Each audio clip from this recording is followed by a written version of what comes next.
You have applied to 47 jobs, all data analyst, ML engineer, or data science related. And still no calls, no email, nothing but silence. Meanwhile, you see someone post on LinkedIn, just got hired as a machine learning engineer at Amazon. And you are like, how? What are they doing that I am not? And is machine learning really a good career? Now pause. Don't go too much deep into the thoughts. What if I told you they're not succeeding because they have just learned machine learning? It is because they have learned how to apply it, build with it, and talk about it. Kind of show proof of work to the world. And maybe your resume portfolio exactly might be lacking that.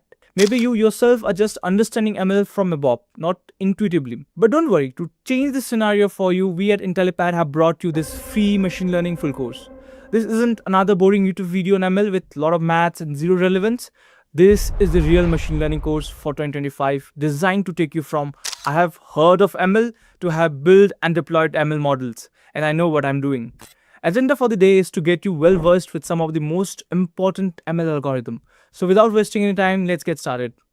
If you're just getting started in data science, here's something important you need to know. You don't have to be a hardcore programmer. That might come as a surprise, but it's true. Data science is not about building complex apps or writing thousands of lines of code. It's about making sense of data, understanding patterns, finding insights, and solving real world problems using numbers. And to do all that, the tool you'll use the most is Python. When you first start learning Python, you might feel the urge to dive into data structures and algorithms. And while it's useful to know the basics, you don't have to spend months solving binary trees or linked lists. Yes, you do need some programming, just enough to be able to work with data, read it, clean it, transform it, and get results out of it. Before we dive into the main concepts, let me quickly give you an overview of some basic Python that you'll need along the way. Now, if you've worked with languages like C or Java before, you'll find Python a lot easier to pick up. Let's start with creating a variable. In Python, you don't need to mention whether a variable is an integer, a string, or a float. You just need to assign a value and Python figures it out for you. For example, writing height equal to 175 is enough. Python knows it's a number, and if you write name equal to John, it understands that it's a string. Now let's say you have two variables representing the heights of two people. You can use a simple if condition to check who is taller. After that, one of the most important things in programming language is functions. And in Python, creating a function is as simple as using def keyword, giving it a name, and writing the block of code you want it to run.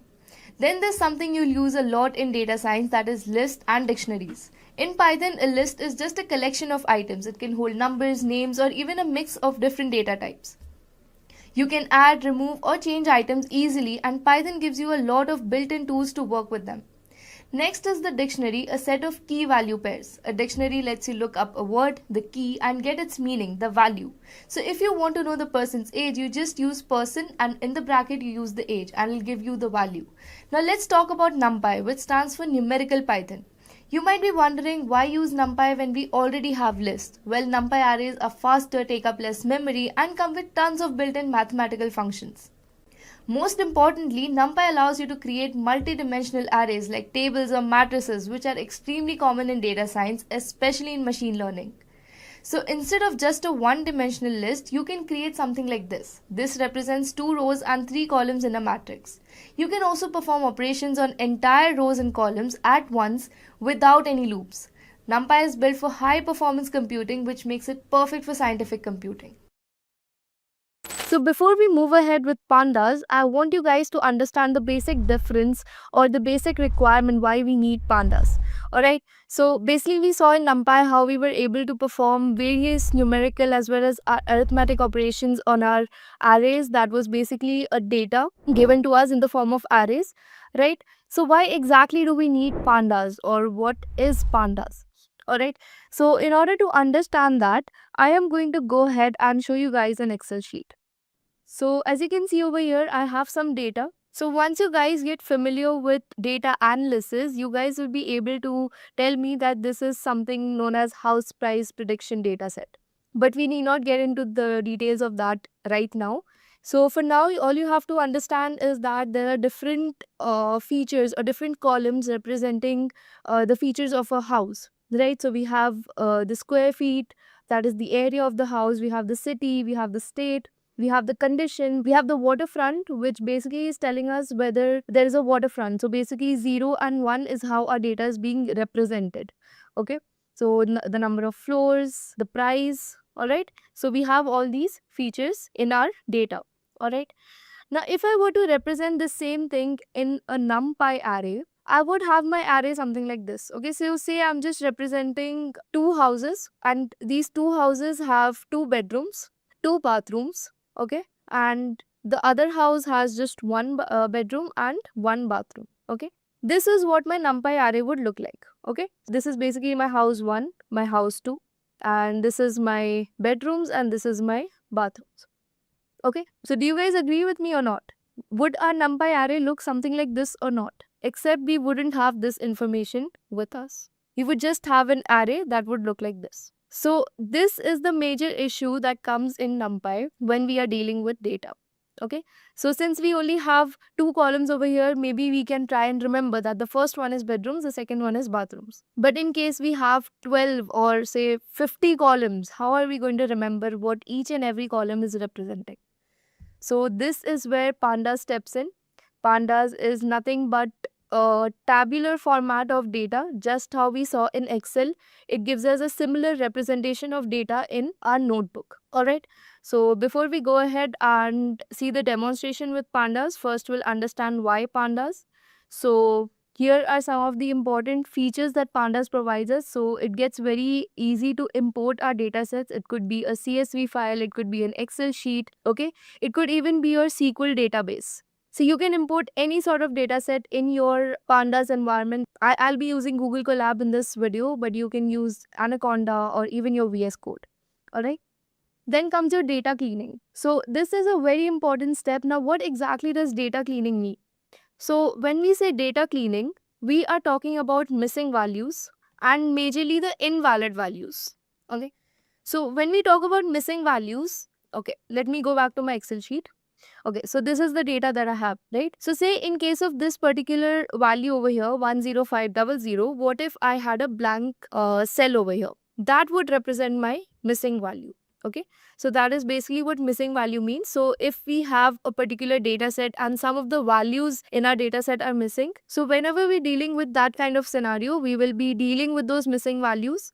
Okay, we will be seeing how we can do that with Pandas. And the other case is invalid values. So say I have an age column. Okay, now we know our age can normally range from 0 to 100. Taking the worst case scenario over here, we have 100 or say 120. Okay, it cannot go above that and it cannot go below 0. Alright, so this is basically a standard age range. But what if I have a value say 200 in my age column? Now this is basically an invalid value, right? I cannot have an age that is 200 if it's for humans especially. Okay, so I would understand that there is some typing error or there is some mathematical error, and the common way of dealing with this invalid value would be dividing by 10, right? So 20 is a valid age, but 200 is not. Okay, so that is basically what invalid value means. Size mutability. So we can easily add and delete columns or rows. Okay, then we can reshape our data set, we can pivot our data set, we can efficiently manipulate and extract from our data set. And most important step is statistical analysis. Okay, so we can easily have all the statistical analysis of our data with just a few lines of code. Okay, now moving on to the prerequisites to learn Pandas. So you need to know any programming language, preferably Python. But if you know any other programming language as well, it's not an issue. Okay, and the next one is maths. That is basically you need to know some stats or inferential statistics. You need to have a basic idea like what is standard deviation, what is variance, what is mean, median, mode. So basically you need to have a basic idea of all those terms. So moving on to Pandas, we have two primary data structures in Pandas. First is series, second is data frame.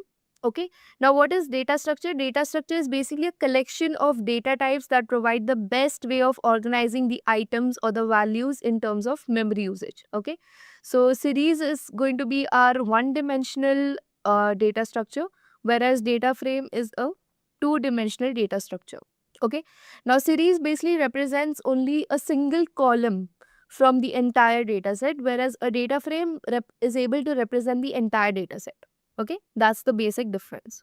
So let's go ahead. Okay, so series we already discussed is one-dimensional. Why it's one-dimensional? Because a series would look something like this. So say I have a price column and these values would be represented by an index value by default.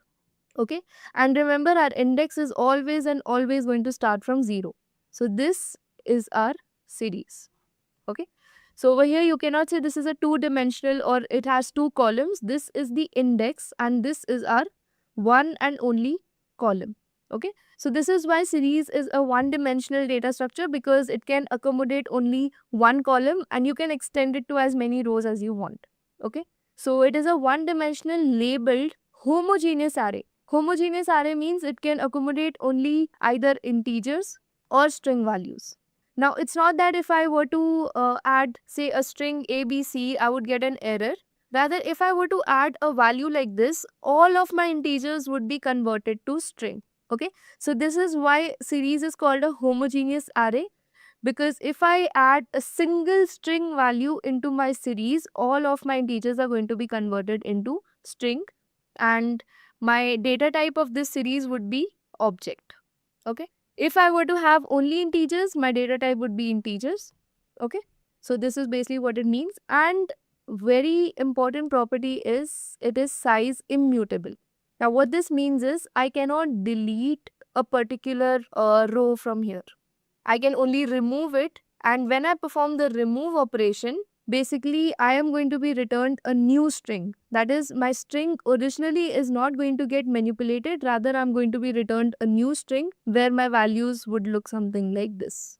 Okay, so this is basically what size immutability means. And even if we try to append a new element, we would be again returning a new series rather than manipulating or rather than changing the original series itself. Okay, now moving on to data frames. It is a two-dimensional data frame because we can have multiple columns.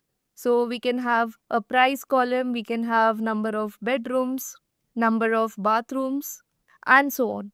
Okay, we can have unlimited, or you can say n number of columns and n number of rows. So basically it can be extended in this direction as well as this direction, whereas series was able to extend itself only in this direction. Okay, and this is going to be a size mutable tabular structure, and it can be heterogeneous type. Heterogeneous means we can have, say, integers in this column and a string, all the string values in this column. Okay, so we can have multiple data types supported in data frames, and it is size mutable, means you're easily able to add and delete the rows and columns.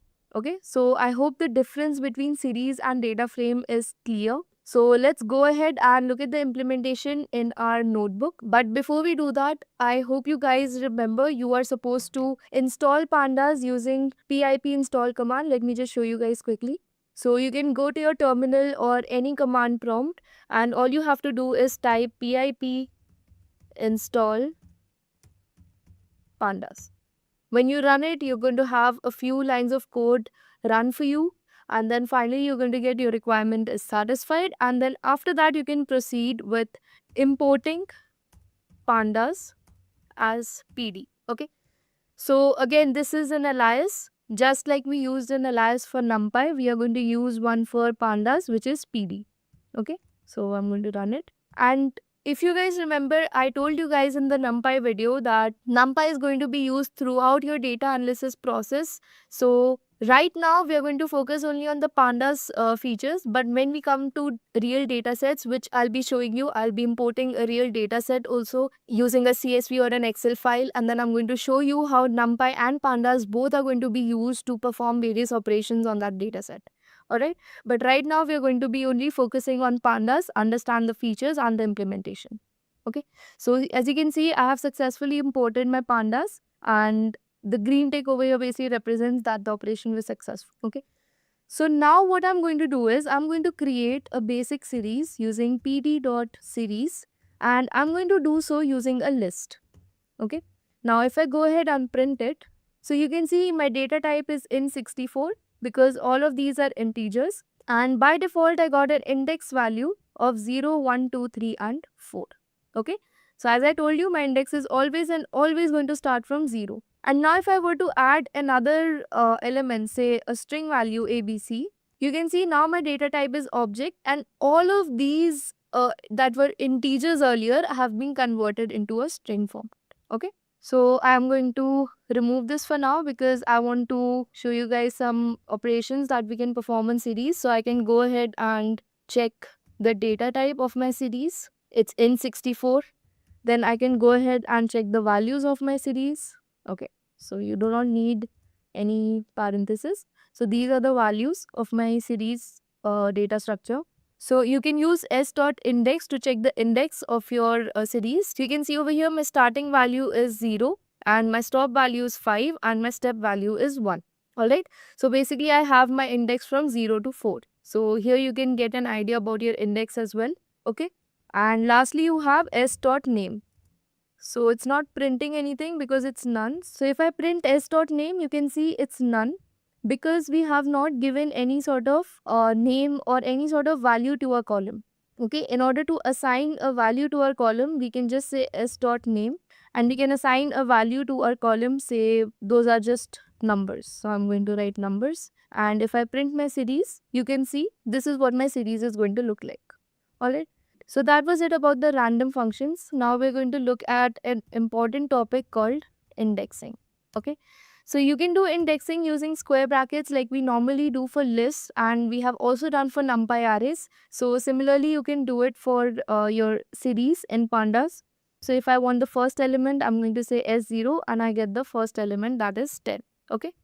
So if I want multiple elements, all I'm going to do is S0 to 2, and you can see my ending index or my ending value is not included in my output. So let me just comment it over here, and then we have the step value. So we have done this indexing in list as well, and you guys are well aware that your starting value is always included, whereas your ending value is never included. Alright, so whichever value you want at the end, you give your stop value plus 1 to your desired value you want in the end. Alright, so say I want values at index 2 and 3. My syntax for that would be S2 to 4. Okay, so as you can see over here, I got my values at index 2 and 3. Alright.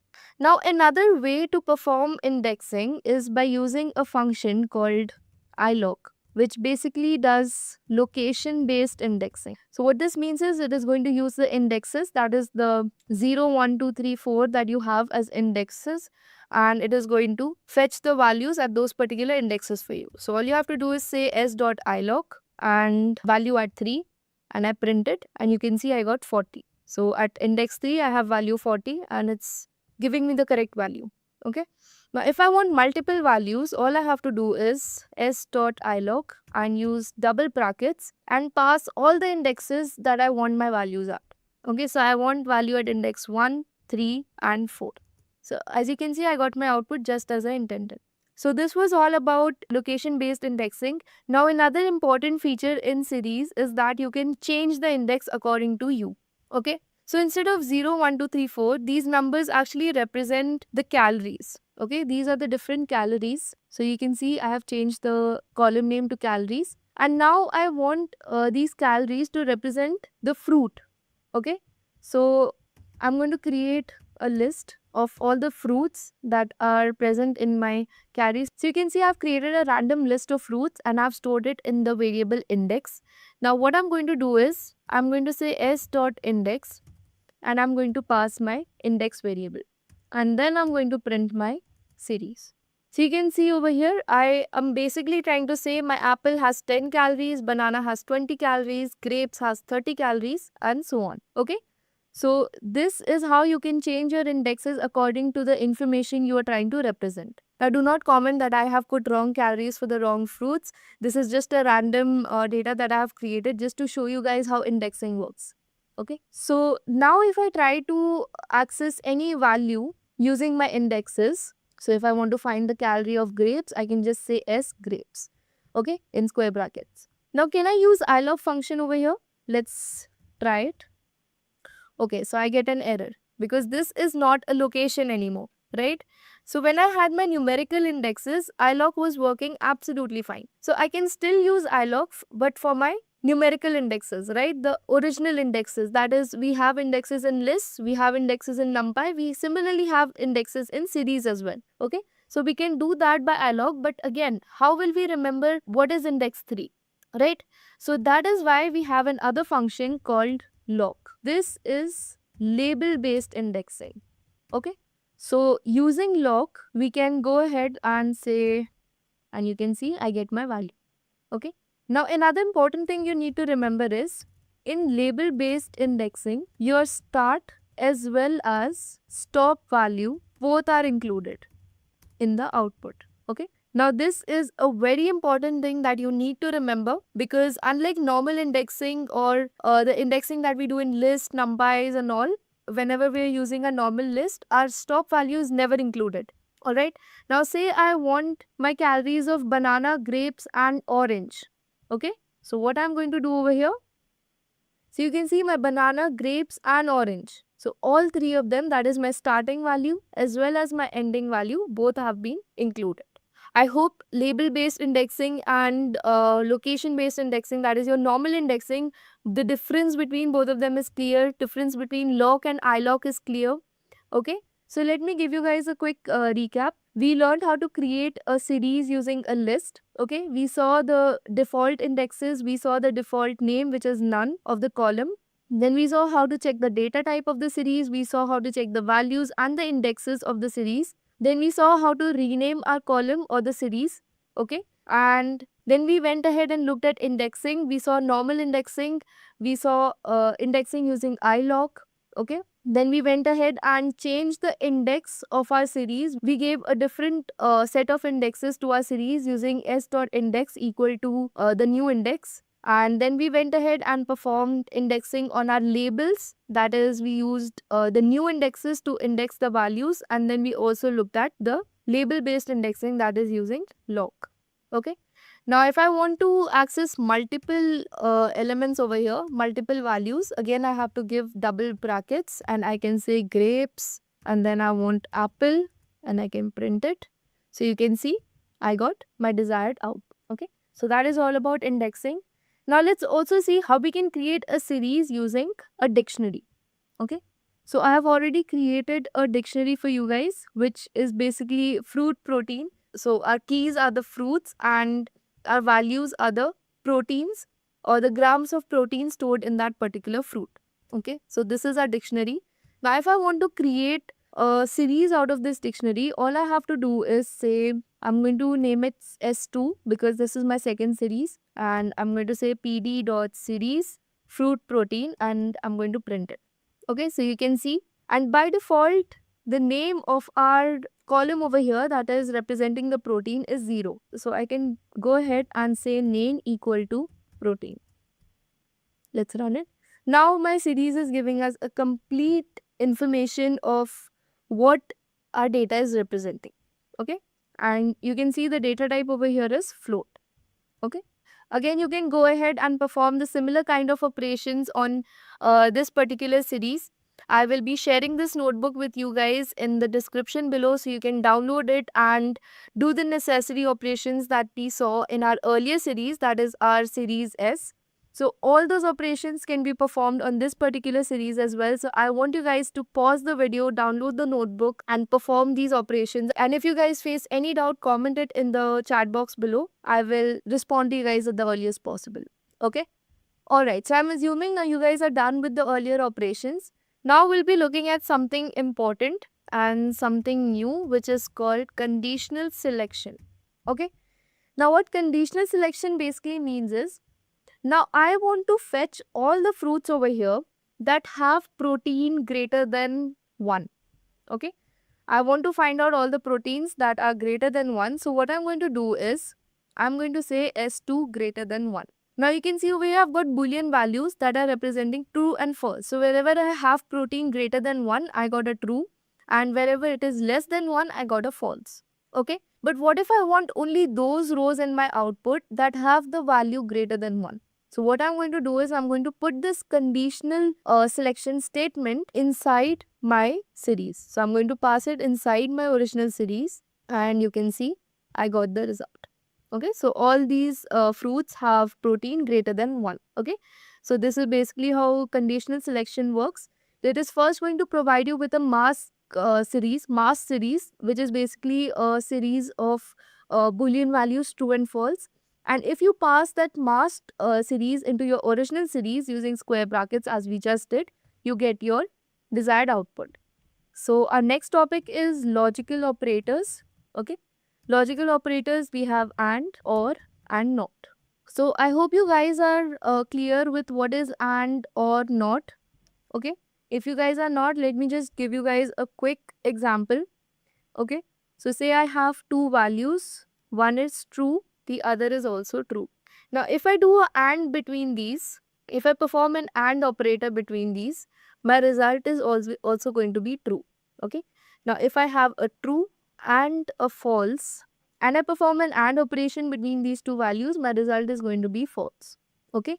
Similarly, if I have a false first and a true later on, and I do an AND operation, my result is going to be false. And if both my values are false, my result is again going to be false. Okay. So we need both our values to be true in order to have a result true. Okay. But in case of OR, any one of our value has to be true. This is going to be true. But if I have true or false, it is again going to be true. Okay. If I have false or false, then it is going to be false. Okay.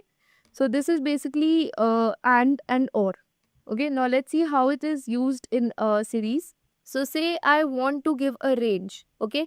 I want to have all my fruits, or I want to see all those fruits which are greater than 0.5 but less than 2. Okay. So all I'm going to do is S greater than 0.5 and S is less than 2. So this is the syntax that you have to follow. Okay. So you can see I got the true and false values. Now if I want to find only those rows which satisfy this condition, so you can see all these values are going to be between 0.5 and 2. Okay. I can say I can say less than or equal to 2. And now I have my fruits which have the protein value equal to 2 as well. Okay. So this is how AND is performed. So basically what happened there is wherever we had 0.5 and greater but less than 2, this range was passed to us when we use the AND operator. Okay. Now if I were to use the OR operator in this particular scenario where I'm trying to find this range, would I get this desired output? No. For the OR operator, my first condition would be greater than 0.5. So I would get all my values that are greater than 0.5. And then my second condition would be less than 2. So I would get all the values which are less than 2. That means below 0.5 as well. Alright, so as you can see over here, I have 0.3 and I have 2.6 as well in my output. So this is basically telling me that I have used an OR operation over here. Okay. So similarly, you can use and or and you can also use your not operation. So I can say I want all my values which are not greater than 1. Okay. So you can see all these values are smaller than 1. Okay. So this is how the logical operators like and, or, and not are performed. And then finally we have a topic of modifying the series. Okay. So say instead of my calorie of mango to be 0.8, I want it to be 2.8. So what I'm going to do is, just like a normal list, I'm going to go ahead and say S mango and I'm going to say 2.8. Okay, so it's run successfully. Now if I print my series, you can see my mango protein has been changed to 2.8. Okay, so this is how you can modify your series. Okay, at any particular index. You can change the value. You can also change the index, but you will have to pass your entire index again. Okay. So this was all about series. Now we are going to move ahead with data frames. So I hope series was clear. If you guys have any doubt, comment your doubts in the chat box below. I will respond to you guys as quickly as possible. And do make sure that you guys have this particular notebook downloaded in your systems and you guys are working with me side by side. So that's going to make the entire process more fun. Okay. So far you guys have gotten a basic understanding of series and we have already covered NumPy. So I have a question for you guys. So basically I have a series and I want you to find the answer of this particular query. Okay, so if I say s dot not null and I say I want a sum of all the values that are not null. I want you guys to quickly comment the answer in the chat box and tell me what's going to be the answer in if we run this particular query. Okay. So moving on, let's look at our very next topic, that is data frame. So it is important and very interesting if you guys understand it carefully. So basically I have some data in the form of dictionary, as you can see over here.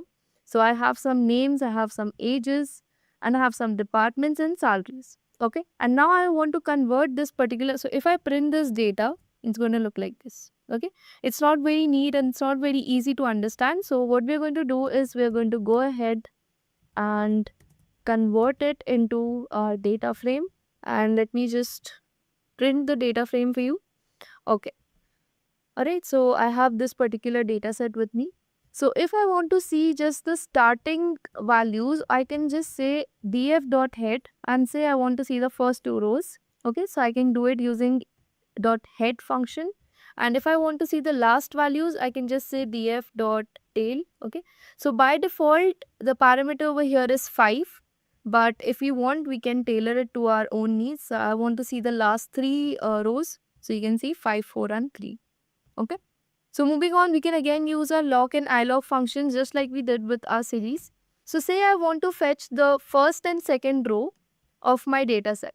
So what I'm going to do is I'm going to say df.ilog and I'm going to say 1 to 3. Okay, so you can see I have my first and second row and all the columns. Okay, so now in case of all these columns, what if I want only department and salary in my output? So what I'm going to do is I'm going to say df.log. So instead of ilog, I'm going to use log and I'm going to say rows 1, 2, 3 and I'm going to say I want columns age and department. So I'm going to have a comma over here to separate the columns. So you can see over here I have age and department and my 3 rows. Okay. So we discussed earlier, whenever we use the log function, our starting as well as ending indexes are going to be included. So I have 1, 2 and 3 rows instead of just 1 and 2. So if I want just the 2 rows, I have to say 1 and 2.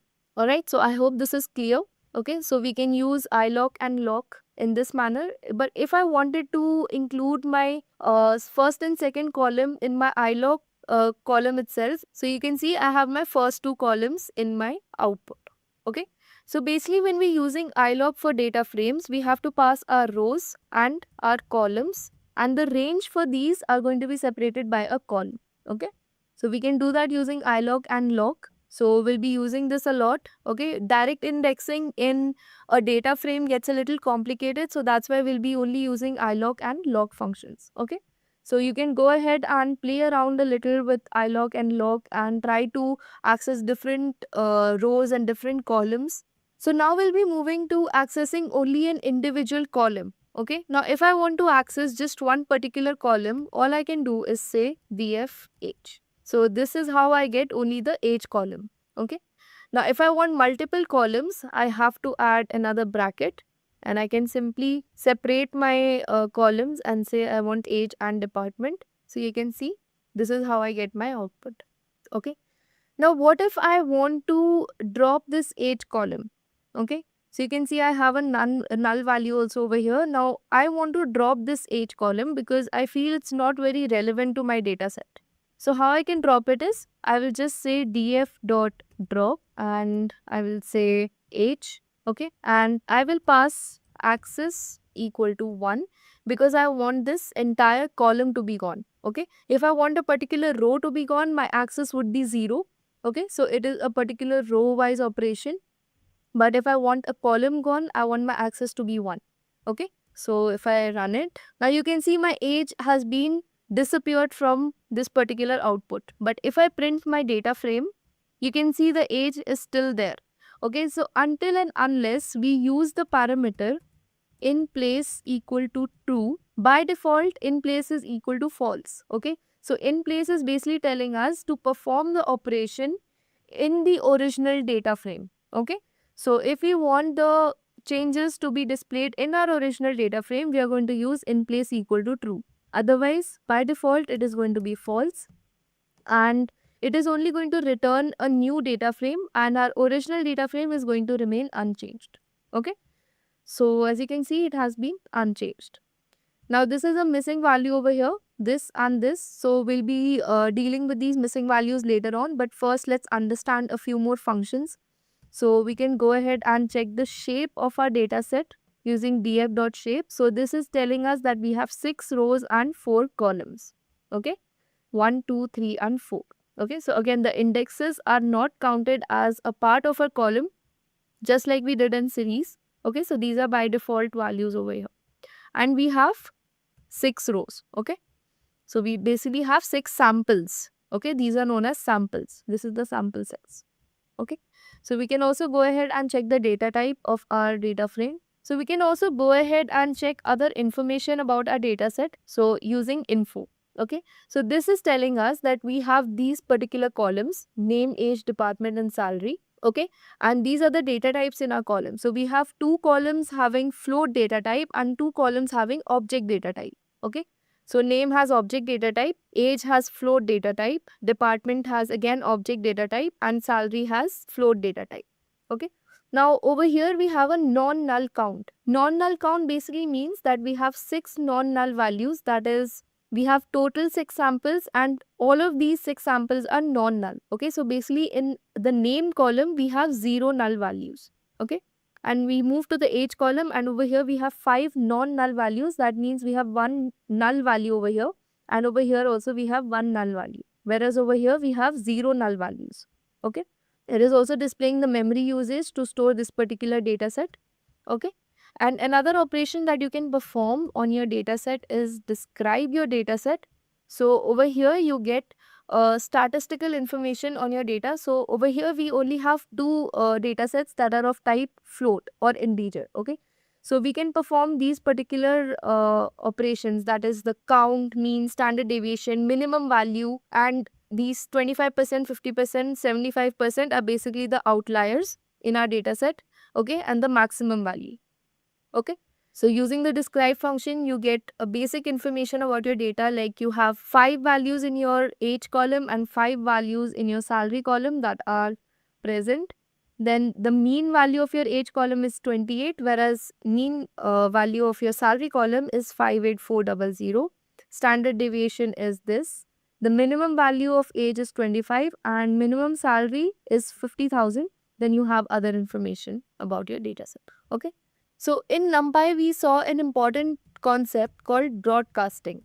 Okay, we also looked at the rules for broadcasting. Now we'll see how broadcasting is performed in Pandas. Okay, so I have a salary feature over here. So our columns are also known as features. Okay, so these are our columns or our features. Okay, so if I want to say increase the salary of all the people over here, okay, of all these people, I want to increase the salary by say 5,000. All I have to do is say df salary and I will say df salary plus 5,000. Okay. Now you guys must be wondering, this is a scalar digit or an integer, whereas this is a one-dimensional array, right? If I just print df.salary, let me go ahead and print df salary.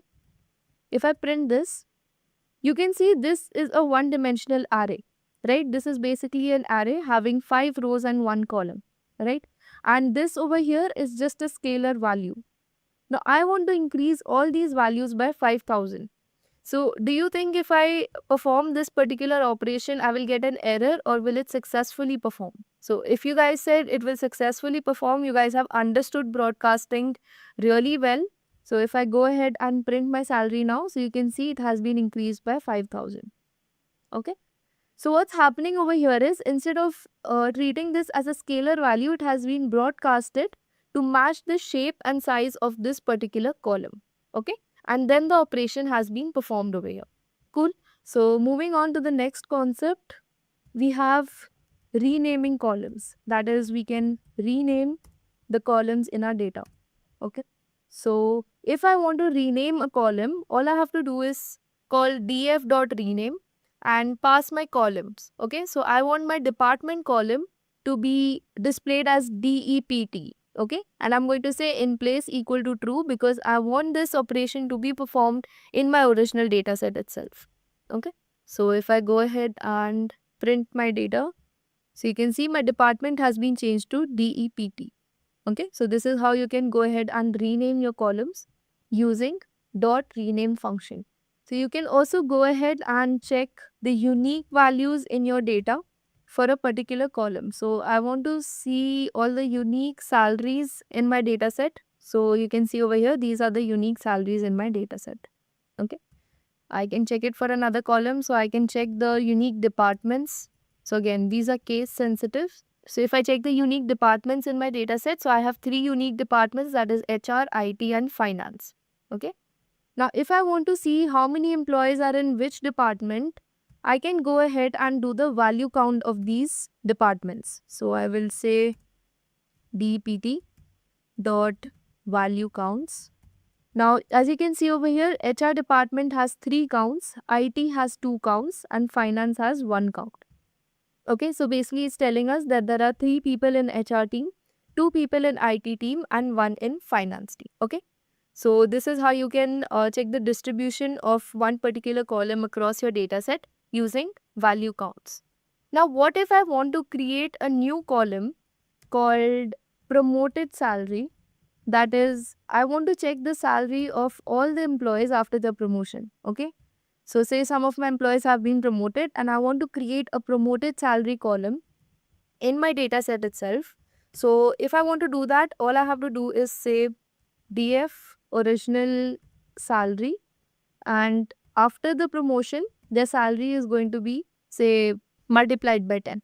Okay, so if I run this particular query and then print my data set, sorry, my data frame, so you can see the salaries have been increased in my promoted salary column.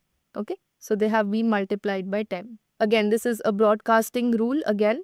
Okay, so this is how you can go ahead and create a new column in your data set or your data frame. Alright, so now that we have learned how to create a new column, I think it's time to dive into data cleaning. So as you can see, we have a few null values in our data set. So I want to get rid of them because till I have those, I will not be able to perform some operations, plus it doesn't look very good. Okay, so first I'm going to check how many null values exactly I have.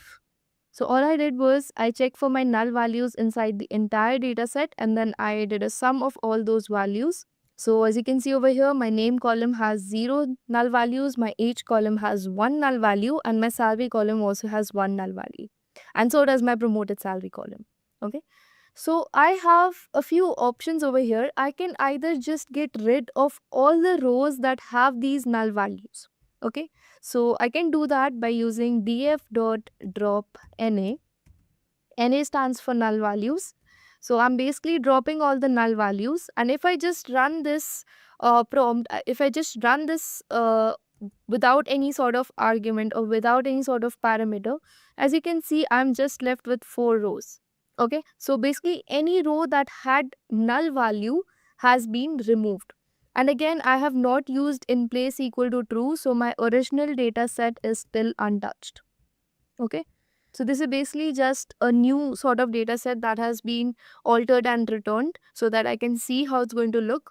Alright, so by default over here, you can see my argument of how I want my null values to be deleted or dropped is any. So basically any row that has any sort of null value has been dropped. Okay, so if I run this using how equal to any, so again my result is the same. So we saw one sort of parameter in drop NA, that is how equal to any. Now the other parameter in drop NA is all. Okay. Now the other argument that drop NA takes is all. Now what this is representing over here is particular row. Okay. When we said how equal to any, we were just saying any row that had any null value. Okay. So whichever row had any null value was dropped. Now over here we are saying if all the values in a row are null, we are going to drop that row, otherwise we are not going to touch it. Okay, so we do not have any row that has all the null values, we just have this row that has 2 null values, but again we have 3 non-null values as well in this particular row. So again none of my rows were altered and the data remains as it is. Okay. So this is one option when we are dealing with missing values. We can just get rid of those null values. Okay. The other way is to fill those missing values. Now how I can do that? So let me just find, okay, here is my null value, right? So I can either fill this null value with the most repeated value in this particular column. Okay, that is one option. Let me just write it down for you guys. Okay, so dealing with missing values is one of the most important aspects when it comes to a data set, because you will be dealing with a lot of unclean and messy data sets, and missing values is going to be one of them. Okay, so let me just write missing values. So one way of dealing with missing values is getting rid of them, which we just saw by using drop NA.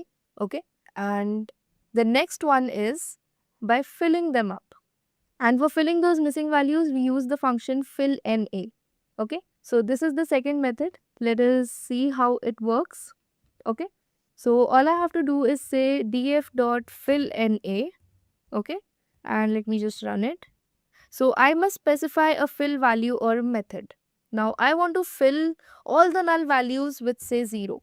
So you can see this is what my data set is going to look like finally. Okay, but this is again a very noob method to perform on a data set, because I do not want my age to be 0 or my salary to be 0 just because it's missing, right? So instead what I can do is, for my age column, I am going to fill all my missing values with the mean. Okay, and I'm going to say, okay, let's not keep it in place equal to true, because I do not want to modify my original data. But if you guys want to, you guys are free to do it.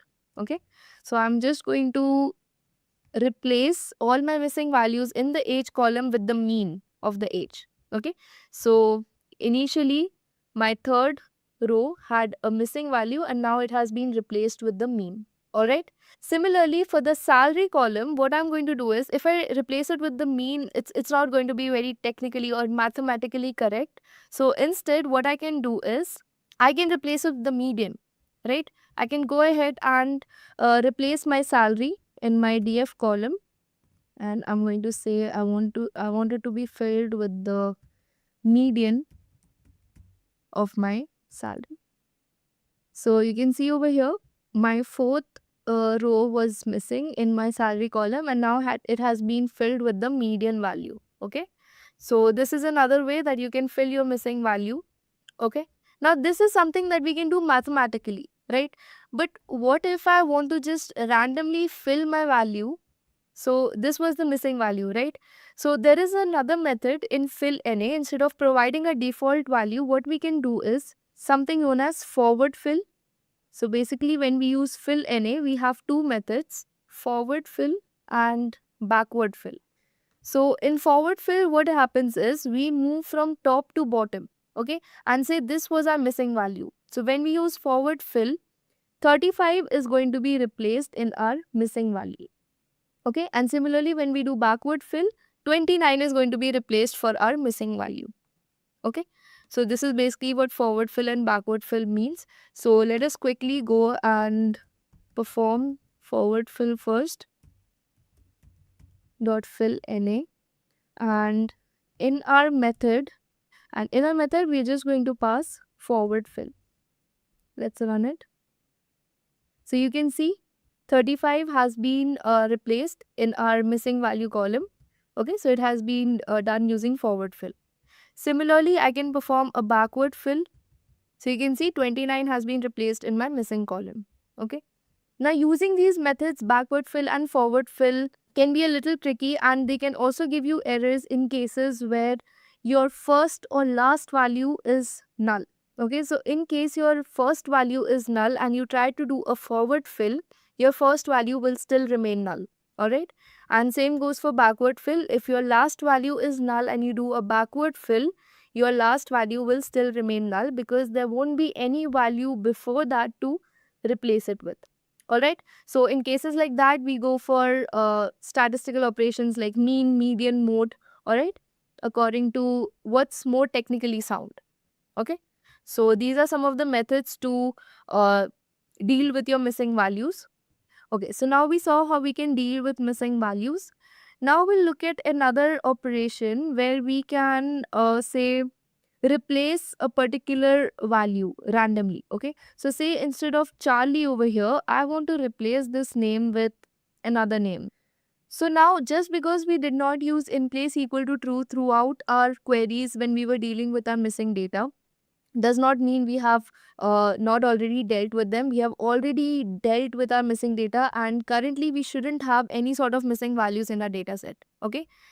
So moving on, I want to just randomly replace this particular name, say with Rose. Okay. So I want instead of Charlie, I want Rose in my name column at, I just have to say df dot replace, okay, df in the name column. Okay, I have to specify the name. Sorry, I have to specify the column, and I have to say replace Charlie with Rose. Okay. So as you can see, my operation has been performed successfully. Okay.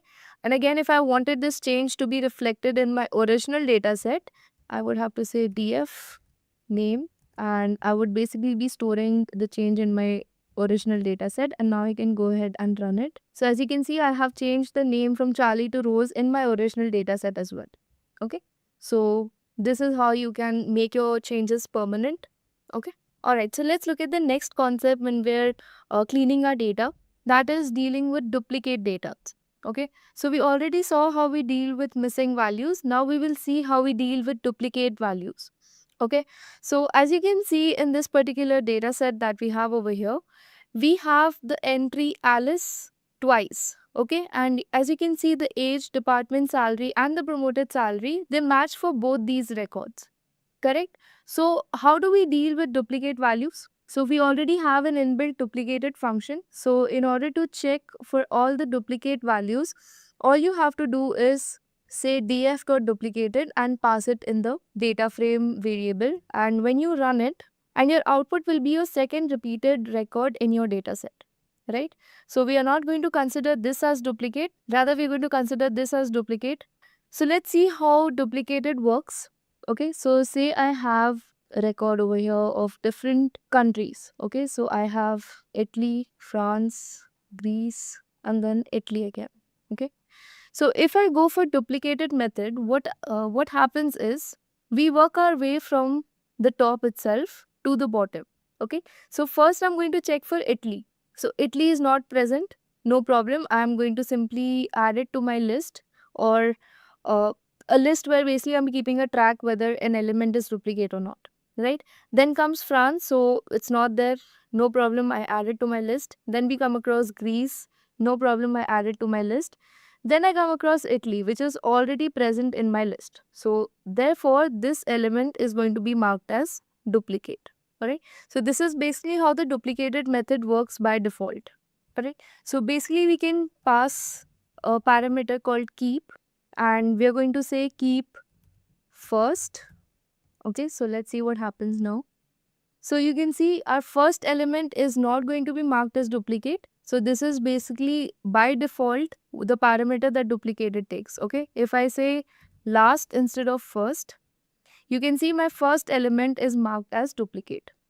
Okay, so when we say keep last, basically we are going to work our way from bottom to up. Okay, so that's why this element is going to be marked as duplicate. Alright, so I hope this is clear. So if we want to drop this duplicate value, all I have to do is, okay, so I'm not going to pass anything because I would prefer my second record to be deleted. So I'm just going to run it. So if I print my data set, you can see my duplicated record, that was the second record, has been removed or deleted from my data set. Alright. Okay. So I hope the data cleaning process is clear. We have learned how to deal with missing values as well as duplicate values. Okay.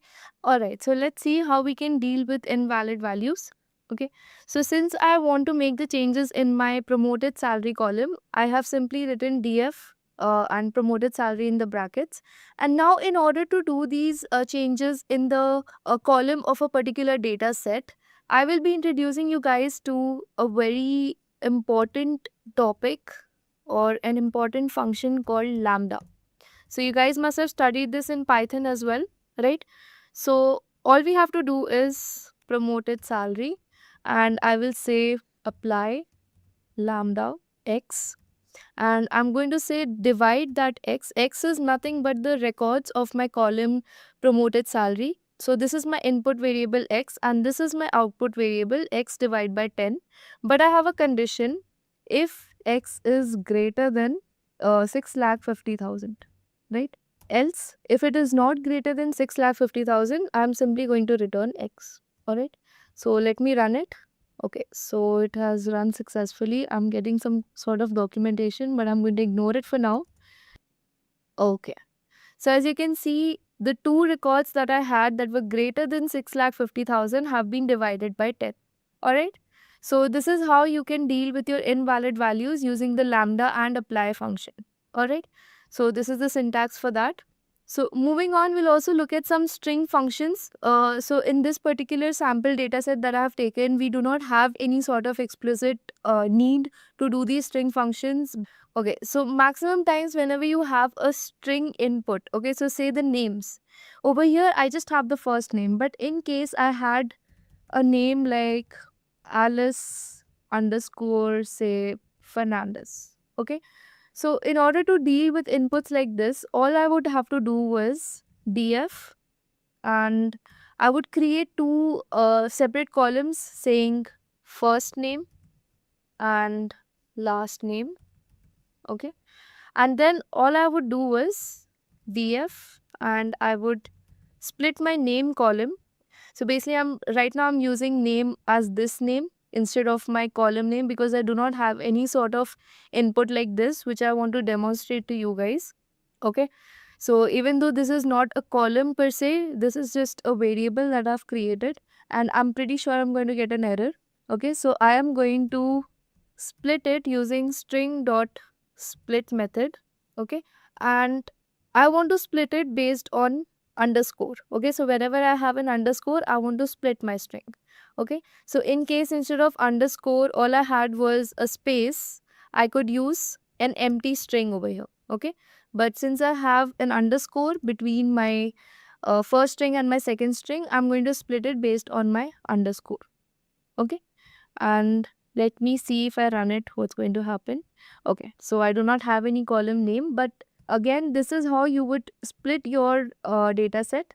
So obviously this code is not going to run for me because I do not have any column called name, and wherever I have name, I do not have any sort of connectors between two strings. These are just single names. Alright, so I will not be able to split these particular strings over here that I have.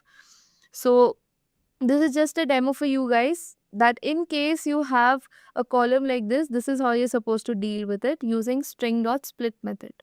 Alright. So now that we are clear with data cleaning, I want to show you guys a few more examples of apply and lambda. Okay, so because there will be instances where these methods are going to be very useful because they let you change the single entries of a column or a row, right, based on particular conditions. All right, so let me create another scenario where I want to multiply the age. Okay, I want to multiply all the ages by 2. Okay, so all I'm going to do is age, and then I'm going to call my age function, age column over here, and then I'm going to say I want to apply. Now instead of passing lambda, what I can do is I can go ahead and create a function where I am multiplying my age. Okay, I'm going to have my input as x, and then I'm going to simply return x into 2. Okay, so instead of calling lambda over here, what I can do is I can say multiplying age and pass x. Okay, so it will not take any input. I'm sorry about that. So let me run it. Okay, so now if I print my data frame, you can see my values of age have been multiplied by 2. Okay, so let me bring back my ages to the original value. Now this time I will use lambda instead of creating a function by default.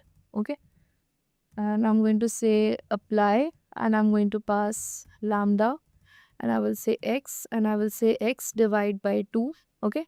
Now there are no conditions, there are no if else conditions. I want all of these entries in the age column to be divided by 2. So I'm not going to pass any if else like we did previously, right? So I'm going to run it, and if I print my data frame, my ages are back to the original values. Okay. So this is how lambda and apply functions are used, and you will be using them quite a lot. Okay. So moving on, I want to tell you guys about another very important concept, that is joins and merges. Okay. Now, in order to understand joins, let us go through a quick overview of what are joins. Okay. So consider this scenario where I have two data sets, A and B. Okay. Now, when you're dealing with large data sets, it's not necessarily that you're going to have all the columns in one particular data set. Okay. So if you guys remember, I showed you guys an Excel sheet of various columns or various features of a house, right? Number of balconies, number of bedrooms, the location, the state, and so on, right? Now I had all those columns in one particular sheet. But what if I had two sheets, A and B, where in one sheet I only had, say, the features of the house, that is, the number of bedrooms, the number of bathrooms, the balconies, and in another sheet I had the different features, say when the house was built, where it's located, what's there nearby, and stuff like that. Okay, so I had two separate sheets. Now I want to combine these sheets. All right. So there are different methods. So if we talk about joins, there is left join, right join, outer join, and inner join. Okay, these are the joins that exist. And another method is to merge. Okay, merge is similar to inner join. All right. So let's quickly see what left join would look like. So if we were to combine these two data sets on, say, a particular property, and we perform a left join, our left side of the data set, okay, whatever there is common between the two data sets is going to be ignored. Whatever exists in only data set B is going to be ignored. Rather, we are going to have something that is solely available with data set A, and this happens in left join. Okay. Similarly, in right join, it happens the opposite way. We're going to have only the properties of B in our data set. Okay. And when we perform a full outer join, we're going to have everything of A and B. Okay. So each and everything that we have in A and B is going to be included in our outer data set. Sorry, outer join. And when we perform an inner join, it basically happens over here. Okay. Only the common properties between A and B. And when we merge two data sets, we merge them based on this particular common column, and whatever properties A and B have, both are visible in our merged data set. Okay, so let me say this is another data set. So let me just convert it into a data frame. So I'm going to call it df2, and I will say pd dot data frame, and I will pass my department. Okay. So let me just print my other data frame. So as you can see, this is my second data set. So now if I want to combine the information from this data set and the data set that I had earlier, I have something known as concat. Okay, so concat is going to let me merge the information from both these data sets. So if I use pd.concat and pass the two data sets that I have, this is the output that I'm going to get. Okay. So since in our second data set, we have a location and manager, but we do not know which employees have this location and this manager, we have a null over here.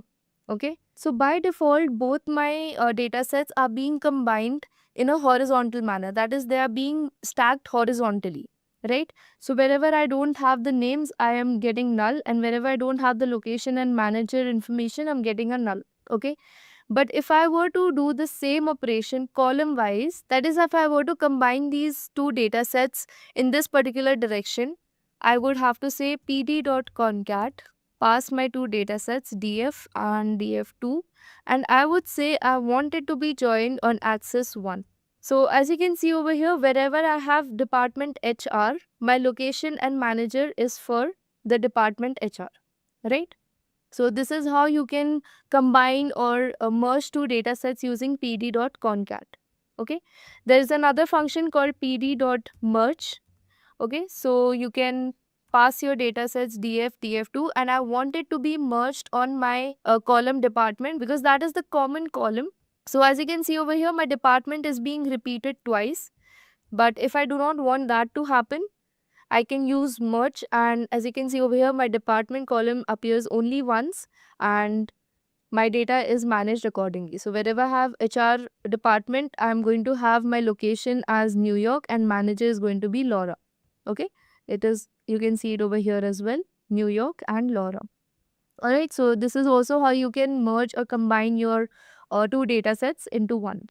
Okay, so these were basically all the operations that were there to know on data sets. The basic operations, obviously, as you go down the line, you deal with bigger data sets, your operations get more complex, but this is the standard basic base that you require to get started with Pandas. Alright, so now we're going to look at how we can import a complete dataset file, that is an Excel or a CSV file, in our notebook. So since I'm using a Google Colab notebook, I cannot directly pass the entire path of my file or my CSV or Excel sheet. If you're using Anaconda or VS Code, you can do that. So if you're using those platforms, all you have to do is right click on your dataset and click on copy as path and create a variable and just say pd.read underscore CSV because this is a CSV file, and all you have to do is pass the path inside the parenthesis as an argument.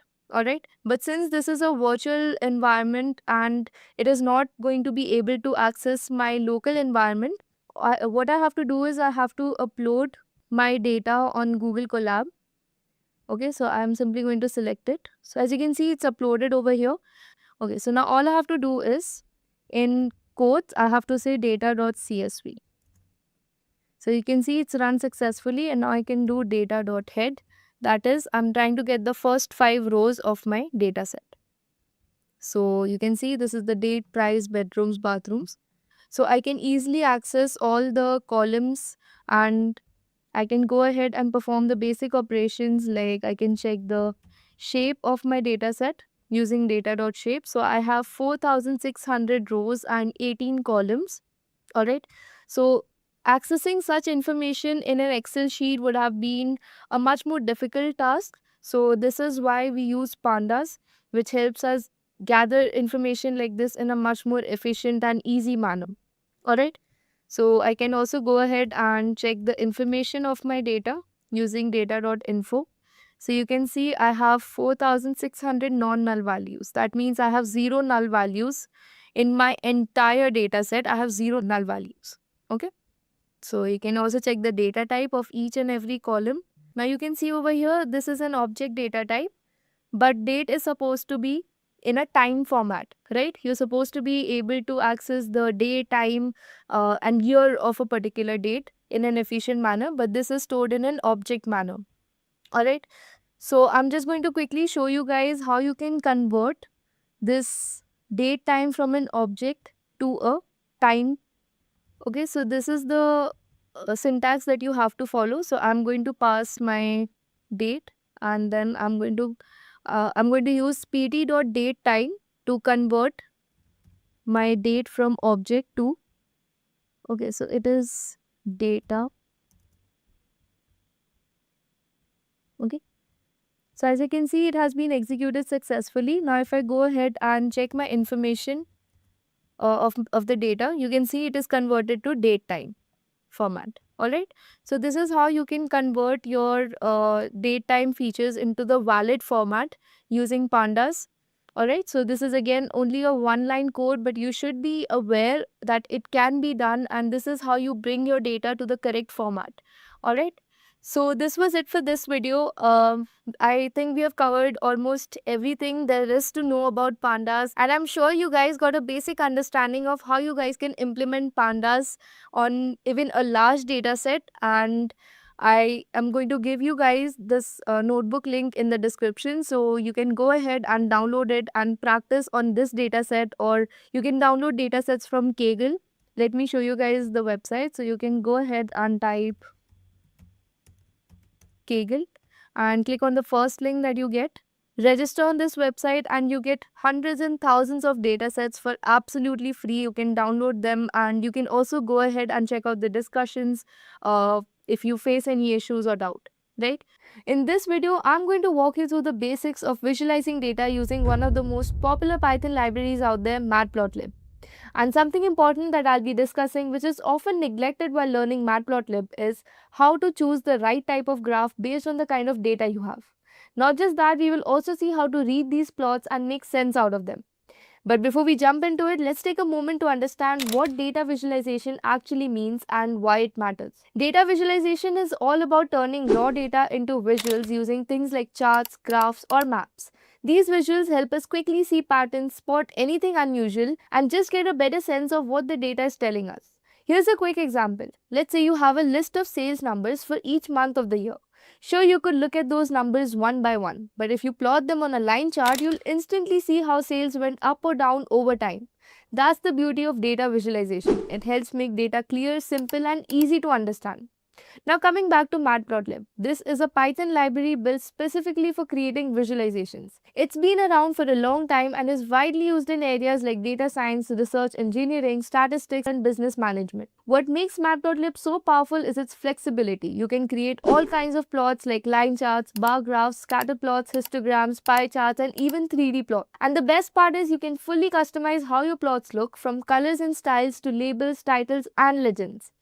When it comes to using Matplotlib, there are two main ways to make your plots. The first one is through something called the PyPlot API. This is the simpler and more commonly used method. You just import it using import matplotlib.pyplot as PLT and then use functions like plt.plot or plt.bar to make your charts. The second way is through the object-oriented API. This one gives you more control and is better suited for complex or customized visualizations, especially when you're building something that needs to be more advanced or integrated into an application. In this tutorial, we are going to explore both methods using easy examples. So go ahead and open your Jupyter Notebook or Google Colab and let's get started with Matplotlib and the world of data visualization. So before we get started with the implementation of Matplotlib, I want to quickly show you guys the anatomy of a Matplotlib figure. So a figure in Matplotlib is basically the entire window or page. It's basically the entire canvas that represents the various components like legends, your axes, the grids, your labels, everything, right? So all the components are contained inside a figure. So let us quickly go ahead and see what are these different components. So first we have the axis. So we have x-axis and the y-axis. And what these axes are representing is basically shown by the labels. So we have x-axis label and y-axis label. So say for example, I have the data of number of hours studied versus the marks scored. So I can represent my x-axis as the number of hours studied and I can label it as number of hours studied, and similarly I can do it for y-axis label as the marks scored. So I know what I am showing on my plot. Then there's something known as ticks. So we have major ticks and minor tick labels. So major tick labels are basically these marks that you can see on your axis. So 0, 1, 2, 3, 4 are basically your major tick labels, and your minor tick labels are the in-between marks like 0.25, 0.5 and so on. And then we have something known as a legend. So this basically represents what each color or mark is representing. Right, so over here we have a blue line and a red line. So whatever these blue lines and red lines are representing, that can be shown in a legend. Then you have your grids. So these are the dotted lines that help you figure out or read your plots in a more efficient manner. Then you can also label your entire figure. So you can give a title to your figure using the title component. So that is pretty much it about a figure. So these are basically the major components inside your figure. As we go ahead, we will see how to tweak these different components according to how we want our figure to look like. Alright, so in order to get started, I want you guys to quickly open any terminal and just run the command pip install matplotlib. And once you run it, you will see a few lines of code run over here for you. And finally, when you get the message requirement satisfied, that means your library is installed successfully. Now, once your library is installed, you can go ahead and import it in any environment that you like. I'm using Google Colab. You can use VS Code or Jupyter Notebook, right? According to your preference. So I'm going to go ahead and import my Matplotlib. If I run it, so it's imported successfully. So along with my Matplotlib, I'm also going to import Pandas. And if I run it, so both my libraries are imported successfully. So just to give you guys a basic gist of what Matplotlib does, I'm just going to create two variables for you guys. So I have my variable x as 1, 2, 3 and my variable y as 4, 5 and 6. Okay, so these are my x and y variables. Now, in order to plot these variables using Matplotlib, all I have to do is say plt.plot, pass my variables x, y, and just say plt.show. And as you can see over here, this is what Matplotlib gives me. So over here, what Matplotlib is trying to do is, it is trying to plot my data like this. So 1, 4, then I have 2, 5, and then I have 3, 6. Okay, so these are the variables that I passed, and this is the data that Matplotlib is trying to plot over here. Okay, so if you go ahead and see 1, 4, 2, 5, and 3, 6. So if I want those dotted grid lines that we initially discussed in our figure, all I have to do is say plt dot grid and run it. So now you can see I have my grid lines. Now it gets much easier to read my data in a more efficient manner. Now I can easily spot that this particular dot represents 2, 5 and this particular spot represents 1.75, 4.75. So now you're easily able to figure out what each of these points on this particular line represent. Right? So this is basically the major idea or the major implementation of Matplotlib. Now using this functionality of Matplotlib, we are going to try and plot different kind of plots for different data sets. So as we discussed earlier, Matplotlib has two types of plotting. So one is using the PyPlot API and one is using object-oriented API. So first we're going to cover the PyPlot API. So let me just write it down that we are only going to discuss PyPlot API right now. In the end of the video, I'm going to discuss how you can use object-oriented API as well. Okay. So in order to understand which particular plot is to be used for what kind of data, let me quickly introduce you guys to univariate analysis. So a univariate variable basically focuses on one variable at a time. It could be a height, weight, or a category like yes or no. Alright, so first we're going to cover the numerical column. So in order to understand, let me just create a data where I have a column, salary, and it looks something like this. Okay. So this is my salary column and this is just a dictionary and I have to convert it into a data frame. So I'm going to call my data set df and I'm going to say pd dot data frame and I'm simply going to pass my data. Now if I try and print the first 5 records of my data set, this is what it's going to look like. Okay, so this is my salary column and these are my records. Let me also go ahead and check the total number of records in my data. So all I have to do is say df.shape and if I run it, so I have 20 records and I have only one column. So over here I have 20, 1. Alright. So now in order to visualize this particular column in my data frame, the first plot that I have is a line plot that we have already seen, but now we're going to see it in much more detail. So in order to plot a line plot, all I have to do is plt.plot.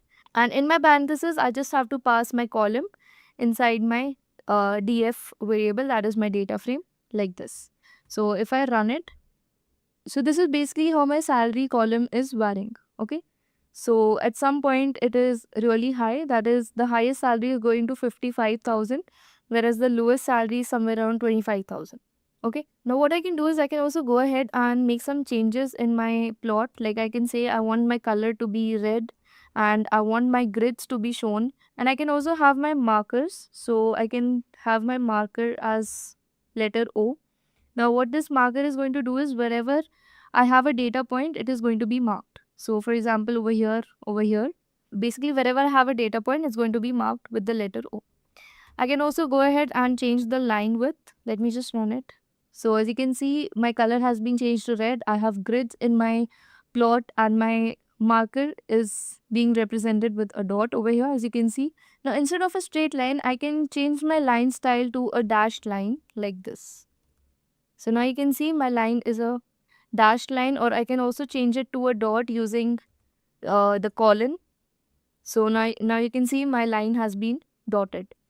I can also go ahead and change the width of my line using the line width parameter, and I can say I want it to be 2. Okay, so as you can see, the width has been increased. So if in case I want my marker to be represented with a star, all I have to do is pass this particular symbol, and you can see the marker style has been changed. Okay, so you can go ahead and play around a little with the parameters that are available in Matplotlib. Again, Seaborn offers a bit more functionality compared to Matplotlib, but this is great when you want to deal with your plots at a lower level. Okay. Then the next way we can visualize our column is through a histogram. So in order to plot a histogram, all you have to do is say plt.hist and pass your column in the parenthesis. And for now, I'm going to exclude the bins parameter and just show you guys how the salary column is going to look like in a histogram. Alright, so histogram basically tells us the frequency of our data distribution. So what this graph is basically telling us is that there are around 3 people that have the salary in the range 25,000 to 30,000. Then 2 people have the salary in the range 30,000 to 35,000. And there are 3 people again in 35 to 40 range. Okay, so this is basically how our data is being distributed. Now, in order to make it more clear, I can go ahead and pass bins, and I'm going to, no, I don't want grids for this particular graph, and I'm going to say my color is going to be green. So now I have divided my plot in 5 bins. So now it's more clear and more readable. Okay, so I have 6 people earning 25,000, then 5 people earning 30,000, then 3 people earning 35,000, and so on. Okay, so this is how you can read your data through a histogram. Then the next plot that we have is a box plot. So in order to plot a box plot, all you have to do is say plt.boxplot and pass your column over here and simply say plt.show, and this is what your box plot is going to look like.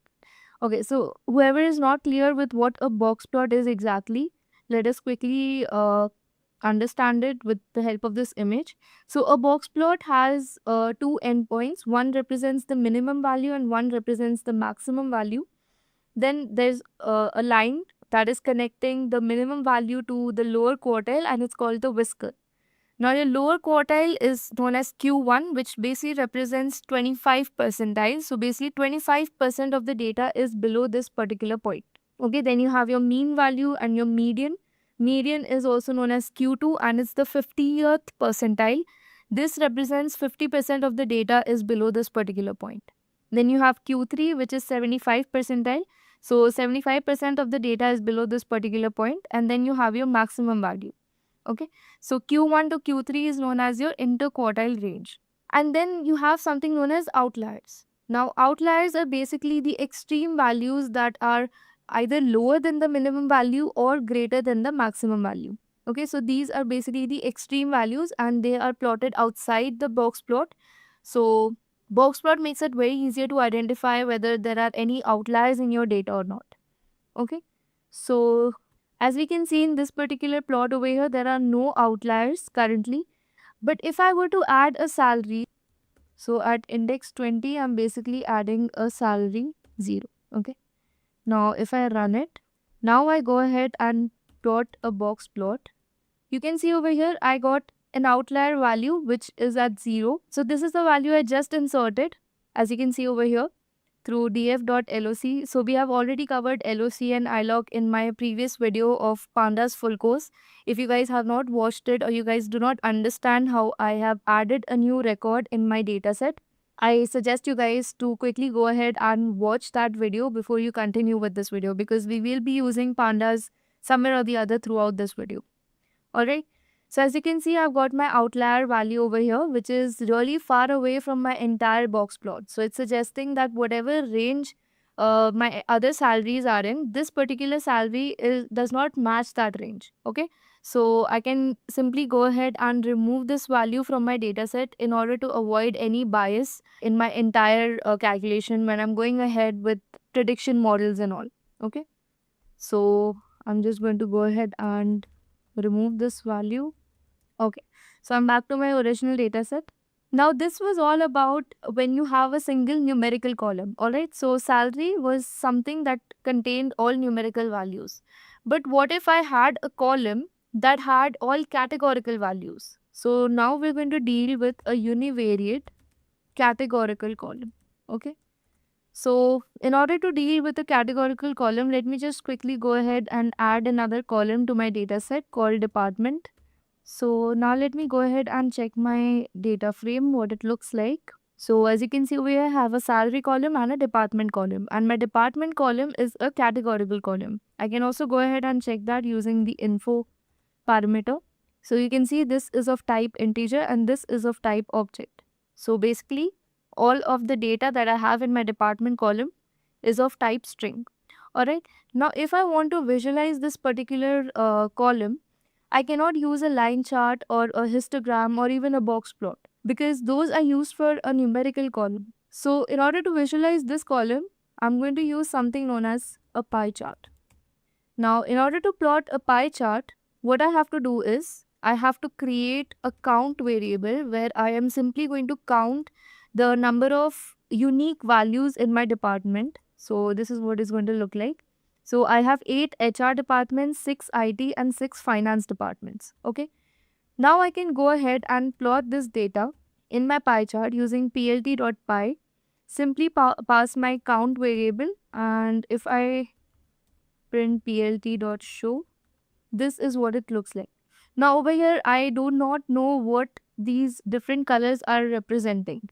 So in order to have that on my pie chart, all I have to do is say labels equal to count dot index, and if I print it now, you can see the green color represents my finance, blue represents HR, and orange represents IT. But again, another issue is I do not know the values of these sectors.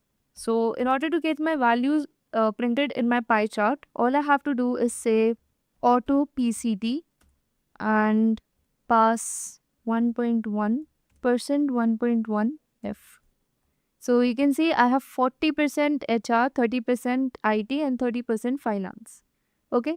So the format I've given over here basically represents that I want one decimal. If I were to pass 1.0, I would get only my integer parts over here. If I were to say 1.2, you can see I got 2 decimal values in each of my sectors. Okay. And another important parameter in pie chart is explode. So the explode feature basically helps us decide if we want to separate any particular section in our pie chart. So let me just show you guys. So I can simply say 0, 0.1 and 0. If I do that, so you can see IT, which is my second sector over here, has been separated from my entire pie chart by 0.1 distance. Okay, I can do that for 2 sectors at a time also. I can say I want this to be separated by 0.2, the last sector finance. So this is what my pie chart looks like now. Okay, now if you feel that your pie chart is not a complete circle, it's not a proper circle, you can quickly go ahead and say axis and pass equal in the parenthesis, and that will make your pie chart in a complete circle. Okay, so this was one way of visualizing a categorical column. The other one is known as count plot. So in order to do a count plot, all you have to do is say plt.bar and pass your count.index and count variable and simply say plt.show, and now you can see your different sectors represented as a bar chart. Okay, you can easily understand that HR has 8 values, basically 8 people working in HR, 6 people working in IT, and again 6 people working in finance. You can also go ahead and change the color of your bars. You can make it, so if I want different colors for different bars, so I can go ahead and say green, black, red. So you can see I have different colors for my different bars. Okay. So this was all about univariate analysis. That is when we had to deal with only one column. Either it was just a numerical column or just a categorical column. But what if we had 2 columns at a time? That brings us to our next type of analysis, that is bivariate analysis. And over here, we basically try to analyze the relationship between 2 features or 2 columns. So first we're going to look at 2 numerical columns. Okay. So right now, if I check my data set, I have 1 numerical column and 1 categorical column. right? So in order to perform numerical analysis, I should have another numerical column. So let me just go ahead and create a new column. I'm going to call it age. And okay, so this is my new column called age. And if I go ahead and check my data frame now, so you can see I have 3 columns. 2 are numerical columns and 1 is a categorical column. Alright. So now if I want to visualize salary and age column together, the first plot that I have is known as a scatter plot. So a scatter plot is basically going to help us analyze the direct relationship whether salary increases with age or not. Okay, so if you want to check that, all we have to do is say plt.scatter and pass my age column, my salary column, and I'm going to give the color orange, and I'm simply going to say plt.show. So as you can see over here, my age and salary are increasing together. Okay, so this is also known as a positive correlation. Alright, so when my age is around 20 to 25, my salary is somewhere around 25,000 to 30,000. But as my age increases, so when I reach the age of 40, my salary is somewhere around 55,000. Okay, so this is how you can analyze the relationship between two numerical columns. And the next way of visualizing two columns is again by using a line plot. So as we saw in our initial example, we had two features x and y. So right now we have two features called age and salary. So I'm going to go ahead and plot my line graph over here. So as you can see, my line graph is not very easy to visualize over here. You can see the lines are very random. So instead of line style as dotted, I'm going to have my simple and plain line style. So as you can see, it's going back and forth a lot. So why is this happening? Because my age column is not sorted over here. So I have random age values and random salary values. So in order to have a better visualization, what I'm going to do is I'm going to sort my age feature. I'm going to create a variable called sort age, and I'm going to simply sort my values of age. Okay, and over here, instead of passing my age directly, I'm going to pass my sorted age. So as you can see over here, now my line chart is giving me a better visualization of the relationship between the age column and the salary column. Okay, so this is how you can plot a line chart between two numerical columns. Then the next visualization graph that we have is a bar chart. So in order to plot a bar chart, all you have to do is say plt.bar, pass your age. I'm going to pass my sorted age features and my salary column, and I'm going to say I want my color to be green for all the bars. And as you can see over here, it is giving you the visual representation in forms of bars. Okay, so at the age of 22, I have my salary in this range. At the age of 25, I have the salary at this range. So I can also go ahead and create bins. So I want only 10 bars to classify my age. So I can also go ahead and align my bars, and I can say I want my bars to be in center. So if I run it, so they were initially like this. Now if I say I want them to be left, so align supports center or edge parameters. Okay, so this is how you visualize two numerical columns, but what if you had a numerical and a categorical column to visualize? So let me go ahead and show you guys. Bivariate analysis, but with a numerical and a categorical. So I'm going to consider my salary feature and my department feature, and now I want to see the visualization of how my salary is distributed according to my department. Okay, so what I'm going to do is I'm going to create my feature called HR salaries, and here I'm going to fetch all my salaries that have the department of HR. So basically my HR salary variable is going to contain the salaries of only the HR department. So basically these are the people working in the HR department and these are their salaries. Okay. Similarly, I'm going to do that for the other two departments as well. So I'm going to create IT salary, and similarly I'm going to create finance salary. Okay. So once I have my salaries for all the three departments separately, I can go ahead and plot them in a box plot. So I'm going to go ahead and create a box plot. So in order to do that, all I have to do is say plt.boxplot and pass all the three salaries that I have together. And you can see the distribution like this.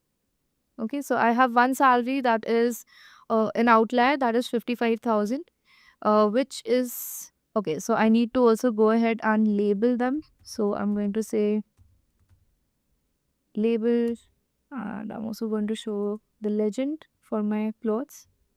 So if I plot this, you can see I have three box plots, and over here you can see I have an outlier value for my first box plot, but in this particular figure, I'm unable to understand which box plot is referring to which department. So in order to clarify that, I can go ahead and say I want my labels to be HR, IT, and finance. So if I run it now, you can see my first box plot represents the HR department, and I have an outlier value in the HR department. Okay, so this is how you can analyze a numerical column with a categorical column using box plots. Okay, you can also check their median values. So the median HR salary is in the range of 25,000 to 30,000, whereas IT median salary is 35,000, and finance has the highest median salary, that is 40,000. So this is how it gets much easier to visualize data using plots in Matplotlib, right? If you were to find out such insights just looking at the data, it would take you much longer, right? But using graphs like this, I can easily figure out which department has uh, a higher median salary, or the maximum salary, or the outlier lies in which department, right?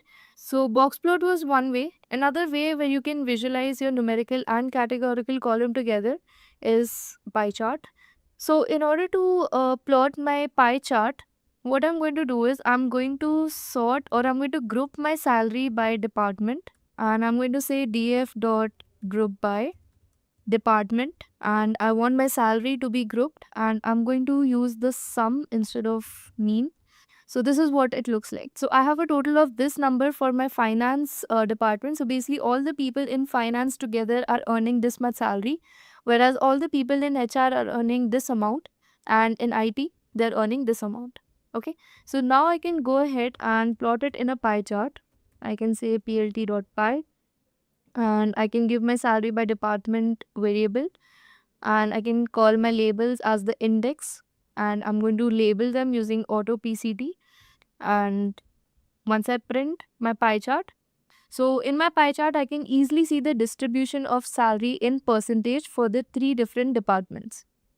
Okay, so this is another way of visualizing. So in my box plot, I could easily figure out the minimum salary, the maximum salary, and the median salaries for all the departments.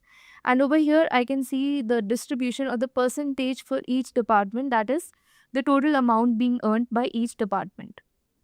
Okay, so another way when you can visualize your numerical and categorical column is by using a bar plot. So I want to show the mean salaries of all the departments in my bars. So what I'm going to do is I'm going to say HR mean, and I'm simply going to say sum of HR salary and I'm going to divide it by the length of HR. And similarly, I'm going to do it for IT and finance as well. So once I run it, I can simply go ahead and plot my bar chart over here. I'm going to say plt.bar, and I'm going to pass my HR, IT, and finance as labels. And I'm going to pass these as variables as well, and I'm going to say I want my bars to be of color green, black, and red. And once I print my chart, this is what it's going to look like. Okay, so in my bar chart over here, I can easily see the mean or the average salary for the three departments in a very clean and neat manner, right? So my HR mean salary is somewhere around 35,000, whereas IT is a little more, and finance is almost crossing 40,000. Let me just use my grids over here. So you can see now you get a better visualization of the mean or the average salary for the three departments. Okay, so this is going to further help you in analysis where you are building large predictive models. Right now I just have three columns and the values are really small, so I could even look at the data. But when you have a larger number of columns and larger values, visualizing your data becomes a much more easier, or you can say efficient way to understand what the data is trying to tell you, right? So with this we finish our bivariate analysis. Next comes our multivariate analysis. So basically, this is where we're trying to understand how the three columns affect each other and how they change with each other, right? So first, we're going to look at three numerical columns. That is numerical, numerical, numerical. So I'm just going to write three numerical columns. So in order to have three numerical columns right now, I just have two in my data set. Let me just check.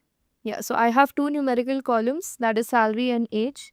I need to add another numerical column in my data frame. So let me just say DF and let me add experience. Okay, so you can see I have added another numerical column, that is experience. So basically, this column is telling us how many years of experience the person has. So over here, there's 1 year of experience. Here, over here, the person has 2 years of experience and so on. Okay. Also, another thing that I missed over here is a few parameters in pie chart. So over here, there's something known as shadow. So if you want to give these effects to your pie chart, you can simply say shadow equal to true, and over here you can see a shadow like structure has been created below your pie chart. Okay, so it kind of gives your image a 3D effect, right? And you can also go ahead and say explode and pass a list of the distance that you want your each sectors to be away from the radius. So I'm going to say 0.1, 0 and 0.1. So basically this makes your pie chart look a little more interactive and different from the normal images that are out there. So you can go ahead and customize it. Okay. Alright, so moving on with our multivariate analysis. So I have three numerical columns as you can see over here. So now in order to analyze these three columns together, I'm going to use something known as a bubble plot. Okay.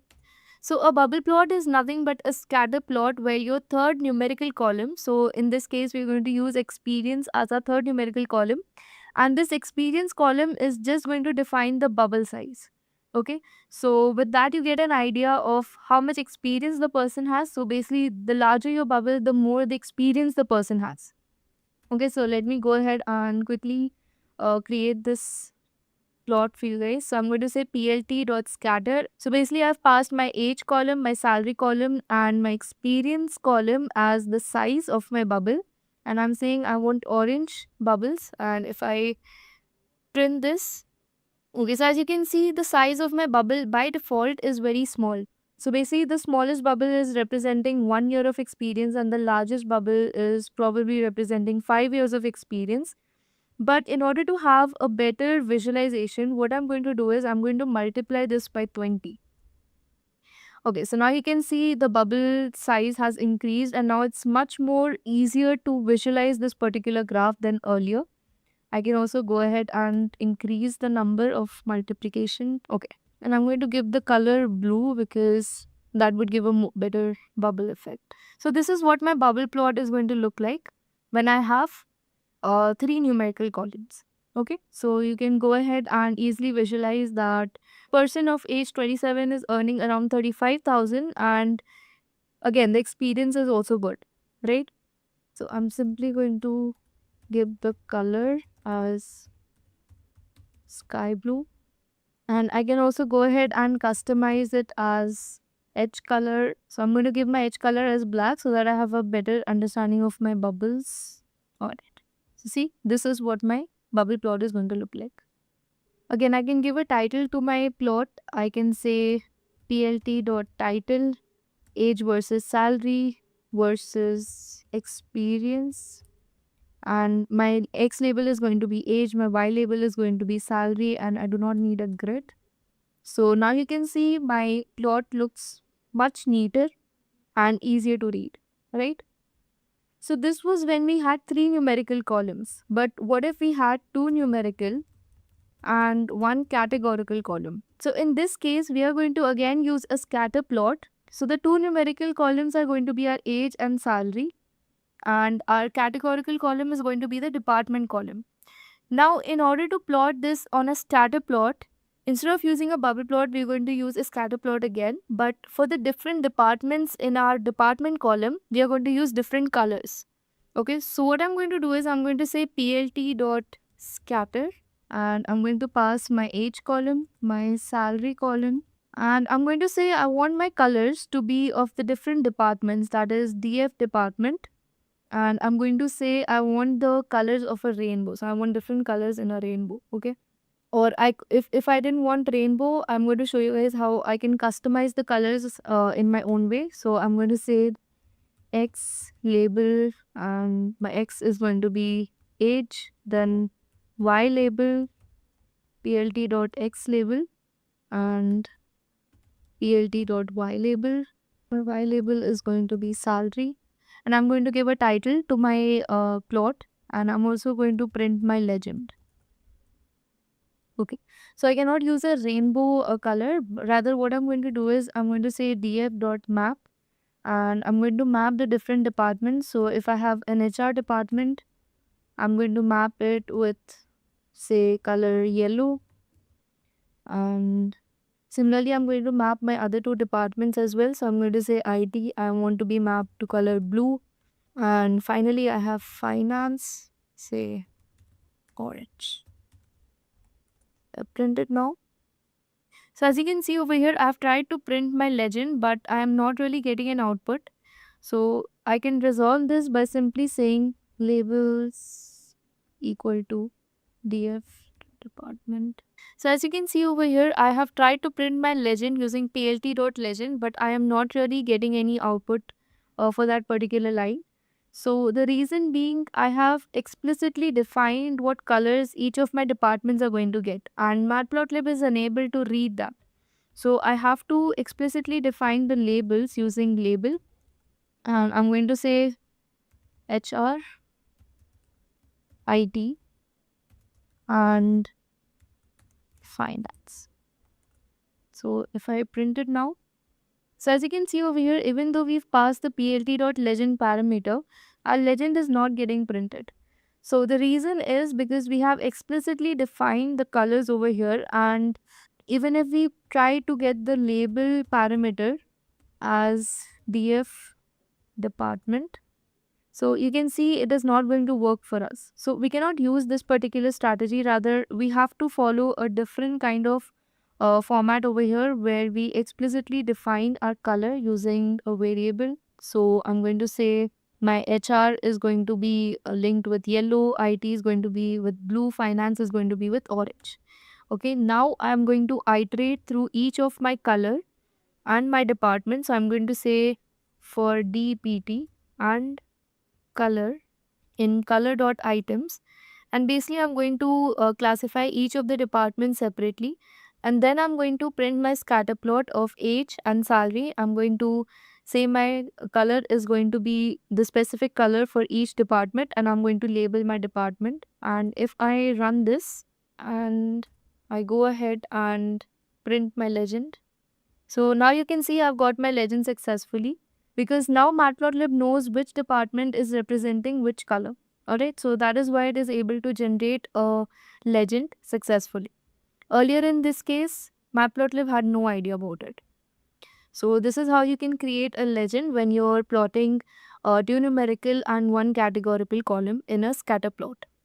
Alright, so that was all about our PyPlot API plotting for a single numerical column, a single categorical column, then two numerical columns versus a numerical and a categorical column. Then we went ahead and saw multivariate plotting, and we did all that using the PyPlot API. That is, we directly went ahead and used terms like plt.bar, plt.boxplot, and so on. Now we're going to dive into object-oriented API. That is, we're going to create objects before we start plotting. Okay, so let me just comment it over here. So object-oriented API basically allows subplots or multiple axes or multiple plots in a particular figure. Okay, so till now we saw one particular plot in one figure, but now what we can do is we can have multiple plots and subplots in a single figure. Okay, so let's quickly see how. So first I'm going to create two objects called figure and axis, and I'm going to say plt.subplots, and I'm going to pass 1 comma 3, and I'm going to say my figure size is going to be 10 comma 5. Okay, So this is basically the x and y ratio. So in terms of x, I'm going to have the figure horizontally expanded and vertically just 5. Okay. So basically what I'm telling my subplot parameter is that I want one figure, and in that one figure I want 3 subplots. Okay. So now let's go ahead and create our first plot. So I want my first plot to be a line plot. Okay. So as you can see over here, this is one complete figure and I have 3 subplots. Right now, all these 3 plots are empty. Okay. So I'm going to go ahead and create my line plot first. So in order to do that, I'm going to use my sort age variable. Let me see if I still have it. Yes. Okay. So I'm going to use my sort age variable. So I'm going to say at my axis 0, that is my 0th x axis, I want to plot a line plot, and it is going to be sort age, pass my age and salary, and I want my color to be red, my marker to be a star, and my line width to be 2. Okay, I can also go ahead and define my marker size. So I'm going to say marker size equal to 2. So I can go ahead and set the grid. I can also set my title for this particular plot. I'm going to say it's a line plot, and I can also go ahead and set my x label and my y label for this. So I'm going to say dot set x label, and I'm going to call it age, and y label is going to be my salary, and then I'm just going to run it. Okay. So since I've not called my plot till now, it's not being generated. Now I'm going to go ahead and plot my histogram. Ideally, all this should be run in a single cell. So I'm just going to paste it in my cell over here. And then I'm going to plot my histogram. And over here, my axis is going to be 1, so that Matplotlib understands that this was my first plot.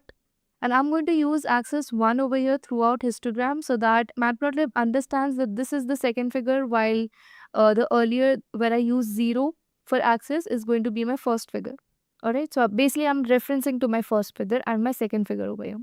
So I've created a histogram for my salary, and I'm going to give the color sky blue. And I'm going to set my title for histogram, and I'm going to set my label salary, and y label is going to be frequency. Then my third plot is going to be a box plot, where I'm going to say axis 2, that means my third figure, and I'm going to plot my salary over here. I'm going to set my title as box plot, and I'm setting my x label as salary again. And if I run plt.show, that is I print all my plots, this is what it's going to look like. So as you can see over here, my plot is sort of coinciding with my second plot. So I can go ahead and increase my x-axis direction. So I can say 15,5. Now you can see it's fitting perfectly. Okay, so you can go ahead and adjust the dimensions for your plots, that is your figure size. Okay, so this is how you plot multiple plots together, okay, in using object-oriented API. Cool. Now, if I want to save this particular figure in my local environment, maybe I want to use it for some sort of presentation or any sort of document that I'm preparing, and I want to use this figure in that, how do I do that? Okay, so you can either just right click and go to copy image, but that's not the right way. So Matplotlib offers an inbuilt feature where you can save your image. So all you have to do is say plt.save fig and give a name to your image. So I'm just going to say multiple plots. And now you can use any particular extension. So I'm going to use PNG. You can use the JPG format, or you can use the PDF format. Okay, any format that you want to download your image in, you can just use that particular extension in the end using the dot. So whichever image I need to save, I just need to run this particular line before the plt.show. And if I run this, so let me see if my image has been saved. So as you can see over here, multiple plots.png has been saved in my drives. So since I'm using Google Colab, it is unable to access my local environment, and hence my image is saved only in my drive, that is my disk space over here. If you're using VS Code or any other notebook like Jupyter Notebook, you can specify the path that you want your image to be saved in. Okay, so you can directly go and say, I want it to be stored in my C drive, Okay, so you can use a path like this so that your image is stored in that particular folder. And I can also go ahead and download it from here. So this is how you save an image. I can also save it in, okay, let me just go ahead and, so if I click on this, this is what my image is going to look like. Okay. Now, before we wrap up with our 3D plots, I want to show you guys another interesting scenario where we have a data somewhat like this. Okay, so basically I have multiple numerical columns. Now, if I want to visualize all these particular metrics over here, like the sales and profit and expenses all together in one chart with reference to the year column, this is how I can do it. So first I'm going to convert it into a data frame. I'm going to call it df2. This also ideally should be data2 because I already have data variable initially. Okay. So in order to do multiple plots, all I have to do is say plt.plot and pass my year as my x variable. So this is going to be fixed throughout. All my x variables are going to have the column year because I want all these particular metrics to be represented with reference to year, but in a single plot. Okay, so this is how I'm going to do it. So I do year and let me plot sales, and I'm going to label it as sales. So similarly, I'm going to do it for profit and expenses column as well. Okay, and I'm going to label it as profit and expenses. So if I give my plot a title, financial analysis, and I'm going to label my X label as year and Y label as the amount. So now my Y label, that is the amount, is going to vary according to sales, profit and expenses. Okay.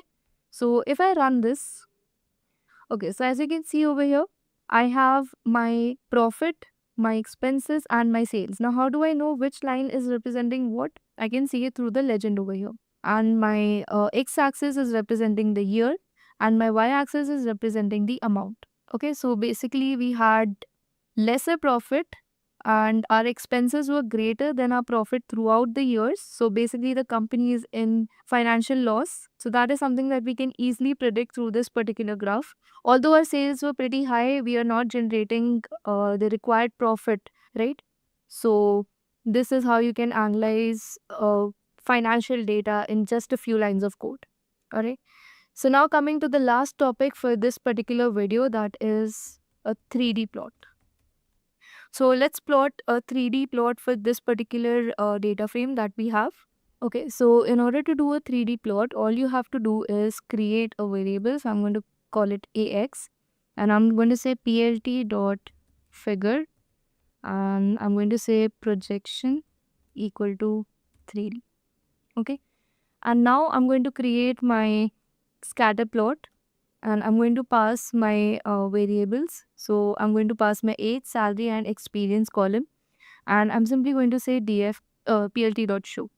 Okay, sorry, it's not going to be plt.figure, it's going to be plt.axis and my d is going to be small. Okay, so as you can see over here, I've got a 3D plot.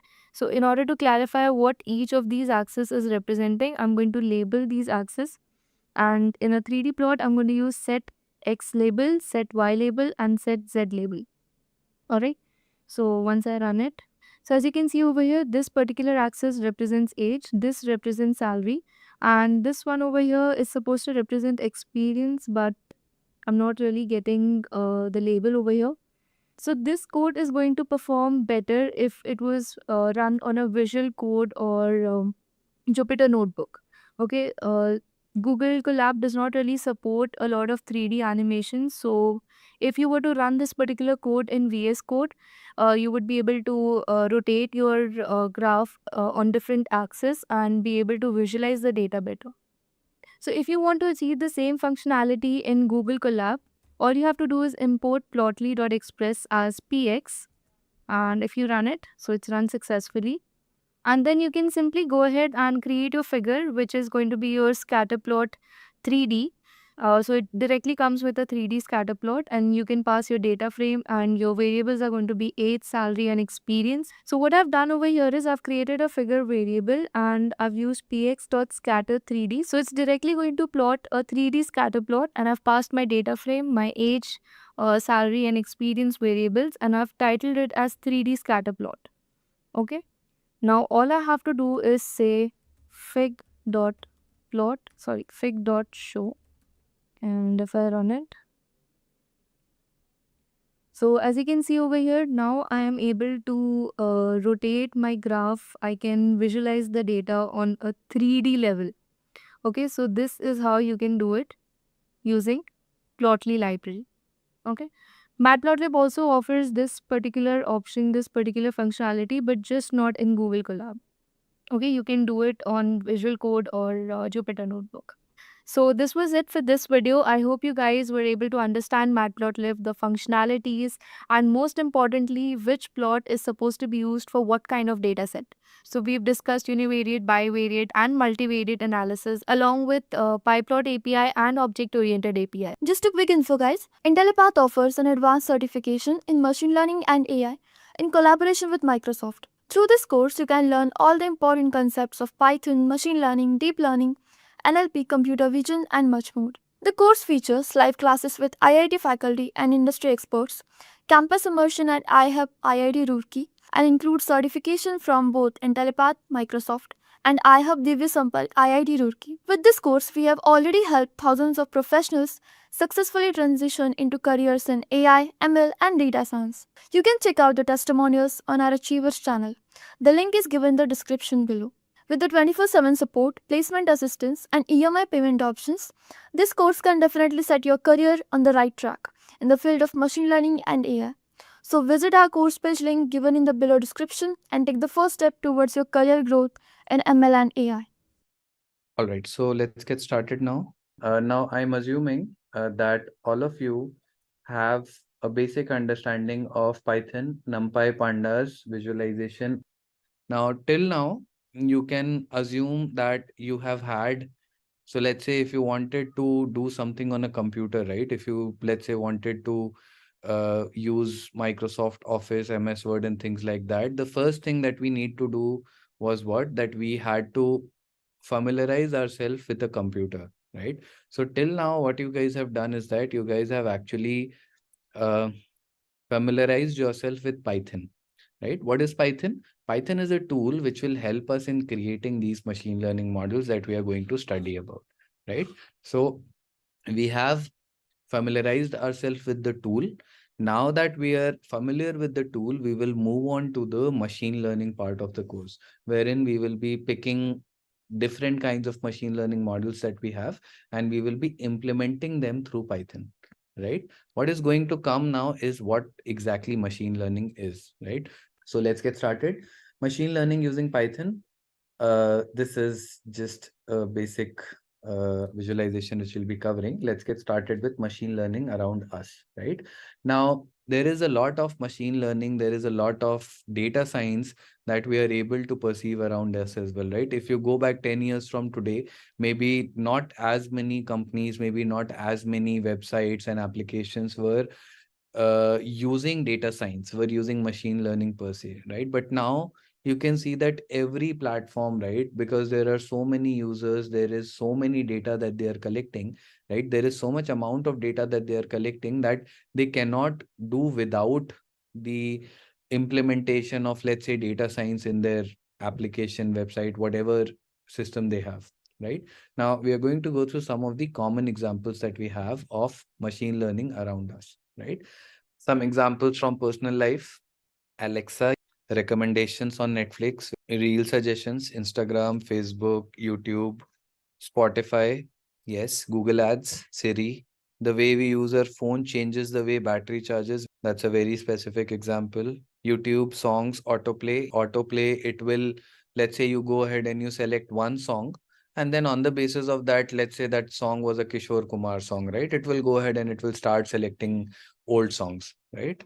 Amazon, Swiggy food suggestion, facial detection, self-driving cars, prediction of weather, mobile unlocking through face, Google Maps, face recognition, Spotify, Hi Siri, Gmail, spam emails. You see that automatically your spam folder gets on getting keeps on getting updated, right? Even though you are not marking emails as spam or not spam, but automatically your inbox will know that okay, these mails might be spam, the probability of them being spam might be high, and hence your email your service provider will automatically take them to the spam folder, right? Chatbots, exactly. Autonomous vehicle, that is your self-driving cars, right? Your ADAS, right? ADAS level 1, ADAS level 2, 3, 4. This is nothing but the complexity of the machine learning deep learning models going up, right?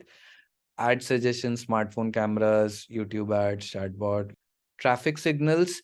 So there are certain traffic signals that actually work on the incoming traffic, right? Now your timing of the traffic signals will be adaptive, right? Depending upon, let's say, the timing of the day, or depending upon a feed from camera, which actually gives you the real time number of vehicles, right? That might be present in the different lanes that you have, your traffic signals can be adjusted. So not all traffic signals, but I'm pretty sure that the major cities that we have, there will be certain traffic signals. I know that in Delhi we have certain traffic signals. I'm from Lucknow. I know that in Lucknow there are certain traffic signals where you can see that the timing actually adapts itself automatically, right? Same goes for Bangalore, Mumbai and all. So that's a good example. Speech recognition, fingerprint sensor, stock market prediction, chat GPT and Bard, right? So let's go through these, right? Very quickly, right? So recommendations of products, right? The recommendations of products that we see on Amazon, right? That is generally a recommendation model, which is nothing but data science, right? Alexa, your Siri, your voice-based assistants coming from any other, let's say, product, right, is nothing but your pure play data science, right? It is pure play voice to text translation, and then on the basis of that you go ahead and you do whatever the person is saying to do, right, is asking you to do. All right, movie recommendations on Netflix, right? On Netflix, Instagram, Facebook, YouTube, everything. Now, how does this work? The recommendation works on your historical data, on your historical behavior. Now, you would have seen that nowadays the recommendations have become so dynamic that even if you go ahead and if you, let's say 5 minutes back, you were watching, let's say, a couple of reels on cricketers, on Virat Kohli, on, let's say, World Cup, right? You will start getting recommendations on that.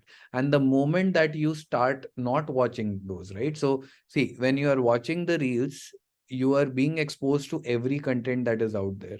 But there will be some reels wherein you are just going to swipe up, right, within maybe a second, because the content might not be interesting to you. There might be some which you watch more than one times, there might be some which you like, there might be some which you share, right? So all of this behavior is being tracked, all of your historical behavior is being tracked, and on the basis of that your recommendations are getting more dynamic in nature, right? Even within a short span of, let's say, 20-25 minutes of you using social media, right, your recommendations can keep on getting changing if you keep on changing your behavior, right? So that is the level of recommendation systems that we have today.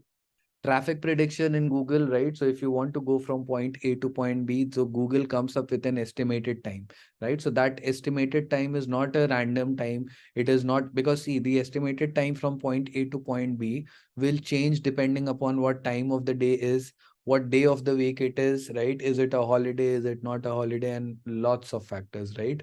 It will also depend on certain factors such as that whether there is a political rally that is going on, whether there is, let's say, an international match that is going on, whether there is a concert that is going on, right?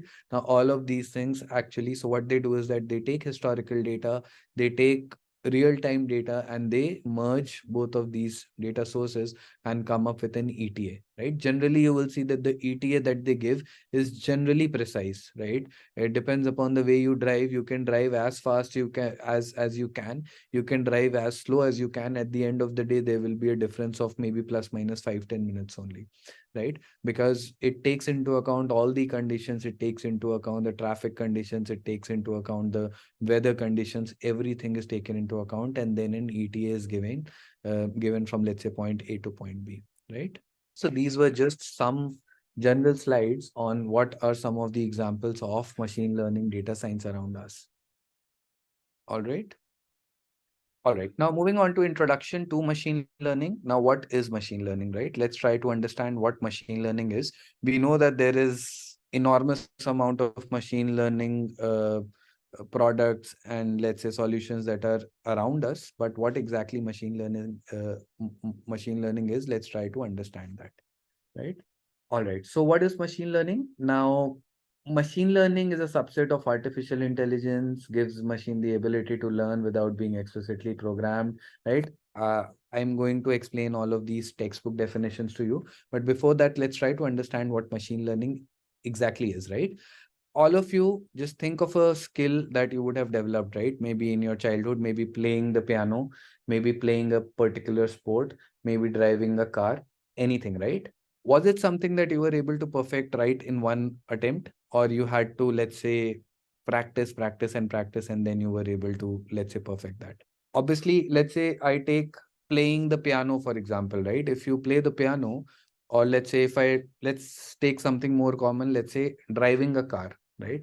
Now, driving a car, most of you would have maybe driven a car, maybe driven a bike, active or whatever, right? Now, see, you might know the basics from day one. You might know that, okay, accelerator, brake, clutch, steering, gear, and things like that, right? But once when you actually go on the road and once when you start accumulating data, right? Once when you know, so maybe the first time when you go on the road, you hit the brakes too hard, right?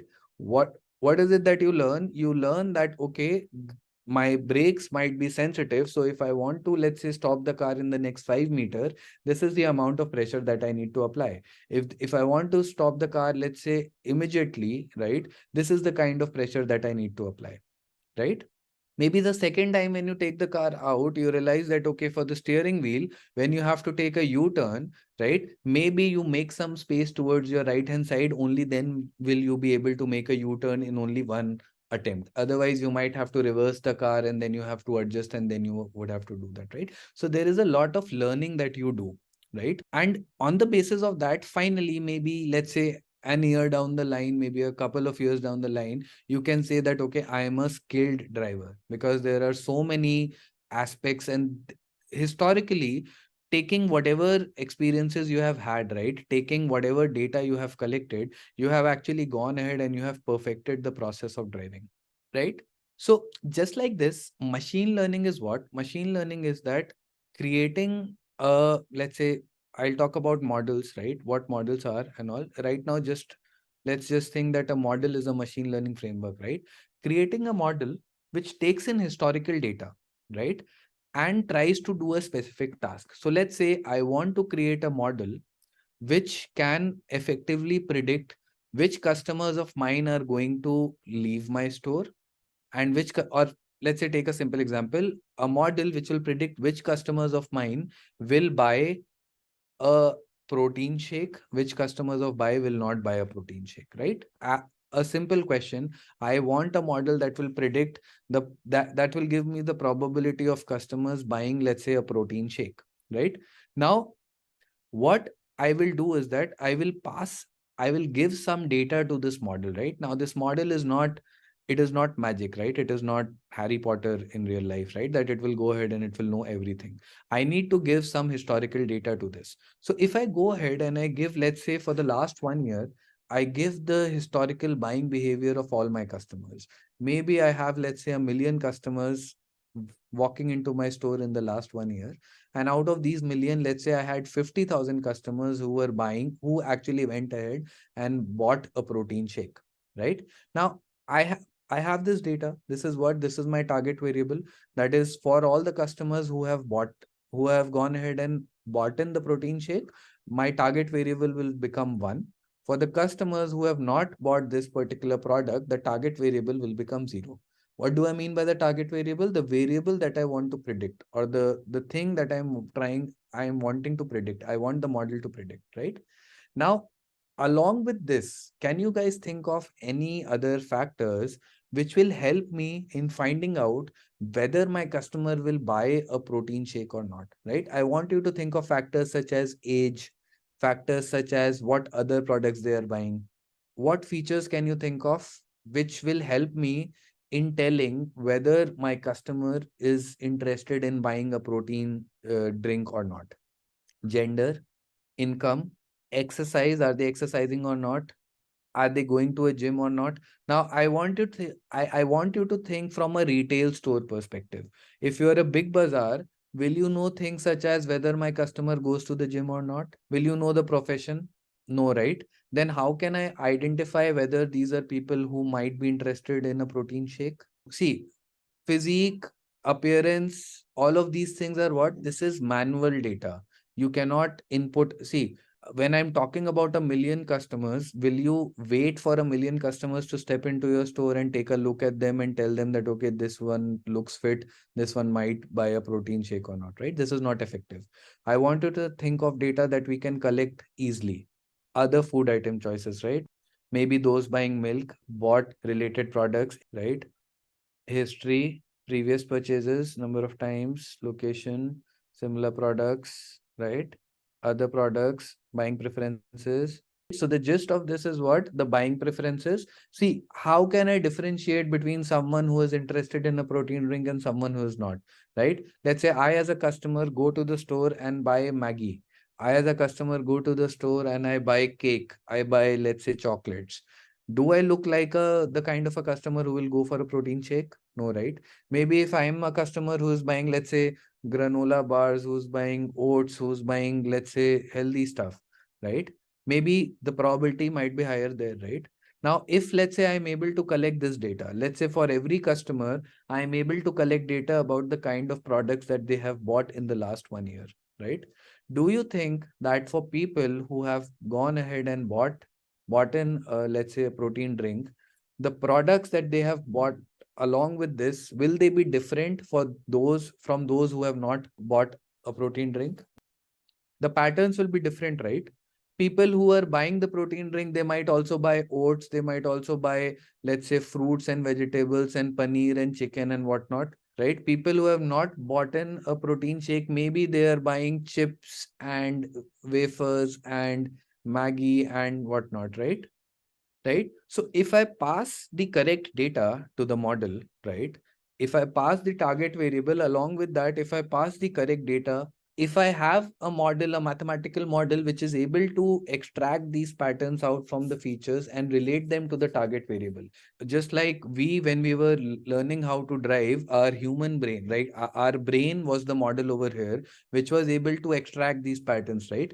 Your brain was able to figure out that when you apply the brake with this pressure, the car will come to a dead stop, and maybe passengers who are traveling might bang their head on the dashboard, right? Then you went ahead and you adjusted the force. Just like that, if I have a model in place which is able to extract these patterns from this data, the data about the products that these customers are buying, and correlate that with the target variable, which is whether they will buy a protein shake or not, right? Now, this process is known as machine learning, right? This overall process of collecting the data, tying it to the target variable through a model, a mathematical model, is something which is known as machine learning. All right. So, Jyotsna, the target variable is the question of interest, right? When we talk about data science, when we talk about machine learning, we talk about making predictions, right? My predictions can be on any aspects, right? So prediction can be, I want to predict whether it is going to rain tomorrow or not. So my target variable will become whether it rained or not, right? Now, in this case, can you guys think of features that will be helpful for us? My target variable has now changed to whether it will rain or not tomorrow. Now, using the historical data, can you think of features which will help me in predicting whether it is going to rain or not? Weather conditions, whether it was humid or not, whether it was cloudy or not, right? So if you see, as soon as my target variable changed, my target variable became rain or not, right? So let's say you go back 365 days. For each and every day, let's say you collect the target variable, that is whether it rained on that day or not. And along with that, you also collect other factors such as the humidity, the precipitation amount, whether it was cloudy or not, whether it was summer, winter, autumn, spring, whatever, right? You collect all of these factors. will you or will you not be able to make predictions? You will be able to, right? If you collect the correct set of features, obviously you should be able to make predictions, right? All right. Now, see, if I tell you that in order to predict whether it is going to rain tomorrow or not, right? I take a feature which is the number of red color cars that are present in a city, right? Do you think that this feature will be important in making predictions? No, right? So when I asked you that my target variable is rain or not, relevant features, right? You thought of features which will help you in predicting whether it is going to rain or not, right? So just like that, see, if you see your machine learning, your data science, it is not magic, right? It is common sense. You have a certain variable that you want to predict, the target variable, right? Now, the target variable obviously will be affected by some factors, right? When I want to say whether a customer will buy a protein shake or not, that also depends upon his or her other choices, right? So you want to find that. Now, if in this example, let's say whether a customer is buying a protein shake or not, right? Let's say if I would have taken into account some random feature, right? Let's say the height of a person. Do you think that the height of a person will have anything to do with their probability of buying protein shake or not? No, right? So first skill that you need to have as a data scientist is understand this concept, right? That see, there will be random data that will be given to you, right? But first thing that you need to do is that you need to ask the question, what is it that you want to predict? Then you need to sit and decide what features will be important, because if I would have taken random features and if I want to go ahead and predict whether it is going to rain or tomorrow, no model in the world will be able to do that, because the features that you have collected are totally random. They are not related with the target variable that you have, correct? So this is one thing that we need to understand. This entire process of your collecting the data, having a target variable, creating a mathematical model on top of that, this entire process is known as machine learning, right? Now, if you look at this over here in this definition, one key term that we have is it gives the machine the ability to learn without being explicitly programmed, right? Now, this is important because if you see, if I pass the correct data, if I pass the target variable, I don't have to manually sit and I don't have to tell the model that this is this and this is that, right? It will automatically extract the patterns. It will automatically extract the relationships. So machine learning is I just need to provide the correct data to the model and it will automatically uncover the patterns that are out there, right?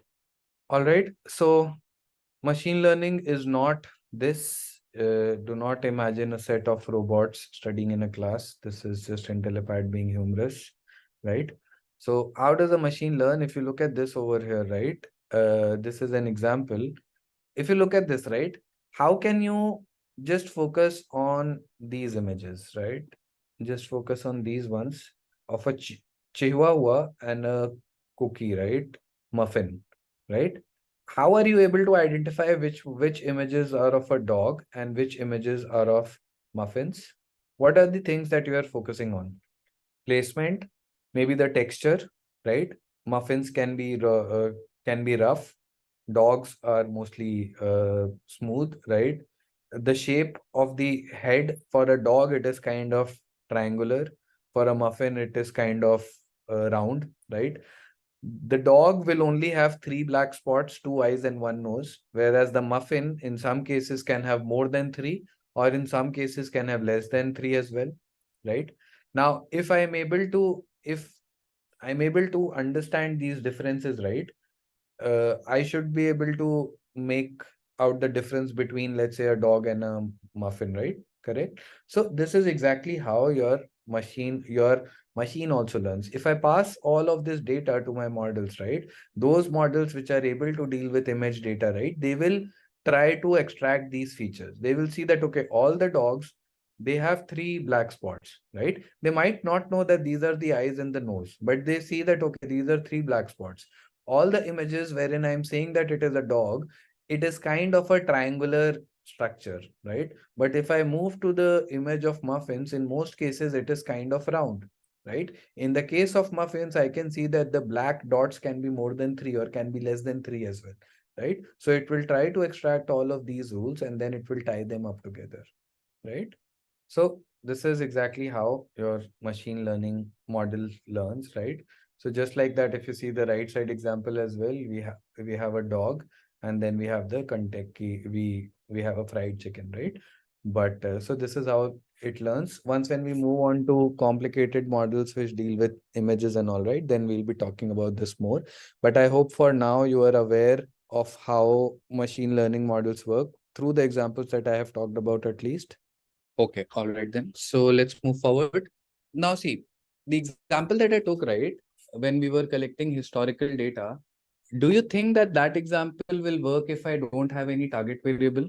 Let's say I go ahead and I collect all the data about the products that my customers have bought in, everything.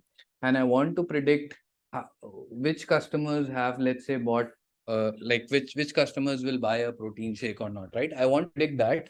But let's say that is the data that I don't have. Historically, I don't have the target variable.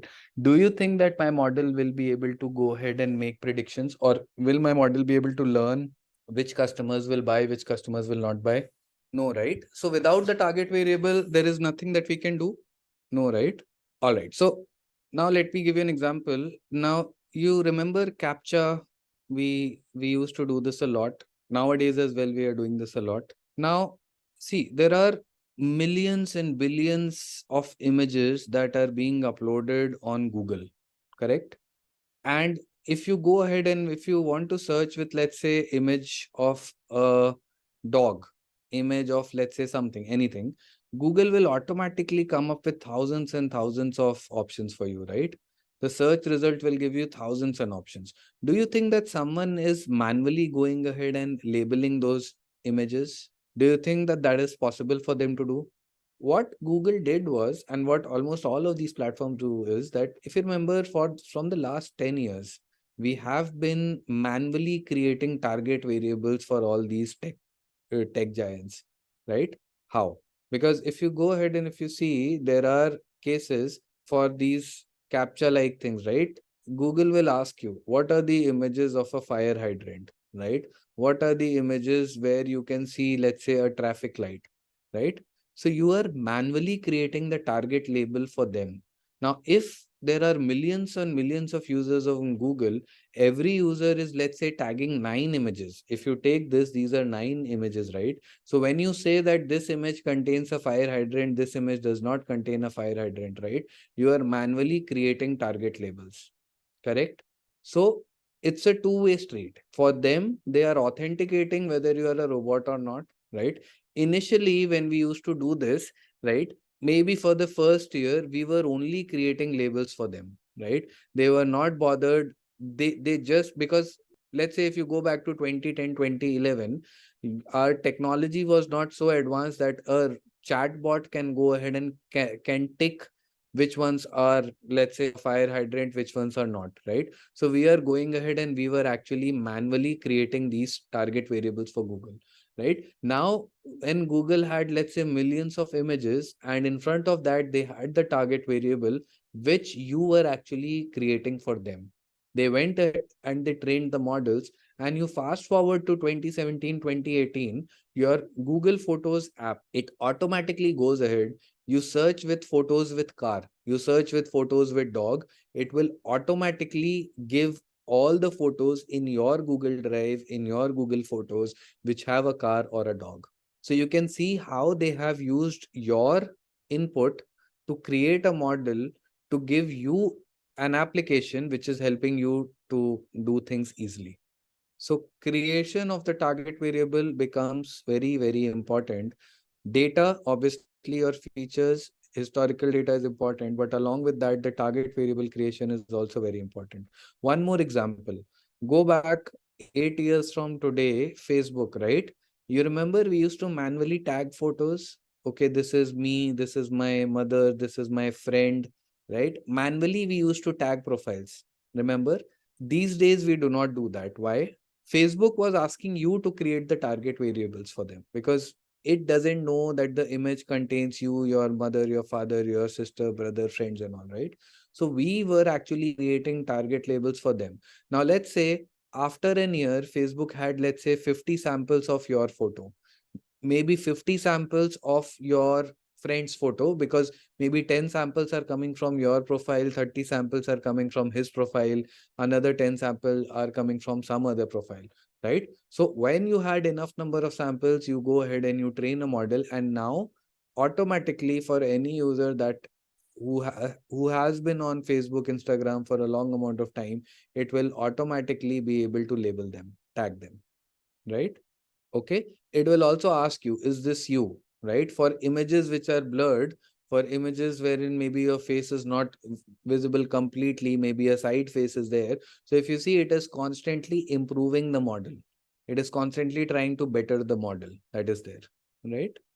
All right. So let's move forward then. Now we are going to bust some machine learning myths, right? So we are going to talk about some notations. What do you mean by AI? What do you mean by machine learning, deep learning, and all, right? So let's go through that. Now, first thing that we need to understand is that this is the overall hierarchy of things, right? Artificial intelligence is the bigger block. Then we have machine learning, and then we have deep learning, right?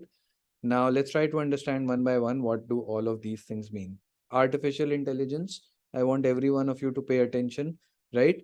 Any product, anything that humans create, right, which tries to replicate the job of a human is artificial intelligence, right? And a robotic vacuum cleaner, right, which automatically goes ahead and cleans your house depending upon the placement of items and furniture in your house, which will automatically create a trajectory, is artificial intelligence. A self-driving car, right, which goes ahead and which takes input from the roads, and it tells the car what it needs to do or what it not needs to do, right, is artificial intelligence. But all artificial intelligence is not machine learning, right? If I give you the example of the robo vacuum cleaner is not working on historical data. It is only working on a bunch of sensors and radars through which it is laying out the map of your house, right? It is laying out the structure of your house, and it is coming up with a movement plan, right? That, okay, this is how I'm going to move, maybe in a zigzag way. Let's say that there is a table in front, it is going to change the route. So it is totally an optimization model, right? It is not machine learning. It does not need any historical data, right? On the basis of whatever the present situation is at your house, the sensors will leave out signals through which the radars and the sensors are going to create a trajectory for your house, and on that your robo vacuum cleaner will work, right? This example is not machine learning, but this is artificial intelligence. Why? Because the robo vacuum cleaner is actually helping you do something which otherwise a human would have done, right? So artificial intelligence is something that is artificially created which assists a human. All right.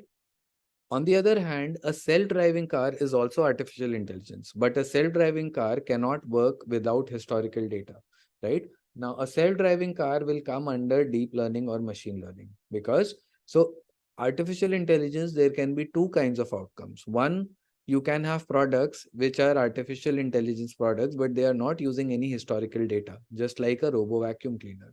But you can also have those products which are using historical data, just like a self-driving car, just like a recommendation system, just like Alexa, just like Siri, correct? So your functional robot as well, right? Let's say you go ahead and you create a robot which will help you in cleaning your dishes, right? So that is artificial intelligence. It might not take any historical data, right? So anything that you are creating, right? So you have seen robot restaurants, right? You would have seen in most of the cities nowadays we have a robot restaurant wherein a robot will serve food to you, right? Now, that is not machine learning, because the robot cannot improvise on what it needs to do. There is a predefined set of steps that it will have to do. But so that is artificial intelligence, but that will not be considered as machine learning or deep learning, right? Now, within artificial intelligence, we have, if you see the smaller bubble is what? Machine learning. Machine learning is that all of the products within artificial intelligence which can work only with the presence of data, right? The ones that, so if you see over here, so If I talk about the robo vacuum cleaner, right? The robo vacuum cleaner will be here. Okay. But if I talk about, let's say, a recommendation system, right? A recommendation system which is working on historical data will be here. Correct? Because a recommendation system cannot work without your historical data. So it will be within machine learning. All right. AI is the superset, ML is the subset, DL is not the intersection of both, DL is a subset of ML. Right. So now I will come to deep learning.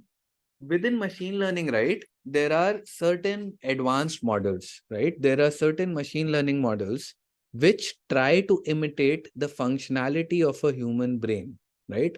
If you see, the human brain is the most complicated model, right, which can learn things on its own, correct? We know that we have been learning so many skills right from the day when we were born. We learned how to walk, we learned how to sit, we learned how to speak, and gradually we keep on learning complicated things, right? Now when you are 20, 25, 30 years old, right, with the combination of movements of your hand and foot and whatnot, you can do so many complicated things, right? You can multitask. The potential of the human brain doing stupendous things is unlimited, right? Correct? So there are some models which are highly advanced, right? Which try to imitate the functionality of the human brain. How does it try to do that? All of that we will be covering when we get started with the deep learning part of this course, right? But those models within machine learning which are way too advanced, right? So it is just like in the world of cars, if let's say all cars were machine learning, right? So your electric cars can be deep learning, right? Because they are actually slightly more advanced, right? They are actually working without the need of, let's say, fuel, right? They are working on a battery. But both of the cars are doing the same thing. They are transporting you from point A to point B. So all the machine learning that you have, their end goal is to go ahead and make predictions using data. But within that, there will be a subset of models which are highly advanced, which try to imitate the functionality of the human brain. And that is what those models are known as deep learning models. So deep learning, right? Within machine learning, there is a separate bunch of models, right? Inside machine learning, which are known as deep learning models, right? Now, the deep learning models are specific models which are highly advanced, which try to imitate the functionality of the human brain. How it does that and all that is something that we'll save for later.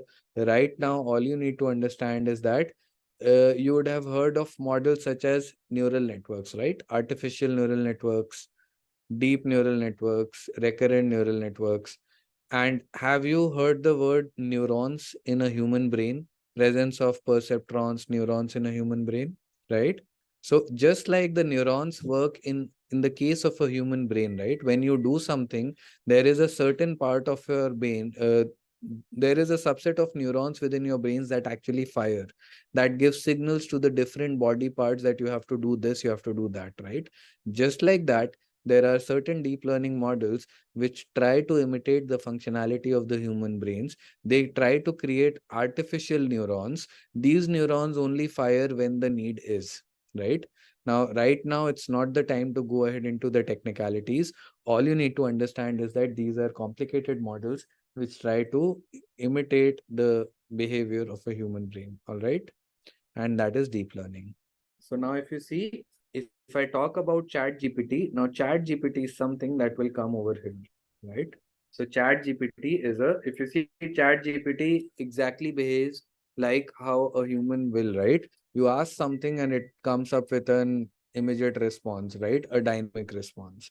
And that is what you have over here in chat GPT. All right. So all of this we have explained. Artificial intelligence area of computer science emphasizes the creation of intelligent machines that work and react like humans, that is AI. ML, a subset of AI which gives the machine the ability to learn without being explicitly programmed. We have talked about this as well, that when we give data to a machine, it will automatically learn what it needs to do, what it not needs to do, that is ML. DL, it is a subfield of ML which is concerned with algorithms which are inspired by the structure and function of the brain called artificial neural networks, right? So I hope all of this is clear to everyone. AI, ML, and DL. Now we will move on to myth number 2. Robots will take up our job, right? What do you guys think? Is this a myth or is this a reality? So partially true, right? It's not totally true. See, it is not going to take up your job. It is going to make your job simple, right? See, 50 years before, when the computers were invented, people were scared that computers will take up their jobs. Did it take up jobs? It might have, right? Maybe 10% of the jobs. But did it create extra jobs? So many, right? India, Bangalore, Gurgaon, cities like these, right? They are existing. They are into, they are dominating the Indian ecospace. Why? Because of computers, correct? So with the advent of computers, yes, there were jobs that were taken, right? But then there were, maybe if 10 jobs were taken, 100,000 jobs were created as well, right?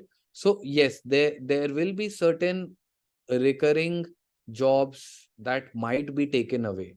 But then that is why you guys are here, right? That is why I have a batch of 190 people who want to learn about ML and DL and what data science is, right? Because you guys want to upskill yourself. With upskilling, obviously, you might be able to do much more complicated things in a more easier way, right? So it will not take up your jobs, right? And that is something, because see, I've been using ChatGPT for 8-9 months now, right? I know that ChatGPT, right, the output that it gives depends upon the sophistication of the question that you ask to it, right? You will ask a dumb question, it will not have that much in intelligence that it will tell you that no, you have framed the question incorrectly. It will give you a response, right? So it takes a human to extract relevant information out of tools like these. So it will not take your job, it will make your job easy. How it has made my job easy? So last year I did something for my client which took 5 days for my team to do. This year the same thing we had to do for the same client, and we did it in a day, right? Because of ChatGPT, we were able to come up with a code which was able to, so we did not spend too much time writing the code. All we had to do was we had to give instructions. But these instructions, if I ask someone who is from, let's say, a non-data science background, they will not be able to give that because they don't have the experience. So if you don't have the experience, now you can be a very good driver of cars, but if I give you a truck to drive, if I give you a bus to drive, will you be able to drive that? No, right? It will require experience, right? So obviously these tools are there to help. Your artificial intelligence, all of these things are there to help, right? It will enable you to do more things. It will enable you to do things fast, right? It will enable you to do more complicated things in an easier way. But see, for people who don't like to stay updated, right? You would remember the case study of Nikon, right? Nikon was the, I think, camera, Kodak or Nikon, right? I'm not sure if I remember the name, but they actually, when digital pictures came in, right? Kodak was a company. They actually were resilient. They said that okay, this is not going to stay. They did not upgrade themselves, and eventually they went out of business because right now we are living in a world wherein physical cameras are not even, no one is using that, right? Nokia also, right? So you need to be, obviously you need to be updated with time. Things are getting more tech savvy, so you need to be updated. That is why I have you guys here, and there are thousands and millions of people who are not doing this, who are still living in a bubble that okay, AI is not going to take the world, right? It is doing that, but if you work along with it, you will also grow, right? All right. So this is obviously a myth. Yeah. Now we will move on to the types of machine learning models, right? Now we have talked about machine learning, but there are different kinds of machine learning models that we have, right? So let's try to understand what these are, because all of the models that we will be studying in the duration of this course will either belong to one of the three categories that you see over here, right?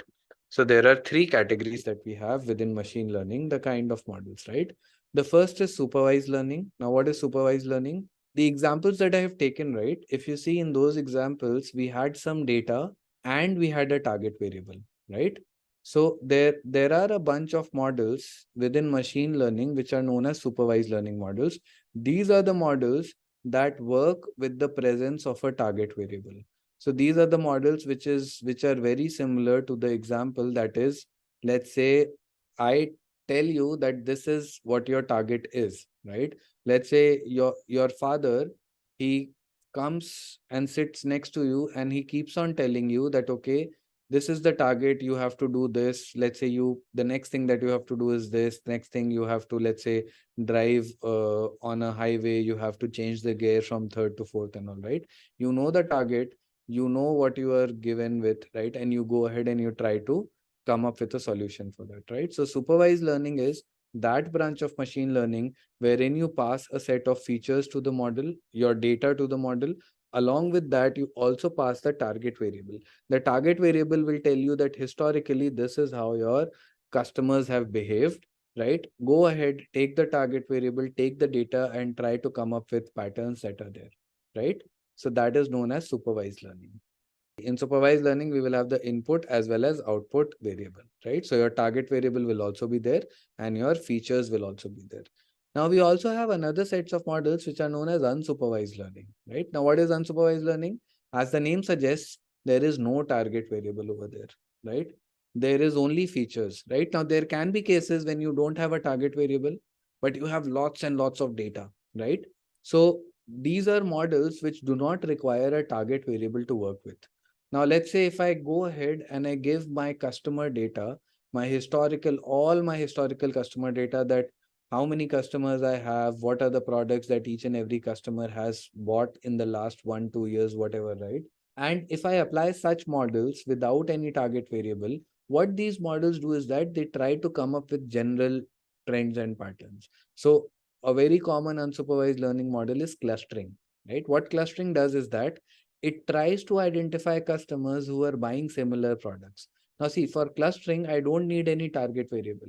If I see that, let's say these are 1,000 customers, all of whom are only buying, let's say, liquor and snacks from my store, I will go ahead and I will say that, okay, these are similar customers. Let's say I have another bunch of customers who are buying bread, butter, eggs, chicken, and let's say such fresh items, right? Maybe all the fresh items, they are not buying pulses, they are not buying rice, they are not buying, let's say, bathroom essentials and all, right? So on the basis of the products that these customers have bought, these unsupervised learning models will group them together, right? So unsupervised learning, that branch of machine learning which does not require a target variable. It still requires historical data, right? That is why it is machine learning, but it does not require a target variable, right? Supervised needs a target variable, unsupervised, no target variable, right? So let's move on to reinforcement learning. Now, reinforcement learning is the third kind of machine learning. Now, these are those models which automatically, right, adjust their predictions, they adjust the quality of predictions on the basis of your data distributions, right? Now, what do I mean by this? Your reinforcement learnings are those models. So this, you can say that these are the deep learning models which have the ability to adapt, right? When I say the ability to adapt, so let's say I created a model. Let's say I created a supervised learning model back in 2020, which was predicting what are the, let's say, items that my customers are going to buy from a medical store, right? Now, back in 2020, this supervised learning model would not have known that COVID is about to come. So maybe this model does not know that mask or sanitizers will become an important part of the future, right? So this model, even today, if you go ahead and use this model even in 2023, because it was created using 2019, 2020 data, it does not know that masks and sanitizers have become a crucial part of every human's life today, right? But the reinforcement learning model, if I talk about reinforcement learning models, right, these are models which keep on updating their predictions as per the customer behavior keeps on changing. So what the reinforcement learning models do is that they have a feedback loop. That is, from the prediction, the feedback loop will go to the data. Now, let's say back in 2020, my customers were buying something. Now in 2021, as soon as my customers started buying masks and sanitizers, your reinforcement learning model will retrain itself, right? It will retrain itself and it will adjust the predictions accordingly, right? So as and when your time progresses, if your customer behavior keeps on changing, your reinforcement learning models, which are slightly more complicated models, try to adjust the quality of predictions that they have, right? So that is your reinforcement learning. We are going to talk about all of these in detail as and when we proceed to the course, right? Right now, all you need to understand is that what are the differences between these three, correct? So if you see, supervised learning is nothing but you have a teacher which is actually helping you in understanding what is an apple, what is not an apple and all, right? Okay, so if you see, that is supervised learning. What are the use cases of supervised learning? Use cases are spam classifiers. We have spam classifiers automated in the emails, which will automatically detect whether an email is spam or not spam. How does it do that? It sees that historically all the emails that are spam, let's say they contain, you have won $10,000, $1 lakh, or let's say apply for a credit card and things like that, right? So any future email that comes, whichever emails have these critical keywords, right, it will automatically assign them as spam, right? Fingerprint analysis, right? All of this is what this is supervised learning. Your historical data is there. As soon as you go ahead and let's say you enter your fingerprints on the sensor, whatever, right? It knows automatically that this is you. It will have all your details, right? Maybe Aadhaar card or things like that. Unsupervised, if you see, there is no target variable. If I give this data to my model, it will automatically find out on the basis of similarity. Now it sees that these three bananas look very similar, so maybe I should group them together. It sees that oranges, right? These three look very similar. The color is same, the texture is same, so maybe I should group them together. It sees these apples and it says that, okay, these look similar, so it will automatically group them together, right? So if you see, for unsupervised learning, I do not give any target variable. I do not give any, I explicitly do not tell the model that these are apples, bananas and all. It will automatically cluster them into your different segments, right? Right now, use case of unsupervised is voice-based personal assistant. If you see voice-based personal assistant, right, they don't have any target variable.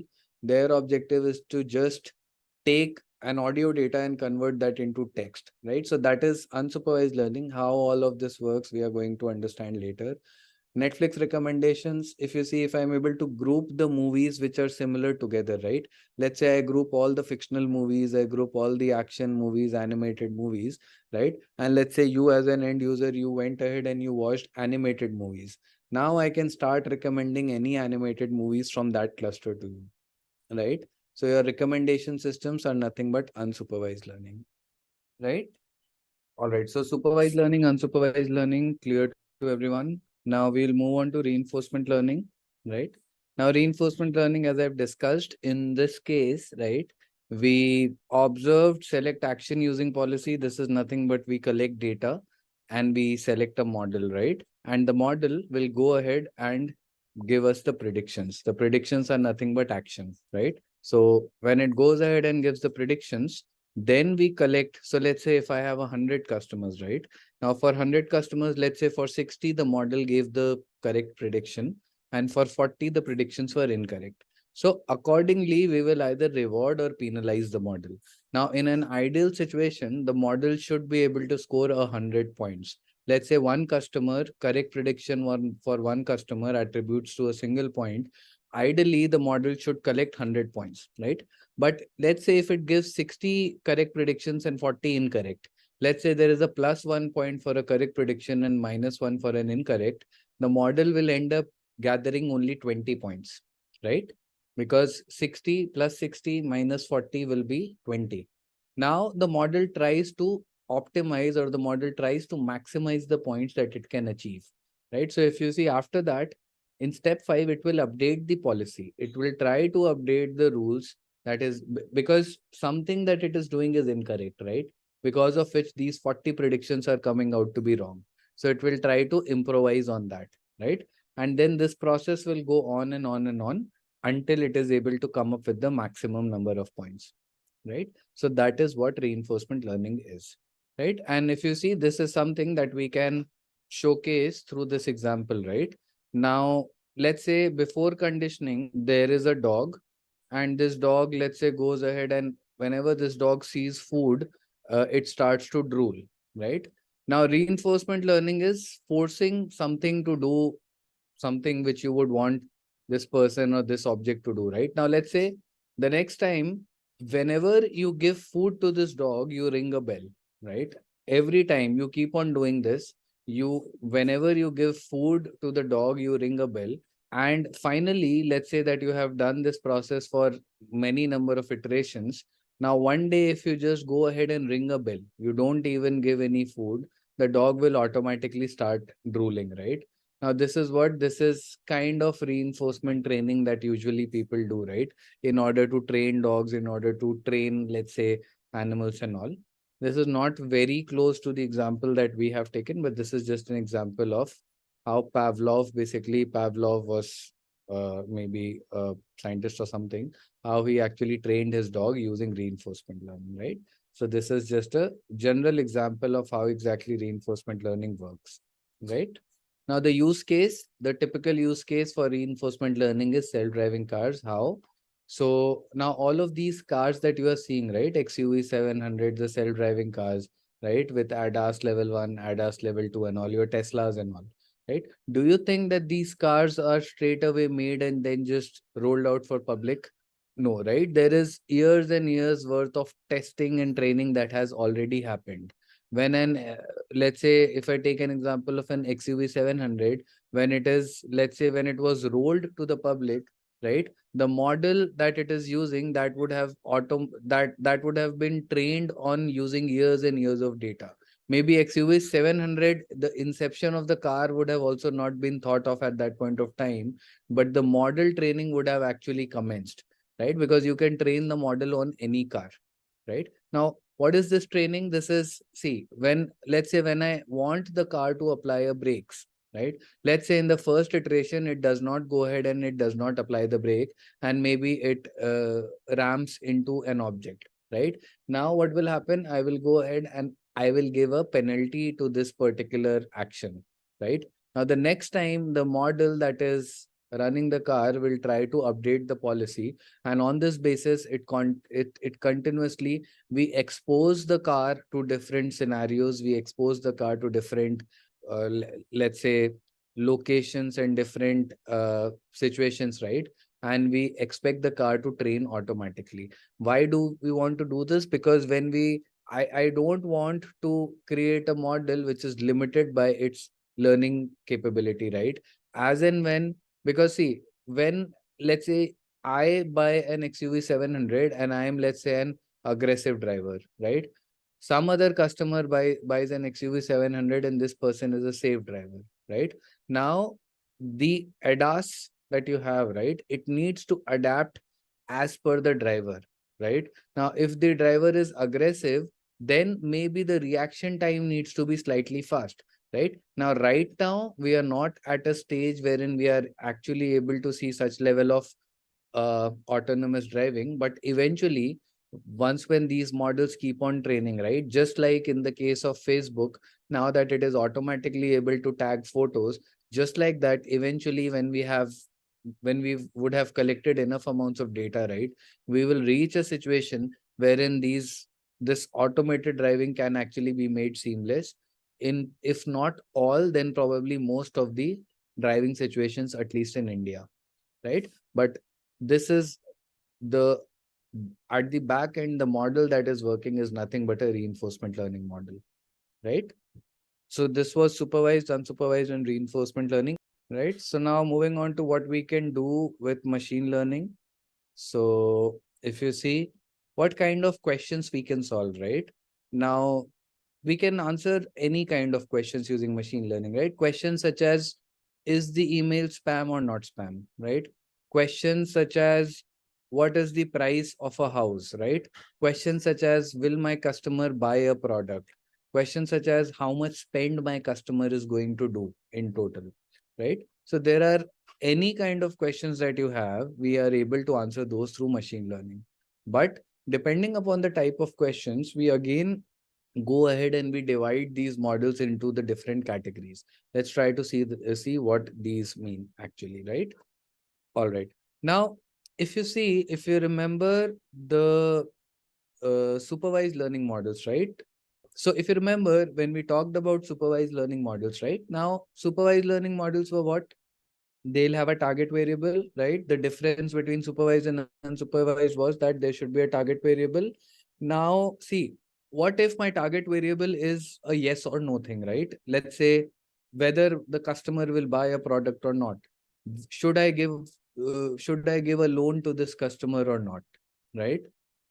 Will this customer default on his or her payment or not, right? So if you look at this target, in all of the examples, my target variable is a category, right? Is a yes or no thing. So I can represent this as a binary variable, right? Maybe 1 means pass, 0 means fails.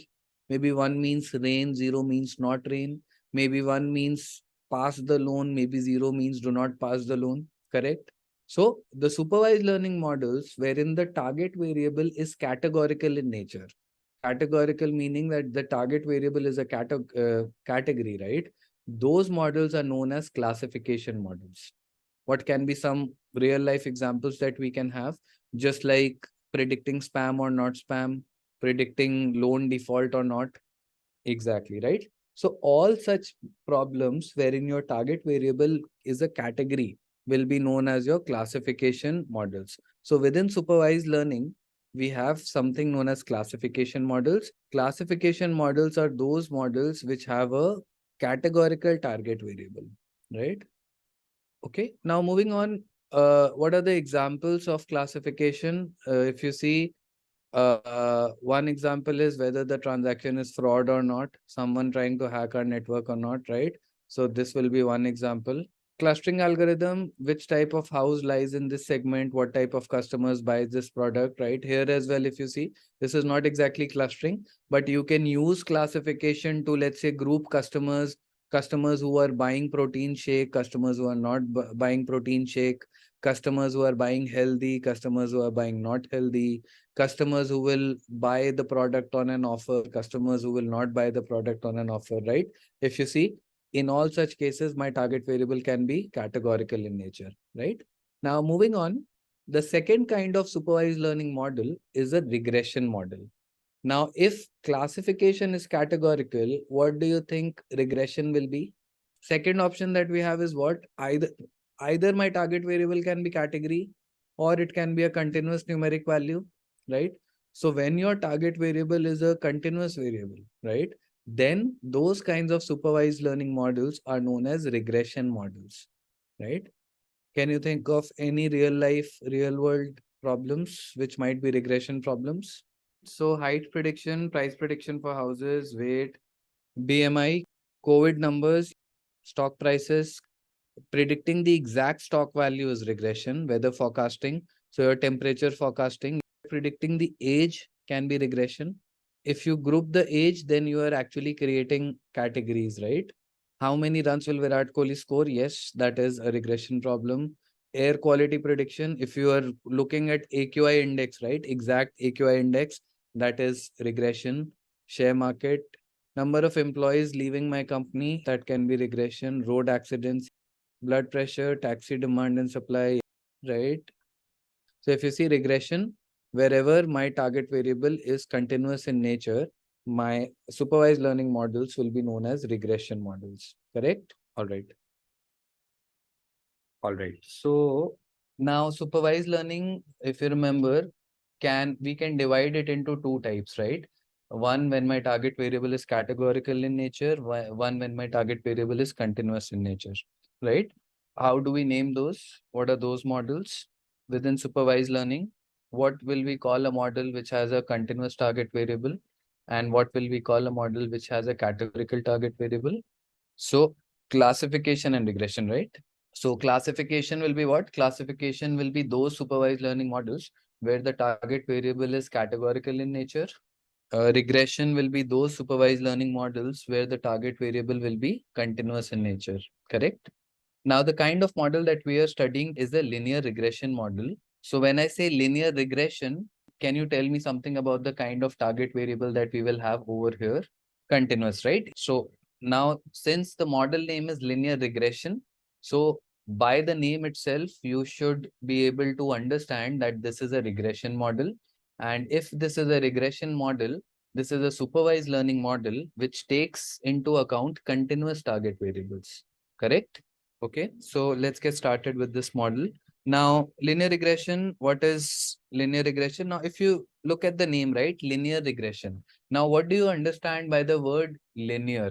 So linear may be a line, or maybe, so if you talk about, let's say, processes, let's say if I increase the speed of my car from 30 kilometers per hour to 60 kilometers per hour, how much distance will I be traveling in an hour? The first case, I would have traveling 30 kilometers. In the second case, I would have been traveling 60 kilometers, right? So if you see, there is a direct relationship between, let's say, the speed of the car and the distance that it travels, right? So there are many processes in and around the world which have a linear relationship. So by linear, so see, let's assume that you study for 10 hours and you score 50 marks, right? Let's assume that if you would have studied for 20 hours, you would have scored 100 marks, right? But if you study for 40 hours, will you score more than 100 marks? No, right? The maximum cap will be 100. So maybe the number of hours you study and the marks that you get, it might or it might not be a linear relationship. But if you look at the speed that a car travels with and the distance that it will travel, right, in a fixed amount of time, this will be a linear relationship, right? If my speed is low, the distance traveled will be low. If I increase the speed, let's say 5 times, my distance traveled will also increase by a margin of 5 times. Is that correct? Okay, so if now let's try to understand what we mean by linear regression, right? Now, linear regression, it is a technique of finding the relationship between two or more variables, right? Now, change in dependent variable is associated with change in one or more independent variables. Now, before jumping into this definition, let's first try to understand what we mean by dependent variables and independent variables, right? So dependent variable is the target variable, right? The variable that is dependent upon other factors, right? So see, whenever I'm saying target variable, whenever I'm saying dependent variable, whenever I'm saying, let's say your label, right? All of these words refer to the same thing, that is your target, right? The variable that you want to predict, correct? Whenever I'm saying independent variable, I say features, I say, let's say, dimensions of the data, right? Whenever I'm talking about these things, it means that I'm talking about the features, right? So let's say if I wanted to predict the time that it takes for me to travel from point A to point B, right? And let's say I take the speed of my car as a factor, as a feature. So my feature will become the speed of the car, and my target variable or my dependent variable will become the speed of the car, right? Right. So now if we go through the definition, so linear regression is nothing but it's a technique of finding the relationship between two or more variables. So my one variable will be the target variable that I want to predict. The other variable will be the independent variable, or it can be a host of independent variables. Either you can have a single independent variable, or you can have 2, 3, 4, whatever, depending upon however independent variables you have or you need, right? So linear regression is a model which basically establishes a relationship between the target variable and the independent variables or the features that you have. Okay.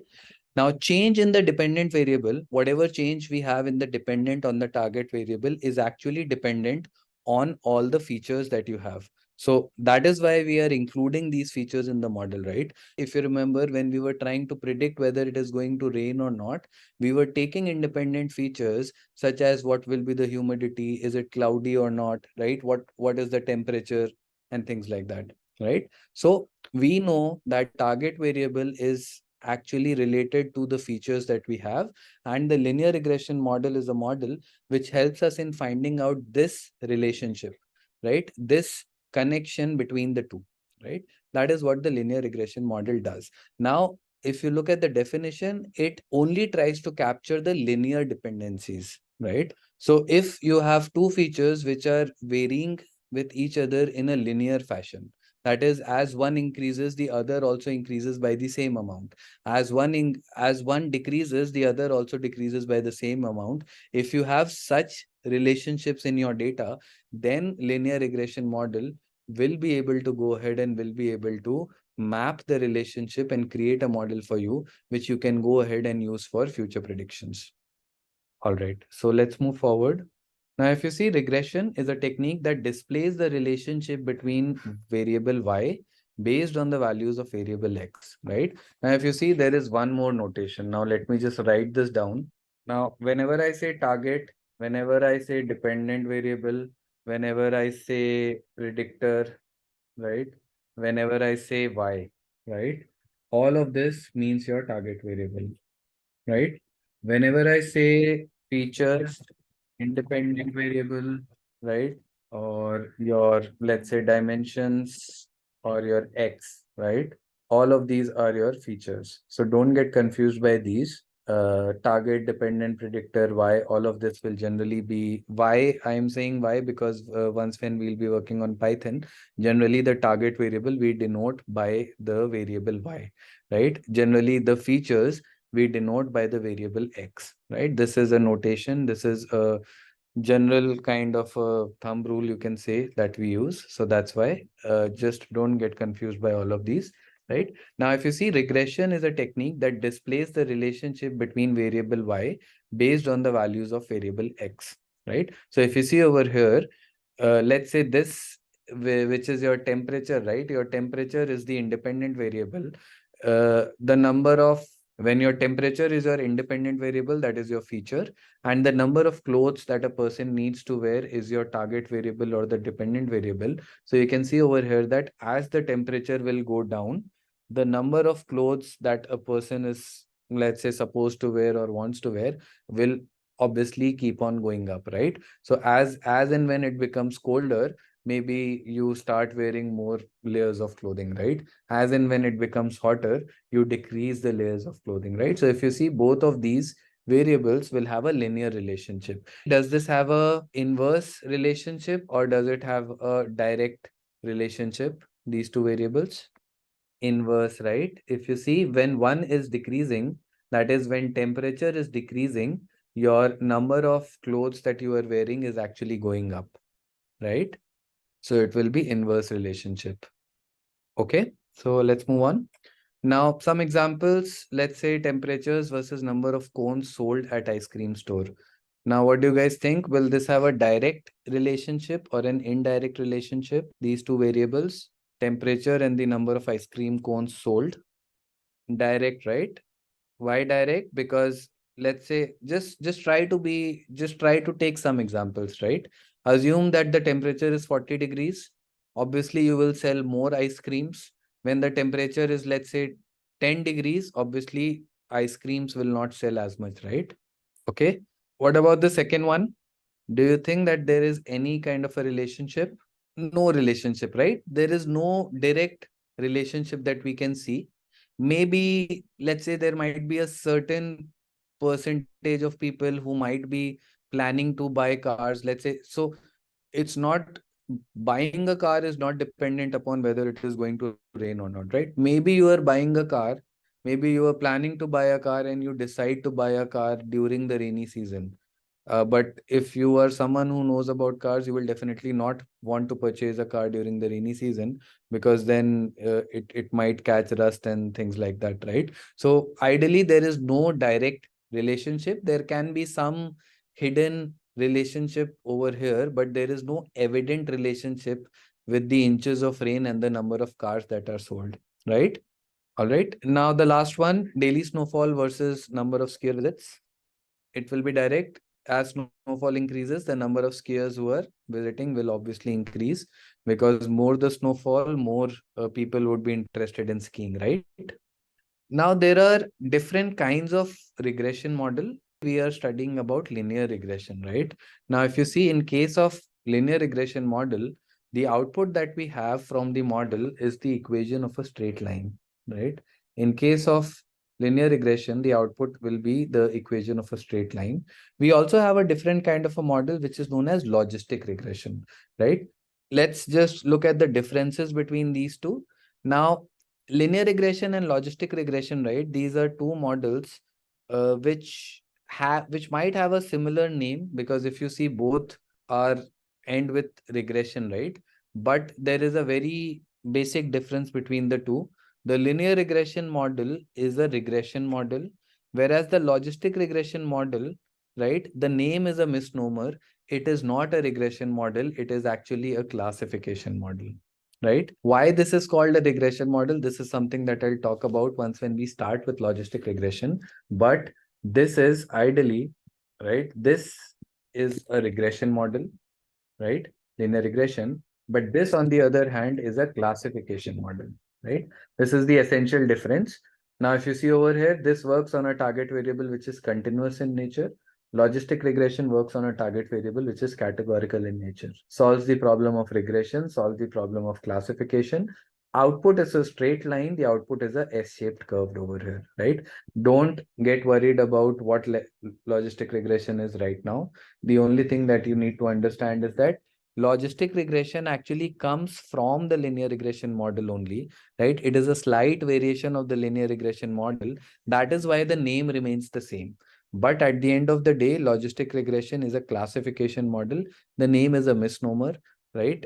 Do not confuse it by, if someone asks you whether logistic regression is regression or classification, this is the only model whose name is confusing, whereas it says that it's a regression model, but ideally it's a classification model.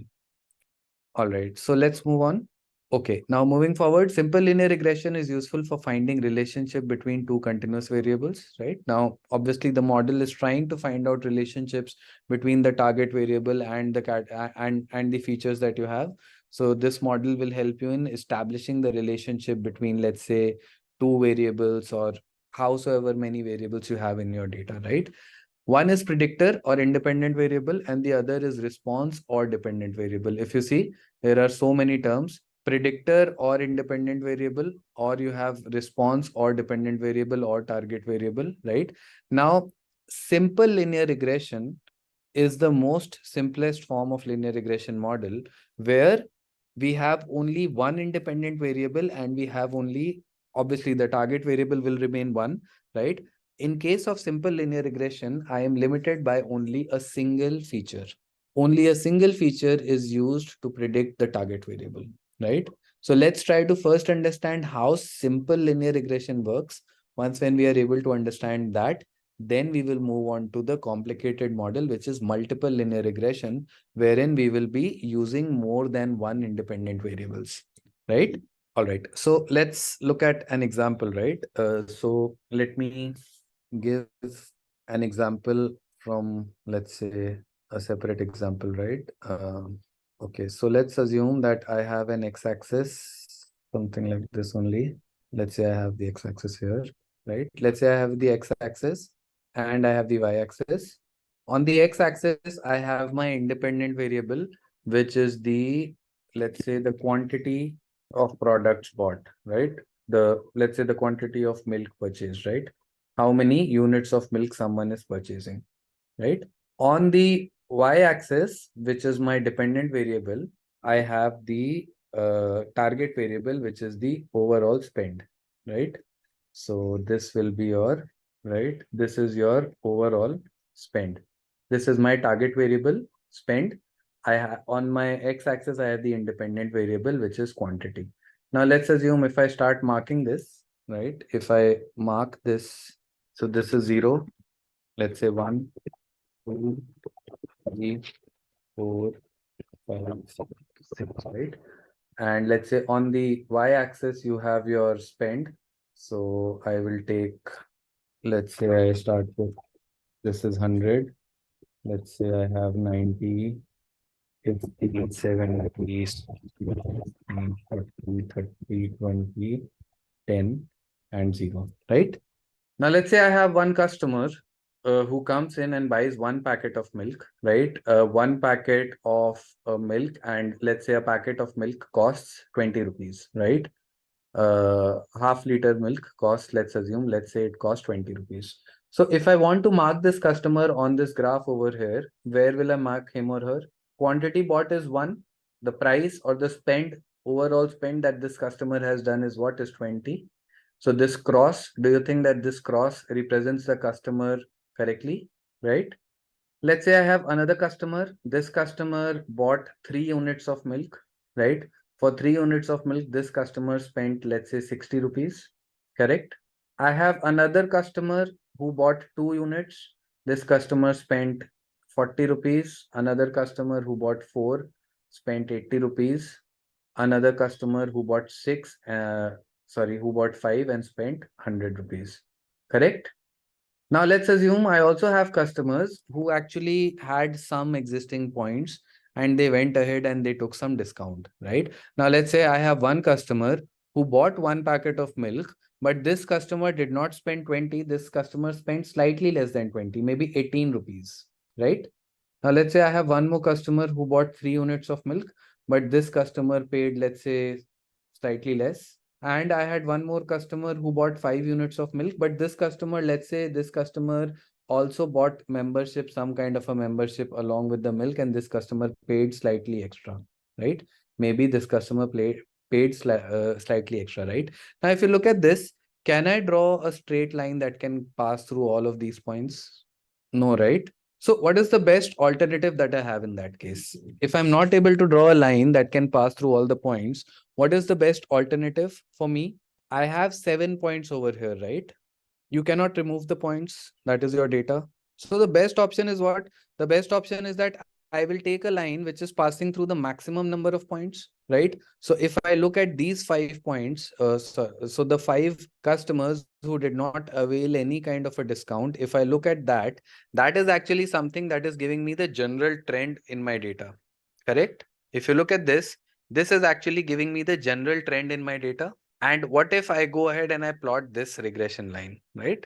Now, see, what the model will try to do is that the model will try to fit the maximum points that it can in a line.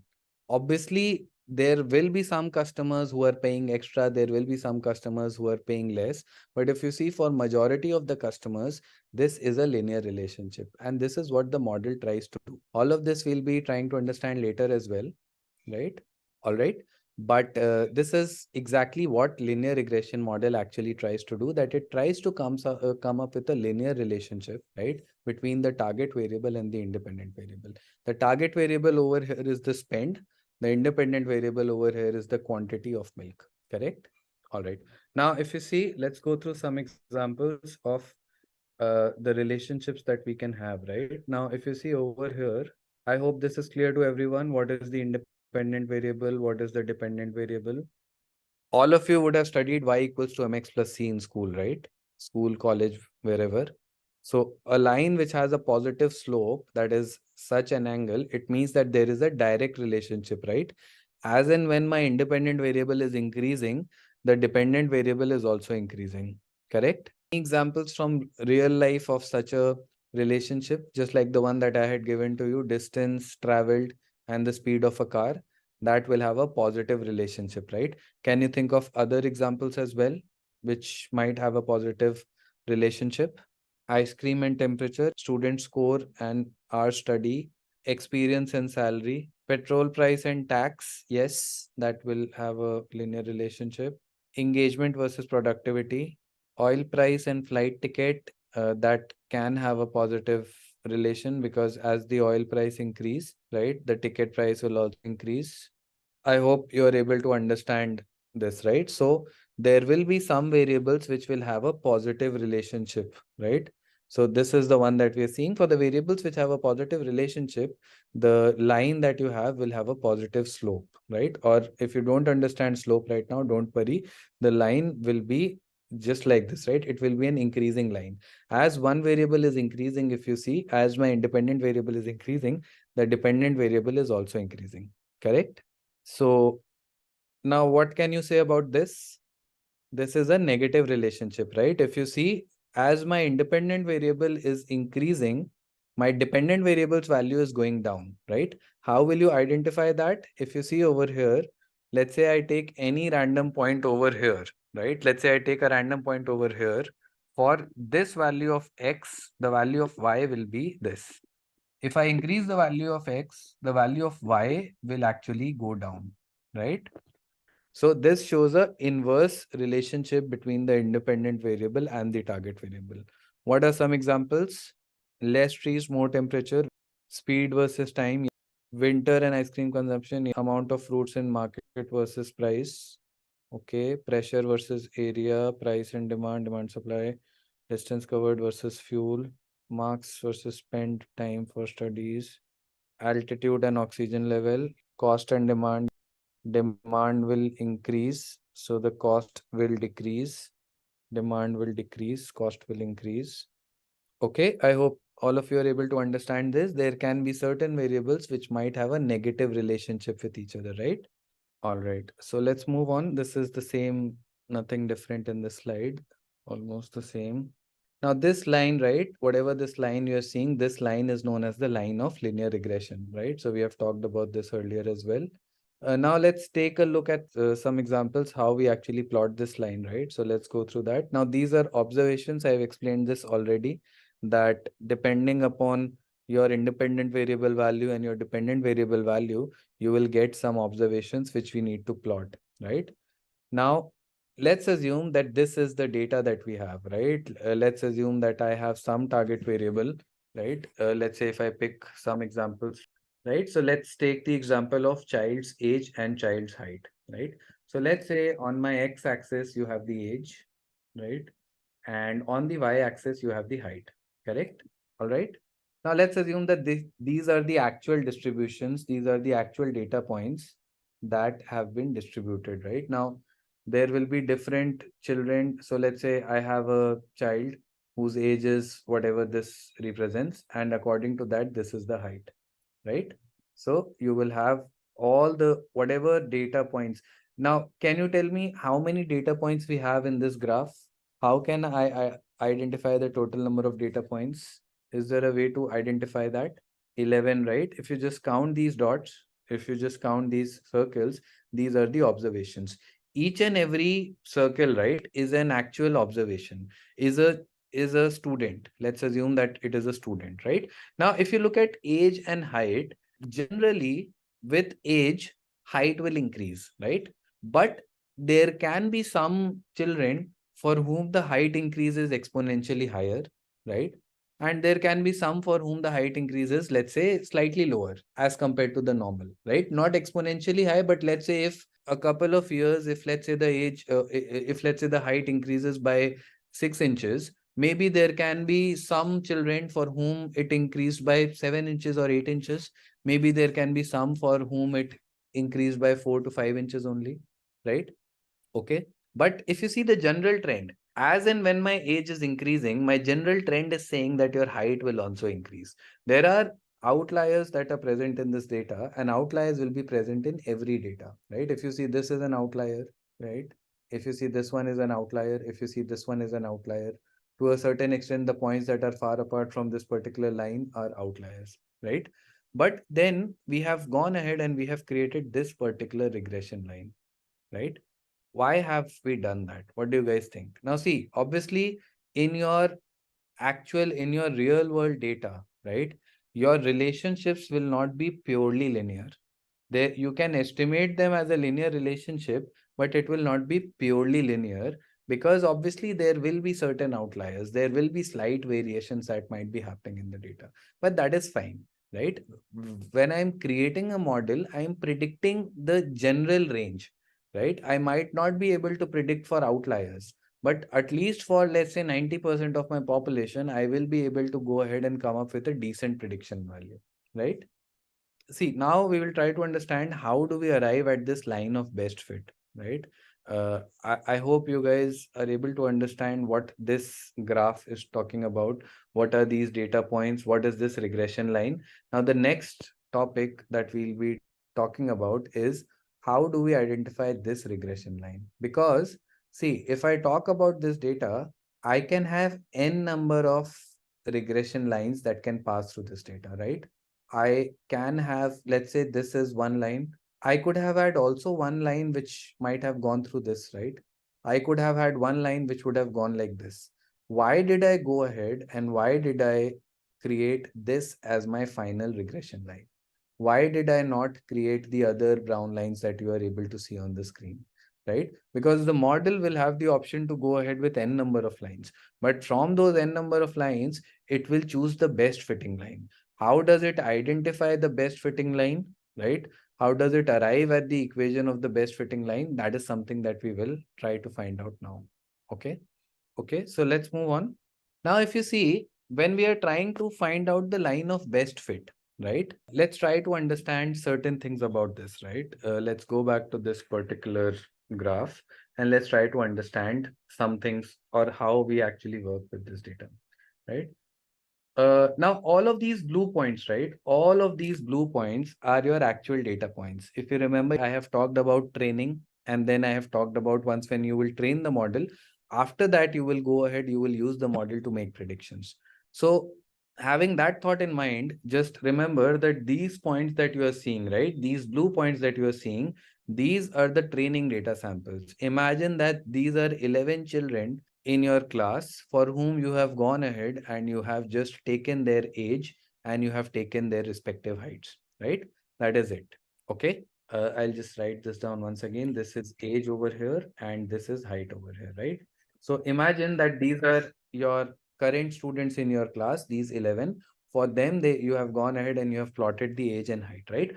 From these data points, let's assume that you arrive at this particular best fitting line. How did we arrive at that? Don't worry about that right now. Just imagine that you arrive at this particular point, right?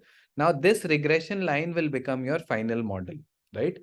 Let's try to understand how we use this model to make predictions, right? Now, let's assume that a new student, your teacher informs that a new student is coming to your class and the age of the student is 13 years, right? Is 12 years, let's say, right? Now, 12 years on the x-axis, let's imagine that 12 years sits somewhere over here, right? 12 years is something, or let's say 12 years sits somewhere over here, right? On the x-axis. Now, as per the model, my model will go ahead and my model will make a prediction that the height of this particular student should be this, right? Let's assume that this is a point that intersects at 5 foot 4 inches, right? Let's say this on y-axis intersects at 5 foot 4 inches. All right. So what you can say is that for this student, when the age was, let's say 12 years, my model's prediction actually came out to be 5 foot 4, right? Okay.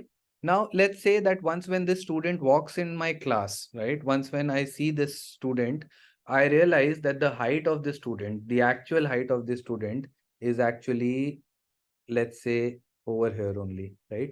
Let's say the actual height is somewhere over here, right? So your model actually went ahead and predicted 5 foot 4, but your real height for the student, when the student walked into your class, when you saw the student was actually, let's assume 5 foot 6, right? So now can you calculate the error that you have? You have the actual height of the student, you have the predicted height of the student. By how many inches are we off in predicting the height of the student? 2 inches, right? If you see, if instead of doing all of this, if I would have just gone ahead and if I would have just taken this difference of the point from the line, would I have not gotten the same 2 inches value? If you see the distance of this point from this line, the vertical distance of this point from this line will give you exactly 2 inches, right? So can we say that the vertical distance of this point from this line is actually the error of the model? Not the model, but for this particular point. Now, if I ask you to go ahead and calculate the error of the entire model, or if I ask you to calculate the error of all the data points, how can you calculate that? If you go ahead and if you calculate all of these vertical distances, would that not give you the error? I will go ahead and I will calculate all of these vertical distances, right? Summation of all the distances. If I do that, will I not get the error of the model? I will write, right? So let's say that the vertical distances or this error for this line, right? Let's say the error for black line comes out to be, let's say, some value, right? Let's say the error comes out to be 25. Just a random value I'm taking, right? Let's say this error is 25. Now, I'm drawing one more regression line, right? Let's say I draw one more regression line, and this line is, let's say I'll change the color. The new regression line is, let's assume this. Not the new, but let's say one more option that we had for the regression line. Let's say it was this, right? And let's say the next option was this, right? Now, if I ask you to go ahead and calculate the error of this line, right? This particular orange line from all of these points, right? This error of orange line will always be greater than this 25, right? Why? Because the black line, let's assume that this comes out to be 40. Now, the black line is my best fitting line. When I say the line is a best fit line, it means that the vertical distances of all of these points from this line is the least. So any other line, you can try drawing any other lines through all of these points, and you will always realize that the error of all the rest of the lines will actually be greater than the line of best fit. And that is the reason why it is known as the line of best fit, because this is the line that is giving you the minimum error. This is giving you the minimum vertical distance of all the data points from this line, right? And that is why this is called as the line of best fit.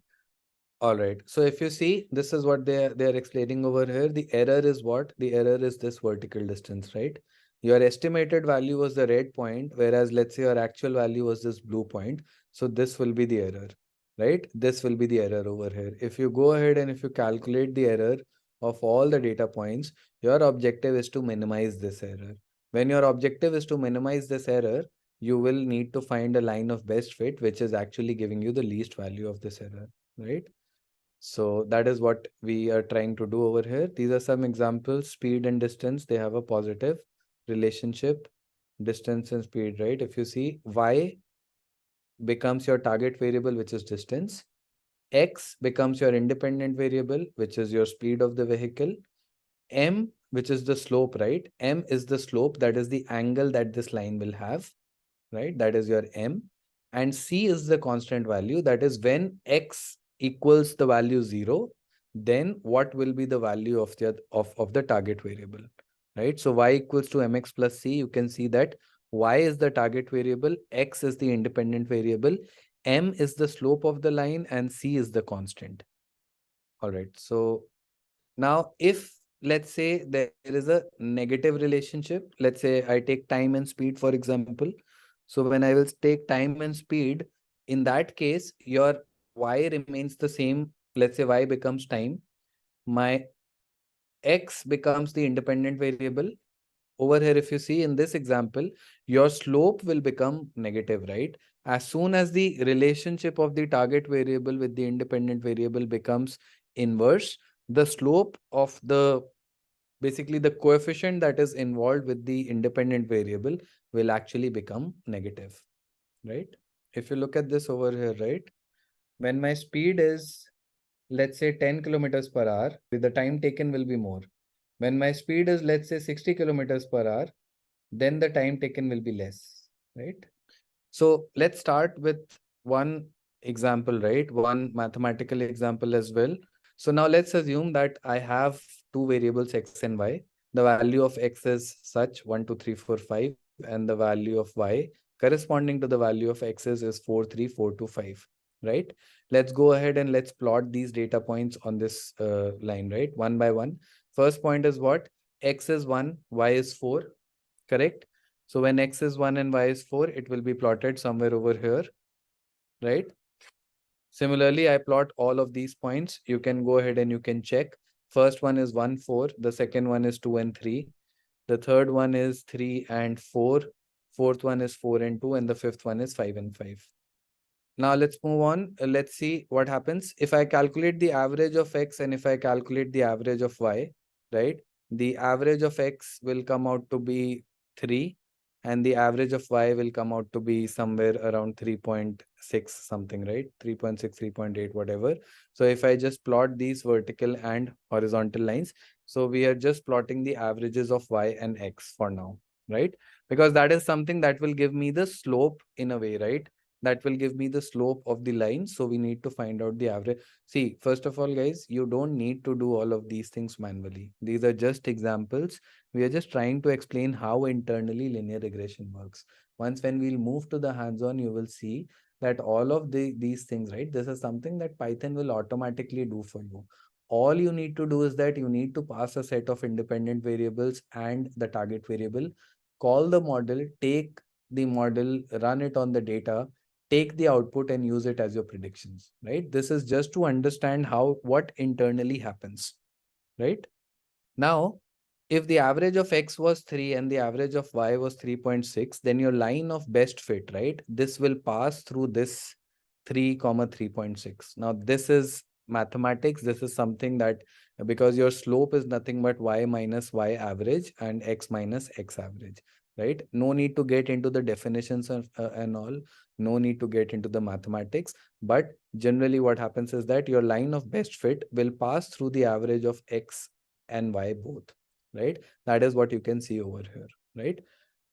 Now, if this point is 3, 3.6, my best fitting line is the line which is passing through this particular point, right? Okay, let's try to map. Let's try to see how we arrive at these values. Now, the definition of slope is this, right? You don't need to, you can go ahead and if you want, you can calculate the slope using this formula. But once again, as I've said, no need to do that because Python will automatically do this for you. Slope is nothing but summation of x minus x bar, right? So all the values of x, you are going to subtract it from the average of x multiplied by y minus y bar. All the values of y, you are going to subtract them from y bar, and you are going to divide it by the summation of x minus x bar whole squared, right? We are going to do this manually. Let's try to find out how, right? So in order to calculate the slope, right, which is m, I need to find out x minus x bar, y minus y bar, and x minus x bar whole square. I have the values of x and y. I have the value of x bar and y bar. Can I calculate x minus x bar and y minus y bar? We can, right? So we'll do that. So for the first point, my data point was 1. The average of x was 3. I do a 1 minus 3, right? Similarly, so I get the value minus 2. Similarly, then I move ahead to the second point. For the second point, the data point was 2, the average was 3. So I do a 2 minus 3, this becomes minus 1, right? Like this, I will do this for all the x data points, right? If you see, 3 minus 3 becomes 0, 4 minus 3 becomes 1, and 5 minus 3 becomes 2. Now, can I go ahead and can I calculate y minus y bar as well in a similar way? So you can go ahead and you can do that. We will be calculating y minus y bar, right? And it comes out to be 0.4 for the first, then it comes out to be minus 0.6, and I get all of these values, correct? Now I have both of these. I also need to calculate x minus x bar whole squared. I will just take a square of this particular column and I will get the x minus x bar square as well. I get those. I substitute these values, right? So I calculate the sigma. First of all, if you see it's sigma, so I need to multiply x minus x bar with y minus y bar. I do that. Minus 2 into 0.4 minus 1 into all of this, right? So I do this and I get these values. And then we calculate the summation of all of these values, right? Sigma of x minus x bar whole square and sigma, that is summation of x minus x bar into y minus y bar, right? And I do that, I get this value. This gives me a slope of 1 by 10, right? So I was able to find out the slope of my line, right? Now, this is exactly how internally the linear regression model comes up with the slope of the best fitting line. There is no need to plot n different lines and all. Mathematically, this is what we need to do, right? So now that we know the slope, right? I know that the slope is 0.1. I have my data points as well, right? I can go ahead and I can substitute these values to find out the value of C as well. So my x becomes 3, which is the x average. My y bar becomes 3.6, right? So my y average was 3.6, my x was 3. So if I go ahead and if I multiply this, right, 3.6 equals to 1 by 10 into 3 plus c, I will be able to find out the value of c, which comes out to be 3.3, right? So now c becomes 3.6 minus 0.3. So eventually your c becomes 3.3. So you are able to find out both your m and c for the linear regression equation. And the final equation that you have actually becomes y equals to 0.1x plus 3.3. The 0.1 was the slope that we have found out. After finding out the slope, we have imputed the slope and the values of y average and x average in the equation to find out the value of c, right? Once when I find out the value of c, I get the final equation, which is the equation of my linear regression line, right? And this becomes my final line. Now, if you see, this line is not passing through all of the data points, but this is the line which is giving you the minimum distance, or this is the line which is giving you the least error from all of these points, right? If you take a vertical distance from all of these points and calculate the error, try creating any other line that passes through these points or that passes far away from these points, you will realize that the minimum error you are getting is from this particular line only. And that is why this is what the linear regression model tries to do. So now you can also calculate the mean square error, right? Now you have the regression line and you have the actual data points. When you have the regression line and you have the actual data points, all we need to do is that we need to get the predictions. So now for x equals to 1, from the line, I am getting the value 3.2, right? From this particular red line, I'm getting the value 3.1 and so on and so forth. So I will get the predicted values. I have the actual values, right? Using the actual and the predicted, I can go ahead and I can calculate the mean square error or whatever error you want to calculate. Now, finding the best fit line, we have gone through that. This is just kind of an output that we get from the Python model. So I will be showcasing this to you once when we start with the hands-on. So let's hold on for now. Now, the next thing that we need to understand is the evaluation metric. Now, for our linear regression model, there is an evaluation metric that goes by the name of R square, right? Now, what is R square? R square is basically a metric that tells us how good your line of best fit is or how good your linear regression model is, right? So let's try to understand what do we mean by R square, how do we calculate it, right? And what does different values of R square tell us about, right? So first of all, R square is a metric that is also called as goodness of fit, right? Goodness of fit or R square.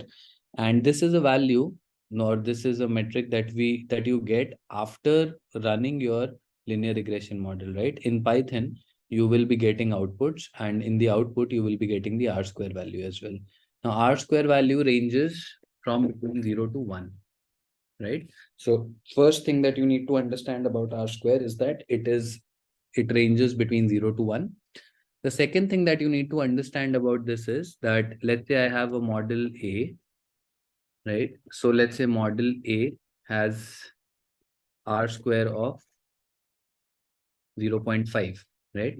Let's say I have model B. This model has an R square of, let's say 0.8, right? So a model, or let's say that linear regression model which has a higher R square is a better model, right? So we aim, when we are creating the linear regression model, our aim or our objective is to get an R square value close to 1, right?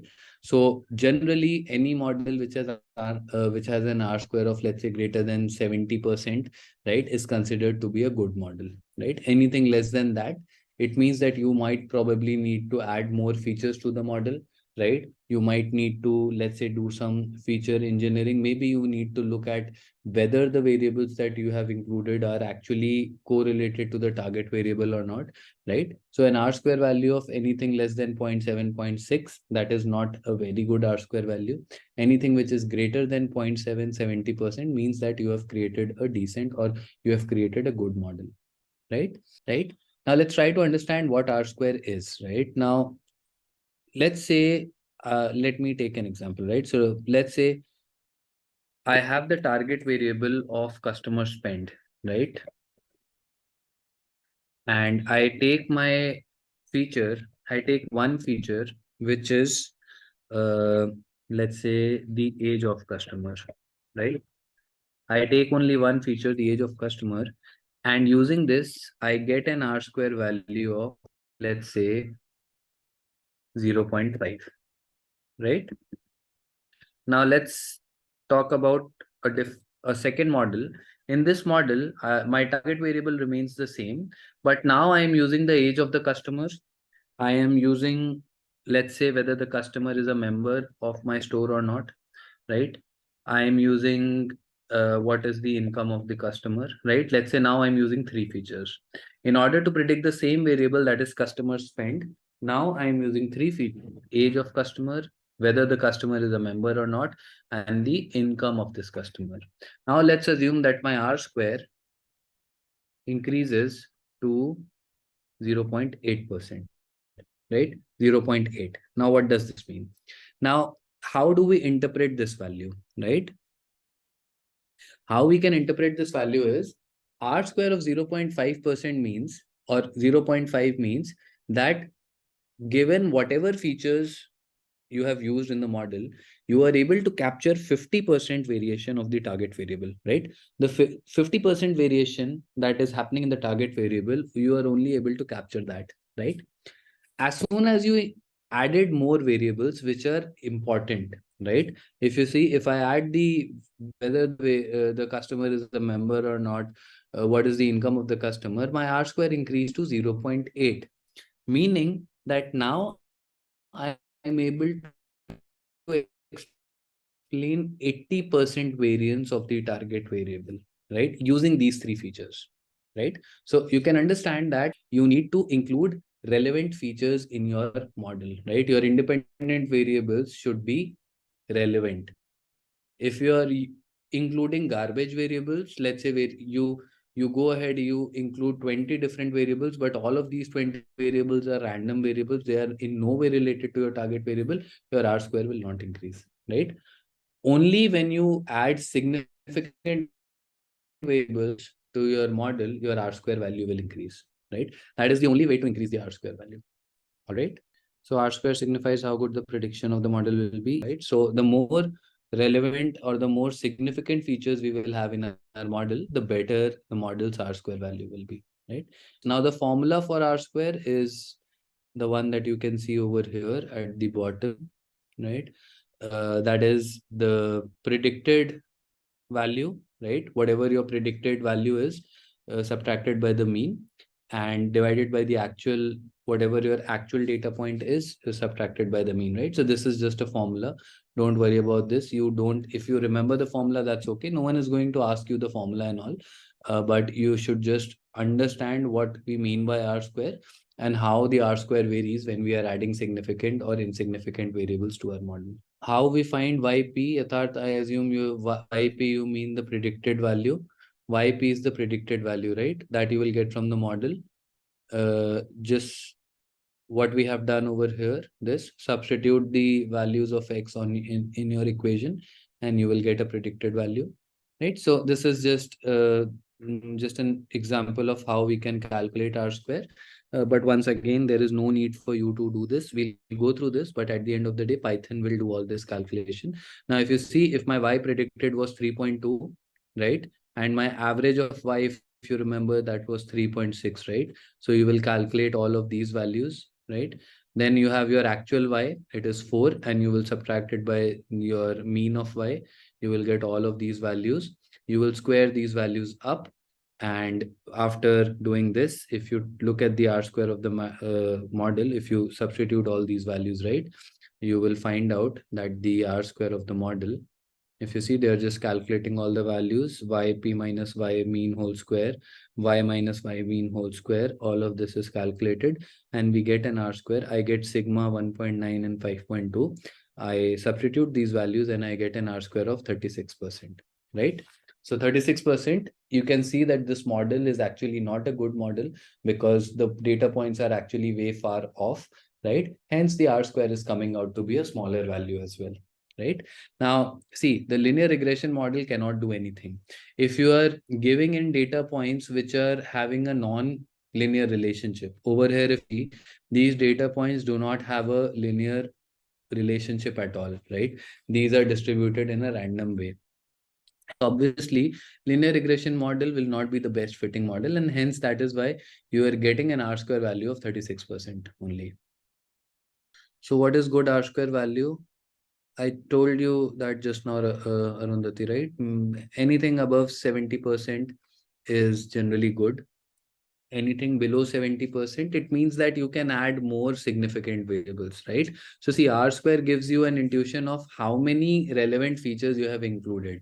Let's say for the first model run, you go ahead and you use, let's say, 10 features. And using 10 features, you end up getting an R square of, let's say, 60%, right? Now you know that there are some additional factors that you have not considered. Maybe if you go ahead and if you consider those factors, you should be able to increase the R square value, right? So then you will have to go back, you will have to do some digging, you will have to find some other variables, some other factors, right, which might influence the spend of your customers, right? Now here, if you see, if I want to predict the spend of the customers, do you think that age, income, whether the customer is a member, do you think that that is enough? Apart from that as well, there can be other factors, right? So let's say the lifestyle choices, right? Whether they are married or not, whether they have kids or not, right? There can be n number of factors that can actually drive how much a customer is going to spend in your store, right? So if you get a lower R square value, means that you should do more, you should invest more time in identifying important and significant features. If you're able to identify those, then you should be able to create a model which will be able to give you a better R square value. Now, if you see, as and when my data points start coming closer, now if you see here, my data points were far apart, so my R square came out to be 0.36. Now, if you go ahead and if you calculate the R square for this, here you can see that the data points are much more closer. My R square becomes 0.6. If my data points are almost on the line, my R square increases to 0.9. If my data points are exactly on the line, right, my R square becomes 1. And hence your R square cannot go beyond 1, right? 1 is the maximum value that your R square can attain, right? Just a quick info, guys. Intellipaat offers an advanced certification in machine learning and AI in collaboration with Microsoft. Through this course, you can learn all the important concepts of Python, machine learning, deep learning, NLP, computer vision, and much more. The course features live classes with IIT faculty and industry experts, campus immersion at iHub IIT Roorkee, and includes certification from both Intellipaat, Microsoft, and iHub Divya Sampal IIT Roorkee. With this course, we have already helped thousands of professionals successfully transition into careers in AI, ML, and data science. You can check out the testimonials on our Achievers channel. The link is given in the description below. With the 24/7 support, placement assistance, and EMI payment options, this course can definitely set your career on the right track in the field of machine learning and AI. So visit our course page link given in the below description and take the first step towards your career growth in ML and AI. Okay, so let's try to understand what do we mean by VIF. Now, see, VIF is, let me open. Now, VIF, do you guys know the full form of Variance Inflation Factor? So VIF stands for Variance Inflation Factor, right? What has been told to you, why do we use VIF? What is the need of using VIF? For multicollinearity, right? What do we mean by this particular term used for multicollinearity, right? Now, what do you understand by this particular term? That is multicollinearity. So multicollinearity, right? Multicollinearity means correlation amongst the features, right? Now see, when we are talking about linear regression model, correlation between features, right? Now see, linear regression model, it says that your independent variables, right? Independent variables should be correlated to the target, correct? What it says is that let's say you have features which is spend, quantity, visits, discount that a customer has gotten, right?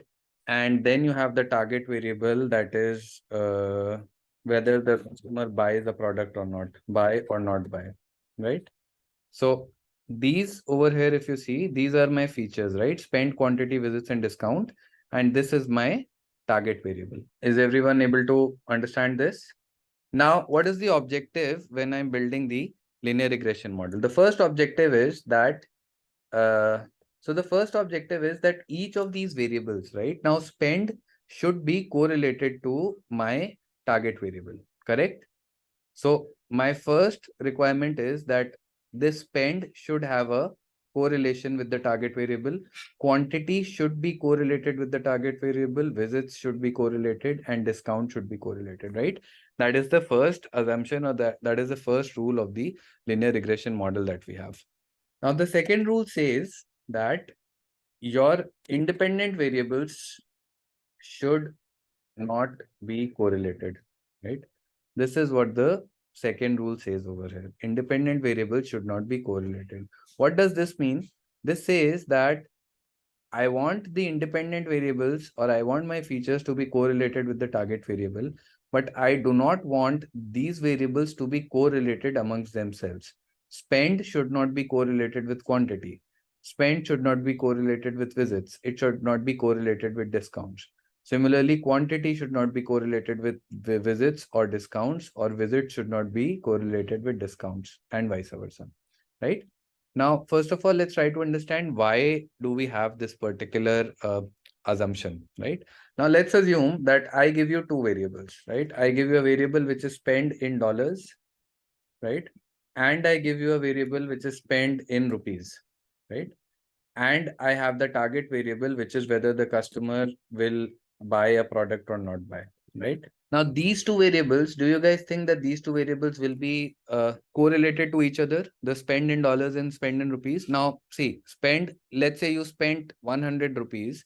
You can have two variables, that is the spend in rupees was, and the spend in dollars was, let's say, $1.1, whatever. You can have that, right? So these variables will be what? These variables will be correlated between themselves, right? Now, what will happen if I go ahead and if I use these two variables in my model, the same effect, right? Let's say that this spend in dollars has a correlation with buy not buy of a 20%. This spend in rupees has a correlation with this buy not buy of, let's say, 20%.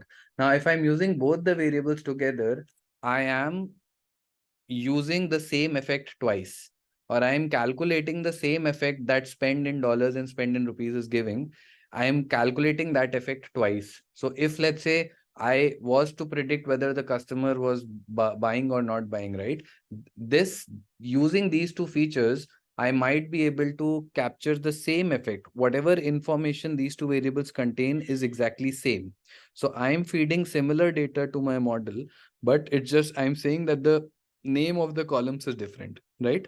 So what will happen is that if I'm passing variables which are correlated, then my prediction of the target variable will get wrong, right?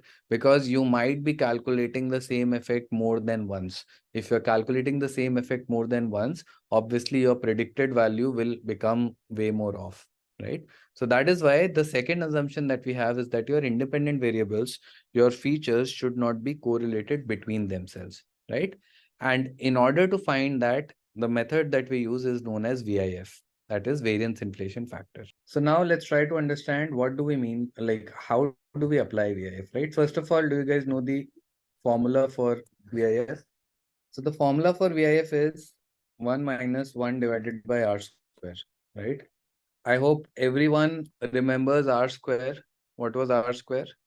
R square was the explained variance divided by the total variance, goodness of fit, right? Not the evaluation matrix. R square is just a, yeah, not evaluation matrix. You can say evaluation metric, right? Metric is still fine, not matrix. So the formula for VIF is 1 minus 1 upon R square, right? So let me take one example. Let's say I go ahead and I have these features. I have the spend.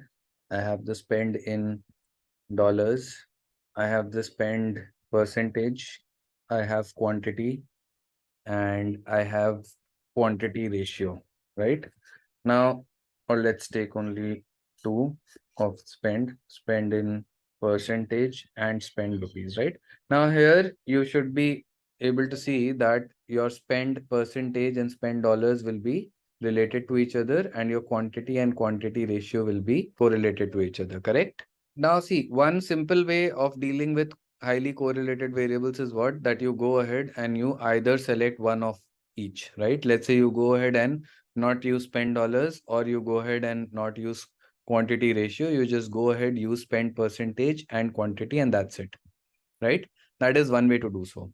But generally, see, it might happen that spend percentage and spend, maybe 80% of the information that these two variables contain is same, but maybe there is some amount of information that spend percentage has which is extra as compared to the spend variable, right? Similarly, quantity and quantity ratio, it might be that these two variables are correlated with each other only by 80%. So meaning that only 80% information that they contain is very similar.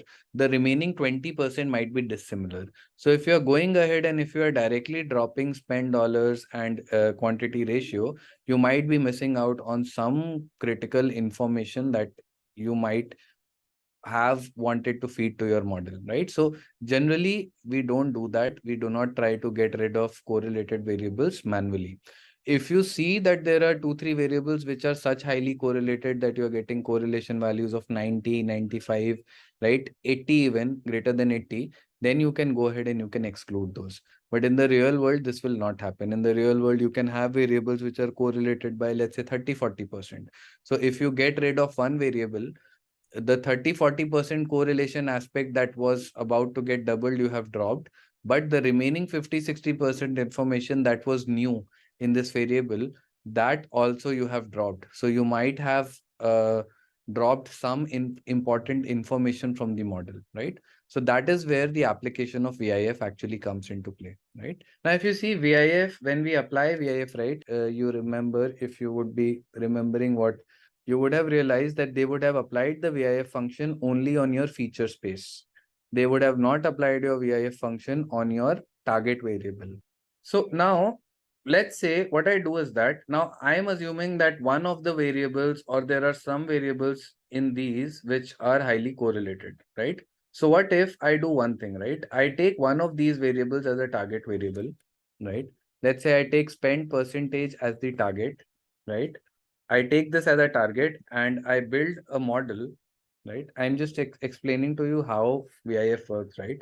I build a model using spend dollars, quantity, and quantity ratio.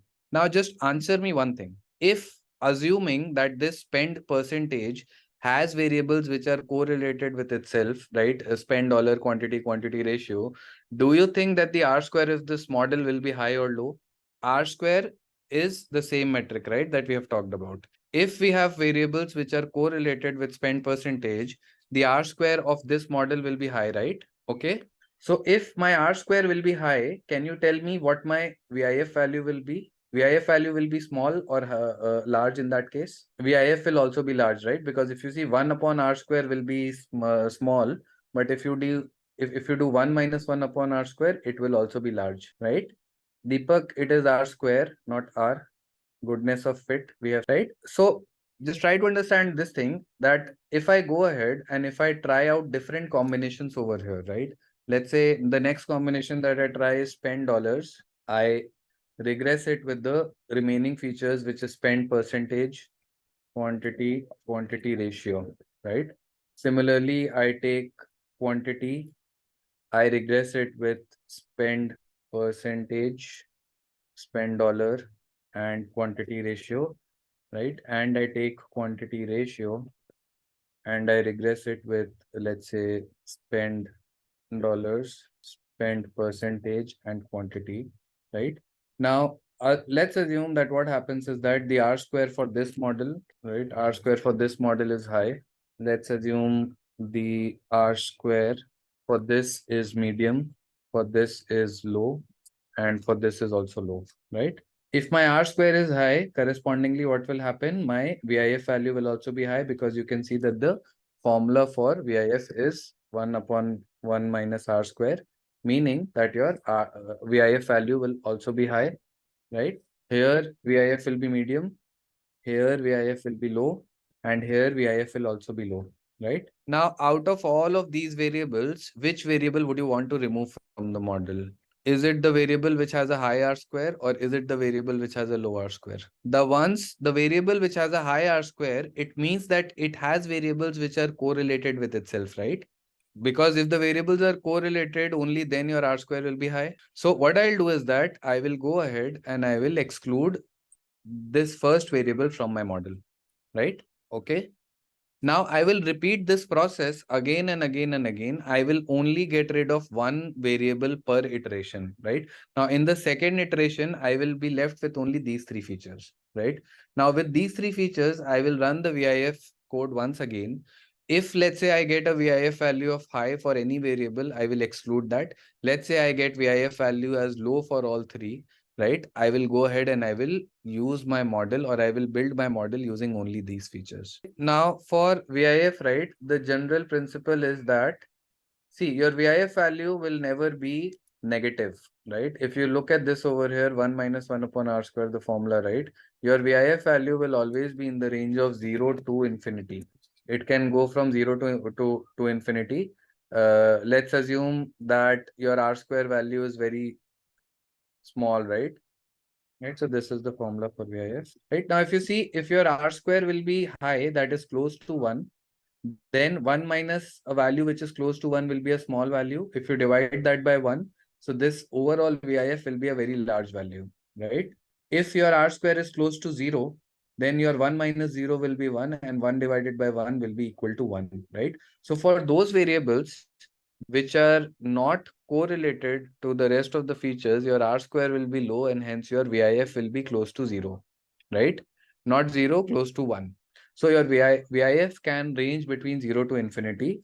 The general rule of thumb that we have is that anything in the range of 0 to 5 VIF is considered, you can go ahead and you can accept those features. Any variables which have a VIF of in the range of 0 to 5, you can accept that.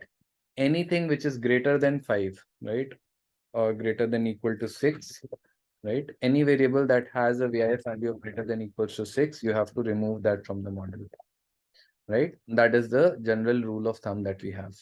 Calculate the correlation after converting categorical variables to numerical. But as I said, right, let's assume you have a couple of variables which are correlated and the correlation between them is only 50%. Now, how will you decide which feature you want to take away? Because both of the features contain 50% information which is mutual, but both of the features contain an extra 50% information that is new as well. So which feature do you decide to take away from the model? So manually, if you're trying to identify correlated features, then generally it becomes a very cumbersome process. You might get rid of an important variable in the process. When you run this, when you try to exclude variables using VIF, you are actually using a statistical approach wherein you are eliminating those features, the information for which is actually contained in the rest of features, right? So let's say if you eliminate a feature which has an high R square value with the rest of the features, meaning that when you eliminate this, no information that this feature contained is actually absent in your data. Everything is still there. Even when you go ahead and you drop this variable, whatever information that variable contained is being accounted for in some variable or the other that you have in your data, right? So that is why VIF is a more robust solution. It is a more statistically accurate solution and method, right? We'll get started with the hands-on of the linear regression model. So the case study that I have for you is a Boston house price prediction case study. We have Boston house price data. Boston is a city in the US, and for this city, we have the data of some houses that are there in this city, and we have certain factors about these houses, right? Factors such as where the house is located, how far is it from, let's say, a highway, how far is it, let's say, from a corporate center and things like that, right?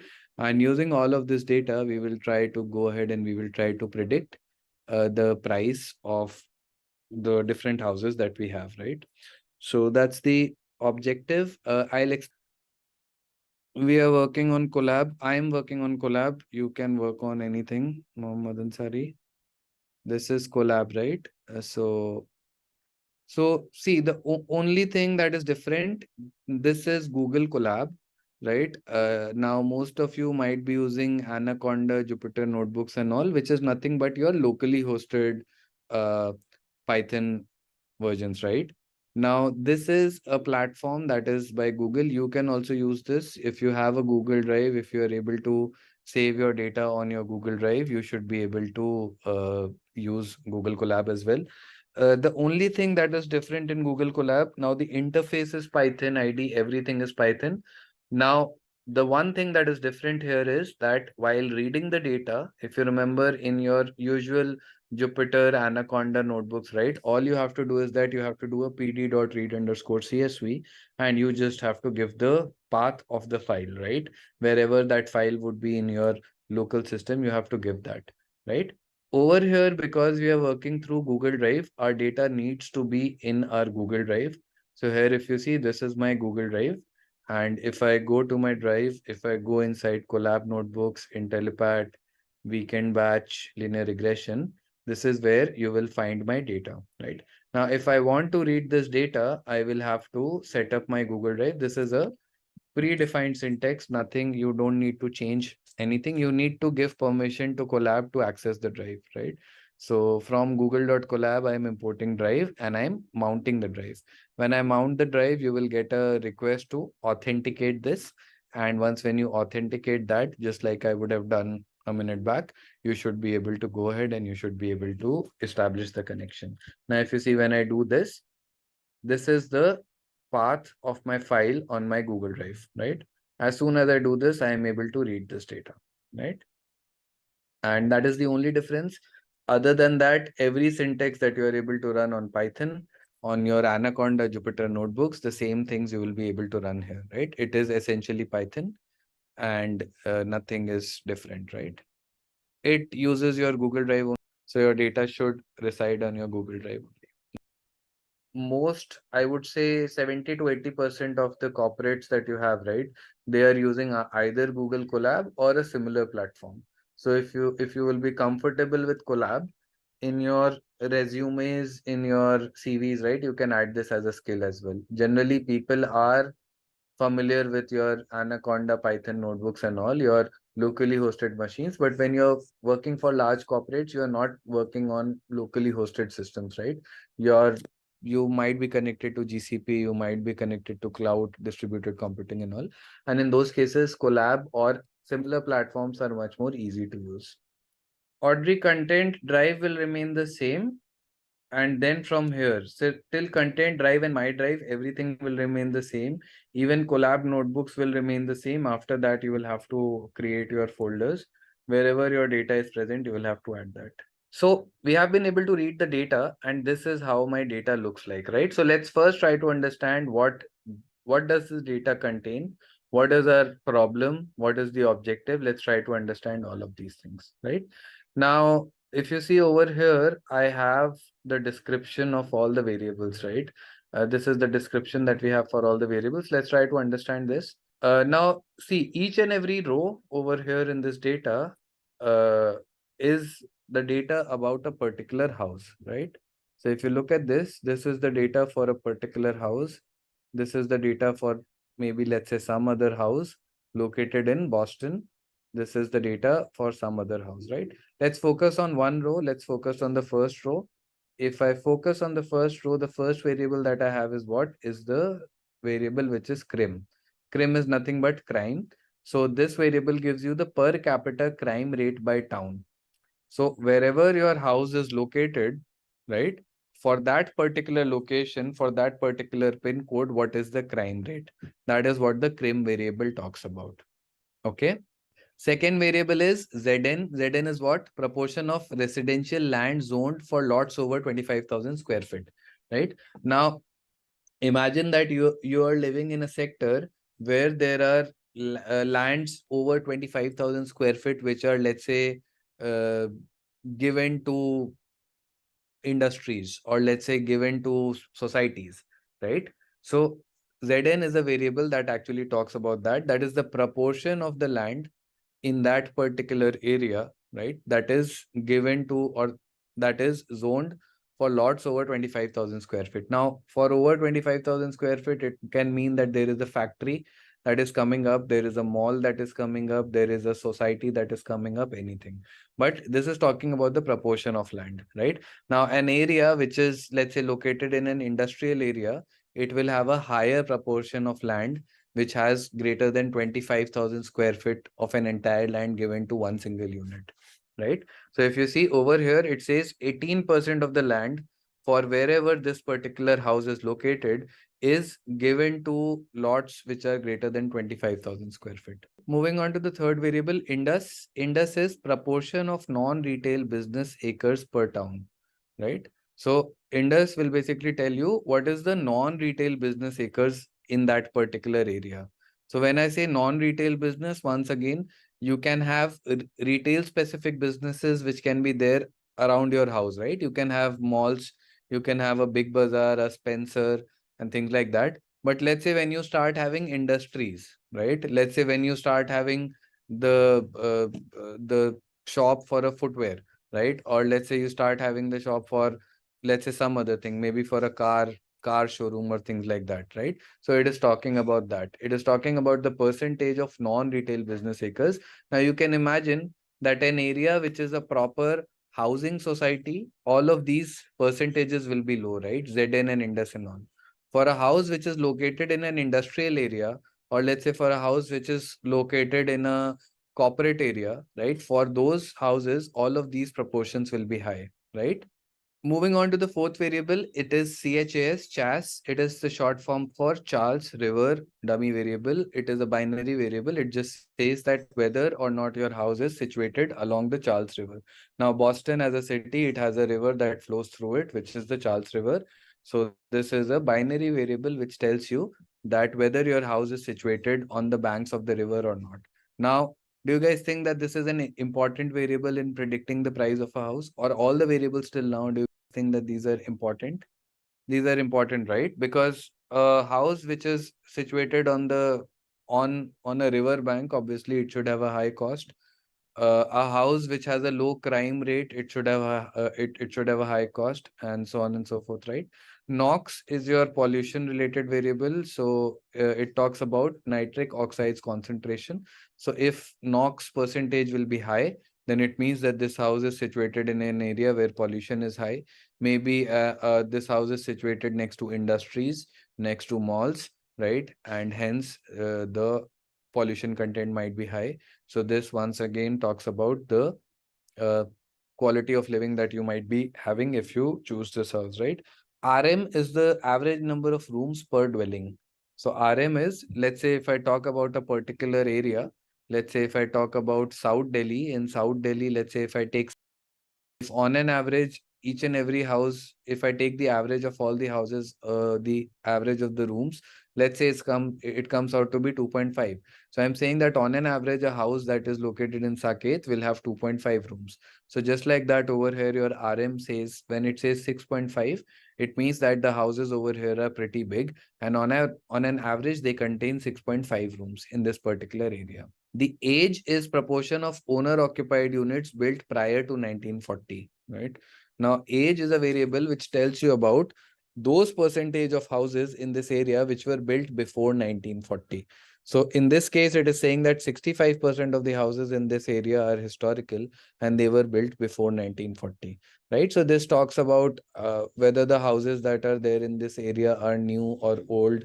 If the houses might be old, maybe the price might be more high, or maybe it might be lesser, right? So age variable talks about that.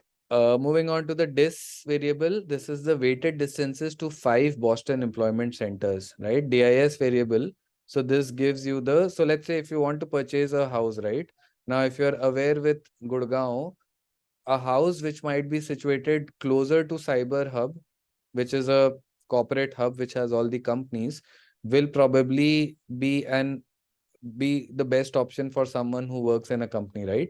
So the distance, if I go ahead and if I calculate the distance of this of a given house from the 5 important corporate centers of the city, right? So this distance will give you that information, that is whether this house is situated centrally, whether this house is situated close to the corporate centers, or this house is something which is maybe situated on the outskirts of the city, right? Now, RAD, the next variable, is your index of accessibility to radial highways. So just like distance was talking about the distance to corporate centers, RAD is talking about the index of accessibility. How far are the highways from this particular house, right? Is it situated inside the city, which might be far away from the highways, or is it something that is situated close to the highways that you have, right? Then tax is the full value.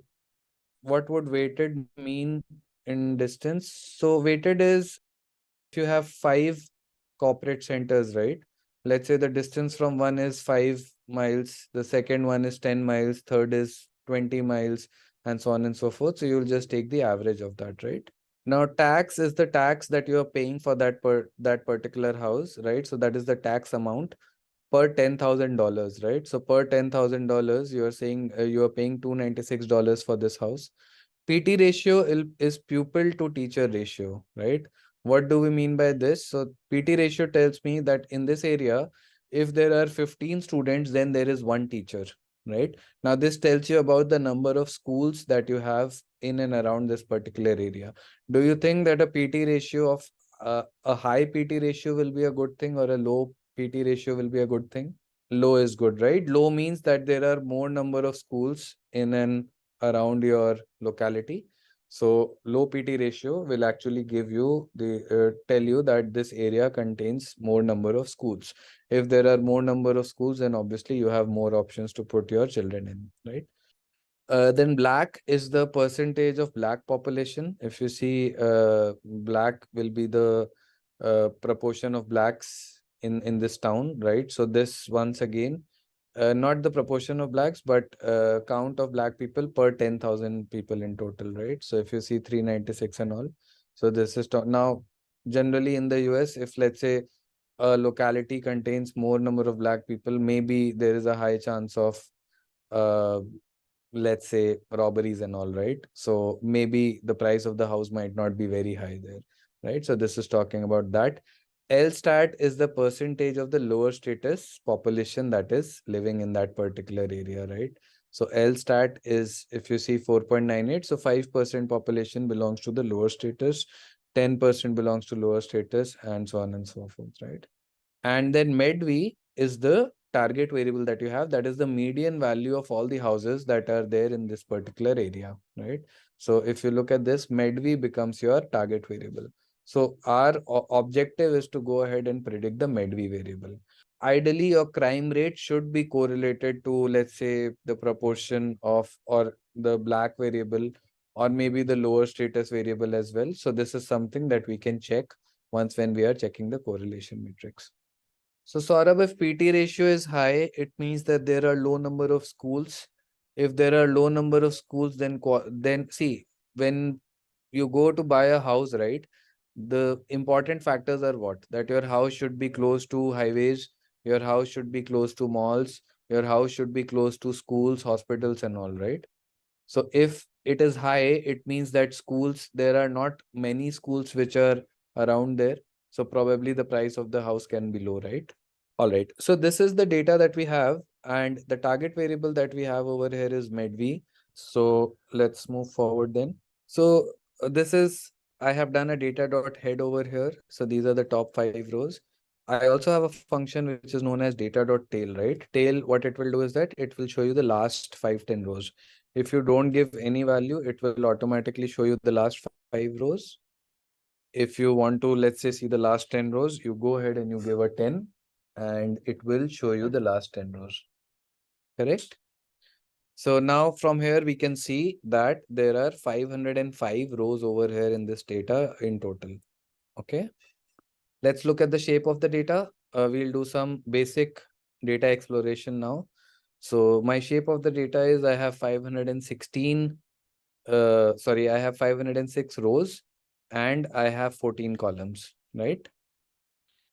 I will describe my data. Let's go ahead and describe this data. What does this dot t do? Any idea? transpose, right? So I've just done this for ease of readability. If you do it like this, when you have more number of variables, right, this can you'll have to scroll towards the right, right? So if I just transpose this, it becomes easy to view. So that's why I've transposed this, right? Why do we use this describe function? What do you think is the use of this? Let me go through the common answers now.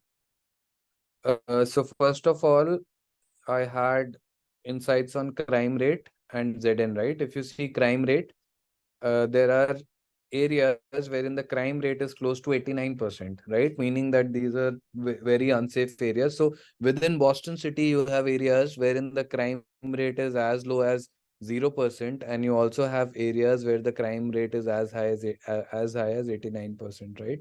Similarly, if you look at ZN, there are certain areas in this city where the entire 100% of the land is actually zoned out to lots greater than 25,000 square feet, right? Then in age, average age is 68, 75, 94, 75 people. Understanding of this variable is incorrect, but yeah, the insights that you have extracted are good. Term blacks are nearly equally distributed, right? If you look at this variable, even the 25th percentile for black is 375, 50th percentile is 391, 75th is 396, max is 396, right? So if you look at the black variable, right, it generally, the proportion of blacks per 10,000 people in the city is in the range of 370 to 390, right? So that was a good insight. Chas has low accuracy. Chas will not have accuracy. Is a binary variable, but I think what you're talking about makes sense. If you see, there are only 7%, close to 6.9% of the houses which are situated along the Charles River, right? Zn, if you see, the max value of Zn is what? 100%, right? 100% means that this variable was giving you the percentage of houses, or sorry, the percentages of the total land which was zoned out to greater than 25,000 lots, right? So there are areas wherein there are locations in the city wherein there are all the land that is zoned out is greater than 25,000 square feet. No land is less than 25,000 square feet. So maybe this is an area which contains of industries. Maybe this is an area which contains of farmhouses only, right? So that's what your ZN is talking about. All right. So all good points. I just wanted to ensure that now see, apart from these insights, the describe function also comes in to be very useful as a sanity check of your data, right? Now let's assume over here I had an age variable. Now our age variable means something else, but let's assume I had the age of customers, right? Now let's say you go ahead and look at the minimum and maximum value, and you're seeing that the minimum value is coming out to be 0 and the maximum is coming out to be 200. Then obviously you have to go back and you have to question your data team that how can age be 200? How can age be greater than 80, 90? How can age be less than, let's say, 10, 11, 18 years, right? Whatever your minimum age might be. So your describe function, it helps you in understanding your data, but it also helps you in identifying anomalies, identifying outliers that might be present in the data, right? All right. So let's go ahead and do some basic visualization. First thing that we need to do is that we need to start with the visualization of the target variable. What is a target variable over here? A target variable is medv, which is a numerical variable, which is a continuous variable. So I go ahead and I import cbond as SNS, and I call the dist plot function, right? This will be the distribution plot. This is the histogram, and this is what I can see, right? What do you guys think? Is this a normally distributed data, or it has some amount of skewness? Or looking at this data, anything that you can make out, any insights that you can think of? Not left skewed, right skewed. It has a tail towards the right, right? Right skewed, but if you see towards the end, there is a very high percentage over here, right? So there are houses which are very expensive, and there are lots of people who are buying these houses. So if you look at this, right, this is actually true, because let's say if you focus on cities like Delhi, Mumbai and all, maybe mediocre people like us, we might be able to afford a house in the range of 50 lakhs, 1 crore, maybe 1.5 at the max. But then there will be, let's say, people who are rich, people who are businessmen, people who have been living in the city. Their generations would have been in this in the city for years, and these are people who have huge amounts of money, and this will also contribute a significant percentage, right? And these are people who are living in, let's say, villas and farmhouses and all, and hence you can see that for your extremely expensive houses as well, there is a good percentage of distribution that I can see over here in this data, right? So this looks like that this actually looks like real world data, because most of your data is populated towards the left hand side, meaning this focuses on your let's say people who are below average, or let's say mediocre families, maybe average families, right? Most of the people in a city will be like this. Then if you move from here, right, if you move to 30 till 48 onwards, this percentage will be less, because as and when the price keeps on increasing, the amount of people who are buying those houses obviously goes on decreasing, right? But then there will come a point wherein you are going to reach to the audience which is super rich. The super rich audience, they don't care, right? Even if a house is priced at 50 crore, they have the potential to go ahead and buy it. And that's what we are able to see over here, right? So looks good. I think this is something that tells us about how real world interaction also happens, right? How you identified medv as the target column? I know that medv is the target, how I have created this case study. Now if you want, you can use any other target variable as well, right? But because I know that all of these variables will be correlated to the price of a house, I have taken medv as the target. You see, you do not identify medv as a target variable. uh, you take a business problem and you convert that to a mathematical problem. If your business comes to you and they say that I want you to predict the spend of the customer, and they give you 20 features, will you identify the target variable, or do you already know the target variable? Your target variable, you know that it is the spend of customers, right? Now you will try to collect data which is correlated with spend. This case study is a case study which aims on predicting the price of a house, right? So that's why your medv is the target variable. Aishwarya, go back to the basics of your distributions, visualization and all. This is right skewed because this has a tail towards the right hand side. All of this is basic stuff. This is a normal distribution, right, with no skew. This will be a normal distribution which is skewed towards the right hand side, or positive skew. This will be a normal distribution with a negative or a left hand skewness, right? Left side skew. All right. Now, like this, you can go ahead and you can plot all the rest of the columns as well, one by one. I will not be doing that. But you can see that this is the distance variable.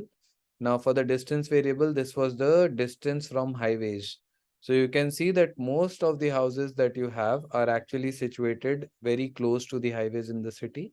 But then there is certain percentage of houses that you have which are actually situated very far apart from the highways, right? So just like this, you can go ahead and you can visualize it for all the variables one by one. But this is an EDA that you can do. Now let's try to clean this data slightly. Let's see, either you can check if the data has dropped, if the data has duplicates or not, or you can just directly go ahead and drop the duplicates, right? So what I'm doing is that directly, I'm not checking if there would have been any duplicates in the data, they will be automatically dropped, right? So you do not need to worry about whether there are duplicates or not. Just go ahead and add this condition, drop duplicates, and it will automatically drop your duplicates from the data, right? Now I'll go ahead and I'll check the information on this data. What this will talk about is if there are any missing values in the data or not, and the data type, right?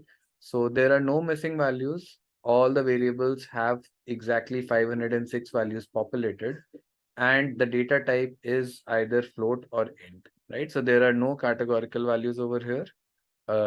All the variables are either integer or float. Now let's go ahead and let's check for correlation of all these variables with respect to our target variable, which is medv, right? So what I do is that I go ahead and I call the correlation function. and I limit the output to only the medv variable. So if you see, this output tells you about the correlation of each and every variable with your target variable, right? I want you to go through each and every variable and check if there are any null values. We have checked that over here, right? It says that there are 506 values populated in each and every column, and there were 506 values in my data in total. So means that there are no null values.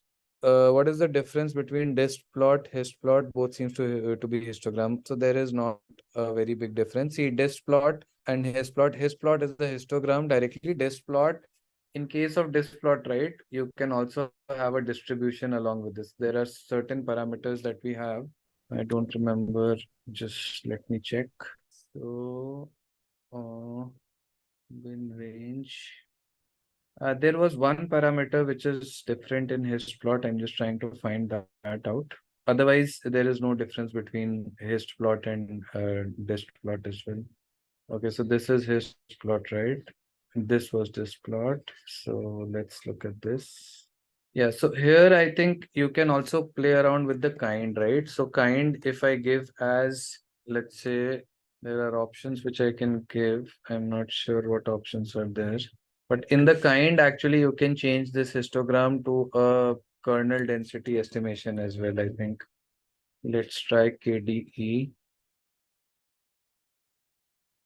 Yeah, so if you see KDE, yes, kind equals to KDE. Disk plot, we have options. If you go ahead and if you can convert this to a distribution plot as well, right? If you want to plot a histogram, you go ahead with the standard option, or you can mention this over here. Let's come to this correlation. Now, I want you to go through these correlation values and see if they are making sense, right? I'll give you one example.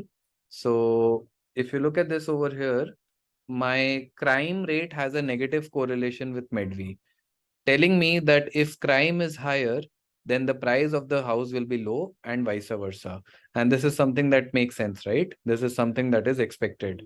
Now, just go through each and every variable one by one and see if all of the variables are, or the sign of the correlation matrix for all of the variable is making sense or not. Okay, just do this once. It does not mean that. It means that houses which are situated next to the river have a higher price. More number of rooms, obviously more the price of the house will be high.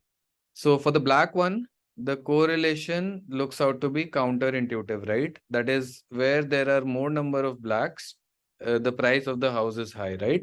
Now, see, this is something that you can see. Ideally, you will have assumptions about the data.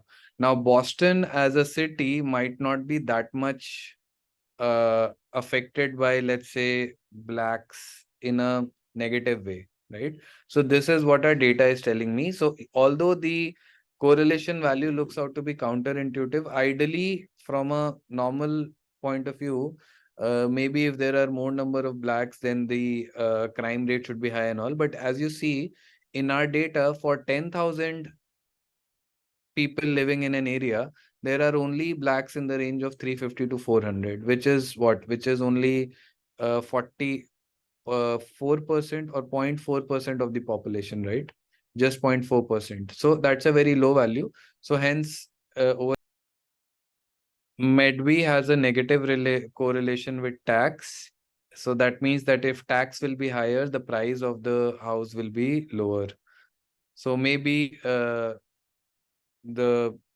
tax structure in Boston would be such that the more that you are paying, right? So see, generally in certain US cities, the flat structure, the tax structure is flat. Even if you buy, let's say, a house of, let's say, $1 lakh, you are paying, let's say, 10,000 as a tax.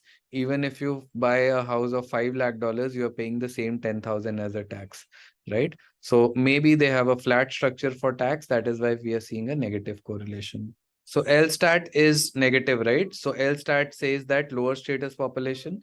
So the lesser lower status population, the higher the price, and vice versa. RAD is negative, meaning that houses which are situated close to the radial highways, their prices are less. houses which are situated far apart from the radial houses, their prices are more. Maybe this indicates on the fact that people do not want to live near busy highways where it can be noisy, where maybe the pollution can be high. So people in Boston, they prefer living in areas which are slightly far apart from the highways so that they have more peaceful and quiet living, right? So, as I said, we are done with the EDA, right? So, this was a concise EDA, but ideally you should go ahead and you should look at all the different variables, visualize the variables univariate, bivariate. That is something that you can do on your own time. Need to do is that we need to divide our data into our features, that is independent variables, and the dependent variable, that is the target variable, right? So what we will do over here is that at first, what I'm doing is that I will only take the highly correlated variable, right? So first, what I'll do is that I'm using, let's take the most highly correlated variable, which is LStat, right? So I'll take LStat over here as my independent variable. I'm not starting with a multi-linear regression model as of now.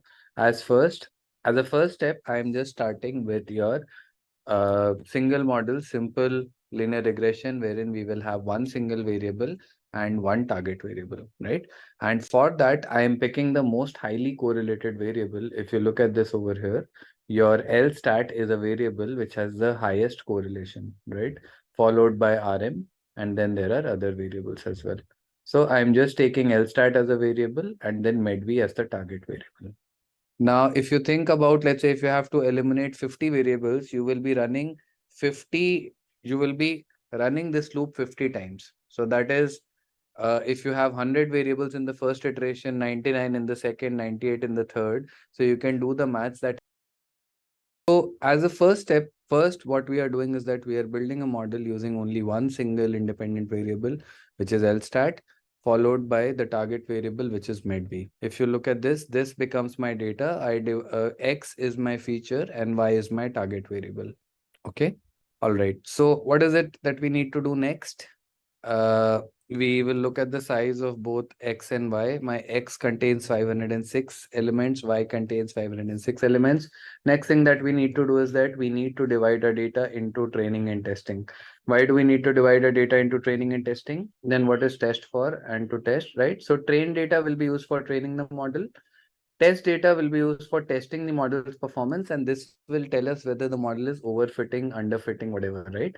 So I can create a model which is giving me a 90% accuracy on training data, but that will not be useful unless if I have a similar accuracy on the testing data, right? So for that, we are using train test split. Train test split is a function, right, which needs input. You pass any data as an input to this model. Over here, I'm passing my X and Y.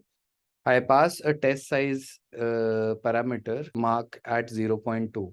0.2 meaning that 20% of your rows are going to go in your testing data, right? So for 506, 20% close to 100 rows will be going into your testing data, right? Now, random state equals to 23. What this hyperparameter does is that, so let me explain this to you through an example. Now, let's say I run this. Let's take away the random state variable. I will run this and I will show you what xtrain contains, right? Just look at the index of xtrain values. I will run this once again, right? And I will plot xtrain once again.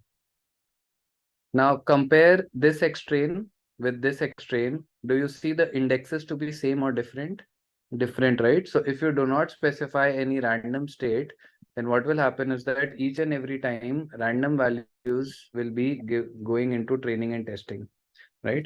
Now random state you can specify as any value, right? Now let's say if I go ahead and specify this as 20, I go ahead and I run xtrain, right? 7, 268, 80. I will run this once again and I will show you what xtrain looks like once again, and you can see that the exactly same indexes are going into your trained data each and every time. Why do we need to do this? We need to do this because let's say you run your model once, without using random state, and you get an accuracy of, let's say, 70%. Now, let's say you run the same model in front of your senior, and this time you get an accuracy of 68%. Now they will come to you and they will say that why you were saying that it was 70, why is it 68, right? So if you want to replicate the same outputs each and every time, then you should be using a random state value.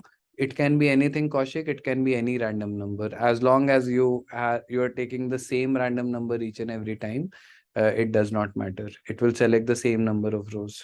Test size is for the test data. 20% is the testing data size. If you look at this test size, if you look at the shape as well of our data, our X train contains 400 rows, X test contains 100 rows. So 80% is for training and 20% is for testing.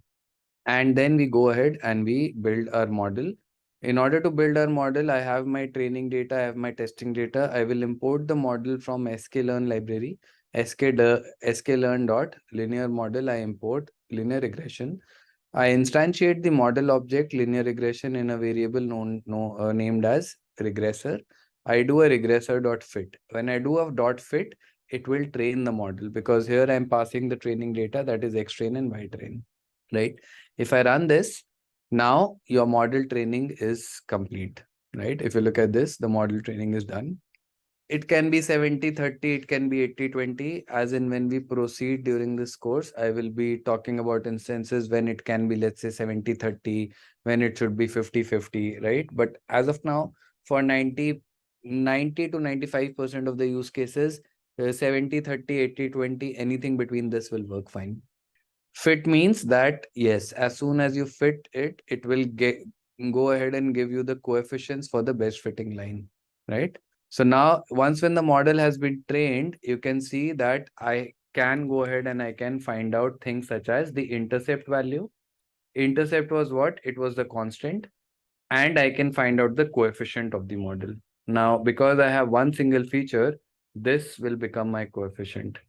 So if you look at this, my equation has actually become medv is equal to 34.927 minus 0.966 multiplied by lstat. Lstat was the variable, right? Yeah. So now from here, you can see that the equation of my linear regression model, the equation from the best fitting line is coming out to be this, right? Because my intercept was the constant, that is 34.927, and my coefficient corresponding to the single variable, which is lstat, is coming out to be 0.966, right?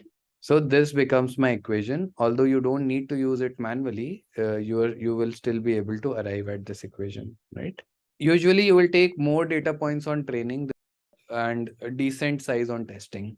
Now that the model training has been done, what do we need to do? We need to make predictions on our testing data, right? So I will go ahead and I will use the same model object, that is regressor. And this time I use the predict function. For training my model, I had used my fit function. For predicting using the same model, that is the same line of best fit which we have gotten, I use a predict function. I do a regressor.predict and I pass my testing data. And whatever values I get, I save it in a variable known as ypred, right? Now ypred, I just convert this to a data frame. If you look at this over here, if I show you ypred, this will be an array, right? Now these are your 104 values of your testing data, 104 predicted values of your testing data, right? So we go ahead and we convert this to a data frame. This is the predicted output. You have created a model to get predictions, right? So this is the predicted output that you are getting. Now, what do we need to do in order to check the performance of the model? We need to compare these predicted values with the real values, right? Actual values. So what I'll do is that I'm converting this to a data frame first of all, right? This array has been converted to a data frame using pd.dataframe function. I pass the array and I pass the column name as predicted, right? To this array, I will append my actual values as well. If you look at this, y test was my actual values, right? These were my actual 102 values. So what I'll do now is that I will add both the actual and the predicted to a data frame known as df_pred, right? and I'm just doing some resetting, right? My actual becomes my test data, and my predicted becomes my ypred. Because both of these were data frames, I'm just resetting the index, because if you see over here, these have different values. I want the index to have these values 0, 1, 2, 3 till 101, right? And this becomes my actual versus predicted. Now, can you go ahead and can you calculate the error, different kinds of errors? First of all, before going ahead and calculating the different errors, just having a look at this, do you think that the predictions are somewhat close to the actual values, or they are far apart, or they are, let's say, decently apart? Right? So for some cases it is close, for some it is off. If you look at this over here, actual was 21, model is predicting 14. Here 13 and 12 very close. Here 18.9, 18, 13, 16, right? So how can we check the overall performance of the model? We can calculate our error metrics. Now, either you can calculate the error over here in the data frame. So what will be the error? If I go ahead and if I calculate just the error, right, it will be actual minus predicted. So you can calculate it either like this, right? Or you can go ahead and you can see, this is a messy way of doing things. Functions in Python, right? From sklearn I import metrics, and this metrics will contain all the different kinds of errors that there are. So if you look at this, it has mean absolute error, it has mean squared error, it has your root mean square error. Anything that you need, it will go ahead and it will give you that. So if you see, what I'm doing is that I'm calling all of these functions one by one, and I'm passing my actual and the predicted values here. If I run this, this will give me the overall error of the model, right? If you see, your mean absolute error is 4.5. What does this tell you? That on an average, your predictions are off by a value of 4. So 4 over here is nothing but $4,000, right? So your predictions are off by close to $4,000, right? So we are using the actual function. sklearn is a library which contains all of these models. Okay. Now mean squared error is 35. Because this is a squared error, the unit will not be same. If you take the root of mean squared error, that will be RMSE, that is 5.8, 5.9, right? I can also calculate something known as mean absolute percentage error. So let's see.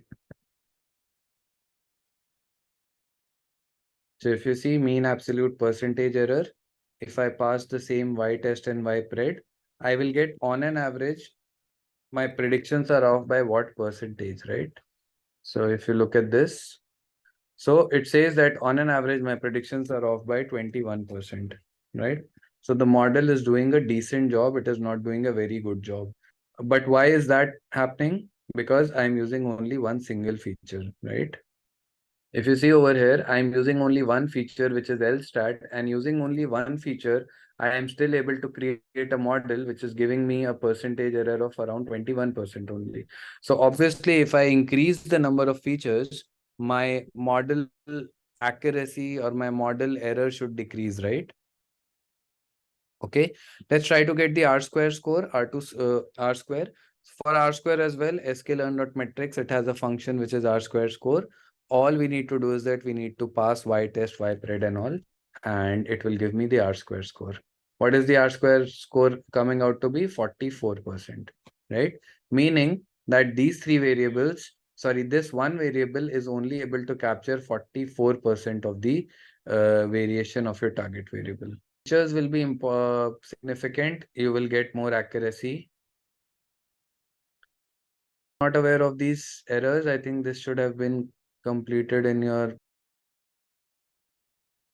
Okay, so let's assume that these are your actual and predicted values. So what will be your absolute error? Absolute error is what? It will be the, doesn't matter what the sign of the error is, you're just taking a difference of actual minus predicted, right? This will be the actual error that we have.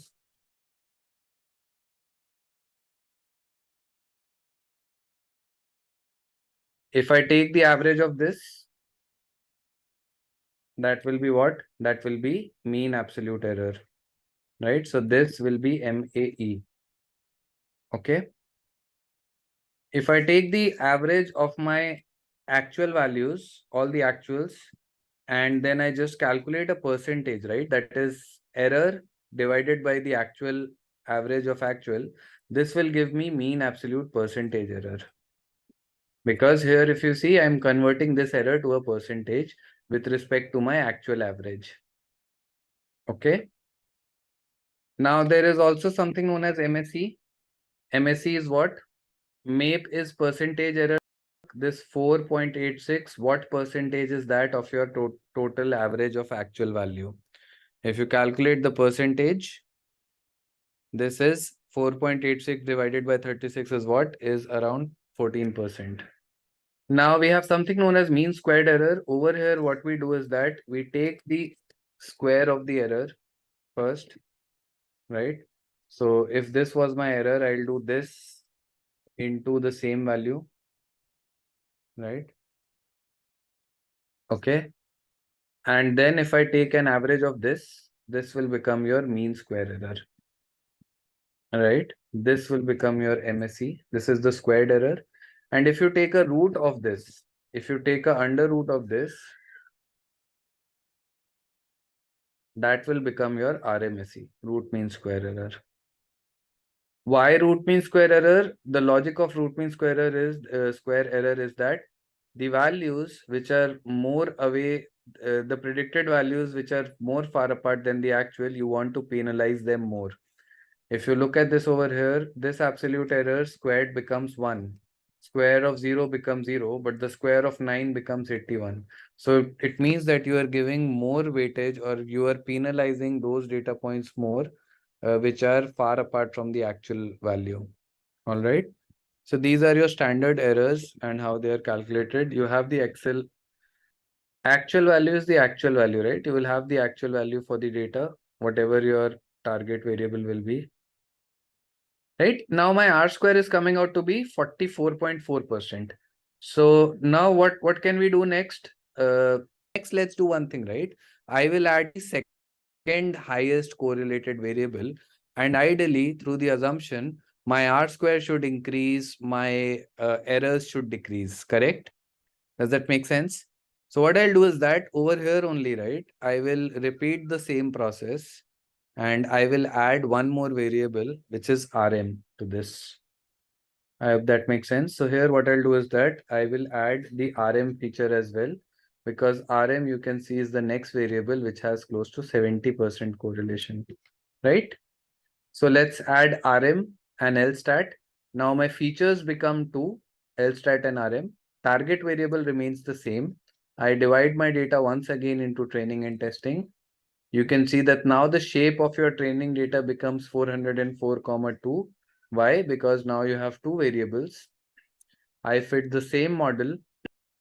This time in the model, I will get one intercept value as usual, but I will get two coefficients, right?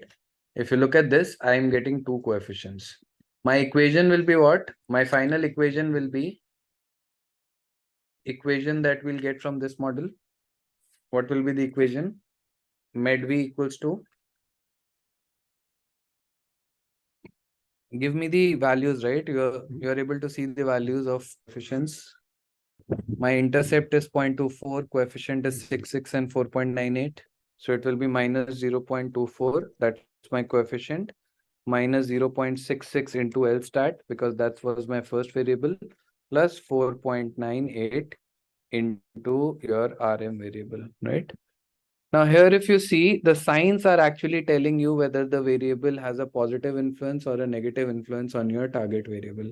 You see, my lower status variable, because it was negatively correlated with the target variable, it has a negative coefficient over here, meaning that when the value of lower status will decrease by 0.66, your med-V, that is the price of your house, is going to increase by $1,000. If you look at this, when you are going to add one room to a house, the price of your house is going to increase by $5,000, right? All right. So now let's go ahead and let's check the performance of this new model, right?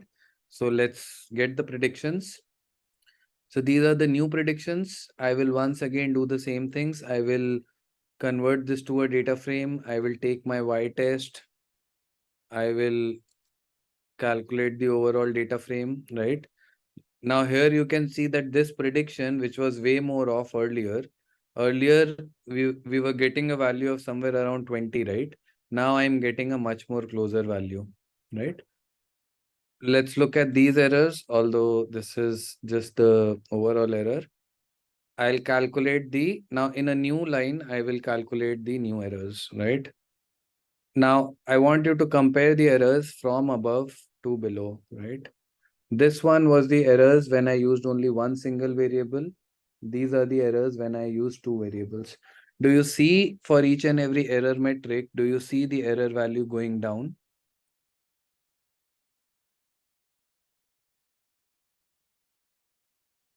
And if I go ahead and if I print the R-square score now, can you see that the R-square score has also increased from 44 to 58, right? So we can see that as in when we are adding more variables, my overall model performance is actually increasing, right? So now what I'll do is that I'll straight away go ahead and I will use all the variables, right? Directly, right? I'll be using all the variables and we will go ahead and we'll see how our model is performing, right? I'll read the data once again because we have transformed some of the data. We have dropped some variables. So I'm reading the data once again. This is the same data. So what I'm doing is that I'm selecting all the features, but the last one as my X, that is the independent variables. I am selecting only the last feature as my target variable. So if you see Y is my target variable, which is med V, and I proceed with the same steps. I split my data into 20% testing and 80% training. So the exact same values that we had. And there is nothing from a coding point of view, you can see that nothing changes, right? All you have to do is that you have to change the data and your model will automatically adapt.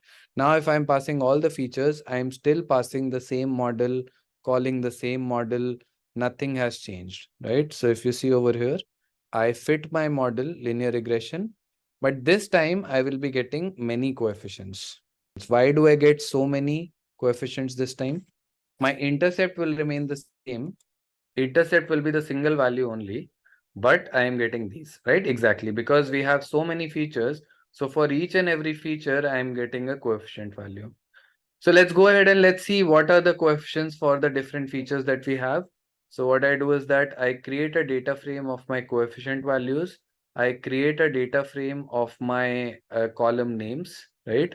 And what I'll do is that I'll combine both of these data frames together to get these into one column, right? So I do a pd.concat, I concatenate these two, and I get this data frame, which basically tells me that the attribute is crim and the coefficient is this. The attribute is Zn and the coefficient is this. Now you can do a very quick sense check that whether the signs of these variables is actually in line with the correlation. You see NOx, this was negatively correlated with my target variable. That is higher the pollution, lower the price. That is why the sign of this variable is coming out to be minus, right? You look at, let's say, anything else, maybe let's say Chas. So if a house is situated next to the Charles River, then the price will be high. Hence, it is positively correlated. Hence, the sign is positive. We go ahead and now we take the same model and make predictions. I do a regressor.predict using my testing data and I get my predicted values. And then I'll follow the same process. I have my actual values and I have my predicted values. I calculate the error of my model. And now, if you remember previously, let me show you the error from the last values. From the last model, it was 4.09, 26, and 5.17, right? And now it is coming as 3.2, 20, and 4.5, right? So you can see that the errors have actually reduced even more. If I look at the R-square score now, you can see that the R-square score has also increased to 73%, right? Talking about a new model, right? Logistic regression. If you remember when we started, when we were going through the introduction, if I talk about, let's say, machine learning, right? Machine learning as a whole, I can go ahead and I can divide machine learning into what, two buckets? Does anyone remember? We have two broad buckets, right? What are those? So supervised and unsupervised, right? So those who are saying regression and classification, that is, before that you will have supervised learning and you will have unsupervised learning, right? I hope everyone remembers this. Then if we double click on supervised learning, this is something that we can break down into regression and classification, correct? Within supervised, you will have regression kind of models and you will have classification kinds of models. But can we go ahead and can we use a linear regression model for problems such as, will the property have a good neighborhood? Will it rain tomorrow or not? Is the email spam or not? No, right? We cannot use the linear regression model for these cases, right? I cannot use the regression model over here. I cannot use it over here. I cannot use it over here, right? Then in that case, what do we need to do? We need to move on to some other model, right? So if we have a classification problem, that is, my target variable is categorical in nature, we need to go ahead and we need to apply logistic regression model, right? So the objective of all of these 12 slides was only to lay the foundation of logistic regression and what kind of questions logistic regression will be able to. All right. Now this is again the same thing. Machine learning can be divided into supervised, unsupervised, right? Just go through this. I hope everyone is able to understand this. So let's move on. Now, before getting started with logistic regression, let's try to understand some basics, right? All right. So guys, I want volunteers our from you all only, right? I want to collect some data, right? Name, age, and target, that is working or student, right? I want 10 samples over here, right? I want you guys to start giving me details, right? Whether you're a student or you're working, okay? Just one by one. Charan is 23 and Charan is a student, right? Then we have Satyam. Satyam is also 23 and Satyam is also a student. Then we have Rishabh. Rishabh is 28 and working. Then we have Harshit, 31, working. Then we have Mohan, 25. I'll see how many I'm able to accommodate. I'll take all those. We have Jaya is 23 and Jaya is working. Right. Itin 28 working. Itin 28 working and Vidya 23 working. Okay. 1 second. Let's see how many we have. Gaurav 25 working. Then we have Audrey 33 student.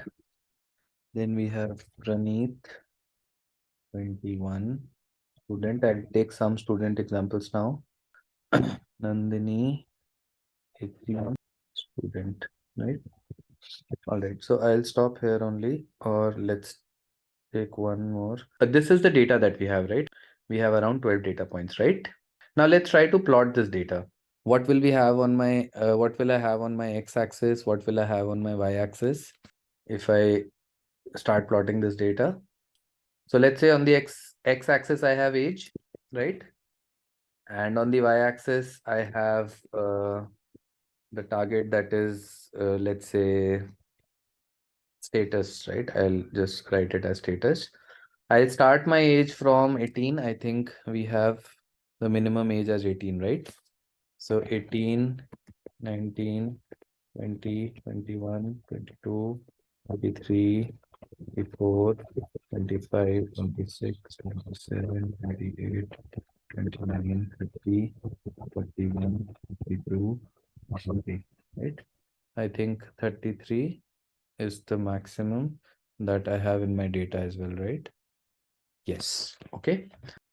And then how will I plot my target variable over here? So my x-axis is fine. I am able to plot that. How do you guys, my target is what? My target is categorical in nature, right? So how can I plot that? So see, in Python, obviously, we will convert that into labels. Maybe 0 means that a person is a student, 1 means that a person is working, right? Over here, I'm just writing down the label over here, right? Just for our convenience. I'm just saying that if it is this particular, I'll just give the line.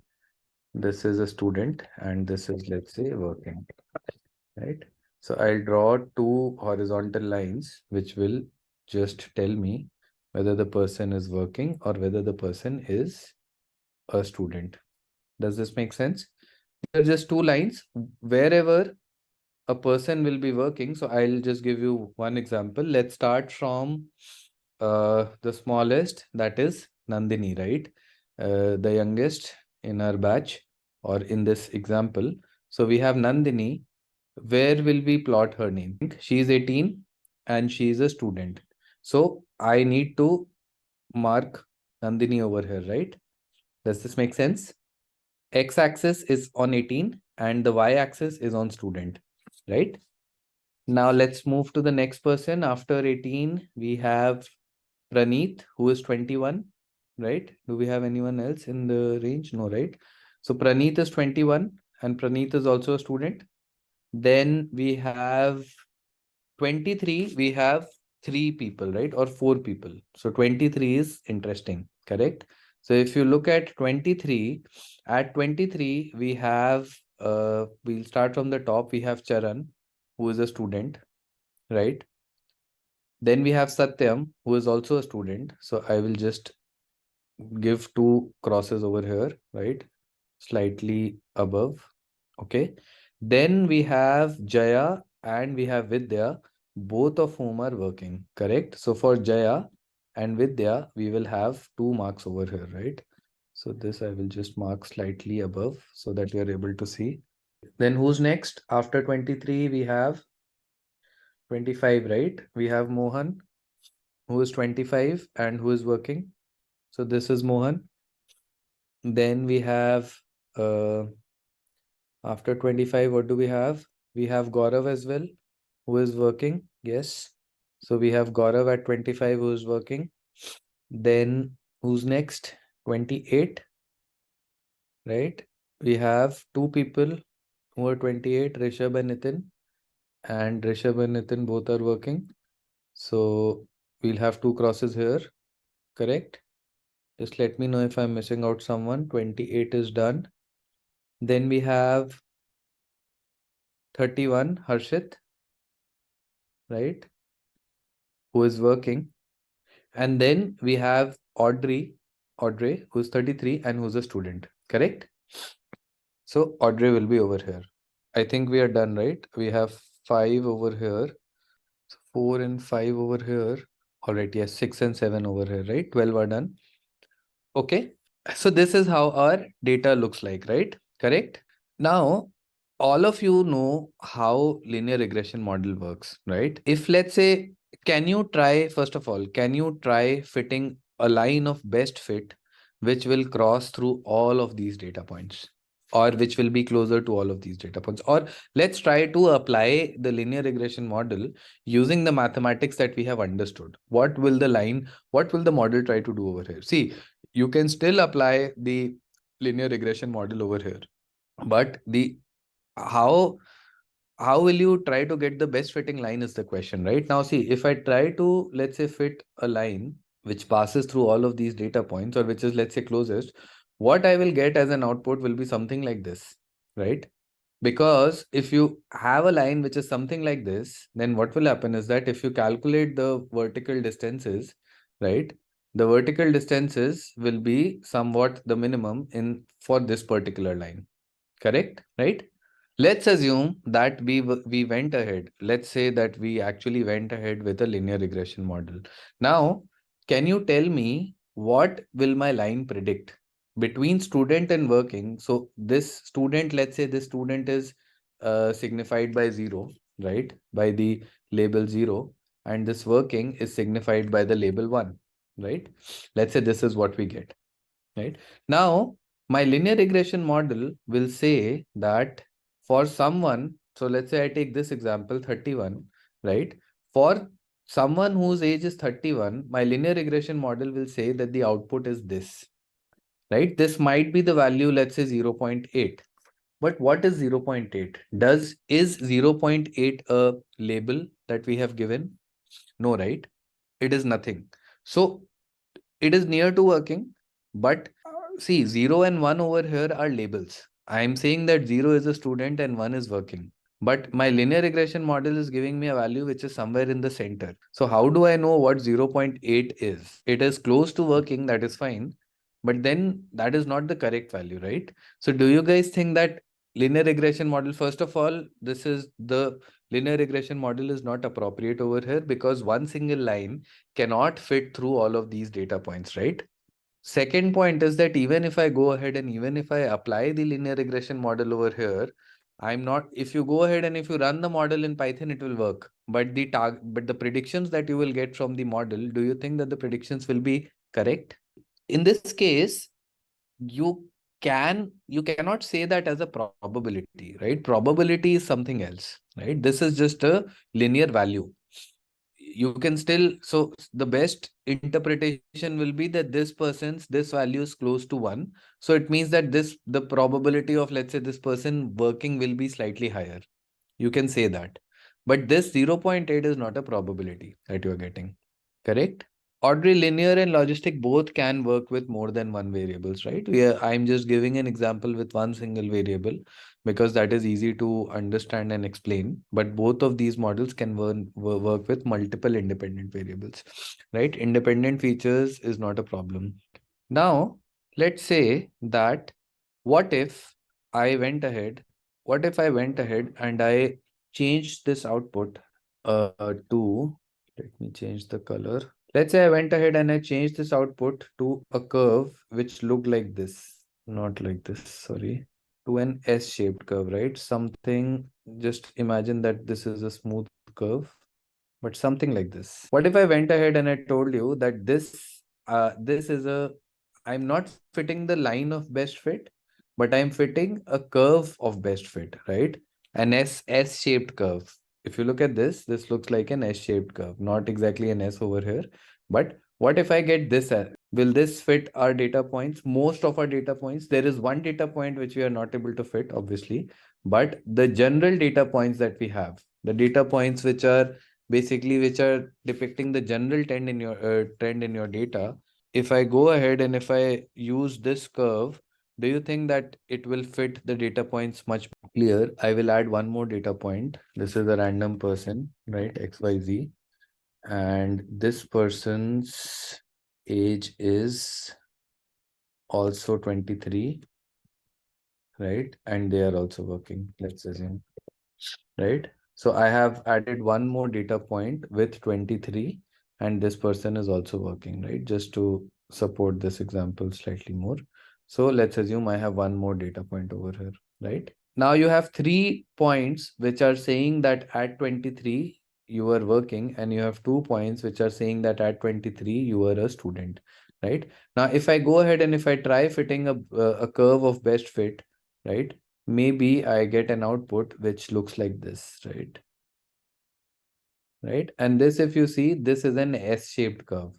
Now, at 23, we had 5 instances. We have 5 now.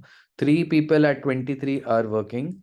2 people at 23 are students, right? So what my model has done, so what this S-shaped curve has done is that using all the other rest of the data points. Now at 23, it has realized that the probability at 23 to be working is slightly higher as compared to be a student, and hence it has gone ahead and it has adjusted this line, right? But given whatever data we have, do you guys think that this is the best fitting output that we can get? What are these values, right? Now see, this equation or this curve that you're seeing, this is a curve which will always give you values in the range of 0 to 1, first of all, right? And now let's assume I pick up a point. Let's say I pick up, let's say I go ahead and I get some new data, right? I get a new student whose age, let's say new student is uh, ABC, and the age of the student is let's say 27, right? What will happen as soon as I get a student whose age is 27, my model will go ahead and draw a vertical line from here to here. As soon as it draws a vertical line from here to here, it will go ahead and it will map this over here, right? Now, this S-shaped curve that you are seeing, right? This is a sigmoid function. We will be talking about this.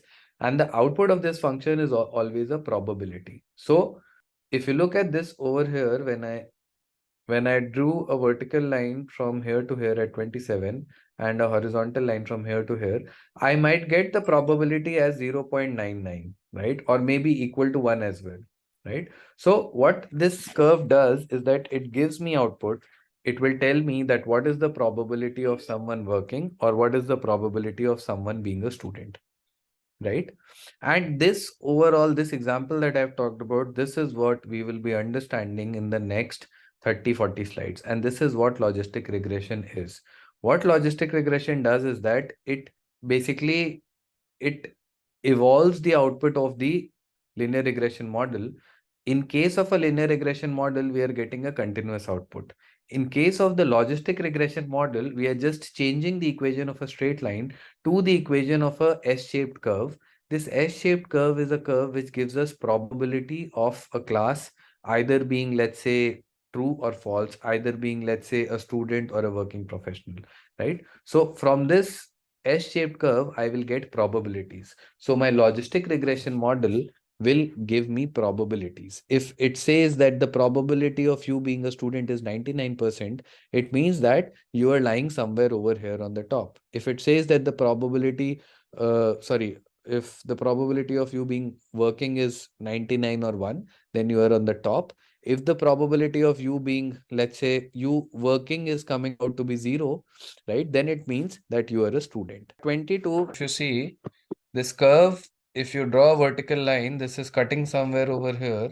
This will cut somewhere over here, and this might give you a probability of around 0.4% maybe, right? So on the basis of the data, right, what we are getting, what we are saying is that maybe 21 to 23 is a critical age wherein you will find a combination of people. At 22, you can have people who are pursuing their masters, and at 21, 22, you can have people who have pursued their bachelor's and who have started working as well, right?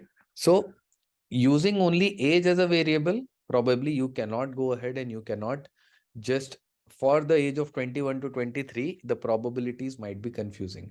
But what if I added another variable over here? What if I added the number of degrees that you have, or what is the current degree that you are pursuing? Now, let's say if someone is 22 and they are pursuing their masters, then the probability is more that they are student. Now, let's say someone is 22 and the maximum degree that they have is, let's say, a bachelor's degree, then maybe the probability of them being working will be higher, right? Now, see over here as well, let's say if we had additional features, let's say if we had features that the background, right? Maybe Audrey is from a different background, or maybe let's say uh, if I captured marital status, maybe, right? Now, marital status, maybe there are people who got married at a very young age, and then let's say they went ahead and they spent 5 to 6 years in their marriage, and then they decided to come back at their career, right? And when they decided that maybe I'll go ahead and I'll pursue a higher degree, right? Anything. So if you are able to capture other factors which are helping you in quantifying, then the model will be able to predict. But over here, the model will still predict that at 33, you should be working, right?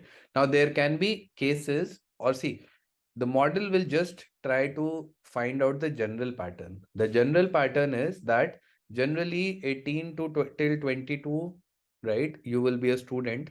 Generally after 22, you will be a working professional. right? Now the model, obviously, the predictions that you are getting will be the generalized trend in the population that you're seeing, right? We have given the model that 33 is a student, right? But all the rest of the data points are saying that anyone who is greater than 23 is a working professional. So the model will not make an exception, right? The objective of the model is to generalize the patterns, right? Not to see. If my model would have gone ahead and would have, let's say over here, I would have gone ahead and I would have changed this curve from here to here. Do you think that that would have been correct? Let's say I would have gone from here to here. Do you think that this would have been correct? What will this lead to? I'm sure there will be many people who will be greater than 30, let's say in our batch. So for those people, your model will start giving incorrect predictions, right? Now, what do you think? Let's say I have 10 people who are greater than 30 in this batch. Maybe for 8 out of 10 they are working, maybe 7 out of 10 people they are working, right? So there is a 70% probability that anyone who is 33 years old should be working, right? So this will actually lead to overfitting, right? And you don't want to overfit. Overfitting is what? uh, Overfitting is capturing specific rules with respect to the training data. That is not what you want to do. You want to capture general patterns. You want to capture the general trend. See, after 33, let's say if you have a age range of 33 to 35 wherein you are seeing many students, then the sigmoid curve will shift, right? But generally that will not happen, right? Okay, so now let's move on to the logistic regression part, right? Let's try to understand what happens in case of logistic regression, right?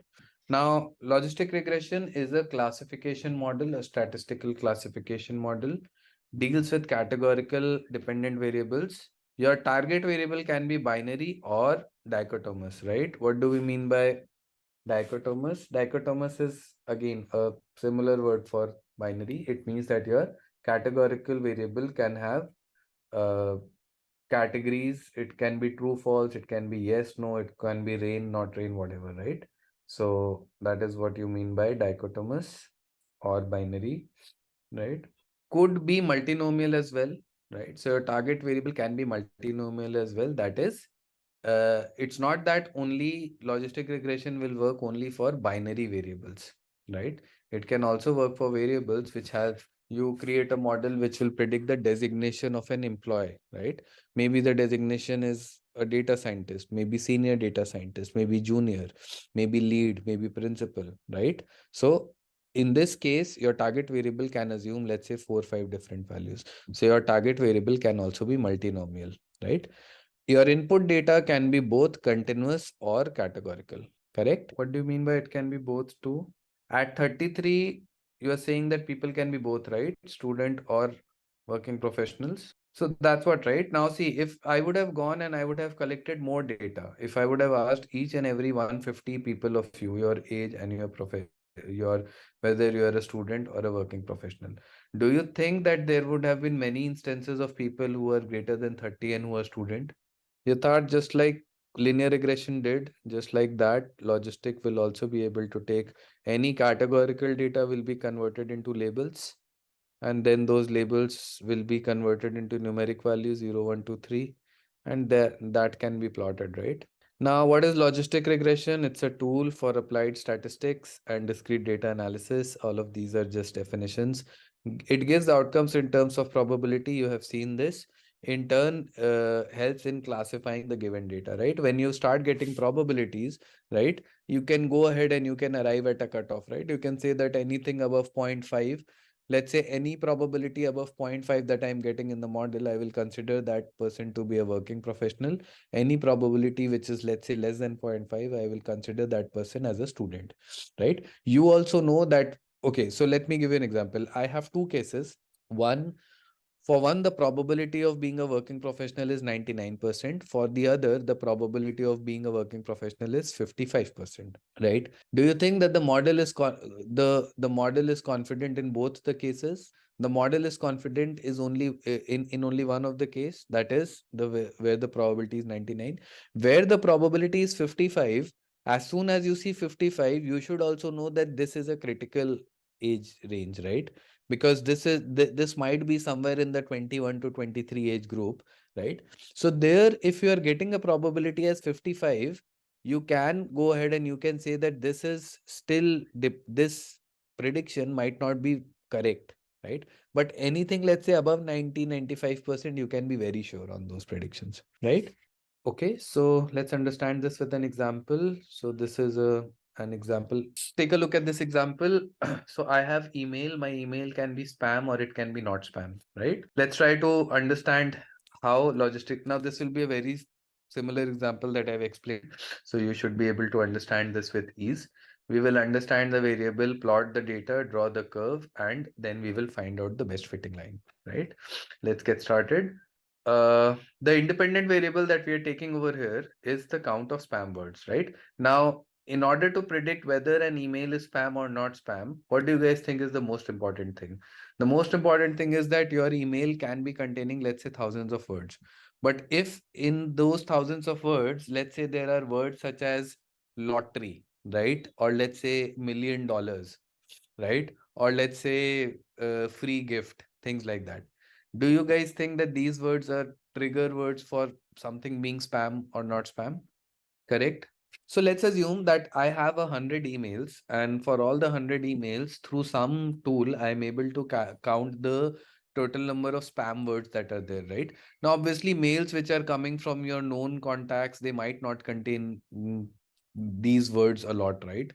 And the mails which might be coming from unknown contacts, they might be getting some words such as, let's say, gift, or let's say let's say business trip, or let's say thousands of dollars, $1 million, you have one thing like that, right? Now, if we go ahead and if we just take a count of these words and make that as my independent variable, right? So if you see most common spam words, buy, get paid, guarantee, winner, unlimited, things like that, right?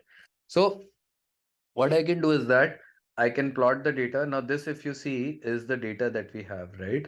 Now, the emails that you're seeing over here, which do not contain this disclaimer mark, right? These are the emails which are not spam. The emails which are marked over here, right? These are the emails which are spam. On this axis, you have the count of words, right? The count of spam words. So you can see that when the count of spam words is less than 4, then the email is not spam. When the count of spam words is greater than 4, I can see that the email is coming out to be spam, right? And if I go ahead, now see, this is our data, right? This is our data, just like the data that I had created, right? This is a similar data. This is data that we have collected, right? Now, see, it might have happened that, let's say, a friend of yours has gone ahead and has sent you let's say, some kind of an email which is a joke, right? Or some kind of a, like, something, maybe anything, right? So although the email contains 8 spam words, but it is not a spam. See, this is actual data, guys, right? See, your model. So just like in our case, we had people who were 25, 28 and who were working. And we had one case wherein the age was 33 and they were not working. So you will not go ahead and you are not going to change that, right? That is your actual data. So in your actual data as well, okay, so see, this is just a bunch of rules. If you are going ahead and you are identifying whether an email is a spam or not spam, it might happen that you have gone ahead and you have classified an email as spam because it contained, let's say, some words which were related to a spam email. But let's assume this was an email which came from your friend. Let's say this was an email which actually came from a bank, or let's say which came from a company wherein actually you would have won something. So in that case, obviously, in reality, it is not a spam, right? Let's assume that you applied for a contest and you actually won. Let's say you went ahead and you paid your bills through cred, and let's say you won a ticket for a match. You will get an email, right, that you have won this thing, and you are asked to, let's say, collect your things from here, or let's say you are asked to call on this number. In most of the cases, let's say 90% of the cases, these emails will be spam. 10% of the cases. Now, this is something that you guys would have also seen, right? Some of the emails that you are actually expecting to be in your inbox, sometimes they go to your spam folder. Why does that happen? Because the model is predicting it to be a spam.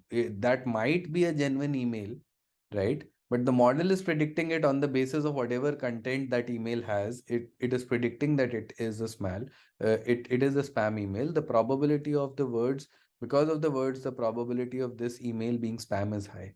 Okay, right? So this is actual data. Now through this actual data, we will try to come up with a generalized curve, right? That's what the objective of machine learning is. There will obviously be outliers. There will always be outliers when you are working with actual data, right? Let's say when you are predicting whether a customer will buy a product or not, do you think that there will be a very linear uh, distribution of data, that let's say anyone who is greater than age of 30, they will buy a diaper, anyone who is less than 30 will buy it? No, right? Even you can be 18 years old, maybe you go to the store and you go ahead and buy a diaper for your sister, for your brother, right? Not for your sister, brother, but maybe the child of your sister or brother. But you can also do that, right? So there will be outliers, but the majority data will suggest that if you are greater than 30, you are greater than 25, 28, then you are buying a diaper, right? But it does not restrict you from going ahead and buying a diaper. Okay. So can we go ahead and can we plot this data just like we did in the last case? We can do that, right? I have a 0, I have a 1, which is my target variable. On my x-axis, I will have the count of words. If I go ahead and if I plot this, if you see this, there are two cases which are outliers, right? This case is an outlier and this case is an outlier, but that doesn't matter. The general trend, what does that say? My general trend suggests that this is how your data is distributed. There can be some outliers, but that's totally fine, right? Now, see, that's what your real world behavior, right? Your actual real world behavior, when you're collecting real world data, things are not too much rule driven, right? Exactly. Because see, in the real world, you can have a 20-year-old person driving a BMW and you can have a 40-year-old person driving a Maruti 800, right? But the general trend will say that, let's say someone who is greater than 40 might be driving a BMW, someone who is in the age of 18 to 20 might be driving a bike or let's say a two-wheeler or let's say a small car, right? But obviously there will be outliers. Now, once when we have gone ahead and once when we have plotted our data points, next was what? We actually went ahead and we identified an S-shaped curve, right? Now, just like in the case of linear regression, we were finding the line of best fit. In this case, see, in this case, we can have multiple lines, right? I could have had a line which was, let's say, which looked like this, right? I could have had an S-shaped curve which would have looked like this, right? I could have had an S-shaped curve which would have looked like this. I could have had an S-shaped curve which would have looked like this, right? Why did we go ahead with this particular curve? What is the objective of that? Less error, minimal error. But in this case, right, the error, can we see if a class is, let's say, if the actual value is whether the person is working or a student, and the predicted value is a probability, right? Then error per se, calculation of error. So in this case, right, we do not, we find something which is known as the maximum likelihood estimate, right? So I'll talk about that once when we arrive at that point. But over here, the method will be different, but the objective is the same. The objective is to identify the best fitting S-shaped curve, right? Earlier, in case of linear regression, the objective was to find the best fitting line, right? Best fitting linear line. And over here, our objective is to find the best fitting curve, right? So we need to find a regression curve which would be best fit. That would be our logistic regression curve, right? But how do we find the best fit curve? Now, this is the mathematically how we try to find this out, right? That is what we are trying to do over here. So let me explain to you how we actually arrive at this best fitting curve, right? That is what next we'll be trying to understand. That is how do we arrive at this particular equation. Now, first thing that we need to understand over here is that something known as odds, right? We have something known as probability and we have something known as odds, right? Okay, so let's say India versus New Zealand, right? Let's take the hot topic. Let's say India has won 6 games and New Zealand has won 4 games. These are made up numbers, right? But let's say India has won 6 against New Zealand and New Zealand has won 4. Can you guys calculate the probability of India winning a match? What will be the probability of India winning the match? 10, right? 6 divided by 6 plus 4, right? So odds are something that says that what are the odds of something happening, right? When I say odds, so my odds of winning will be 6 in favor, 4 will be against, right?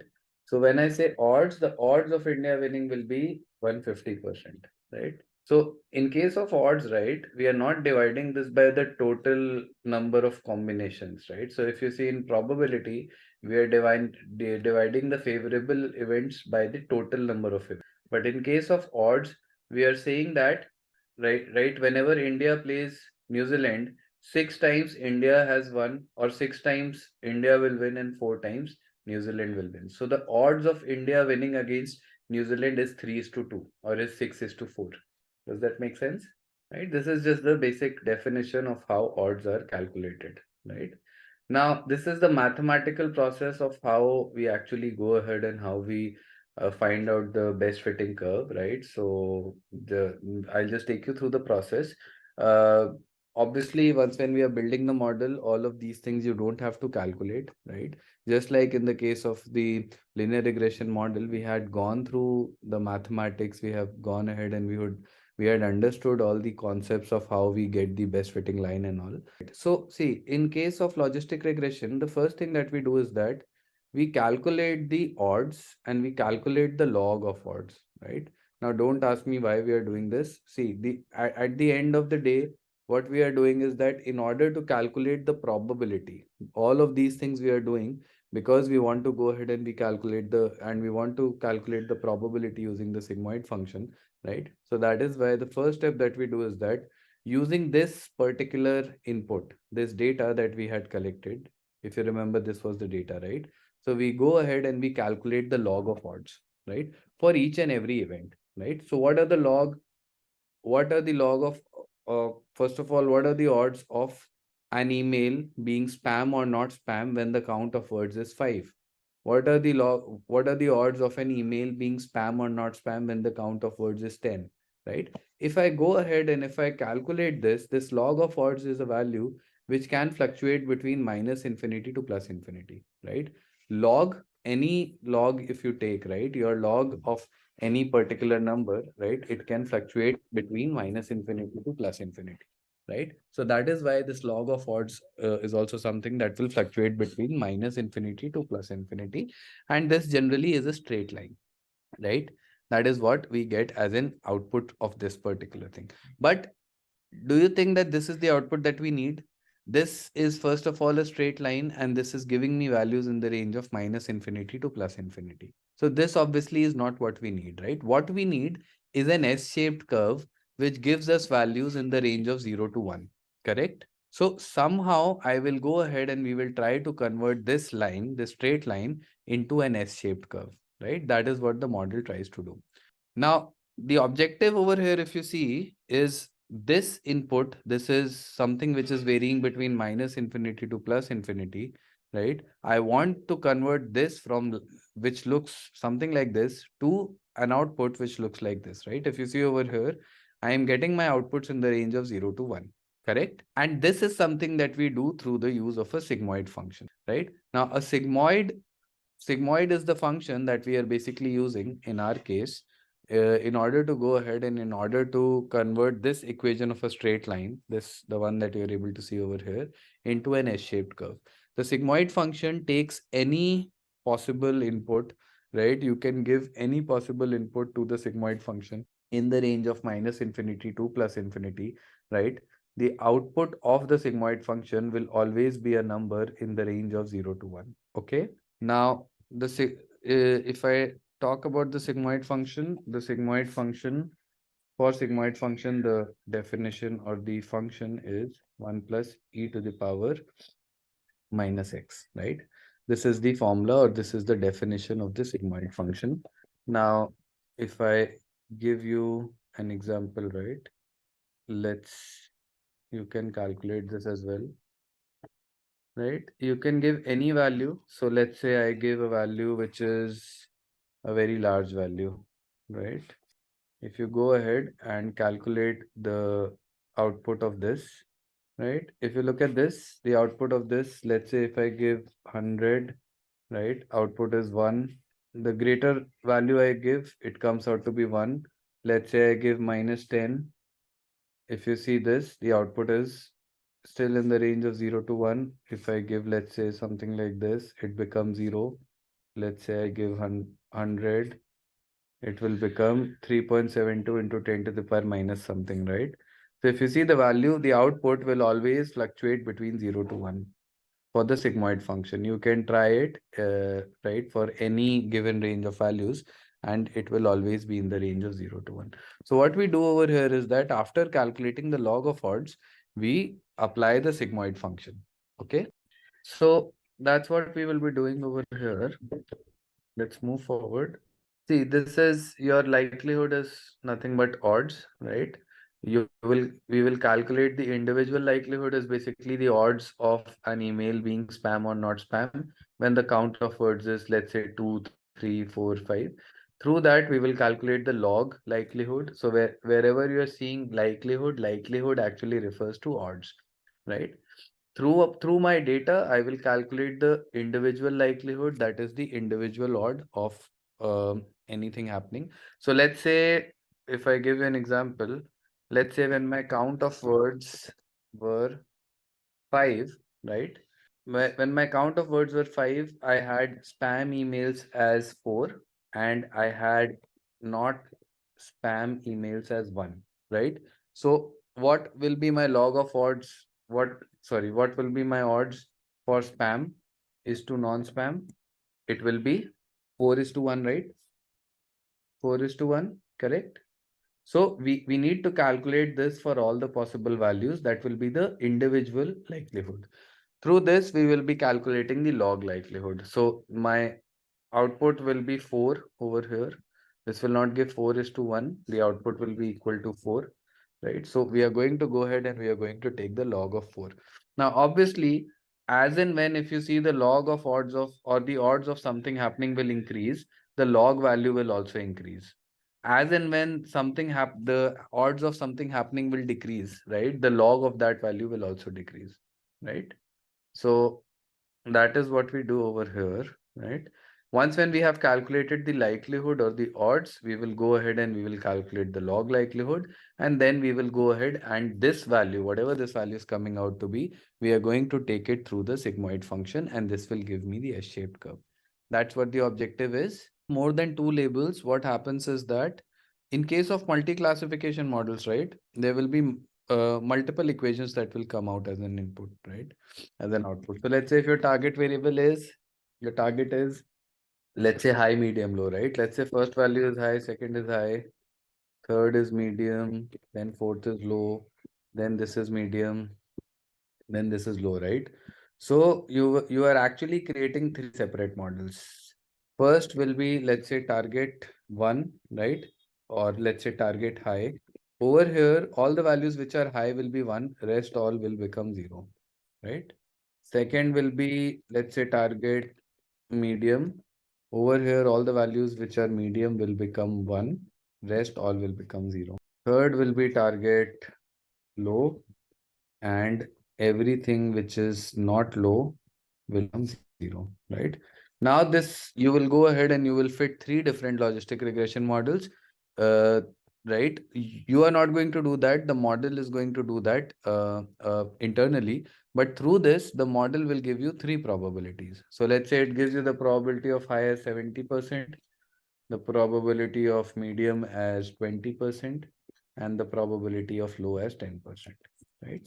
So that's how you will do. So if you are able to understand binary, the same binary model will be applied many times whenever you are working with multi-class models. So whatever value 6/4 you will get, you go ahead and you calculate the log of that. So see, likelihood is nothing but odds. So if the odds of India winning is 6/4, which is 1.5, if I take a log of that, log of odds or log likelihood, right? Both of these things are same. So log likelihood will be nothing but log of 6/4. Okay. Each and every word. So let's say I have 6 spam words, right? For my data, which contains 6 spam words, can it happen that let's say 10 emails are spam and let's say 2 emails are not spam? So can you calculate the probability of an email being spam or not spam in this case? What will that be? What is the probability of an email being spam when 10 are not 10 are spam and 2 are not spam when your word count is 4?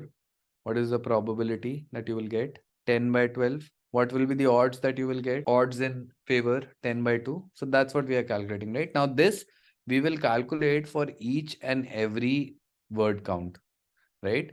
So spam words 1, what is the odds? Spam words 2, what are the odds? Spam words 3, what are the odds? And so on and so forth, right? And then you will calculate the log of the same values. This will give an output which will look like a straight line. The output can be anywhere between -infinity to +infinity. This output, if I want to go ahead and if I want to convert this into a value which is in the range of 0 to 1, we will be applying the sigmoid function, right? Now over here, they are explaining, we will be explaining, we are explaining odds, right? So the same examples that I have taken. So this guy went fishing 5 times, caught a fish 2 times, failed to catch 3 times. What is the probability? So the probability of catching a fish is 2/5, right? But the odds are 2/3, right? This is the same example that I have explained. For your historical emails, you should be knowing what emails were spam, what emails were not spam, right? And then you should also have additional variables such as how many spam words were there, how many spam words were not there, right? Your data collection will obviously happen. And for your historical data, for your historical emails that are already there in your inbox, you can manually label them, right? That whether they are spam or not spam. So using that data only, we are actually going ahead and calculating all of these words, right? Now, if I go ahead and if I take the log of odds, right? So if I calculate the odds and if I take the log of that, right? So if you see log odds of catching on sunny day is this, log odds of catching on rainy day is this. And there is something known as log of odds ratio. That is, what we do is that we calculate the log of both the ratios, right? That is odds in favor of catching a fish, odds in favor of catching a fish on a rainy day, right? So if I do this, this is something which is known as log of odds, right? Log of odds ratio. And this is what we are calculating in our data, right? In our data, if I go back to my example, if let's say my odds were 4/1, or let's say let's take 6/4, odds for India winning, right, was 6/4, and odds for New Zealand was 4/5, right? So my log of odds ratio, I have something known as log of odds ratio, will be log of 6/4, right? This whole thing divided by log of 4/3, right? That is the log of odds ratio. Odds and odds ratio, if you see the difference, odds is nothing but you calculate the log of odds. Odds ratio is that you calculate the ratio first of all of your odds, right? That is, odds can be two value, right? It can be in favor of, let's say, India winning, in favor of, let's say, New Zealand winning. And then you calculate the ratio of that and you calculate the log of that particular value. The sigmoid function is calculated on the odds ratio, log of odds ratio. All right. And now if you see, if I go ahead and if I calculate the log of odds, you know that this is odds ratio, right? So what we do is that we calculate the log of odds ratio for each and every. Now, see, if for my input data, which look like this, if I calculate the log of odds, my output will look like this, which is -infinity. My output will go in the range of -infinity to +infinity, right? Now, once when I get this, the second option is that I go ahead and I apply the sigmoid function. We are getting the log 0.44. So how will we see the impact of the database? Database, there is no database. your original data, which was class 0 or 1, these were categorical, these were hard classes which were converted into labels, right? Now, these labels we are converting into a numerical value by taking the log of odds. Now, this value can be anywhere in the range of minus infinity to plus infinity. So, your 0.44, if let's say you are getting 0.44, that will be somewhere over here in this curve. Do you understand this now? So, basically, we are converting our classes, our hard classes, to log of odds, because till now our 0 and 1 were actually just representing whether an email is spam or not spam, right? And these were categorical, this was a categorical variable converted into labels. Now through that I am getting a numerical value which is giving me the log of odds.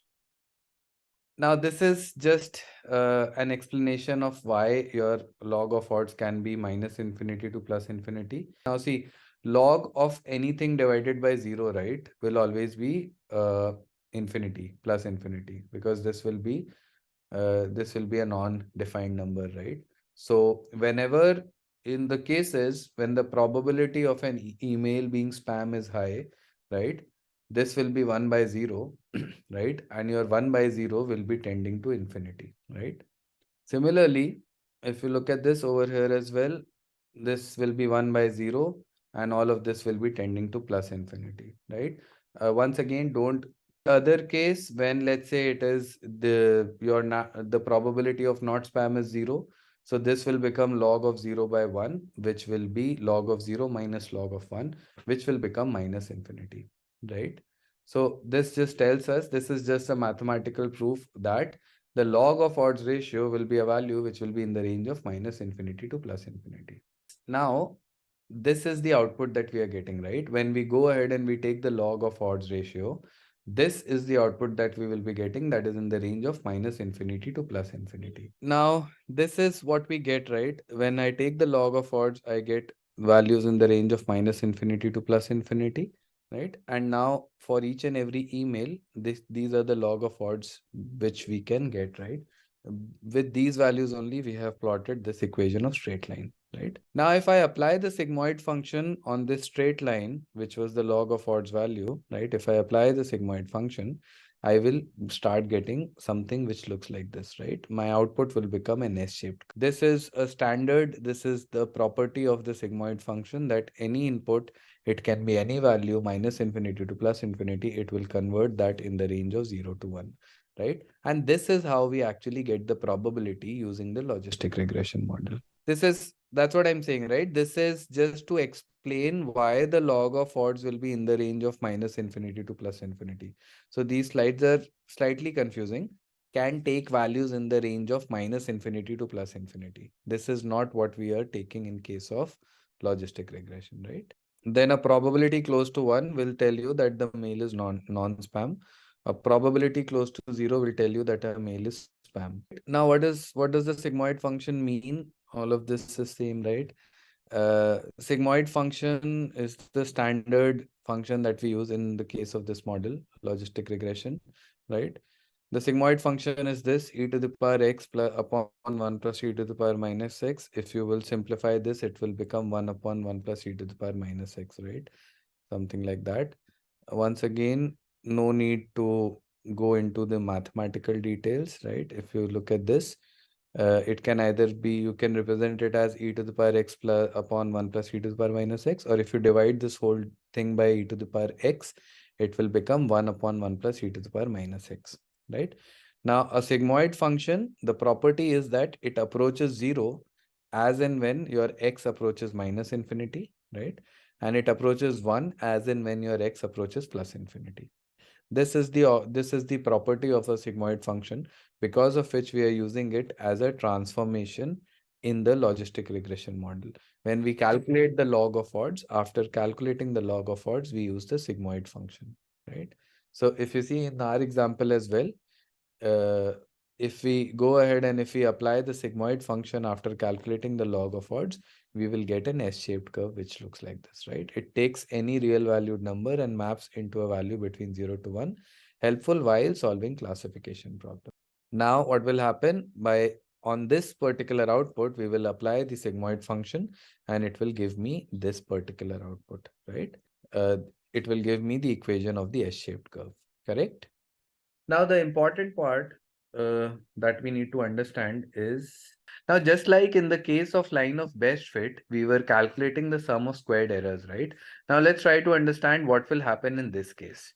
In our case, how will we try to find out the best fitting S-shaped curve, right? So let's try to understand this concept. This will be important. Now, if you remember, we had data points. Let's say we had, right? I'll plot some data points over here. And let's say I plot some data points over here, right? And I have, let's say, some outliers over here and here, right? Now, obviously, from these data points, I can pass many S-shaped curves. Is that correct? There can be many different S-shaped curves that can pass through these particular data points, right? So let's say this is one. Let's say this is one, right? Let's say this is one. And let's assume this is one, correct? Let's take 3 examples, multiple different outputs, right?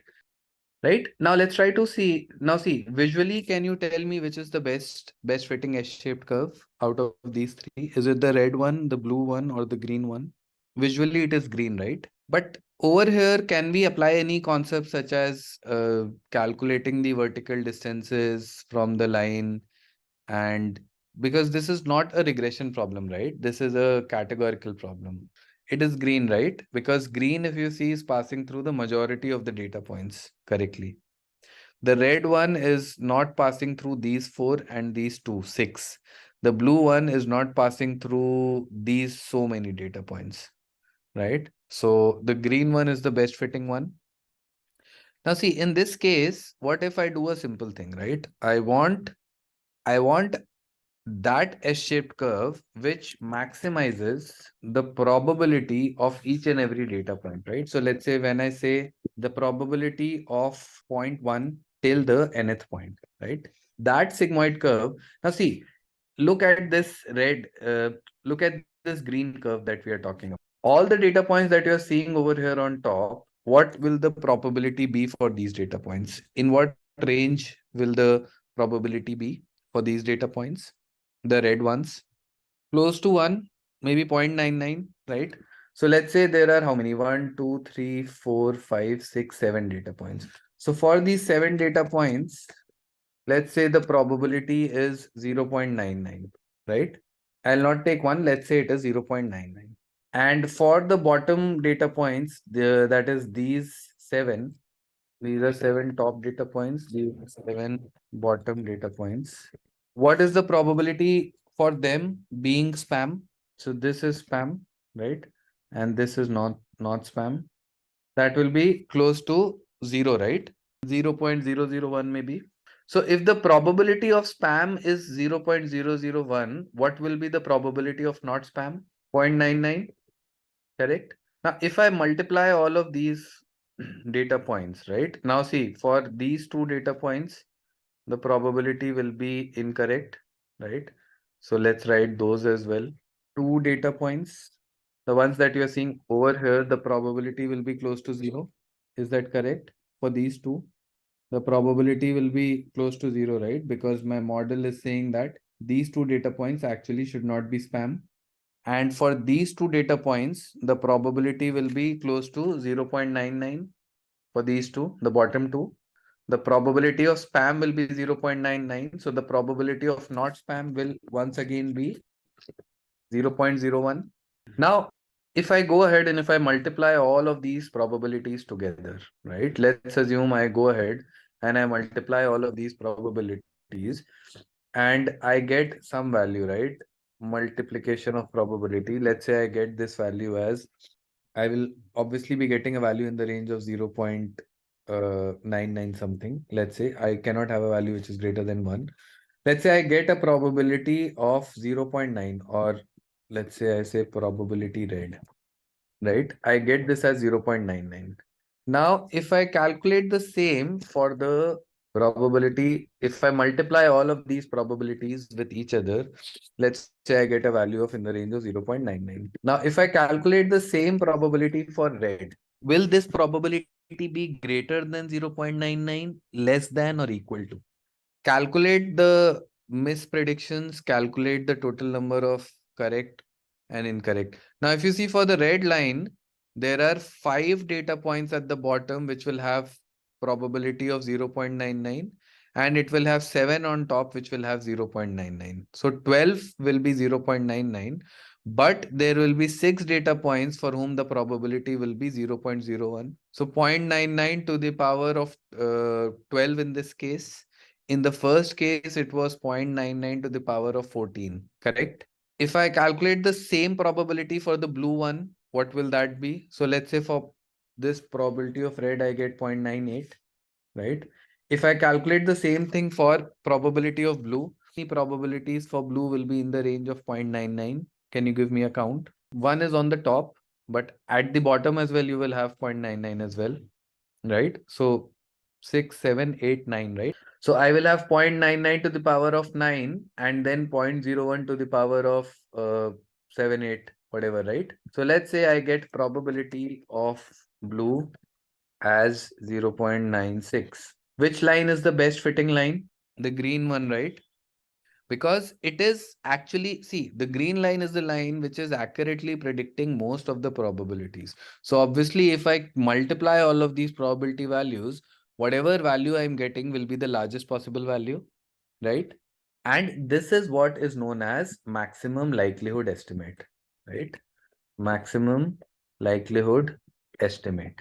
So just like in the case of linear regression, we used to calculate what? In the case of linear regression, we used to calculate sum of squared of residuals, right? In order to find the line of best fit. In this case, in the case of logistic regression, we are finding the maximum likelihood estimate.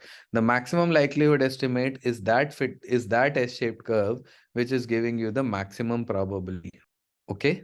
So now if you look at this, right, the probability that we calculate, right, if we go ahead and if we calculate these probabilities for each and every data point, right? So this, if you see, we are just calculating the sigmoid function to find the line which is maximizing these probability values that we are multiplying. Yes, we need to maximize. We need the line which is maximizing these probabilities, the multiplication of probabilities. Hence, we are using MLE, maximum likelihood estimate. All right. So let's look at this. Let's say that, let's assume this is my X and Y axis, right? Now, within my X and Y axis, you will have some, let's say your X axis is the age, the same example that I had, and your Y axis is the status, that is whether you are working or you are a student, right? Now this variable, this could have two values. If I label in code my classes, I can have, let's say, working encoded as value 1, right? Or I can have, let's say, student encoded as value 0. I'm keeping it slightly above so that it is easy to see, right? Now let's say for people who are less than a given age range, I was getting that in most of the cases, these students or people who are less than a given age, right, are students. And for other cases, let's say we were seeing that beyond a given age, right, generally you will be working, right, something like this. Then there could be outliers as well. Maybe let's assume that there is a 19-year-old person who is working. Maybe they have their own startup, right? I can have, let's say, a 30-year-old person who is a student. Maybe these are people who have pursued their jobs for 10, 12 years and now they have opted to go for their master's or PhD or whatever, right? But if you look at the general trend of this data, what does the general trend look like? If you look at the general trend, I can see that beyond a given age, right, the probability of you working will be higher, and below a given age, the probability of you being a student will be higher, right? Charan, yes, combination of two or more models is possible. Ensemble learning, right? This is what we call it. Ensemble learning is that you can have three models exposed to the same data. It goes ahead and gives you a prediction, and then you can combine those predictions, right? We'll be learning about such models in due time. But yes, that is possible, right? Now, if you remember, we knew that the sigmoid function is a function which gives us an S-shaped curve, right? So the sigmoid function is a function which gives us an S-shaped curve as an output, right? Now, let's say I go ahead and I get an S-shaped curve which looks like this, right? Or let's say I get a different S-shaped curve which looks like this. Or the one that I'm marking in green is apparently the correct curve. Let's say I get an S-shaped curve which looks like this, right? Now my logistic regression model, right? Which curve out of these three it should select? How will we find that? Just like in the case of linear regression, we were talking about how do we select the line of best fit. Over here, my question has changed now that how will you identify which line is the best fit? The green one will be the best one. That is obvious from here. Now, why do we think that the green is the best one? So green one covers the maximum points. That is correct. How can we identify that the green one is covering the maximum number of points? If I multiply the probabilities of all of these points, right? The probabilities that I have gotten from the model, if my line is covering maximum number of points, then the probability of the predicted probability that I'm getting from all of these points should be high, right? Now, let's do a very simple exercise. I want you to go ahead and although counting is not possible, but still if you can use thinner lines. So let's say this is the green model, right?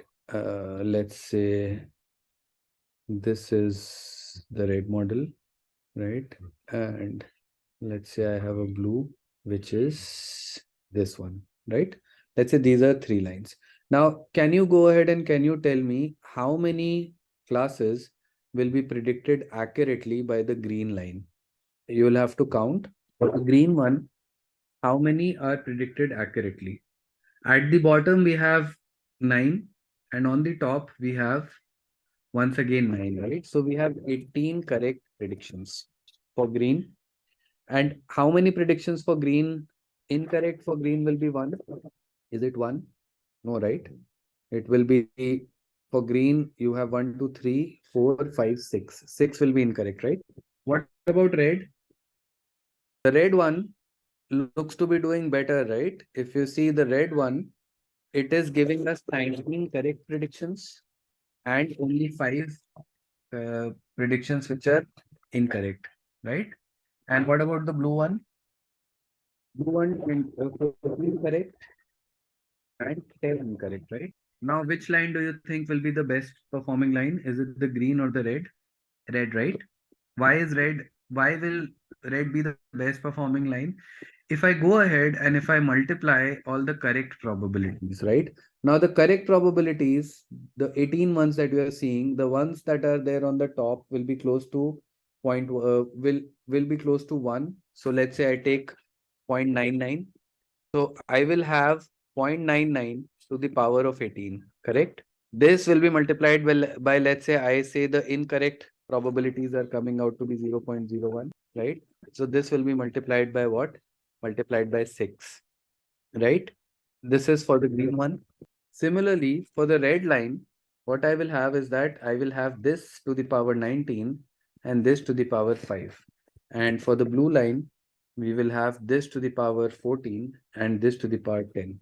Which value which value do you think will be the maximum out of these three? The red one, right?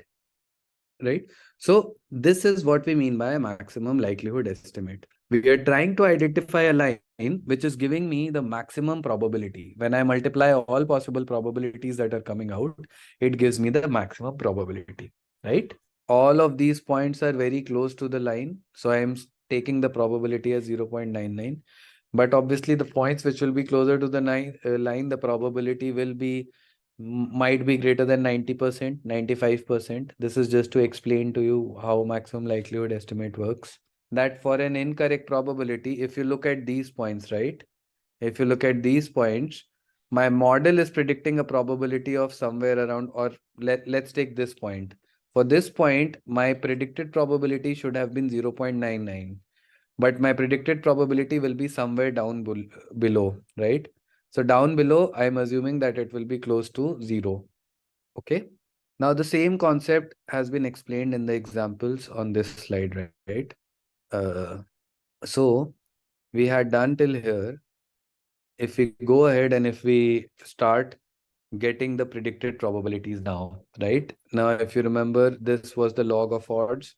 This log of odds, if I take this through the sigmoid function, I will get a predicted probability, right? If I get this for all the possible values, right? If I go ahead and I get this value for all the possible emails that I have in my training data, right? I will get the probabilities for each and every point. If you see, for this point, second point, I am getting the probability as 0.99. For the third point, I am getting the probability as 0.01. After passing through the value, whatever value we got through the log of odds, if we pass that through the sigmoid function, these are the probabilities that we are having. If I go ahead and I generate the probability for all the data points using this transformation, using this particular log of odds, right? I will be getting these as the probability values, right? Probability of a mail being spam. The first point, it is around 0.01. Second point, once again, same. Third point, 0.03. Fourth, 0.05. For the fifth point onwards, it is coming out to be 979999, right? Okay. Now, how will I find the maximum likelihood value over here? I will have to multiply these probability values, right? Now, if you compare this with actual data, these are the emails which were spam. In the real data as well, these were the emails which were spam and these were the emails which were non-spam. So the probability of these mails being spam is coming out to be high, which is good. How will I be able to calculate the probabilities of these emails not being spam? How can I get that? If the probability of being spam is 0.01, then what will be the probability of these mails not being spam? Probability of not spam. If my probability of spam is 0.01, then what is the probability of not spam? So 1 minus 0.01, so that will be 0.99. So now, since these points, since these points in reality are not spam, right? I am marking them by green. Since these points in reality are spam. So what I need to do is that I need to multiply these 4 by 0.99, which was the probability of being spam. I need to multiply these 4 with the probability of them not being spam. Not being spam, I will do a 1 minus of 0.01. So that's what we'll do, right? We'll go ahead and we will multiply all of these. Now, if you see, for the first 4 probabilities, we are taking 1 minus 0.01. For the last 4, they will be as it is. Because the first 4 emails, in reality, they were not spam. When they were not spam, then the probability of them not being spam will be 1 minus 0.01. For the last 4, these emails were spam. Since these emails were spam, the probability remains as it is. Now this, if I multiply, I will get a value, right? If I multiply this, now generally what we do over here is that we take the log of this as well, right? In order to calculate the log likelihood. So I am taking the log of this. When I take the log of this entire thing, I get a value which is minus 0.084, right? This is the log likelihood that I'm getting for this particular equation, that for this particular sigmoid curve, right? Instead of just multiplying the probabilities, we have multiplied the probabilities and calculated the log of the sigma, right? Not a very big difference. Calculated appropriately. This is all values are less than 1, right? Log of 1 base 10 will be equal to 0, right? So log of anything less than 1 will be equal to less than 0, right? Log of 10 base 10 is 1. Log of 1 base 10 is 0. And log of anything which is less than 1 base 10 will be negative. So now, see, I drew this line as 1. What if I go ahead and I rotate this line slightly, right? If I will rotate this line slightly, my sigmoid curve will also change. If I rotate this line like this as well, my sigmoid curve will change, right? So if I rotate this curve multiple times and I calculate this same value, this log likelihood that you are seeing over here, right? This log likelihood, what do you think this value will be the maximum for which curve? The curve which is covering the maximum number of points, right? This value will be maximum for only that curve which is going through the maximum number of points in my data. If the point is going through the maximum number of points, then it means that we are able to cover the majority proportion. Hence, that is the best fitting S-shaped curve that we have, right? So what we do is that we go ahead and we rotate this line further. Now see, all of these things you don't have to do. I'm just explaining the concept of internally how the logistic regression model tries to come up with the best fitting S-shaped curve, right? If I rotate this line further, let's say like this, my probabilities will change because my sigmoid curve will change. Now, maybe you get these values, right? If you go ahead and calculate the log of this, you are seeing that the value has gone down even further, minus 0.207. Line A, my log likelihood was minus 0.084. Line B, my log likelihood was minus 0.207. Which line has the maximum value of the log likelihood out of these two, out of A and B? B, right? Or A? Which line has the maximum value? Is it A or B? A is minus 0.084, B is minus 0.07. So obviously it will be A, right? These are negative values. So line A has a better likelihood value than line B. Hence, you will go ahead and you will choose the line A as the best possible. Now, the model, what it tries to do is that it rotates and tries to come up with multiple sigmoid curves and sees the one which is giving you the maximum likelihood value, right? But that is the overall process. You will keep on rotating the line until we get the maximum log likelihood value, right? Whichever line is giving you the maximum log likelihood, that particular line will become the logistic regression model's output. All right. And this is what we do while when we are finding out, when we are trying to find out the best fitting S-shaped curve using MLE. MLE is nothing but maximum likelihood estimate, wherein we are calculating the log likelihood. All right, so this is logistic regression. Summary, we have taken a look back at the linear regression model, looked at the kind of problems that linear regression would not be able to solve. That's where we laid the foundation of logistic regression. And after doing that, we go ahead and we have understand what logistic regression model is. Why do we need to use the logistic regression model? How does the model work? And through that we have been able to understand how this particular model works, right? So we start by plotting the data, we draw a regression line, pass it through the sigmoid function which will give us an S-shaped curve. We keep on rotating the line. While rotating the line, we are trying to identify that S-shaped curve which is giving me the maximum likelihood, right? And we use MLE to find out the best fitted regression, not line, it will be the curve. And this is what the process is, right? We start with the log of odds, then we use the sigmoid function, and then we use MLE in order to estimate the equation of the line of best fit, right? Or S-shaped curve of best fit over here. To that now. Now, you guys remember for our uh, linear regression model, what were the uh, uh, uh, evaluation metrics that we had? Evaluation metric for the regression models. What were those? We had many, right? Mean squared error, yes. R square, yes. MSE, yes, that is the same. Root mean square error, that is RMSE. These metrics, are these sounding new to you? Mean absolute percentage error, absolute error. Same evaluation metrics will be applicable when we are working on a classification problem. So ideally, no, right? That will not work. Now, why it will not work? Let me explain that to you. Say I had a target variable of rain, right? Or let's say I take some other target variable. Let's say whether the customer will churn or not, right? I believe everyone is familiar with churn, right? attrition churn. I have discussed this. So let's say I have I have my customers, right? My customers are over here. Let's say I have customer IDs.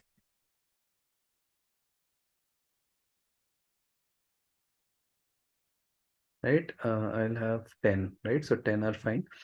Okay, so let's say these are the customer IDs that we have, and the actual data that we had is this customer churned, this customer did not churn, this customer did not churn, this churned, this churned, this one did not, this one did not, this one did not, this did, and this one did not, right?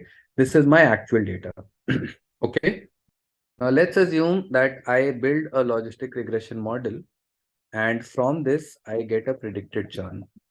After building the model, I will be able to get a predicted churn, correct? Now, how many types of predictions can I get from the model? I can get correct predictions, right?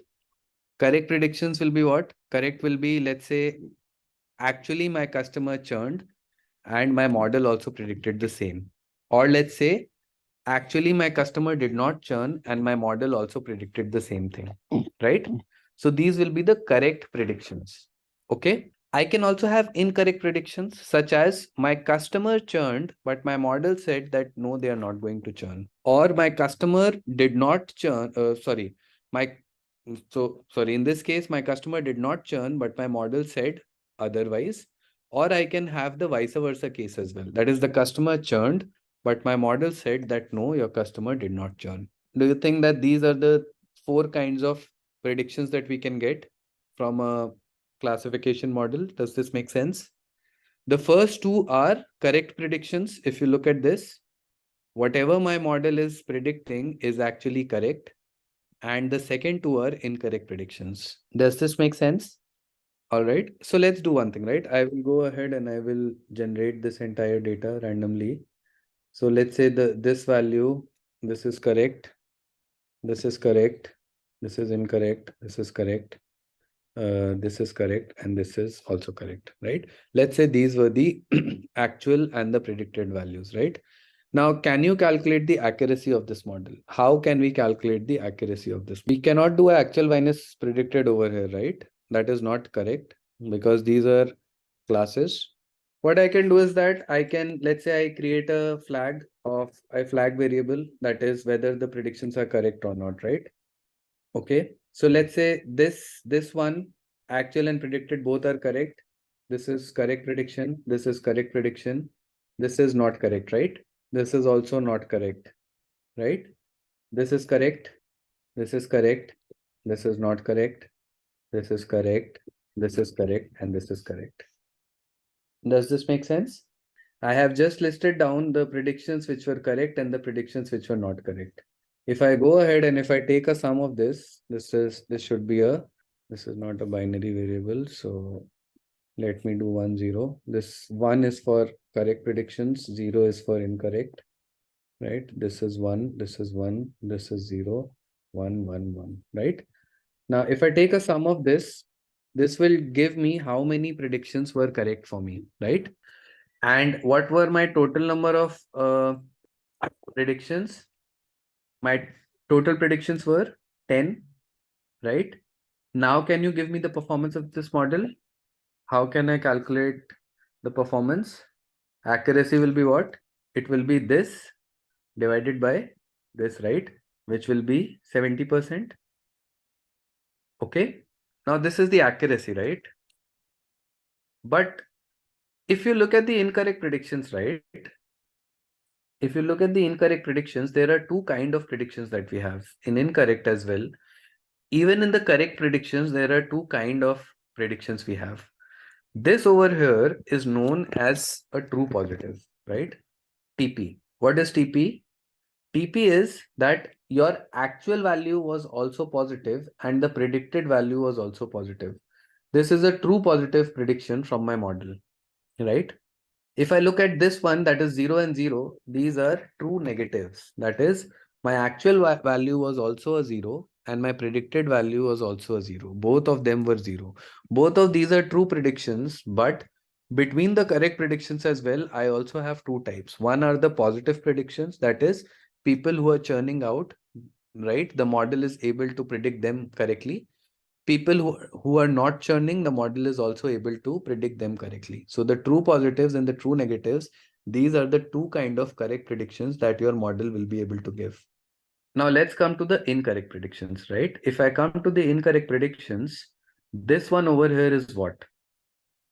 In reality, my customer did not churn, but my model is saying that the customer is actually churning, right?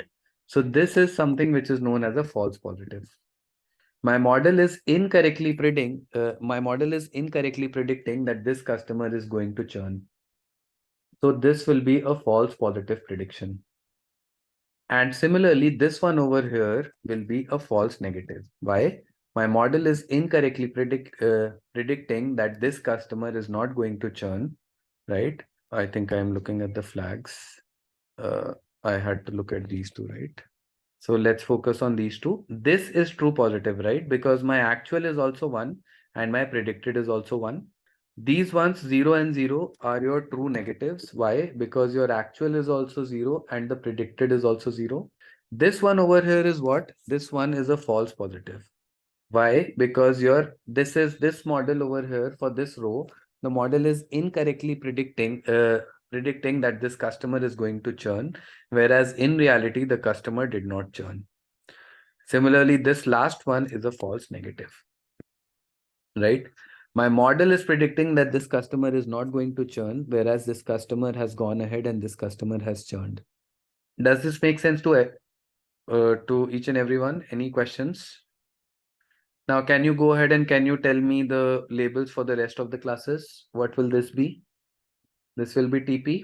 Next one, TN. This one, FP. This one, this will be TN.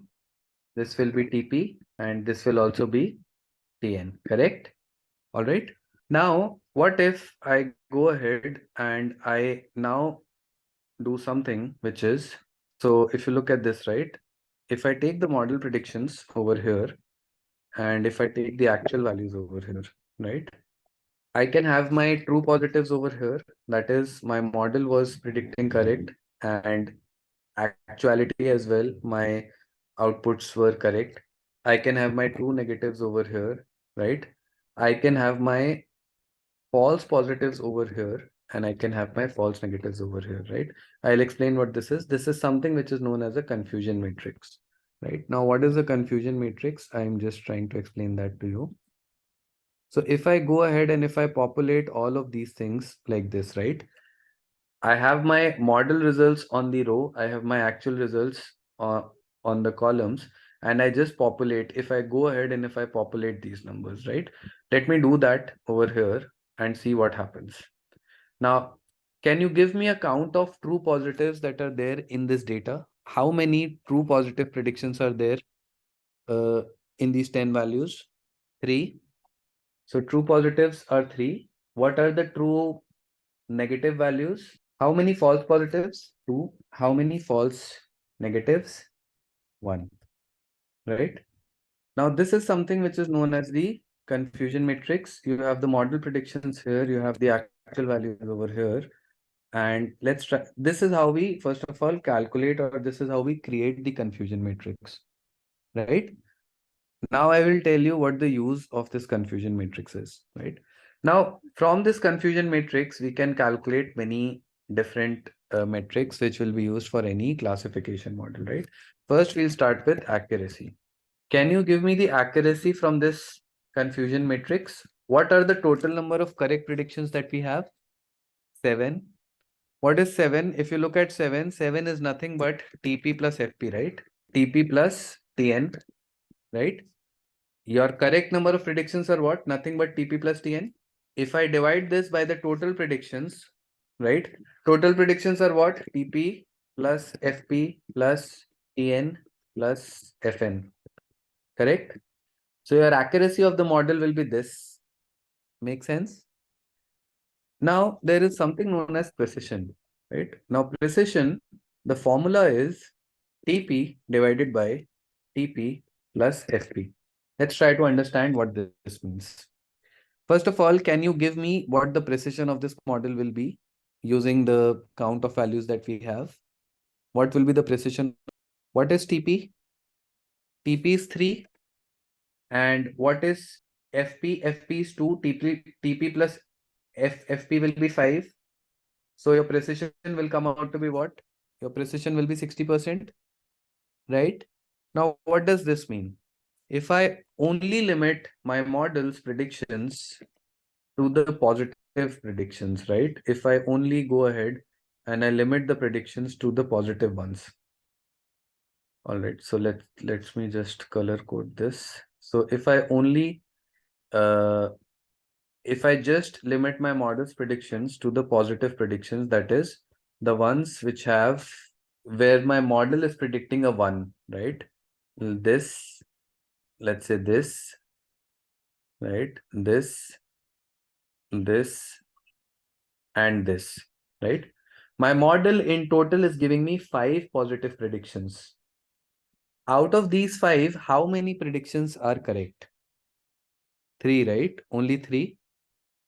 So what my precision is saying, if you look at precision, my precision is saying that out of the total number of positive predictions that my model is giving, how many are actually correct? Right now, I'm only focusing on the positive predictions. I'm calculating the precision for only the positive predictions. If my model is saying that 5 customers are going to churn, out of those 5, how many are really churning out? That is what my precision is telling me about. Correct?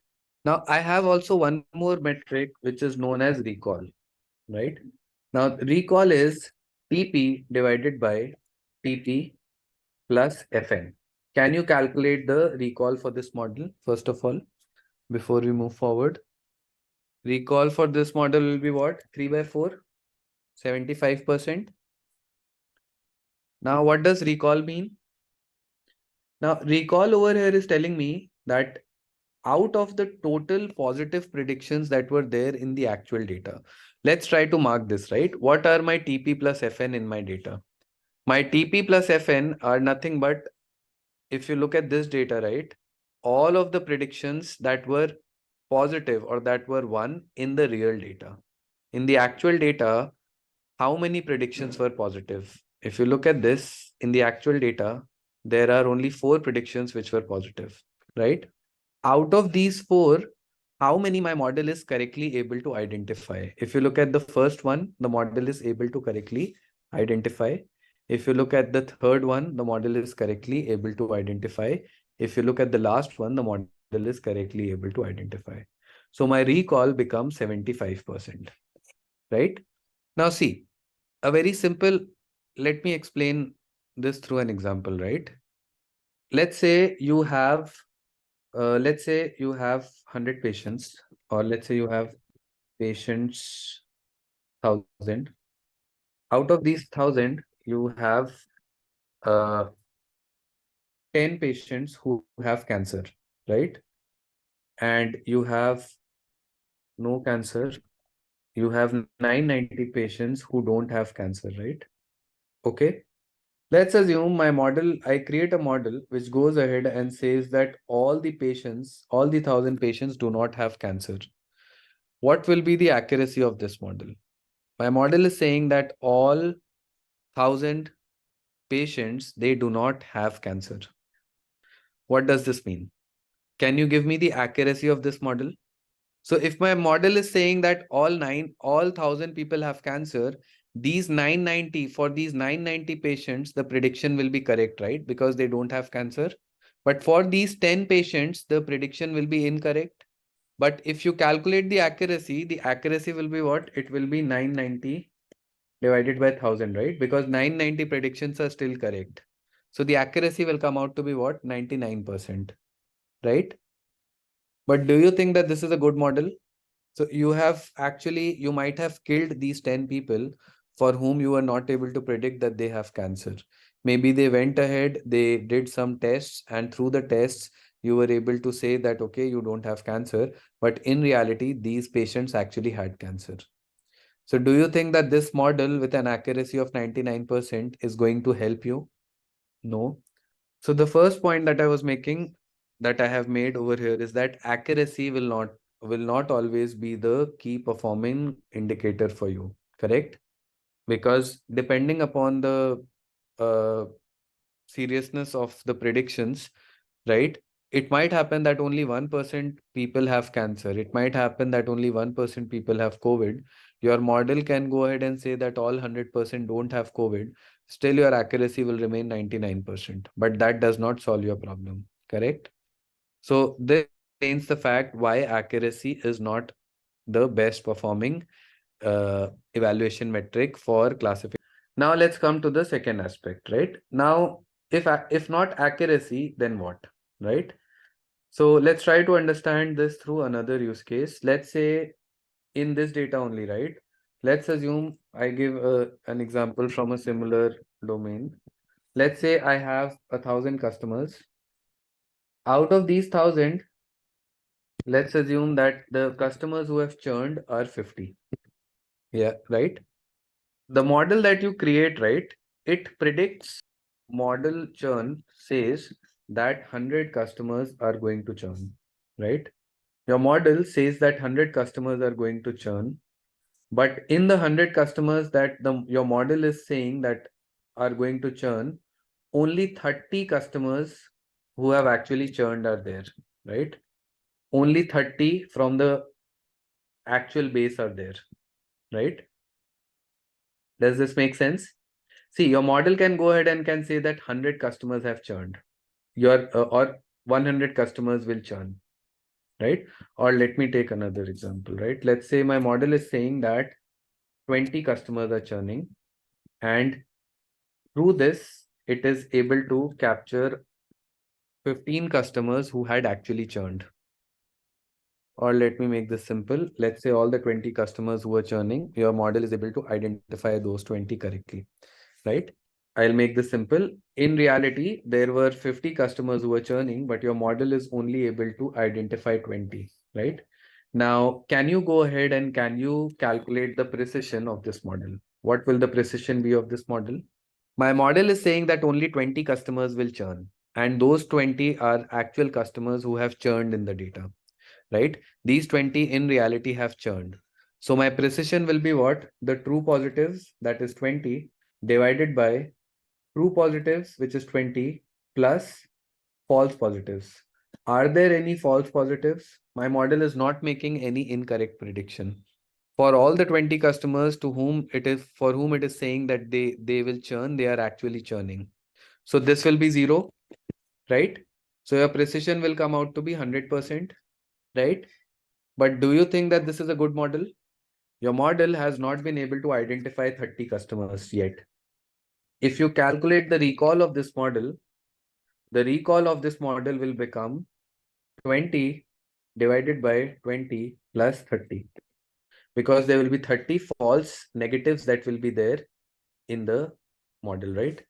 And your recall will come out to be 40%. So even though you can have a precision of 100%, your recall is coming out to be a lesser value, right? Now, if you go back to the definition of precision and recall, your precision looks at, out of the total positive predictions that you are getting from the model, how many are correct. It doesn't matter how many are there in the actual data. In actuality, there might be 100 patients who have cancer. But if your model is predicting 20 have cancer and all the 20 in reality do, the precision will become 100%. But the recall will become 20 by 100, which is only 20%. The recall will focus on what? On out of the total people who have cancer, how many your model was able to predict correctly. Precision, if you look at this precision over here, precision only focuses on the positive predictions that your model is giving, right? Let's assume that 100 patients had cancer, but your model says that only 50 have cancer, right? And your model is able to correctly identify 50 customers or 50 patients from the set of 100 patients who had cancer. Now, your precision for this model will become 100%. Why? Because the model was saying that 50 people will have cancer, and these 50 people in reality have cancer, right? They actually went ahead and they had cancer. But do you think a precision of 100% will do justice to your model in this case when you have 50 other people who are not being identified correctly? No, right? So in order to capture the entire data, we have something known as recall. What recall says is that out of the total number of people who have cancer, how many your model is able to identify correctly, right? So your recall will be 50, which is the number of people your model is able to identify correctly having cancer, divided by the total number of people who have cancer, which is 100. So the recall will become 50%. Even though you have a precision of 100%, as soon as your recall becomes 50%, you will realize that your model is not doing a very good job. Okay, so we have covered the logistic regression model theory. We have covered the evaluation metrics, right? That these are the important aspects. And now we will move on to the hands-on. The data that we have is data about patients who have suffered from a heart attack and of certain other people who have not suffered from a heart attack, right? So the target variable that we have over here, this target variable is a categorical target variable, which indicates whether a person has suffered from a heart attack or not, right? Has had a heart disease in the past, right? So that's the target variable.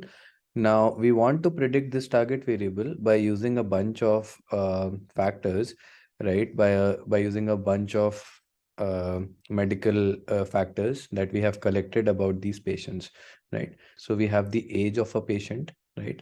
So my data will be unique at a patient level, right?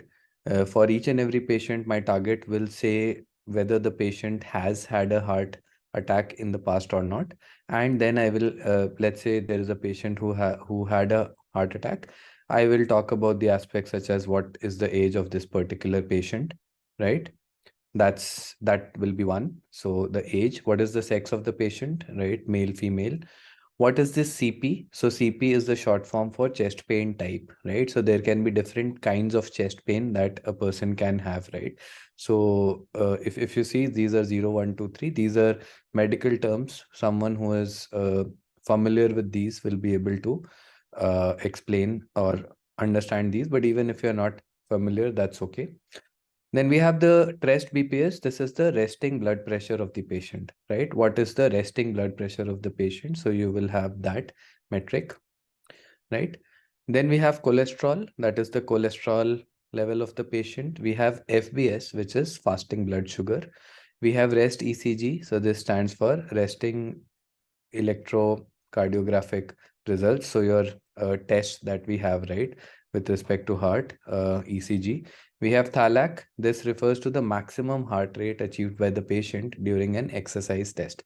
So there is an exercise test that usually is carried out for people who have heart diseases in order to identify the in order to find out the maximum capacity of the heart, right? So that is THALAC.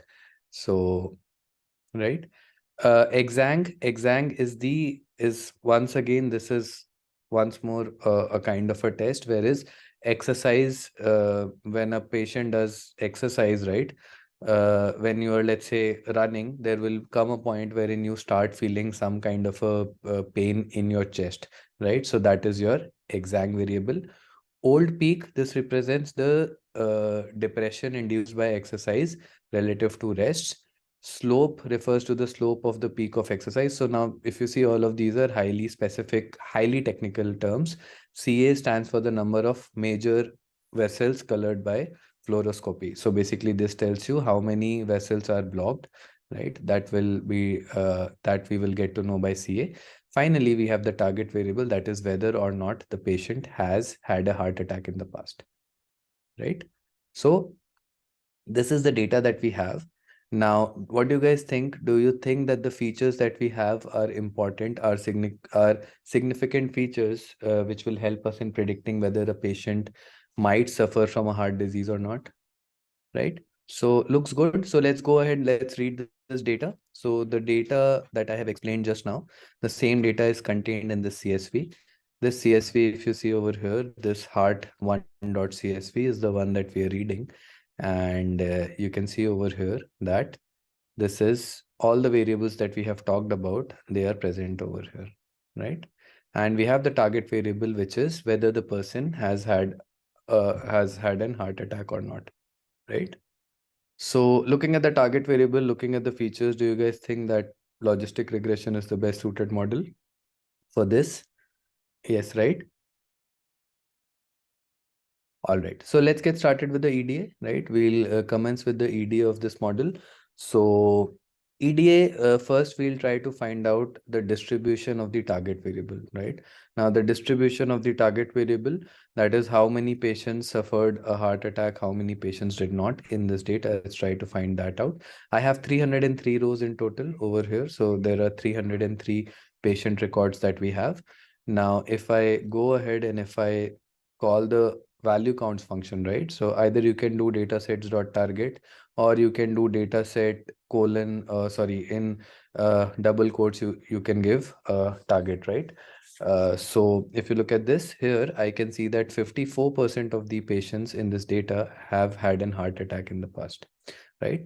45% patients have not suffered from a heart attack. What does this do? Normalize equals to true. If I do not give this parameter, this will give me the count, right?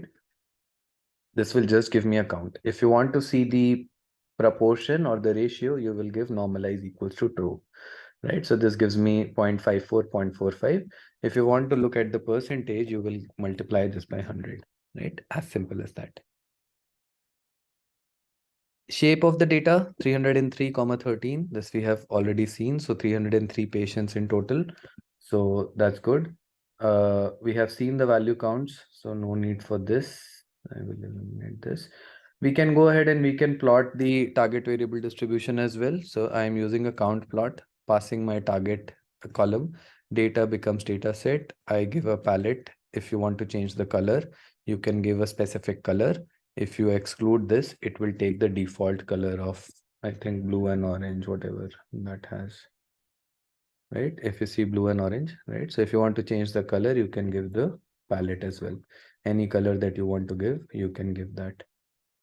Let's look at the correlation matrix over here, right? A similar level of EDA you are supposed to be doing over here as well, right? So let's look at the correlation heat map. So dataset.core, this will give me the correlation output. I go ahead and I just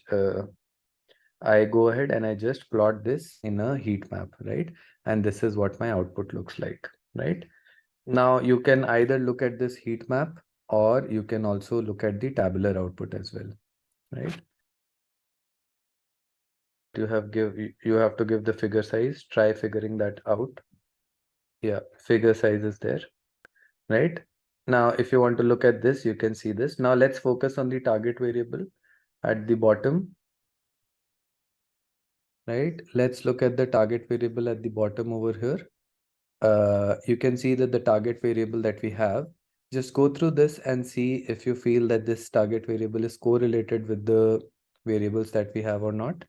Do the correlations look good? So if you see, each and every variable has a decent correlation with the target, right? Now, I will not see very high values over here. Why? Can someone tell me why I will not see very high values over here for correlation? Not multicollinearity. So see, our target variable is categorical in nature, right? Our target variable is not linear in nature. Now, correlation is a metric that works well with two variables which are linearly distributed, right? Over here, one variable is categorical. The other might be linear. But if you are trying to find out the correlation of a categorical variable with some other linear variable, you will be able to get values, but the correlation can never become 1, right? It can not become -1, because what will happen is that your one variable can only assume two values, that is 0 and 1. The other might extend from, let's say, 0 to 100, 0 to 500, 0 to 1000, whatever, right? So, but for categorical variables, a correlation of 20-30% is also very good, right? So in such cases, what you're seeing, right, correlation of, let's say, 43%, right, 13-42%, all of these things are very good, right? This correlation tells us that there is a decent, healthy correlation of my target variable with these variables. right? So it means that the variables are correlated to a good effect. Now, if you just wanted to see the correlation of the target variable, we could have also seen it like this, right? Just limit the output to the target variable. All right. In this case, although we have not checked this, but let's also look at the data set.info. This will tell us if there are any null values or not. You can see that there are no null values in this data set, right?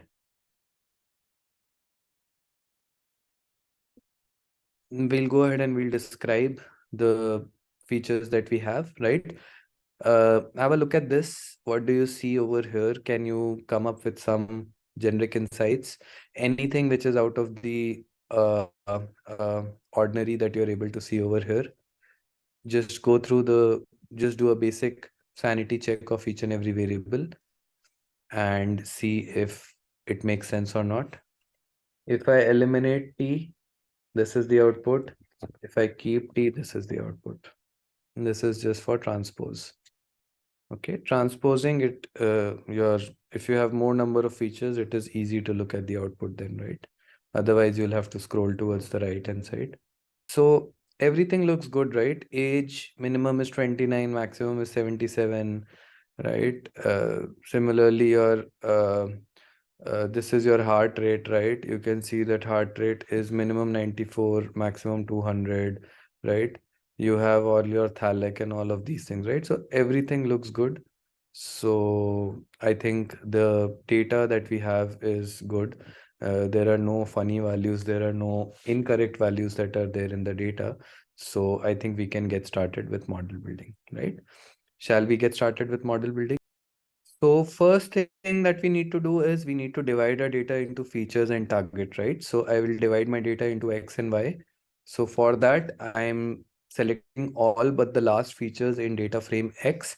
I'm selecting only the last feature in my data frame Y. So if you see, this is my X variable, which contains all the features, and this is my Y variable, which contains only the target, right? Next, we will go ahead and we will split this data into training and testing, right? Now for training and testing, what do we do? I call the train test split function. I am passing both my features and my target variable. I give the test size as 20%. So 20% will be for testing, 80% will be for training. The same objective, whatever we were doing in linear regression, random state has the same objective here as well. The function remains the same, right? And this function will return 4 different values: xtrain, xtest, ytrain, and ytest. And xtrain, xtest will have 80-20% values of your x data frame. Ytrain, ytest will have 80-20% values of your y data frame, right? Odd rate, generally it will be either 20%, 30%, right? Your test size will generally fluctuate in these ranges only, right? Is getting divided into xtrain and xtest, right? If x data frame had 100 rows, xtrain will have 80, xtest will have 20. All right. So now this is how our data looks like. If you see, xtrain has 242 rows and xtrain will have xtest will have the remaining, that is 61 something rows, right? 61 rows in xtest. Right? And this is all that we need to do with our data. And now we are ready with building the model, right? For building the model, just like in our linear regression, we had imported the linear regression model. This time we are importing the logistic regression model. From sklearn.linear model, we import logistic regression, right? I call the model object in the log model variable, right? I instantiate logistic regression. To train the model, I use the fit function and I pass the xtrain and the ytrain data, right? So this is my training data. Xtrain will contain the features, ytrain will contain the target variable, right? Now my training is done, right? My training of the model is done. I can use this model to generate predictions, right? So what we'll do is that we will start with the predictions. Now, once when the model is fit, I can use this model to make predictions, right? I have my actual data. I have my predicted data, right? First, I will get my predictions. So I use my test data, right? I use the log model object and I predict Now this time I'm not using the fit function, I'm using the predict function. So log model.predict, I pass the testing data. As soon as I use log model.predict and pass my testing data, I will get predictions over here in Vipred, right? So I do this. You can see that this is the length of Vipred. I have 67 predictions, and you can see that this is what I'm getting as predictions, right? If you see, I am directly getting the predictions as 0 or 1. How do I get 0 or 1? Any probability which will be greater than 0.5 will become 1. Any probability which will be less than 0.5 will become 0, right? Automatically, the cutoff will be created by the model. If I want to print the accuracy of the model, I have a function which is log model.score. If I pass the training data over here, this will give me the accuracy of the training data. So the accuracy of this model on training data is around 85%. For the same, if I give the testing data, log model.score x test y test, you can see that the accuracy of the same model on testing data is 80%, which is decent, right? I do not see that the accuracy has gone down by a very high margin, right? The accuracy has remained almost stable.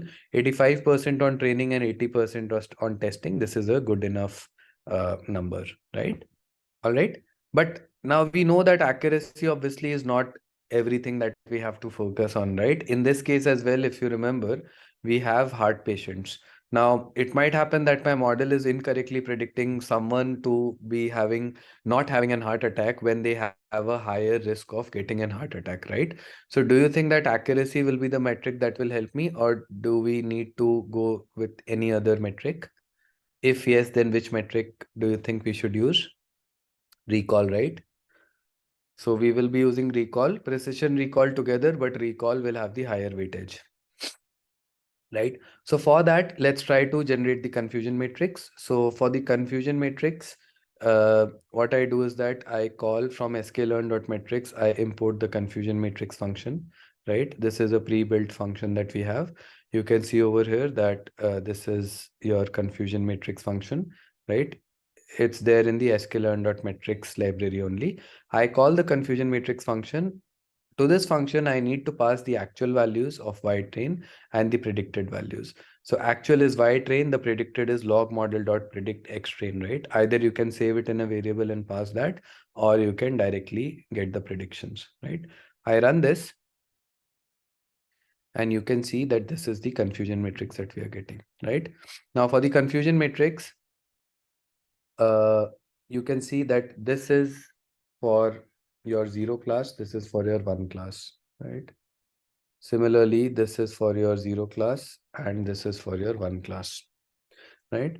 So let's see what my performance is. Now, 120 people out of around 142, my model is correctly able to identify that these people will have heart attack, right?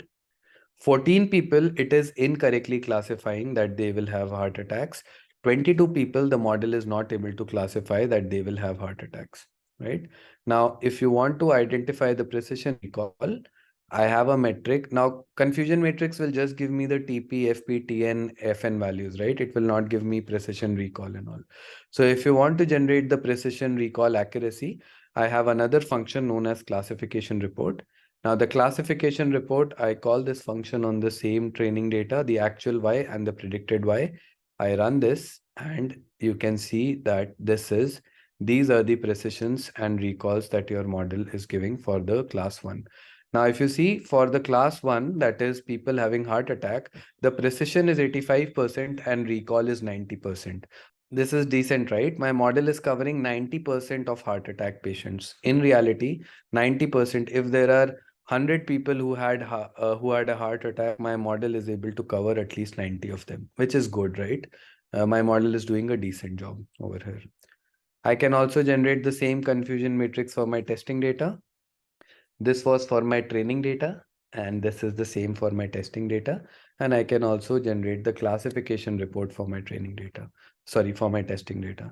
So you can see that for my testing data as well, my recall is 84 and my precision is around 79%, which is decent, right? This log model.predict x train will give you the predicted value only. If you run this will give you the predicted value, right? You can directly take the variable or you can directly pass the values. You could have taken this particular variable as well by pred, right? Whatever you are comfortable with doing, you can do that. 79%. See, accuracy is not the evaluation metric that we are focusing on over here, right? I think precision, Karan, you're talking about precision, 7984. So this is not very good. Considering this is a medical use case, this is not a very good metric. But logistic regression is a very simple model, right? As compared to other classification models. This is what logistic regression is able to do. But as in when we move ahead in our course and we start studying about more complicated models, we will try to increase this value, right? Right now, the model is doing a decent job. It is not doing a very exceptional job. So yeah, I think that's it. There is not much to the case study over here. You guys would have seen this logistic regression. Uh, Implementing the model is quite easy. Understanding the model is actually what is slightly more tough, right? Now, this is a simple case study that I've taken. Once when we will proceed through the course, right? Once when we have seen almost all the popular models, then I will be taking you through a bigger case study wherein I will be talking about how in the real world we approach such problems, right? In the real world, if you have a categorical target variable, right, you will not generally go ahead and fit only one single model, right? You will, when you go to when you have to buy a car, do you go ahead and do you just take the test drive of one? No, right? You will take, let's say, many test drives, and then whatever car suits you the most, you will buy that. So just like that, while building the model, we do not build just one model, right? So right now the knowledge that we have is limited, so that is why I have taken a simpler case study. But once when we know about all other classification models as well, after that I will be taking one more complicated case study wherein we will see how we can test out different models, how we can identify the best performing model, and how then we can take that model and improve the results even further, right? Audrey, this is incorrect. This is for some other notebook. Don't. If you look at this confusion matrix, the result is telling you that there are 23 plus 26 correct predictions. These are the TP and the TNs. And there are 5 plus 7, that is 12 incorrect predictions. Just a quick info, guys. Intellipaat offers an advanced certification in machine learning and AI in collaboration with Microsoft. Through this course, you can learn all the important concepts of Python, machine learning, deep learning, NLP, computer vision, and much more. The course features live classes with IIT faculty and industry experts, campus immersion at iHub IIT Roorkee, and includes certification from both Intellipaat, Microsoft, and iHub Divya Sampal IIT Roorkee. With this course, we have already helped thousands of professionals successfully transition into careers in AI, ML, and data science. You can check out the testimonials on our Achievers channel. The link is given in the description below. With the 24/7 support, placement assistance, and EMI payment options, this course can definitely set your career on the right track in the field of machine learning and AI. So visit our course page link given in the below description and take the first step towards your career growth in ML and AI. Okay, so let's assume that these are two columns, right? In our data. Okay. Now these are obviously non-numeric columns, but the models that we are studying about, they are numeric models, right? So how do we convert these values or these columns into numerical type, right? That is what label encoding or one-hot encoding is all about, right?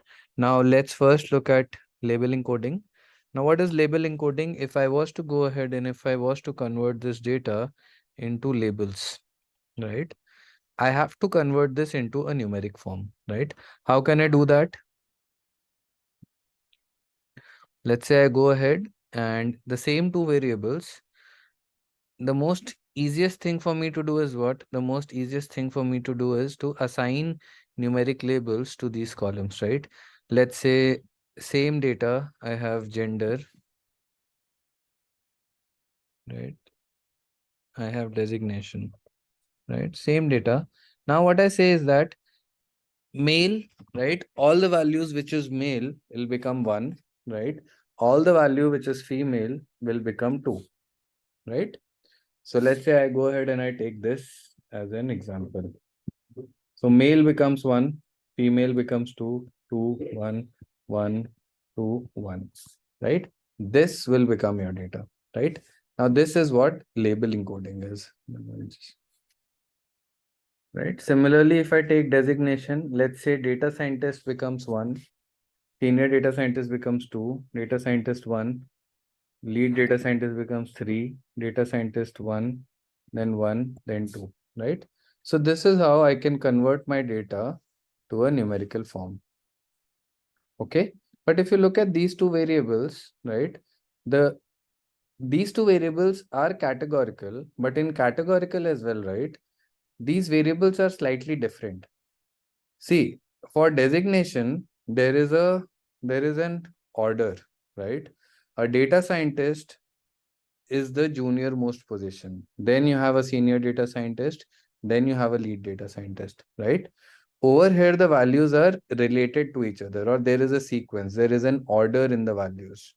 But do you think that within male and females, do we have any order?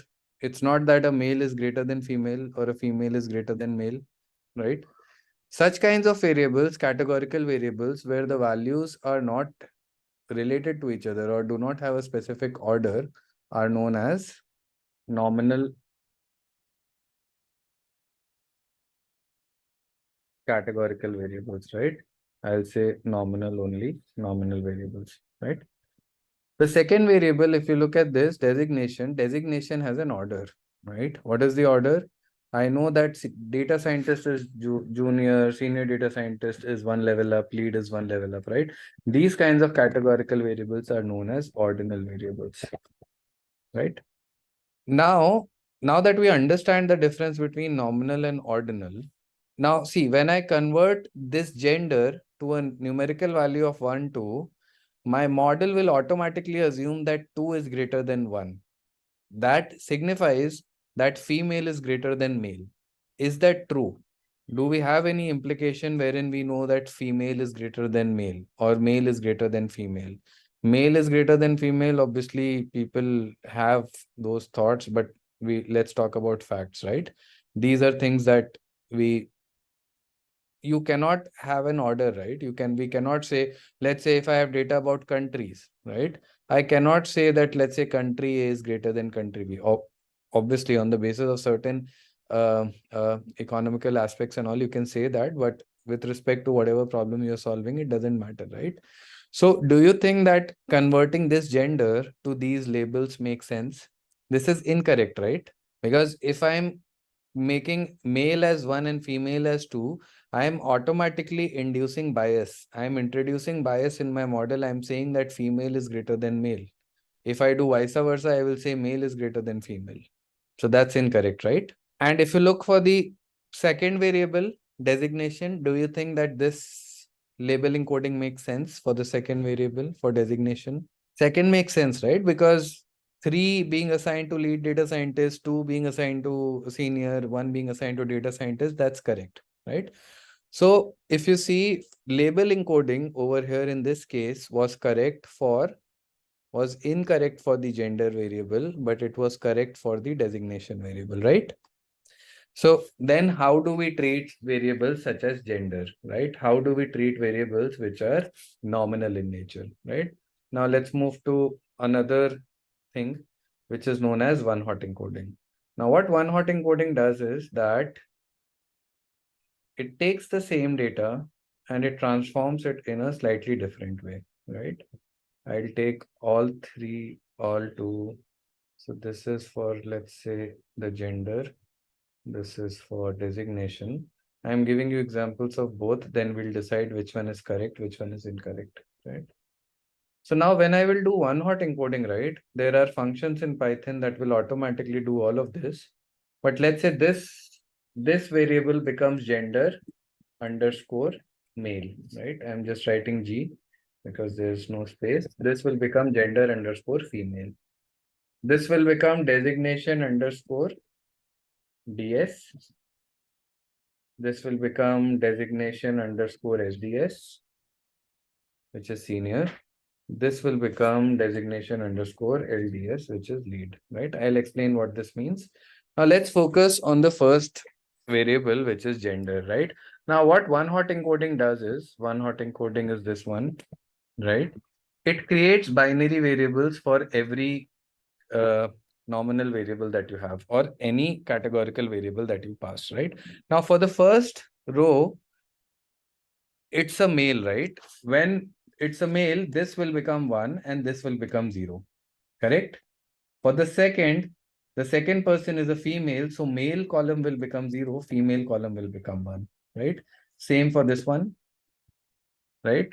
Then we'll have this, then we'll have second last one will be female, and then we'll have this once again. Now, what I have done is that I have taken the gender column and I have created binary variables for all the unique values that this particular column can take, right? Now, if I do the same thing for the designation variable, what will happen? This is 1, 0,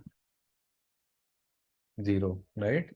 This is 0, 1, 0, right? This is once again 1, 0, 0. This is 0. This is lead, right? So 0, 0, 1. Then once again this, and then 0, 1, 0, right? Now, first of all, if we focus on the male, or if we focus on the gender column, this is completely bias free now. That's correct, Charan, right? So do you guys think that this is a correct conversion of this particular variable gender? This is correct, right? I am not saying that male is greater than female or not. I am just replicating the same information in a numeric way with a bias free approach, right? I'm not giving any bias to any of the values that are there. Why did I not give any bias? Because obviously gender is a nominal variable, right? Now, if I move to the second column, which is designation, now see this, we all should agree, right? That this is the correct approach. This one is correct, right? This is correct. Now, what do you guys think about these last three columns? Is it correct or is it incorrect? How can I make that 0 now? So let's say this is 0, right? All right. Now for the designation column, do you think that this transformation, one hot encoding, do you think that this is correct? See, in the nominal variables case, this was incorrect. But over here, do you think that this approach is incorrect? This also looks correct, right? What is different in this one? So if I compare, let's say this from this, what is the difference? So see, for our ordinal variables, right, both approaches can be correct. But if you look at the second approach, in the second approach, you are losing information about this variable. The information that you are losing is the order, right? So although it is correct. It is saying that this first person is a data scientist, second is a senior, third is a lead, and so on and so forth, right? Whatever. It is, that information is intact. But the model now does not know that a senior data scientist is greater than a data scientist. A lead data scientist is greater than senior data scientist. So you are only portraying 50% of the information. So there is lack of information that is happening in the second case, right? So this is how we treat our categorical variables, right? Now, these concepts, I have interviewed people having 8 to 10 years of experience, and these concepts were not even clear to them, right? But now if I go ahead and if I give you a case study, right? I go ahead and I give you a case study, I'll tell you that you have two columns. One is the department of the products that they belong to, right? And one is the product name, right? Now I want you to tell me how will you convert these two categorical variables into a numeric form? What will be your response? One is department, the other one is the name of the product. How will you convert these into a numerical form? This is a question. So assume that the department column, right? I believe the example would be confusing, but assume that the department column has let's say milk is mapped to dairy, dairy is mapped to consumables, consumables is mapped to, let's say, something else, right? So if that is the case, if let's say department is something that has an order, right, then in that case, that will be uh, transformed using one-hot encoding, label encoding, and the product names will be classified or will be converted using one-hot encoding, right? So let's get started with decision trees now, right? Linear regression, logistic regression. Linear regression was what? Classification. No, regression. Logistic regression was classification, right? Does data science end here? No, right? When you go to buy a car, is it only Tata, Maruti? That is there only just one brand? No, right? You have options. Just like that, in case of machine learning data science, we have options. It's not that there is only one model for classification, one model for regression. There are different models. We need to go ahead and we need to explore all the models. We need to see which model is working the best, right? Whatever model is working the best for us, for our case, right? We go ahead and we choose that. Just like maybe for you, you might prefer, let's say, a Skoda car or a Volkswagen car. Your father might prefer a Maruti, right? Right. And your, let's say, someone else might prefer a Tata or a Mahindra, right? So just like that, depending upon what your requirements are, your requirement might be stability, your requirement might be features, your requirement might be anything.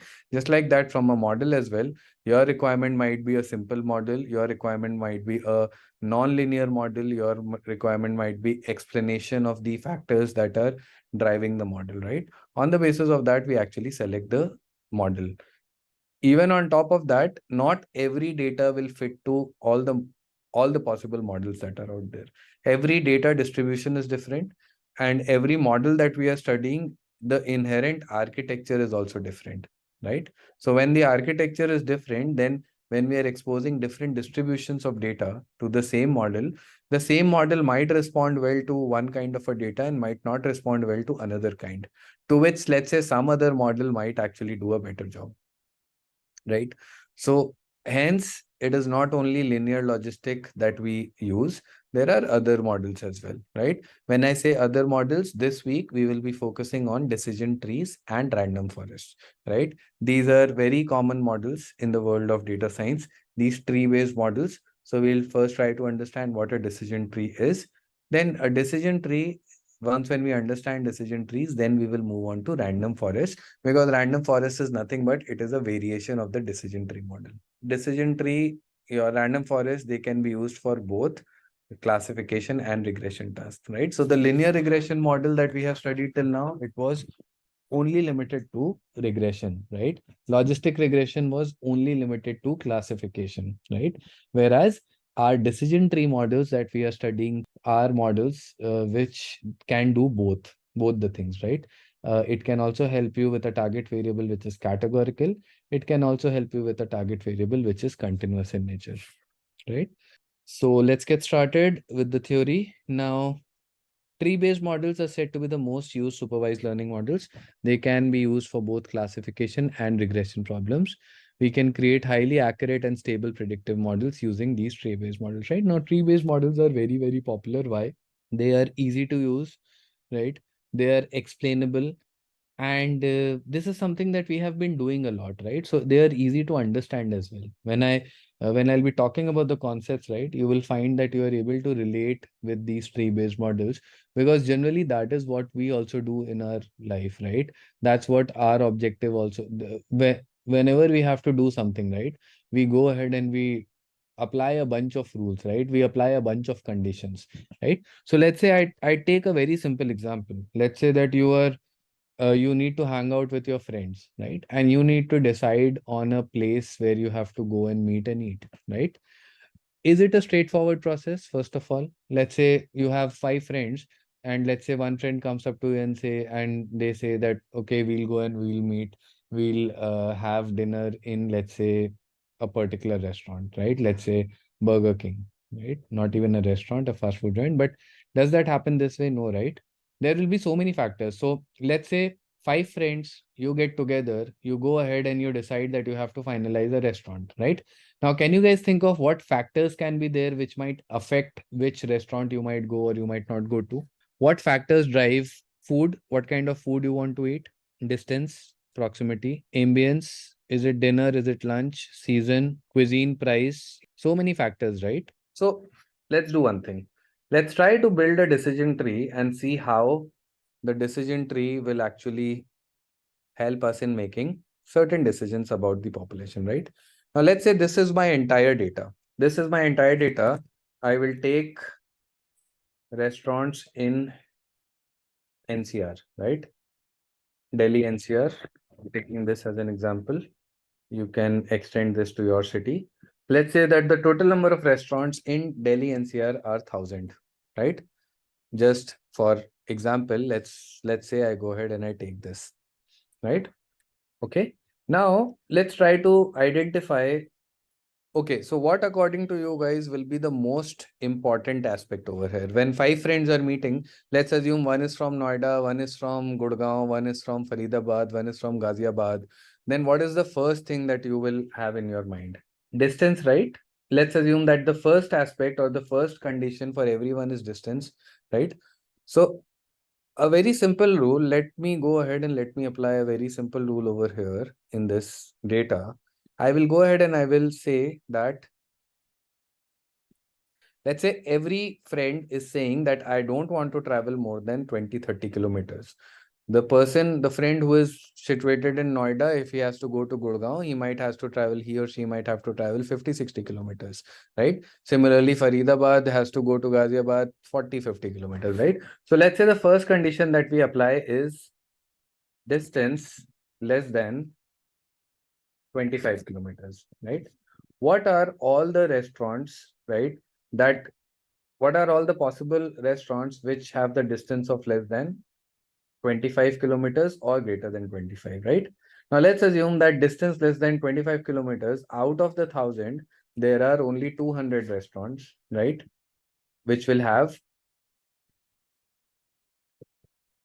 distance of less than 25 kilometers, right? These are 200, and let's say these are 800 restaurants. Correct? Now, what do you guys think? What will be the next criterion? What might be the next criterion over here? Cuisine, maybe. I think let's go to cuisine. So, right. So let's say in cuisine, or let's say first, let's try to decide whether it is veg or non-veg, right? So you can have a condition such as, let's say, is it Navratri? Or let's say simple, right? I'll just write veg, all the veg restaurants and all the non-veg restaurants. Let's say on whatever factors you are able to arrive at a decision, do you want to eat veg or do you want to eat non-veg, right? Now let's say you decide that you have to go ahead and you have to eat non-veg, right? Let's say 80 are veg, 80 restaurants, 120 are non-veg, right? Okay. So let's say this is then 80 and 120. Now you will go ahead and you will split this further, right? Now this process will keep on happening, correct? Now the next filter can be, let's say, what kind of cuisine within non-veg do you want to go for? Mughlai? Do you want to go for Punjabi? Do you want to go for American, Italian, Mexican, whatever, right? So this, you can imagine, this tree will keep on growing. Does that make sense?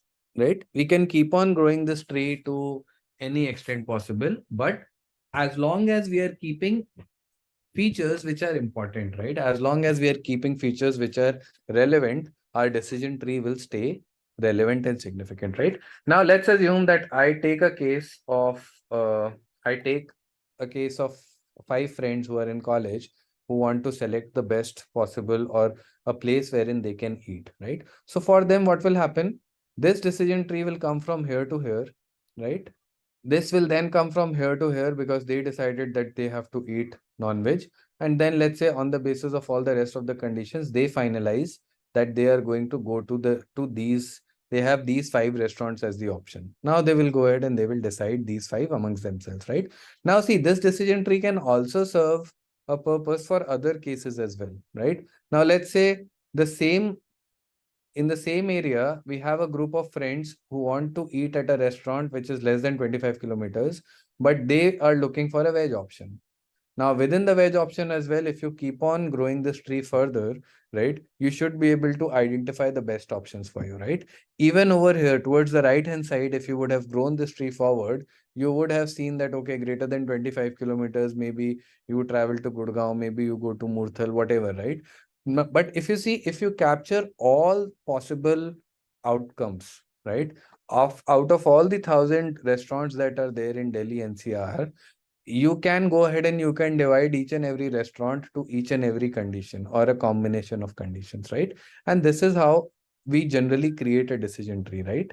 Similarly, when you have to go and you have to buy a car, how do you decide? You will decide a budget, you will decide features, you will decide whether it is petrol, diesel, electric, you will decide what brands you need to go for, right? There are so many factors, and on the basis of this, yes, 5-seater, 7-seater, SUV, hatchback, sedan, saloon, whatever, right? So isn't this how we actually arrive at decisions? Isn't this that in most of the cases you make, whenever you are making a life decision in a, let's say, in a disciplined way, isn't this how you will actually approach a question or approach a situation? Okay, so this is clear to everyone. So this is generally what we mean by decision trees. Let's go through some theory around decision trees, and gradually we will try to understand how decision trees actually work, right? Now, tree-based models are the most used supervised learning models, algorithms. They can be used for both classification regression. We have gone through this. There are two kinds of tree-based models that we will be going through: decision trees and random forest. However, it is not limited to these two. There are other models as well. But if you understand these two, you should be able to extend the knowledge from here to the other models as well. Let's get started with the decision tree. How is it different from putting criteria and assigning weights to them for decision? We are not assigning weights over here, right? We are dividing our population as per our need, right? As per our requirement. There are no weights that are being applied over here. If you're comparing this with logistic regression, linear regression, in case of linear logistic regression, we were getting the output by combining all the factors, assigning different weights, and then coming up with a common factor. Here, we are taking each and every factor and we are seeing what we are applying conditions on that, and we are trying to come up with homogeneous groups, right? So let's say if your entire population was this, right? So let's say you have,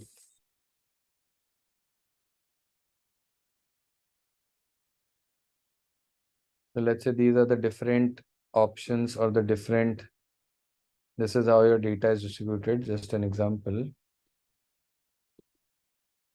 So what decision tree is doing is that it is creating boundaries, it is creating rules. It is saying anything which is from here to here will be a cross. Anything from here to here will be a tick. Anything from here to here will be a heart, right? During this process, there can be misclassifications, but over here, we are not assigning weights. We are creating these decision boundaries. The rules that we are applying, they are actually dividing your data into homogeneous groups, right? Kind of like if else, right? Now, decision tree, a graphical representation of all possible solutions to a decision. A decision tree is mostly used on classification problems. Decisions are mainly based on some conditions. Decisions made can be easily explained, right? So just go through this definition and see if you're able to understand this. Let's say distance has highest precedence, wedge is priority. You might still arrive at the same conclusion. Here you have only assigned, you have not even assigned weights, right? You are just saying that, see, when I say that distance has the highest precedence, it is not only distance which is going to give you the prediction, right? We are taking distance as the first cutoff or as the first criterion. After applying distance, you are applying some other criterion as well. I am not saying that the distance has the highest weightage over here. I am saying that I am splitting my data on the basis of distance first because that makes sense first, right? Then if I take some other, if I'm taking any other variable after distance, it does not mean that the importance of that variable has gone down. Overall, all of these rules that you are creating, they work together to go ahead and to come up with the final predictions. So in case of logistic regression, Linear regression, we were assigning weights. Here we are not assigning weights anywhere. We are just trying to come up with a combined set of rules which helps us in getting homogeneous groups, right? If I'm looking for people who have churned, if I'm looking for people who have not churned, we are trying to identify those groups.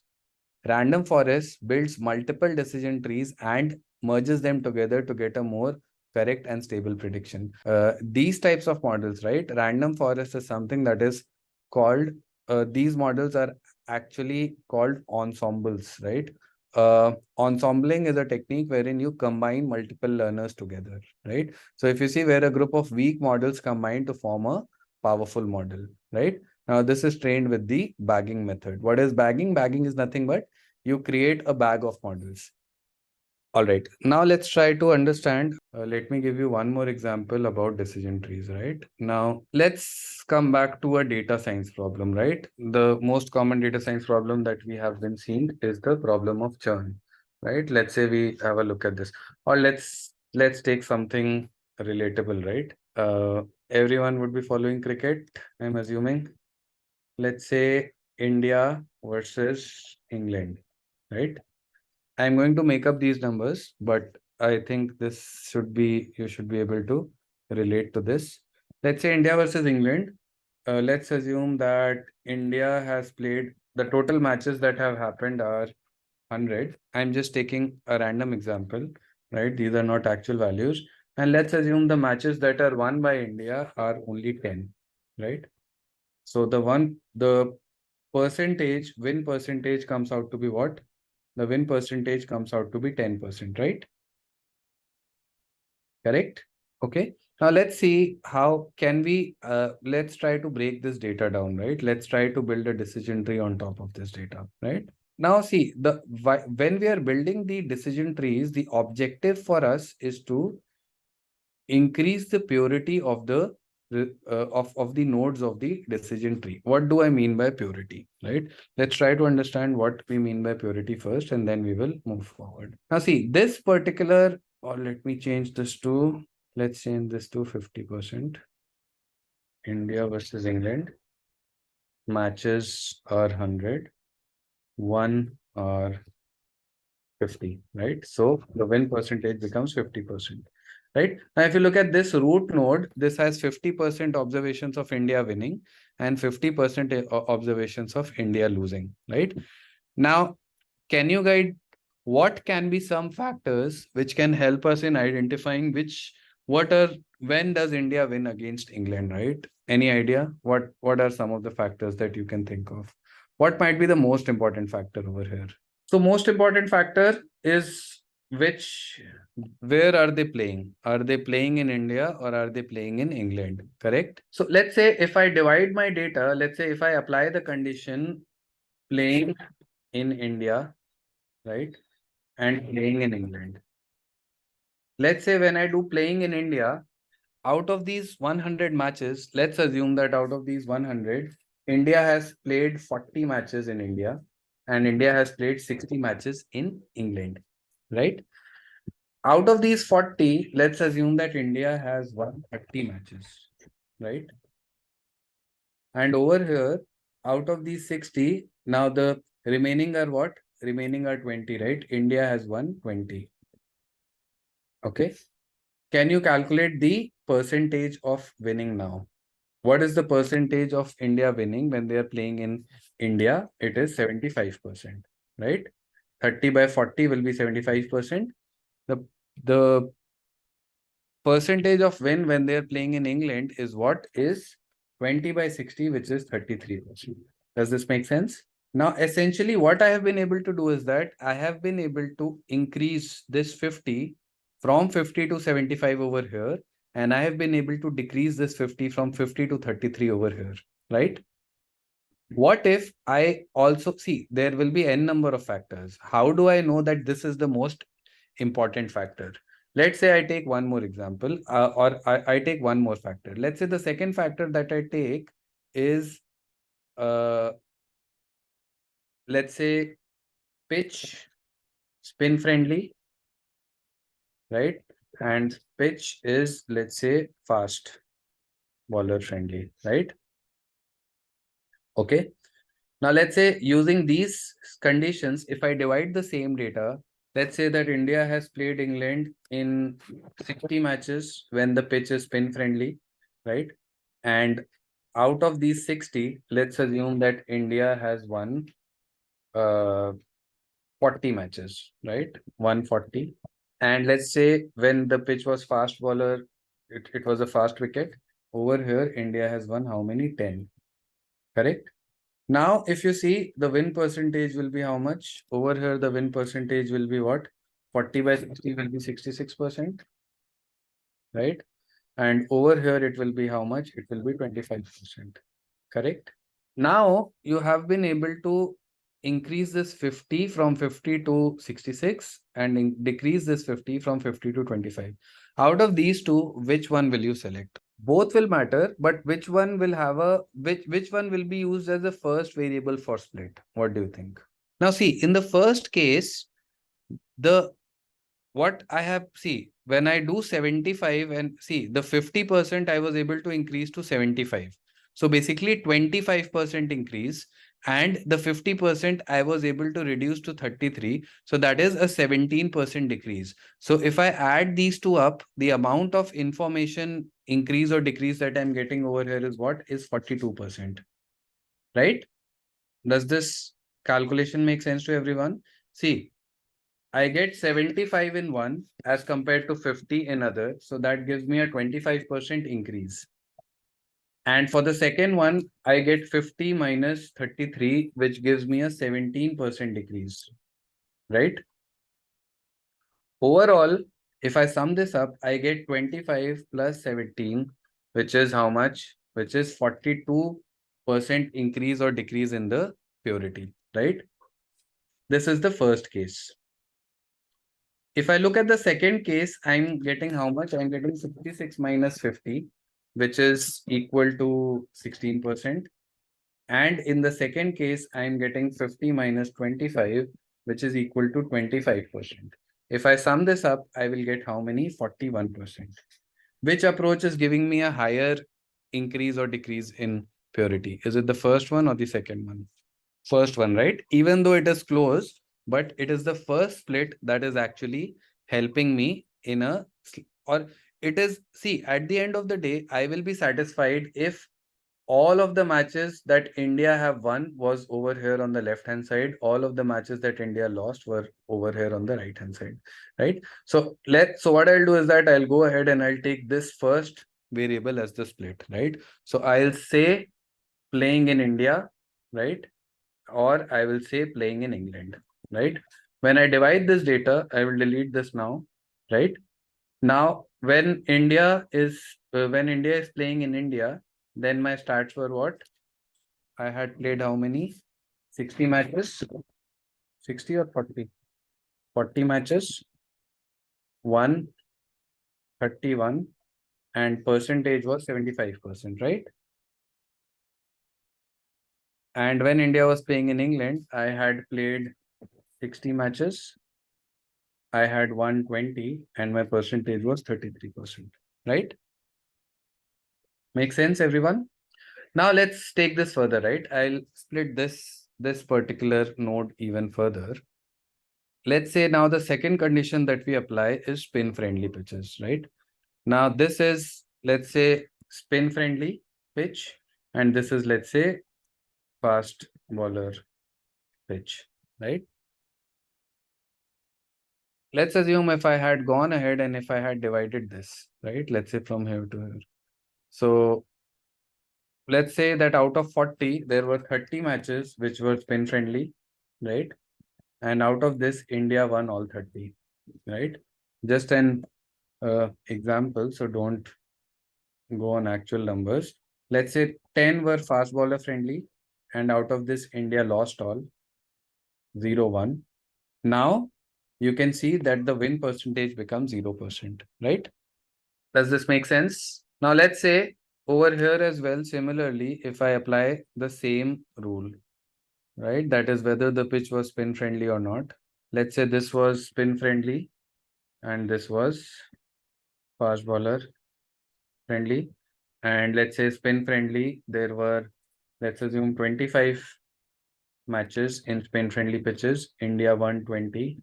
Your win percentage was how much? 80%, right? And let's say over here, we had the remaining matches, right? 35 matches were smaller. India won 5. Win percentage was how much? 100 by 7. That will be how much? 14.3. Let's take 14.3%, right? So win percentage will be 14.3%. Does this make sense to everyone? Will it be 35? I'm not sure. 5 by 35, 1 by 7, 100 by 7, right? 7 will be 1, 4, yeah, 14 point something. Correct? Okay, yeah, this will be 0, 1 here. Sorry. Thank you, Charan. So there are no matches that are 1 here. So these are 35 matches. Sorry. Good catch. 0, 1. So 0%. Now see, what was my overall objective? My overall objective over here was to see over here in this case, if I had, let's say, if I had this is just to give you an idea. If I had 15 ticks and I had 15 crosses, right? So basically, I have 50% representation of both the classes. Ticks can be wins and crosses can be lost, right? So let's say these are 15 and 15, 30, right? So this is not what I want. What I want is, I want more number of, so let's say if I have 3 of these, and if I have, let's say 7 of the ticks. So although this is 75%, but let's keep it 70. This is what I wanted, right? In the second case, what I had was, I had more number of crosses, right? Let's say 1, 2, 3, I had 6 crosses and I had only 3 ticks. So if you see overall, I am trying to increase or decrease the purity, right?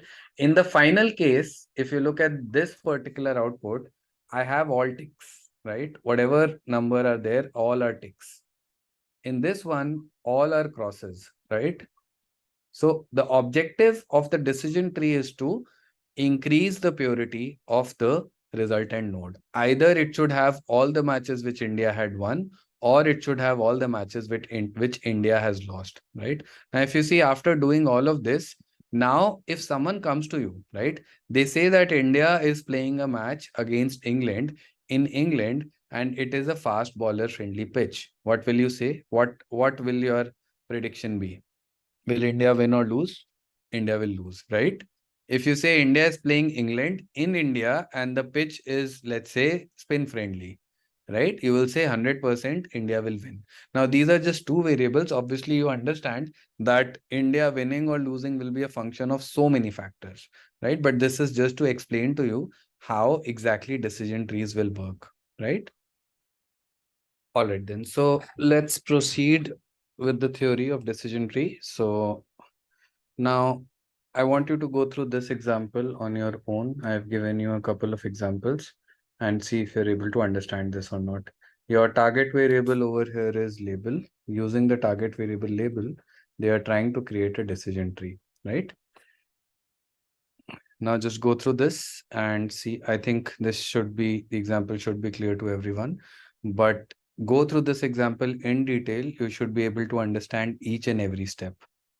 Don't focus on these terms as of now. The Gini impurity, information gain, leave them as of now. Only focus on the calculations, right? Just focus on the purity. All right. So if you see, this is easy. My target label has 3 unique values. It can either be mango, lemon, or cherry. We are trying to identify a fruit on the basis of the color and the diameter, right? So the first split that it is taking is checking whether the diameter is greater than 3 or not. If it is less than 3, then all the cases, right? If you see, for when the diameter is less than 3, I'm getting a node which is 100% pure. I'm getting all cherries over here, right? So this is a totally pure node, and this is what my decision tree aspires to get, right? So this is good. Now, if I come to the right hand side, I see that there are 2 mangoes and there are 1 lemon over here at this split. Then if I apply one more split, that is color equals to yellow. Now, if you see, when the color is equal to green, when the color is not equal to yellow, and the diameter is greater than 3, 100% chances of that fruit being a mango, right? So this once again gives me the maximum possible purity. But over here, if the diameter is greater than 3 and the color is yellow, then you cannot be sure. Then there can be a 50% probability that it is a mango. Then there can also be a 50% probability that it might be a lemon. Using these two features, you cannot go ahead and you cannot identify what the fruit might be if the diameter is greater than 3 and if the color is yellow, right? So we'll proceed. Now let's go through the terminology of some of the decision tree things that we have, right? Now see, I'll start with here, let's say the root node. The root node is what? The root node is your overall population, the entire population. That is when you have not started splitting the tree into subsets, right? That is the root node. Your entire population will be the root node, right? The parent or child node will be any node that is broken down into subnodes, right? So the root node will become the parent node and all the other nodes that are branched. So if let's say if this was a tree, let's say this was a tree that we had created, let's assume. So first of all, my root node over here is what? The root node is the top one. This also becomes my parent node to these two childs, right? So my parent node will become this and the child nodes will become this. If I go ahead and if I split this even further, then this particular node will become the parent node, right? Now, for this split, right? If I do this split, now this becomes the parent node and this becomes the child node. If you talk about this split, this becomes the parent and these two become the child nodes, right? If I don't, the part wherein I stop my tree from growing, right? So let's say this was the entire tree. The nodes which are not divided further into child nodes are known as leaf nodes. So these 4 nodes that you are seeing at the bottom, these will become the leaf nodes because they are the leaves of the decision tree. There is nothing else that is going to come out from these leaves, right? This will become the leaf node. The process of splitting the root node or the parent node into child nodes is known as splitting, right? If you focus on specific area of the decision tree, let's say if you just focus on this area, this will be called as a branch or a subtree. So you can see that all the terminology is very, very synonymous to an actual tree, right? And the process of splitting, or let's say the process of cutting away a branch, right? And why do we do that? I will talk about that later. But let's say if I go ahead and if I take this branch away, this process is known as pruning, right? We'll talk about pruning in detail. Why do we need to pruning? What is the use and all? But these are the overall common terminology that we have for decision trees, right? Now let's have a look at one more example. Now this is a proper example with some data. Go through this and try to understand what we are trying to do over here. This is the target variable, that is play or don't play. And these are my features, right? So what are we doing here? We are using these 4 features, that is the outlook, the temperature, humidity, and windy conditions, that is the weather conditions. We are using these weather conditions to go ahead and predict whether you should play or not, right? So I'll take this data and I'll see how a decision tree will build itself. All right. So how to decide whether you need to go outside to play or not on the basis of the weather conditions. If you need to build a decision tree, let's see how the decision tree will be built, right? Now, the first thing is what we need to identify. Now, can you tell by looking at this data manually, can you tell which feature will be used for the first split? Is there a way to do that? Can we look or can we tell this by having a look at the data? No, right?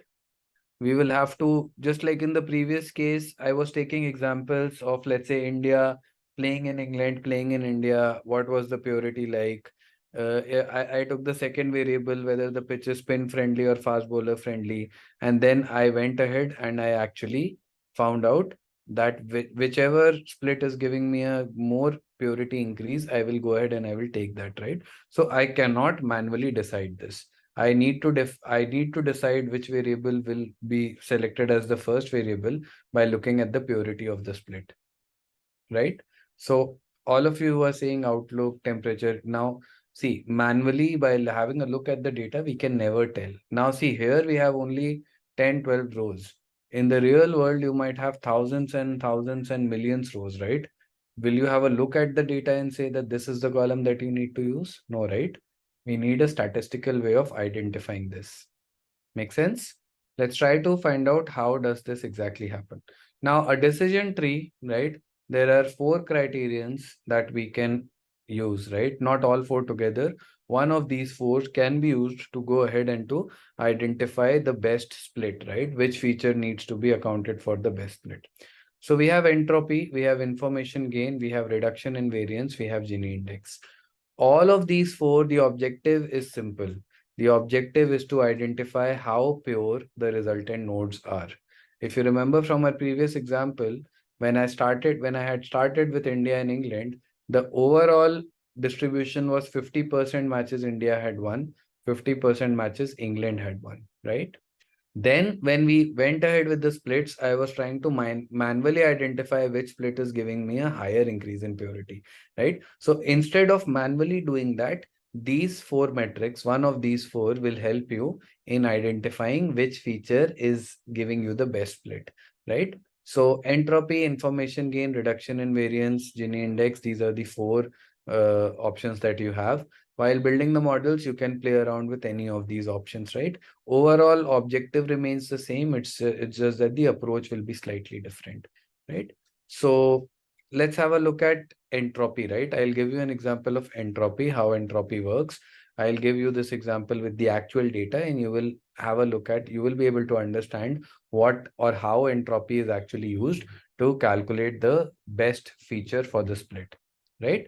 Now the formula for entropy is simple, right? Now if you would have studied entropy in school, entropy was what? I think you would have studied this in physics, thermodynamics and all, right? Entropy was what? And entropy was how much random your state can be, right? If you have a physical state which contains, let's say, 50% of one kind of values, 50%, or let's say we used to talk about entropy with respect to electrons and all, right? I don't remember everything now, but a system wherein the electrons are actually, let's say, moving in different directions will have a higher entropy. I am looking for a system which wherein the variance or wherein the electrons are moving in the same direction, right? I'm not sure if it was electrons, protons, neutrons, whatever, right? But it was something to do about mobility, right? Let's try to understand here.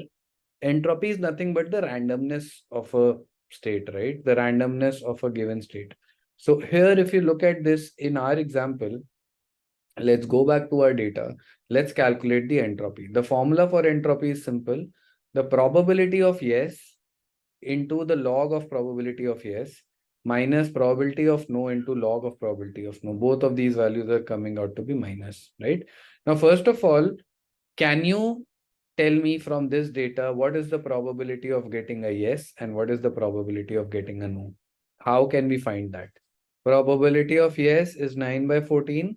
I have 14 observations in total and I have 9 yeses and I have 5 no's, right? So probability of yes will be 9 by 14. Probability of no will be 5 by 14. If I apply this formula, right, over here, then I will get the entropy of the state, right? Now, see, let's try to understand this. Let's assume that the probability of yes in a system is 0.5. A probability of yes in a system of 0.5 means what? That there are 50% yeses and 50% no's, right? For such a system, the entropy will be equal to 1. That is, this system is totally random, right? If you look at this curve, the entropy will be equal to 1 when the probability is equal to 0.5. If the probability is 0 or equal to 1, then the entropy will be equal to 0, right? So in our case, let's have a look at what is the probability of the overall, of the initial state of the decision tree, right? Now the probability of yes, or the number of yeses were 9. Number of no's were 5. We can go ahead and we can impute all of these values. So minus 9 by 14 into log 9 by 14 base 2 minus 5 by 14 into log 5 by 14 base 2. Calculate this and you get an entropy of 0.94. What does 0.94 tell you? Does it tell you that your system is totally random, or does it tell you that your system is totally pure? This value is close to 1, right? All right. So this is the entropy of the root node. Now, what do I need to do next? Now, the information gain, I'll come to this later. Let's first calculate the entropy of the overall system, right? Now, how do I identify which variable I need to take? Is it outlook? Is it temperature, humidity, or windy? So what I'll do is that one by one, I will use each of the variables to divide this data, and I will calculate the entropy of the resultant state, right? So let's start with the first variable, which is outlook. If I divide this data by outlook, my outlook has 3 values, right? Sunny, overcast, and rainy, correct? So if I divide the data by outlook, my tree will look like this, right? It will have one branch for sunny, one for overcast, and one for rainy, correct? Can you give me the probability of yes or no for sunny? What is the probability of yes for sunny, the probability of yes for overcast, and the probability of yes for rainy? 2 by 5 for sunny, for overcast, 1, for rainy, 3 by 5, right? Correct? But this is the individual and or these are the individual probabilities. So first let's calculate the we will calculate the entropy, right? So what I do is that I calculate the entropy for outlook equals to sunny, for overcast and rainy. You can see this. These are the same things that you have talked about, right? 2 by 5 into log 2 by 5 minus 3 by 5 log 3 by 5. This is for sunny. This is for overcast. Now you can see that for overcast, it was a pure node. Your entropy is coming out to be 0, right? Then similarly, rainy, the entropy is 0.971. Now, if you want to calculate the overall entropy, right, for this split, you will have to take the weighted average of all the entropies that we are getting. So I take 5 by 14 into 0.97 because there were 5 values for sunny. I take 4 by 14 for overcast because there were 4 values, and I take 5 by 14 for rainy because there were 5 values, and the overall entropy comes out to be 0.693, right? Does this calculation make sense to everyone? Now, information gain is nothing but entropy of the root, entropy of the parent node minus the entropy of the child node, because that tells you how much entropy, how much increase or how much decrease in purity you have been able to achieve. So my root node had an entropy of 0.94. My resultant node has an entropy of 0.693. So the information gain is 0.247, right? So the more, so if outlook is giving me an information gain of 0.247, I will calculate the same value for all the others. The variable which is able to give me the highest value of this difference, right, will be the variable that I will choose. Does that make sense? If I split using outlook, my entropy is decreasing from 0.94 to 693. That is a close to 0.25 decrease in entropy. So this is the information gain, right? So let's go ahead and let's calculate this for all the rest as well, right? Correct. So let's take windy, the next one. If I take windy, have a look at windy. When it is false, I get how many? I get the probability of yes equals to 6 by 8. When it is true, I get the probability of yes equals to 3 by 6. Correct? We can calculate the same values, right? I go ahead and I calculate the I will calculate the entropy. 1 for windy, true. 1 for windy, false. What is my gain? 0.94 minus 0.892, 0.048. Now, out of Outlook and Windy, which variable will we select? Given that we had only these two, which variable would you have gone ahead and selected? Outlook, right? Because it is giving you more information gain. Windy is decreasing your entropy from 0.94 to only 0.892. Whereas Outlook was decreasing your entropy from 0.94 to 0.693. Our objective is to make this entropy value close to 0, right? So out of these two, we would have selected Outlook, right? Now this is the visual description.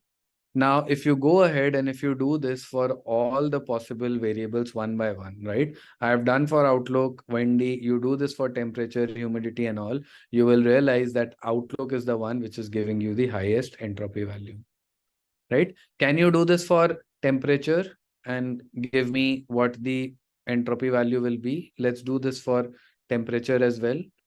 I will write the entropy values, the information gain for all. For Outlook, gain was close to 0.25. Windy, gain was equal to how much? For Windy, it is 0.048. Can you calculate the same for temperature?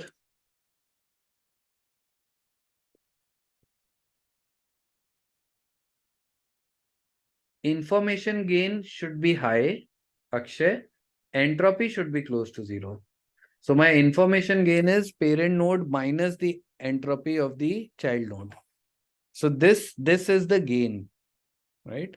Now let's calculate this for temperature. What are you guys getting for temperature? Let's have a look at hot. This is no, this is no, this is yes, and this is yes. So the probability of yes will be what? Will be equals to 1 by 2, right? For hot. Correct?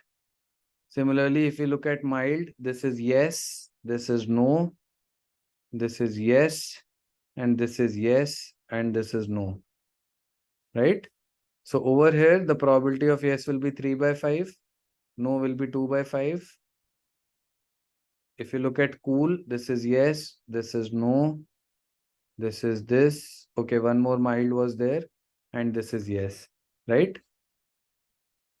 So I hope you can calculate this, right? This will be straightforward. We'll not do this. You can leave it if you want to, because we'll have to calculate logs and all. But this is straightforward, right? Now see, like this, we need to calculate the entropy of all the columns. Select the one which is giving you the maximum information gain, right? And you can imagine that this is doing this for such a small data. If this is time consuming, then obviously doing this for a large amount of data, it is something that will obviously be very more complicated, right? So hence, this is something that obviously we don't have to do in Python. Whenever we are calling the decision tree function, right, it will actually do this for us. Okay.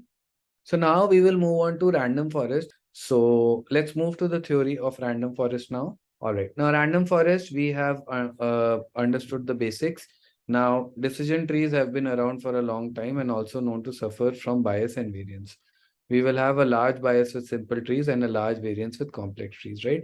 Now, we need to understand what bias and variance is, first of all, right?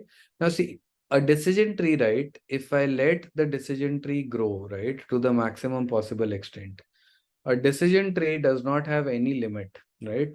It can keep on growing until and unless all your data points have been classified into the correct classes, right? So you can have a decision tree which might keep on growing, right? Let's say this results in 2, this results in 2, right? Let's say this results in another 2, then this results in another 2, right? Let me take this to this level only. Now you can see that this is how these two got split, then these two got split further, these two got split even further, then this got split from here to here, this is here to here, right? This one is split from here to here, and this is from here to here, right? Now see, if I keep on letting the tree grow, what will happen is that if I do not limit the growth of my tree, right? Each and every data point might become a node, right? If you have 10,000 samples, right? If you have 10,000 samples, your leaf nodes might become equal to 10,000. So what the decision tree will do is that it will actually create customized rules for each and every row of your data. Now, is this something that you need? Or do you need a generalized model at the end of the day? I need what? I need a generalized model, right?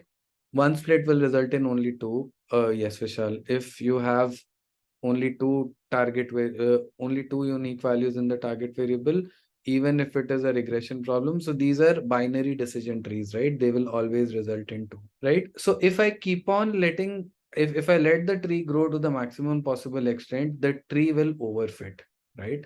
When a tree overfits, it can give you, so the, how do we find out whether a tree is overfitting? Overfitting will give you around, let's say, 100% on training, or let's say something lesser on testing. Now, this is overfitting, right? We have also something known as underfitting. Underfitting is what, let's say, you knew that you can get an accuracy of around 80%, but the model is giving 60% on training, right? And let's say because it general model gives, let's say, 65% on testing, right?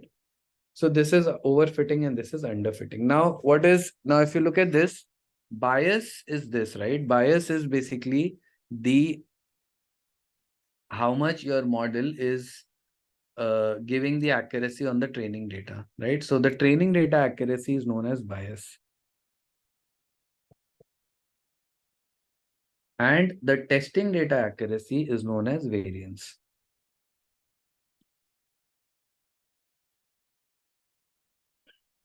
Now, if you analyze this, what happens is that in case of a decision tree, we get a high bias and a low variance. High bias means that your accuracy, right?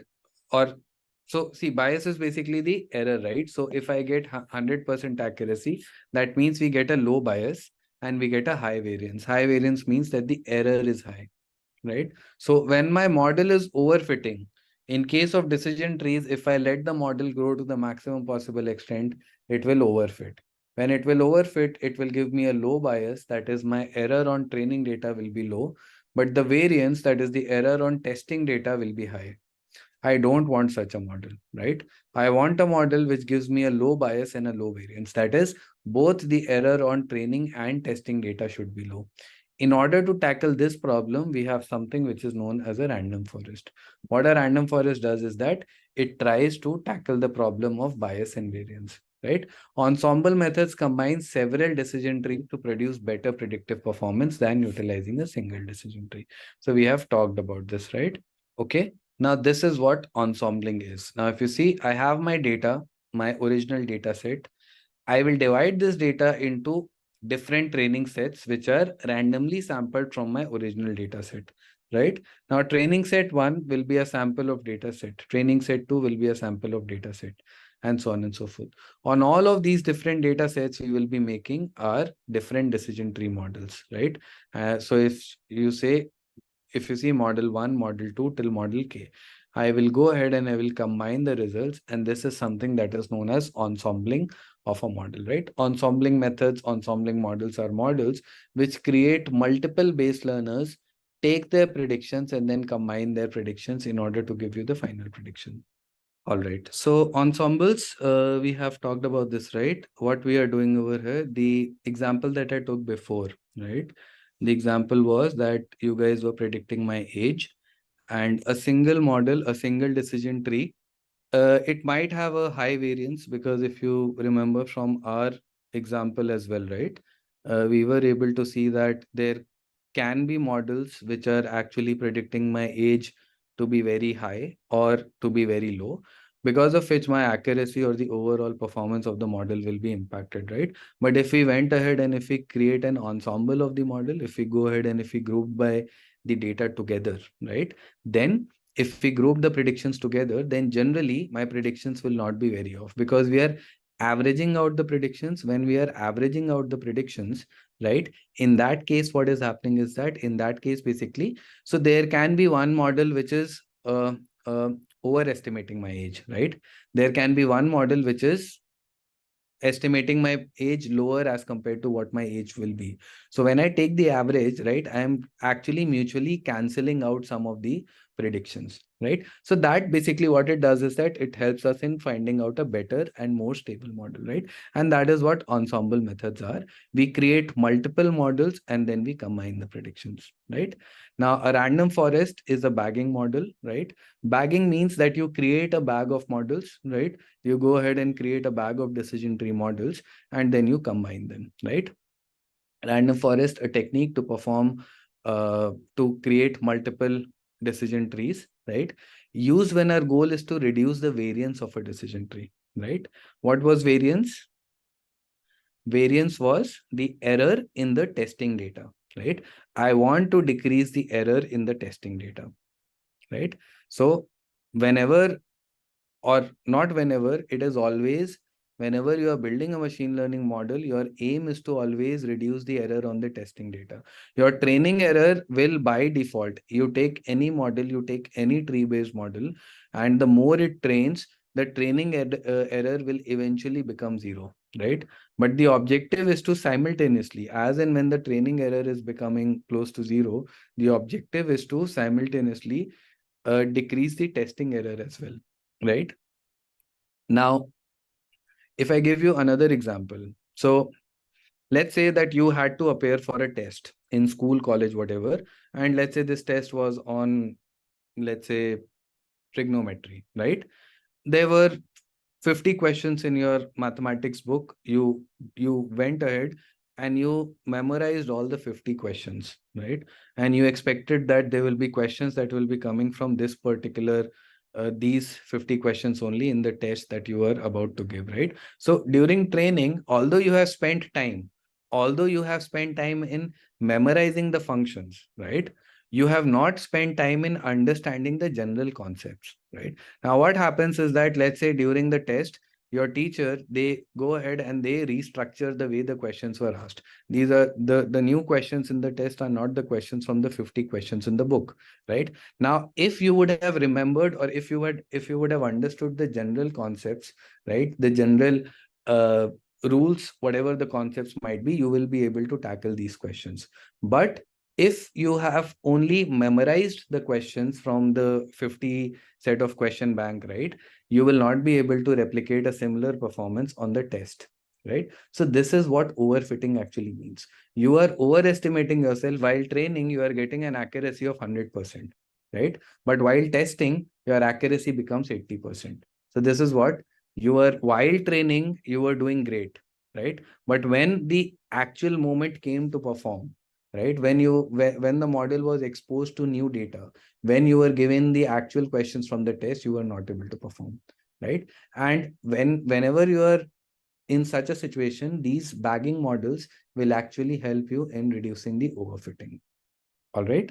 Okay, so if you see, a random forest is a bagging model. Now see, ensembling can be anything. Ensemble can be, I can also do one thing, right? I can, let's say I go ahead and I do, let's say this model is I build a logistic regression model, right? Let's say the second model is a decision tree model, right? Okay, let's say the third model is a, let's say, knife based model, right? So I can also do an ensembling of models by using different models. That will be an ensemble model. But in case of a random forest, I am not creating different models.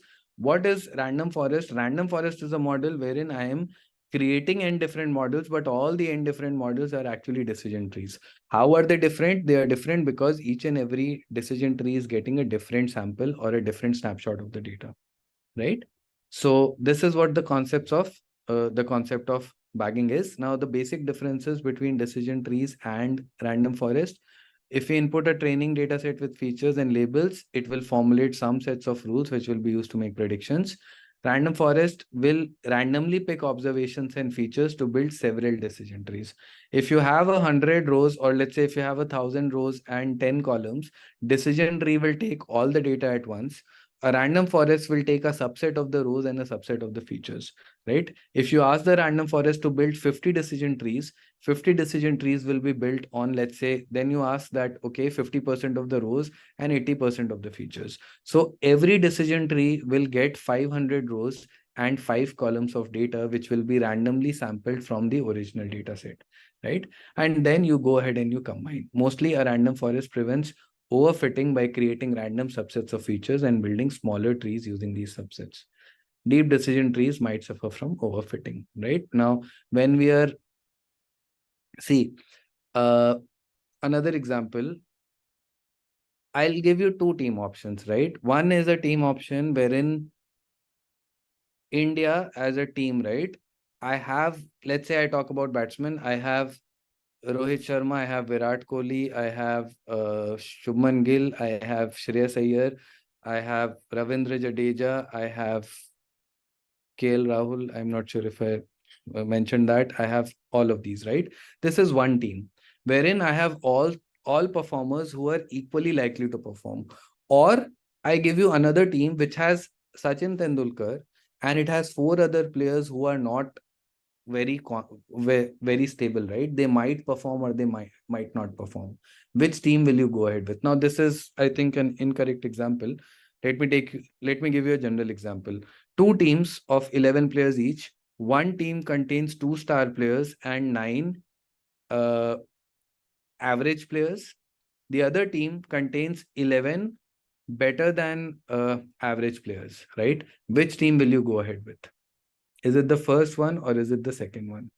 Second one, right? Why second? Because in case of the second team, you are not heavily dependent on only a couple of players. The first team might overfit. That is, while practicing, it might happen that you are performing well because your 2 star players are performing well. But on the day of the match, let's assume, right? Maybe 8 out of 10 cases your star players are performing well. But let's assume about those 2 cases when it is the semi-final or final, when they fail. As soon as they fail, the entire team will fail, right? So isn't it better to go for a model which is giving you a similar performance on both training and testing, right? So that's what, when I'm building a decision tree, I am banking on only one set of model. I am only banking on Sachin Tendulkar. If he will play, India will win. If he will not play, India will lose. But if I'm going with a random forest, I'm banking on a team of different experts, right? It might happen that out of the 11, maybe 2 might fail, but still the rest of the 9 are doing their job. And if they are doing their job, then there is a high chance that you are going to get stable output, stable results, right? Now, how does a random forest work? So algorithm creates random subsets with random values. So this, I believe everyone knows by now, that if you want to create 50 decision trees, you will create 50 random subsets of the original data. For each subset, you will create a decision tree. Each tree is built from a sample. It creates multiple decision trees and then merges the results, right? Sampling is done on the training data. Every time a new sample is chosen to build the tree, introduction of random. So this is the same topic, that same part, that every decision tree will be built on a different sample of data. This prevents overfitting of the model, which is a serious concern. This also yields much better performing generalized models, right? Now, let's say I built 50 decision trees. And the problem that I was solving was a classification problem. Let's say out of the 50 decision trees, 40 are saying that India will win and 10 are saying that India will lose. What will the final output be? Why are you saying win? Because if you take a vote, you will say that 40 models or 40 decision trees are saying India will win. So the majority vote goes to India winning, right? So that's why. So in case of a classification problem, you are going to take a vote of all the individual models, and the category that gets the highest vote will become the output, right? Now, what if this was a regression problem that I was solving, right? Let's say I'm predicting the runs that Virat Kohli will score, right? Let's say the 50 models, they are giving me a range of runs in the range of, let's say, 40 to 80, right? Now, what will, in this case, what are you going to take as the output? Let's say one model is saying 40, other is saying 45, other is saying 89, then one is saying 110, one is saying 70. Logically speaking, you will take the average, right? That's what you did in my case. When we were predicting the age, we took the average age, right? So in case of a regression problem, the random forest will take the average, right? In case of a classification problem, the random forest will take the mode or the popularity or the most commonly voted class. Important hyperparameters in a random forest model, right? So number of trees will be one, right? Now, what is a random forest? A collection of different decision trees. How many trees do you need to build? That will obviously be a hyperparameter, right? Do you need to build 5, 10, 50, 100, 500? That will be a hyperparameter. So that's correct, Sandhya. What kind of splitting criterion you were planning to use? So the same hyperparameter that was there in case of the decision tree, that will also be applicable over here as well, right? That is the entropy, Gini index, information gain, chi square, whatever, right? Depth of the decision tree, this will also be an important hyperparameter. That is how deep your different decision trees can go, right? So that will be depth. Any others that you can think of? There are two that will be very important. So max features will be one. What is max features? How many features do you need to consider, right? In each and every decision tree. If you have 20 features in the entire data, do you need to use 80% of those, 70% of those? Because that is something that will uh, tell you what sample or what percentage of the data you are passing to each and every decision tree, right? So we have max features, max depth, right? So almost, yeah, I think these are the important ones. So let's have a look at this. The first one is n estimators. That is the total number of trees that you want to create, that you want to build, right? That will be one. Moving on, we have max features. That is the total number of features that you will pass to each and every decision tree, right? So is the maximum number of features the random forest considers to split a node or to create a decision tree. So max features, this is something that ranges between 0 to 1. If you give a value of 0.5, it will take 50% features of your base data, right? If your base data has 10 features, and if you take 0.5, it will take 5 features, right? A minimum sample leaf is similar to what we had in case of decision trees. That is how many minimum samples should be present in a node to be considered as a leaf, right? So determine the minimum number of leaves that are required to split an internal node, right? What this particular hyperparameter, right? Minimum sample leaf, how will it affect a tree? First of all, do you guys understand this hyperparameter? Are all of you able to understand what we mean by this hyperparameter?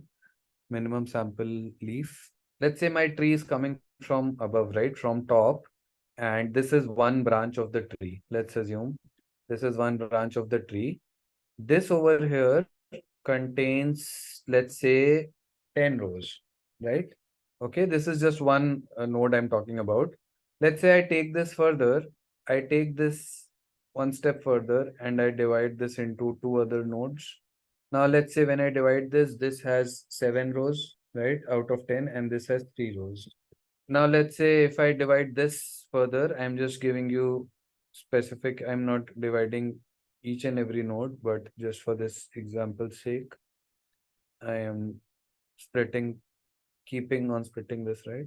So let's say now we have one row over here, right? And let's say I have 2 rows over here. And then this will go further, and then this will split itself once again into one row each, right? So one row will be over here, right? And one row will be over here. Do you see a problem with this particular tree, decision tree? Do you see any problem here?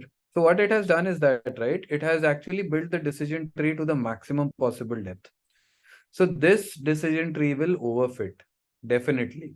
Your objective of building a decision tree is not to come up with rules for each and every row. Your objective is to identify generalized trends, right? Generalized rules. So what if I want to stop the growth of my tree as soon as a leaf node gets 10 rows, right? So this hyperparameter that you see, right? Minimum sample leaves. It tells you the minimum number of leaves that are required to, this is not right. It tells you the minimum number of samples that you need in a leaf in order to go ahead and split it forward. Let's say I say that the minimum sample leaf is 12. I'm saying that you can only split a leaf if it contains 12 rows in itself, right? Now, as soon as my decision tree will come over here, it will see that there are 10 rows. 10 rows are less than 12. So what it will do is that it will stop the growth of the tree over here only. It will not let the tree grow further beyond this point, right? The growth will be stopped over here, which will actually contain overfitting. Does that make sense? Minimum sample leaves, meaning minimum number of samples that should be present in a leaf in order to split it further. We have considered the purity to end the split. So decision tree or splitting is a hungry process, right? It will keep on doing it until and unless it achieves 100% purity. But where to stop? If you don't stop the growth of the tree, right, it will grow to the maximum possible extent, because when it grows to the maximum possible extent, if you see over here, right, each and every row has been assigned to a node, which is not our objective, right? Our objective is to increase the purity, but our objective is not to increase the purity by creating a bunch of rules for each and every row. We are looking for general set of rules. We are looking for that, okay, if let's say if temperature is less than 20 degrees, then it is going to rain.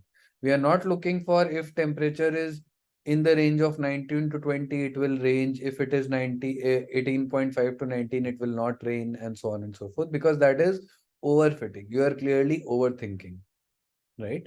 So we don't want that. So although the criterion of splitting is purity, that is a hungry process. Splitting of a decision tree on the basis of purity will be hungry, because all it will want to do is that it will want to increase the purity of the nodes that it is coming up with, right? But then you will have to assign some kind of a criterion beyond which your splitting should stop. Okay, so these are some of the hyperparameters. Once again, these are not all. There are many hyperparameters, many other hyperparameters as well, but these are the important hyperparameters. Once when you start building these models, that's why I keep on saying is that whatever you get from here, go ahead, take this and try to implement this on some case studies, on some data sets that you can get on the web, right? And try to experiment around with all the different hyperparameters, because then only you will be able to understand the impact of all of these. Now, there are certain hyperparameters in for these tree-based models which help you in increasing the model speed, right? So reducing the time that it takes to train the model, right? So one parameter we have is n jobs. N jobs is a parameter which you can assign different values to. If you make n jobs equals to -1, right, it will initialize parallel processing. So parallel processing can only happen if your processor supports that. Let's say you have a GPU, or you're working on cloud, or you have a distributed computing platform.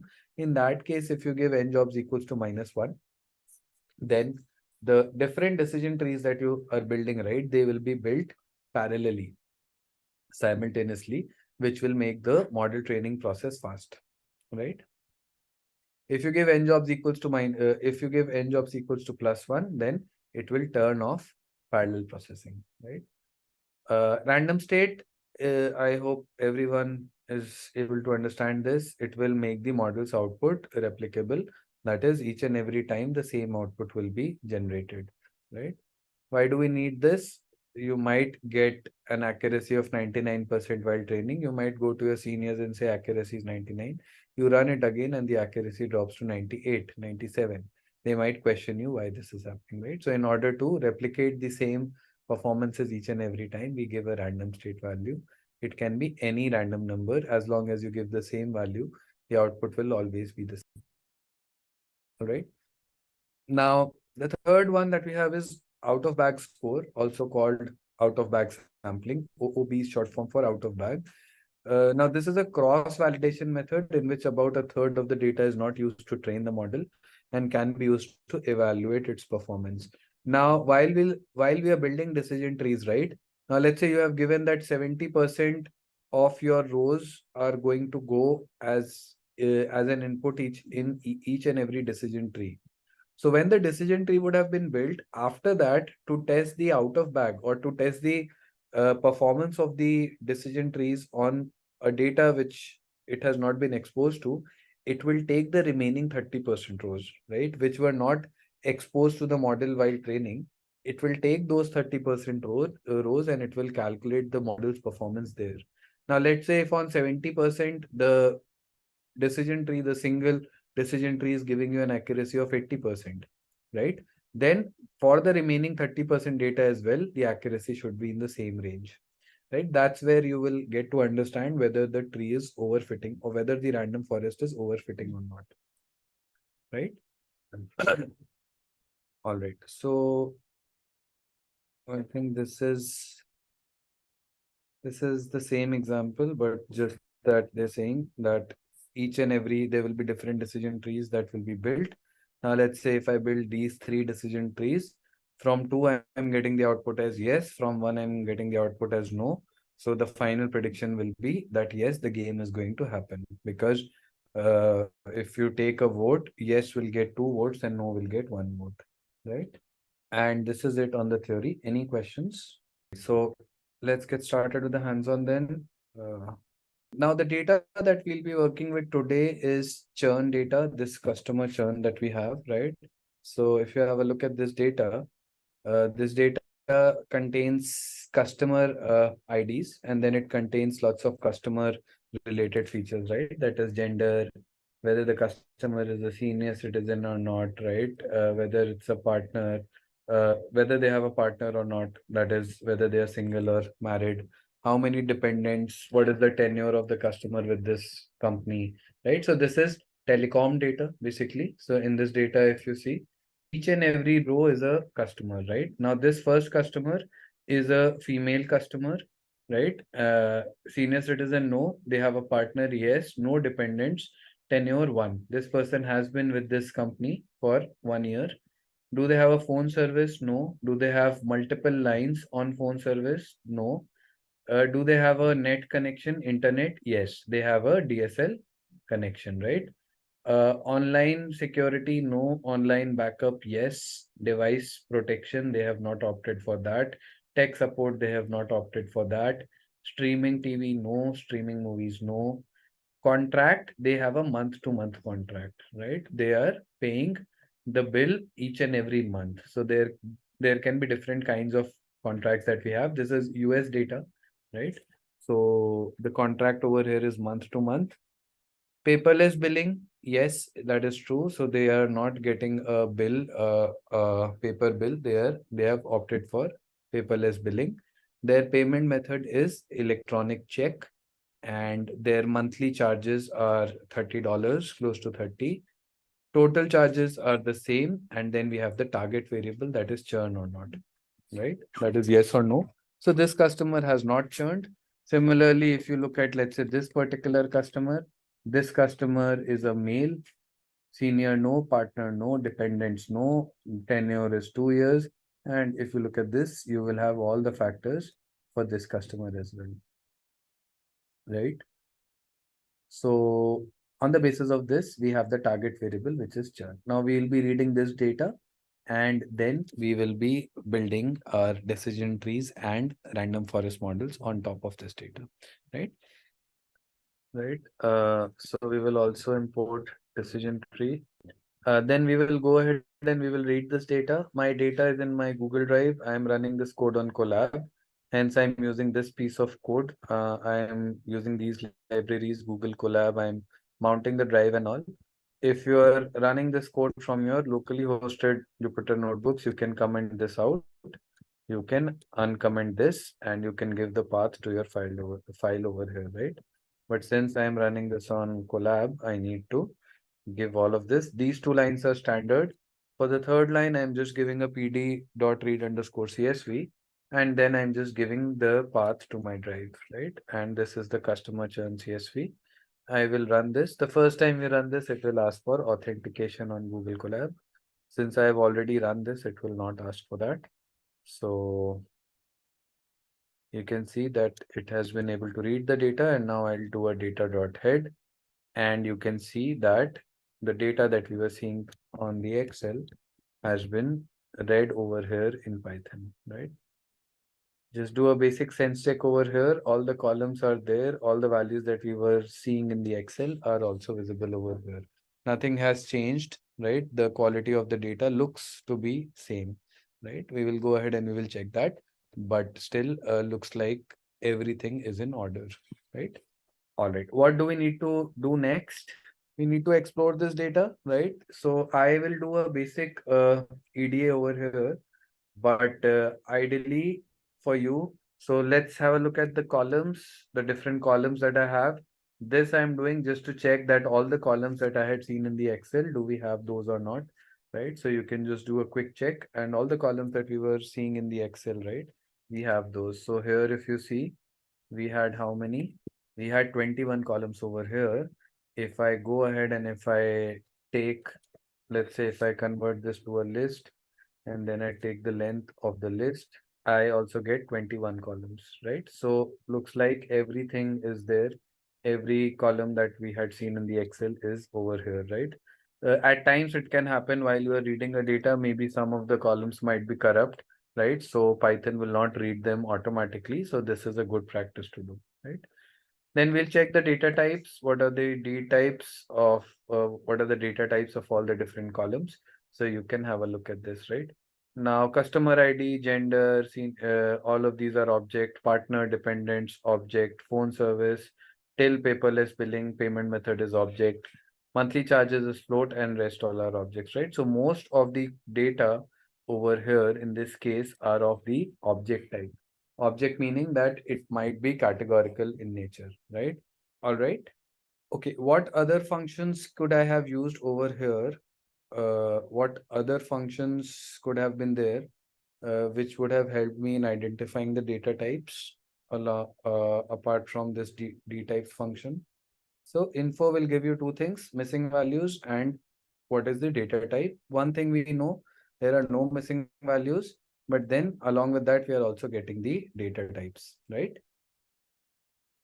Now, I want you guys to go through all of this columns one by one and just see if the data types corresponding to these columns make sense or not. Because you have visualized this data in the CSV, you should be able to remember, or if you are not able to remember, go back to the CSV and see whether the data types that you are seeing over here are correct or not. What do you guys think? Are there any anomalies that you are able to see? Anything that looks incorrect? So, right, so if you look at total charges, right, I think all the rest look fine. For senior citizens, Saran, that's fine, right? If you look at the senior citizen column, it is 0 or 1, but Python has automatically read that as a categorical column. So that should be fine. But if you look at total charges column, which is towards the end, right? This column looks to be this column looks to be object in nature, right? If you see total charges, monthly charges are coming out to be float, but the total charges are coming out to be object. Now, this is something that you would have been able to catch only if you would have done two things. That is, first, you would have had a look, you would have had a basic sense of how the data looks like, what are the different columns. Because now that you understood that total charges is a numerical column, what is the definition, you were able to identify that object is incorrect, right? And secondly, then when you went ahead and when you check the data types, you will have to go through each and every column one by one and see if every column has a correct data type or not. So here we are able to identify that this is incorrect, right? Now, why this is incorrect, if you look at this, there are no null values over here in the monthly charges column. But over here in the total charges column, you can see that there are blanks, right?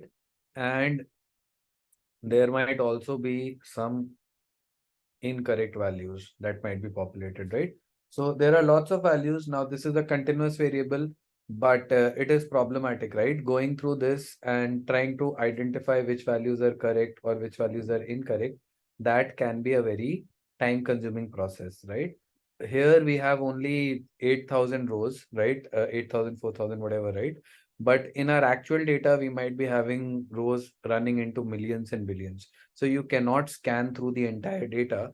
So what we do is that we have a function that is, I will forcefully convert this column into a numeric column. How will that happen? I'm doing a pd.to numeric, right? And I'm passing this column over here.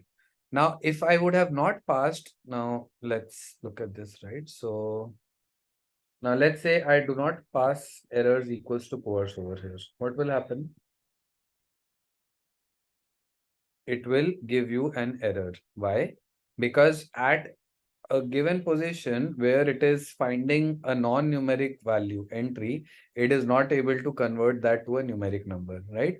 So hence we have the option of errors equals to coerce. So when I do errors equals to coerce, what will happen is that it will actually drop those rows from your data, right? Any rows which or any rows coming from this column which are not numeric, they will be taken away. And now if I run this, if I do this, you will see that now we are able to convert. So we are forcefully converting this into our numeric data. Now, when I do errors equals to coerce, what will happen is that all the values which were null, they will actually forcefully be converted into zero, into a numeric value, right? So that's what has happened over here. That is for all these observations, right? These ones, if you see, for these uh, 11 or 10, these 10 observations, it would have forcefully converted them into the number zero, right? And now if I once again go ahead and do a data type check, you can see that both monthly charges and total charges have become numerical in nature. So let's check this as well. This is the data.head. Let's look at the shape of the data. I have 7,043 rows and 21 columns, right? We will go ahead and we will coerce this. We will convert this into numeric. We will once again do this. This is fine.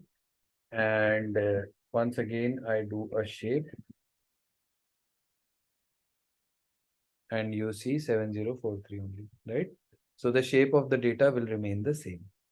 What it does is that any non-numeric value, right, it will automatically convert them to zero.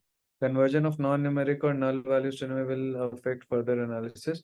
That's something that you can analyze. Now see, over here, what I would have done is that what this code will do is that this will manually convert these into zero. All these values will become zero, right? But what do you guys think? What could have been a better thing to do over here? Okay, have a look at the entire data first, right? Now look at the total charges column. See if you can extrapolate this column from some other details. So this is what I'm talking about, right? You will have to be smart. If I take monthly charges column and if I multiply this by the tenure, what will I get?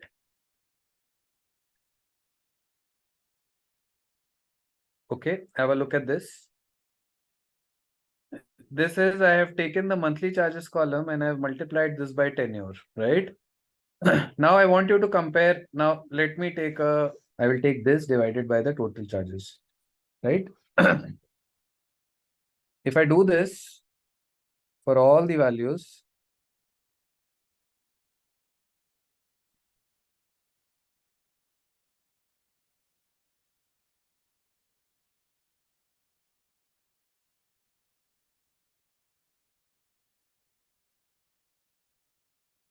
right? Now what do you see? Anything that you are able to understand from here? What am I doing? Any idea what I'm trying to do over here? 490, it will show an error. If I focus on only the blanks over here, it will not give any values, right? So that's correct. But for others, can you think of, or are you able to extract any insight from here? Now, approximately these two values are very similar, right? See, when someone is going for monthly billing, maybe they are being charged more. When someone is going for yearly billing, maybe they get a 1%, 2%, 5% discount. But in all the cases, you will see that this value and this value will be very, very close to each other. 1889, 1936, 108, 107, 1840, 1900, right? Now, what if I go ahead and for the columns which are having missing values in total charges, instead of imputing these values with blanks, what if I impute these values by, right, this multiplied by your tenure column? What if I do this for only these entries? Now, you can see over here why I am getting the error, right? We are able to take the error because the tenure for these customers is coming out to be 0, right? So these are those customers for whom the tenure is coming out to 0. Because the tenure is coming out to be 0, the total charges is coming out to be 0 as well, right? Now, what does it tell you?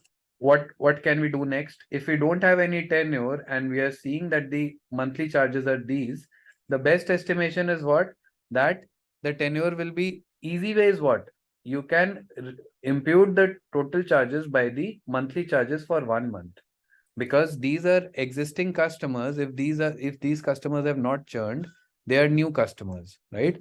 If their monthly charge is 52, the bill that will be generated for them will be what? 52, 20, 80. So all you have to do is that you have to do this. Now this is, I am saying that this is sensible missing value imputation that you are doing. You are looking at the data, you are seeing what values are missing, is there any relationship of the missing values and all, right? And through that, we are trying to impute these missing values. Now, dropping is the most easy way out. If you want to drop as well, I'm not saying that that is incorrect, but generally you will not drop until and unless you are able to figure out some way of imputing the missing values, right?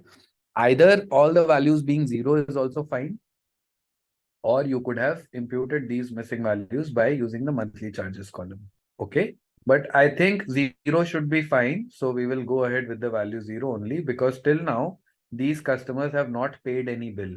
Hence, we are getting a total charge equal to 0, right? So let's move forward. Let's check for missing values now. So obviously there are no missing values because we have checked info before. There are missing values, right? Why do I see missing values now? Earlier, we were not able to see any missing values, but now we are able to see missing values. If you see previously, I was not able to see any missing values, right? When we had done this info, there were no missing values that we were able to find.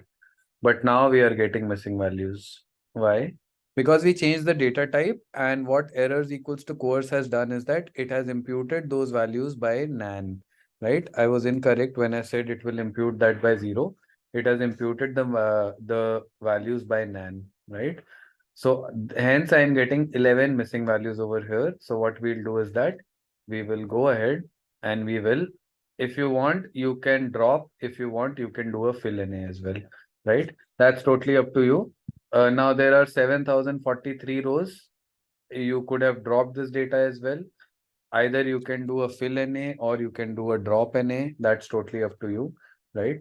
So I'll give you both the codes. Choice is yours. You can do as per you like, right?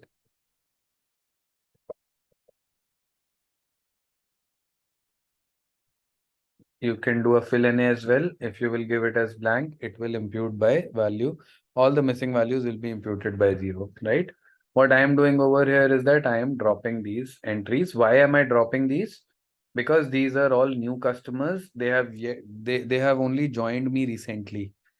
right? The tenure is equal to 0 months. When the tenure is equal to 0 months, I don't have any concrete data, and creating a model of attrition, creating a model predicting churn using customers which are totally new, right, is not correct, right? So hence we go ahead and we drop this. When we drop this, after dropping, you can see that now the shape has changed.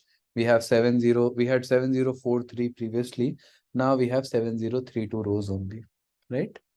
Now we will drop other columns as well. Customer ID is a column that is not required, right? So it is a one-to-one mapping. So I'll be dropping customer ID as well. So in place equals to true. I don't have to assign this back to the same data frame. Let's describe this data frame. Now here I have included object, right?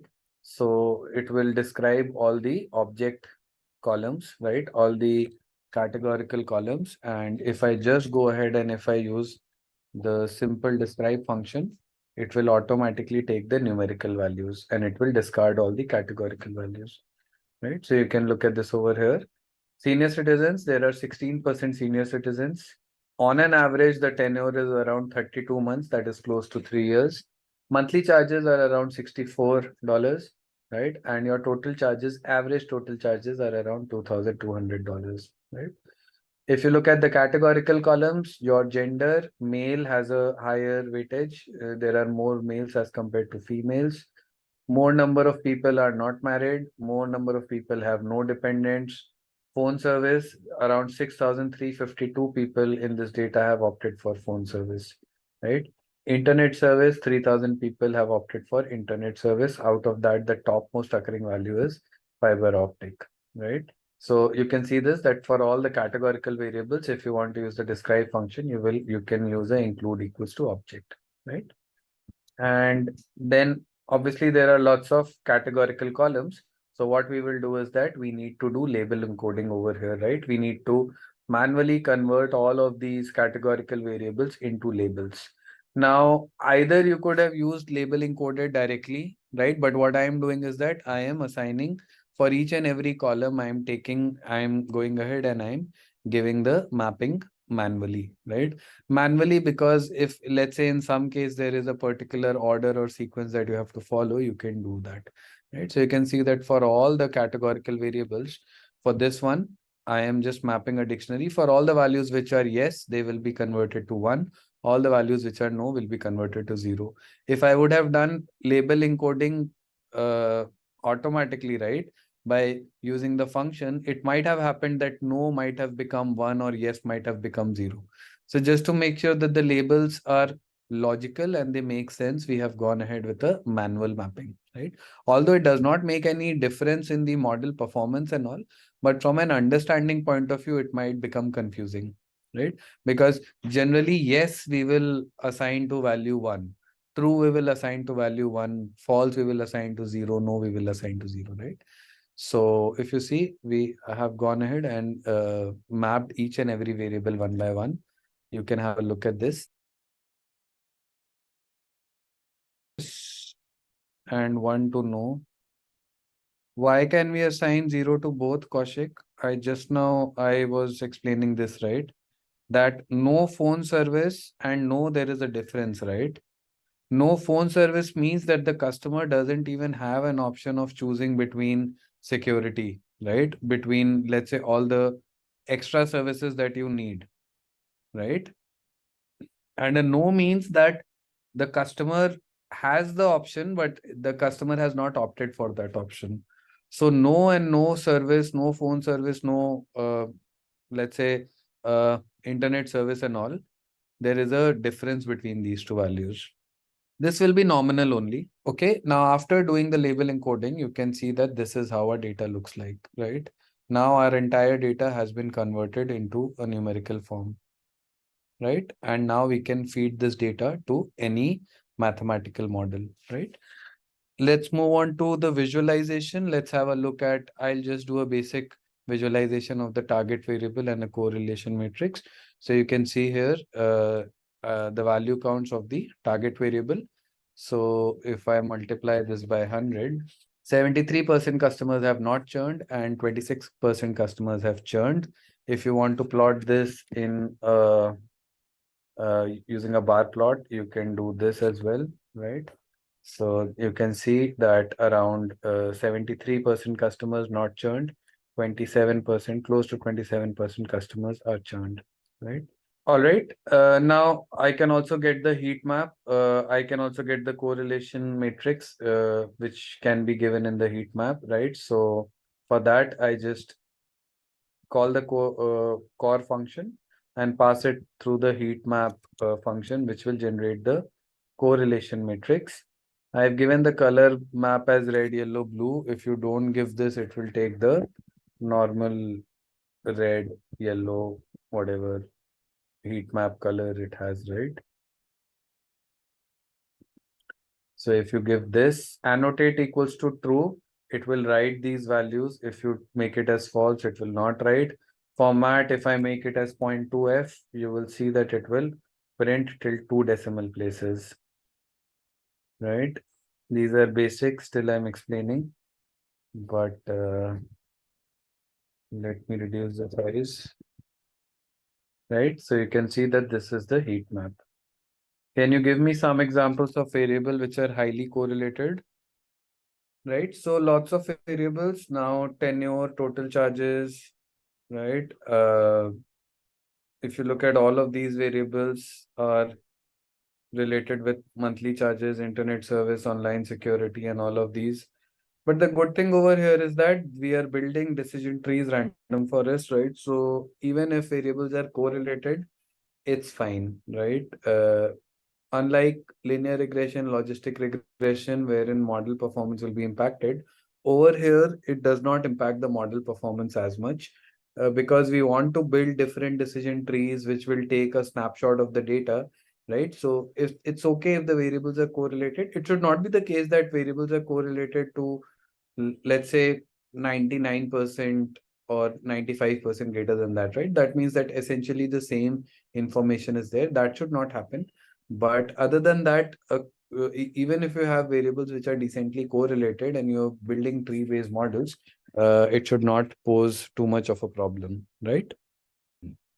All right, so let's get started with the model building then. All right, now if you see over here, till now we had not transformed the target variable, right? The label encoding that we had done, we had not included the target variable over here.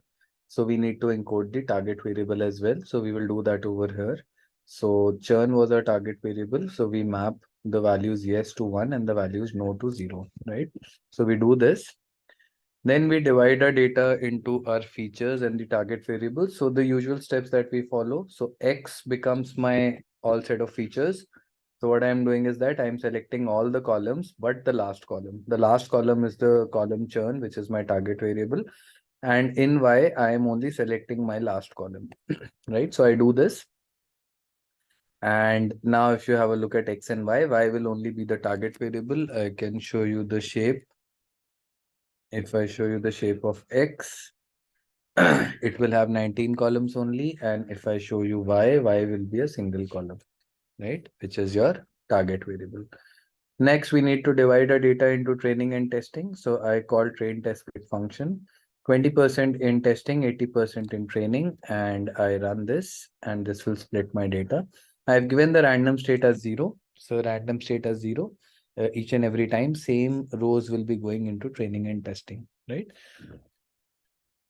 If I show you the shape of X test, it is around 1400 rows because I had 7,000 in my data and 20% of that will be testing. And if I sum both X test and X train, you will see that you get the overall 7032 rows that we had in our data, right?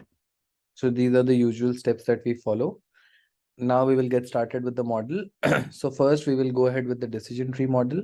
So for the decision tree, right, we just call the decision tree classifier with the standard parameters, and we pass our training data X train and Y train. So first step, we need to instantiate the model object, which we are doing over here, tree.decision tree classifier. This we are assigning to a variable CLF, right, which is the short for classifier. I'll do a CLF.fit When I do a fit, I'm passing the training data. That means that the model training has started, right? And then once when the model has been trained, I go ahead and I use the predict function to get my predictions on the training data and the testing data both. And I am saving these values as y train pred and y test pred, right? The predicted values. So I run this. This will run super fast. And then I print the accuracy. Accuracy score is a function which will give the accuracy of the model. And I need to pass the predicted values and the real values of the target variable actual. So the training data accuracy and the testing data accuracy I'm printing together. And you can see that over here. This gives me a 99% close to 100% accuracy on training and only 73% accuracy on testing. So let's try the random forest model. So in a similar way, I will import the random forest classifier, instantiate the model object here, right? We go ahead and we do this, and let me just make the same code.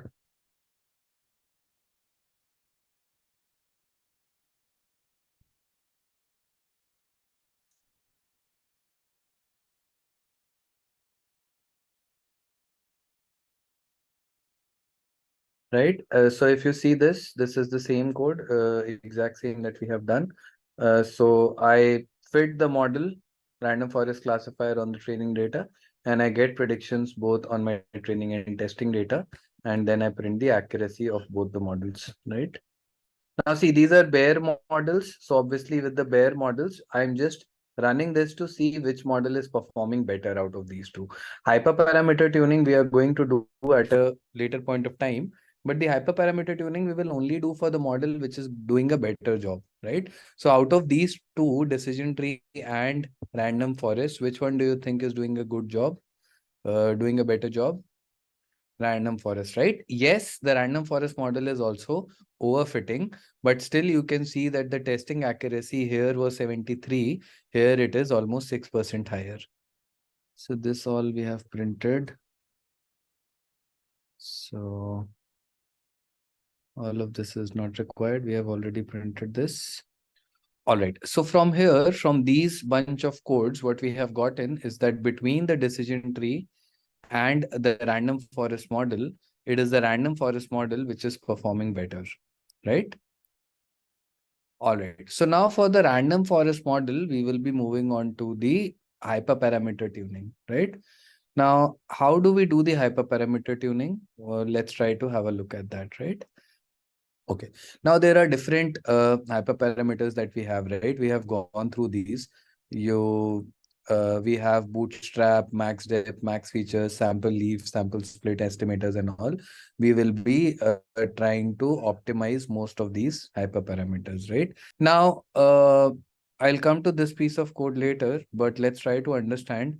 Now, see, in order to optimize the hyperparameters, how can we do that? Now, every hyperparameter, right? If I look at each and every hyperparameter, that is number of trees, max features, the depth of each and every tree, I can iterate each and every hyperparameter through n number of values, right? So what will you do? Will you run the model 200 times? Let's say one model you run with number of trees equals to 5, other you run with 10, other you run with 15, 20. Do you think that you should do this manually, or there should be an automated function which will help you in doing this, right? So what we do is that we create a grid. This grid will have all the different possible values of the hyperparameters that we want to test, that we want to experiment with, right? So if you look at this over here, for each and every hyperparameter that I want to play around with, right? That I want to play around with the values, what I'm doing is that I am creating a list of possible values that they can take, right? Starting with n estimators, right? If you see, I have my n estimators as a list, which is starting from 200 going till 2000 with 10 values between. So 200, 400, 600, 800 till 2000. Max features is a hyperparameter which takes on two values, auto and square root. Auto is automatically the model will find out how many, what is the fraction of features that it needs to consider. Square root is that if I have 19 columns, it will take the square root of that. That is close to 4 columns will be given to each and every decision tree. Similarly, max depth, I am iterating this from 10 to 110 with 11 values in between. That is 10, 20, 30, 40, 50 till 110. Minimum sample split, this is the one that I have explained, 2, 5, 10, minimum samples leaf, 1, 2, 4. These are the values that I'm giving, and bootstrapping, either it will be true or it will be false, right? So looking at these, right, can you give me the total number of combinations that the model needs to try over here?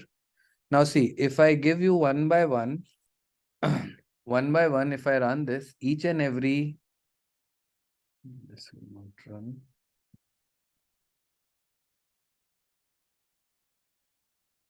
So if I show you the length of the first hyperparameter, that is n estimators, it will have 10 values, right? If I give you the length of, not this, if I give you this multiplied by this, so you will get 20 combinations, right?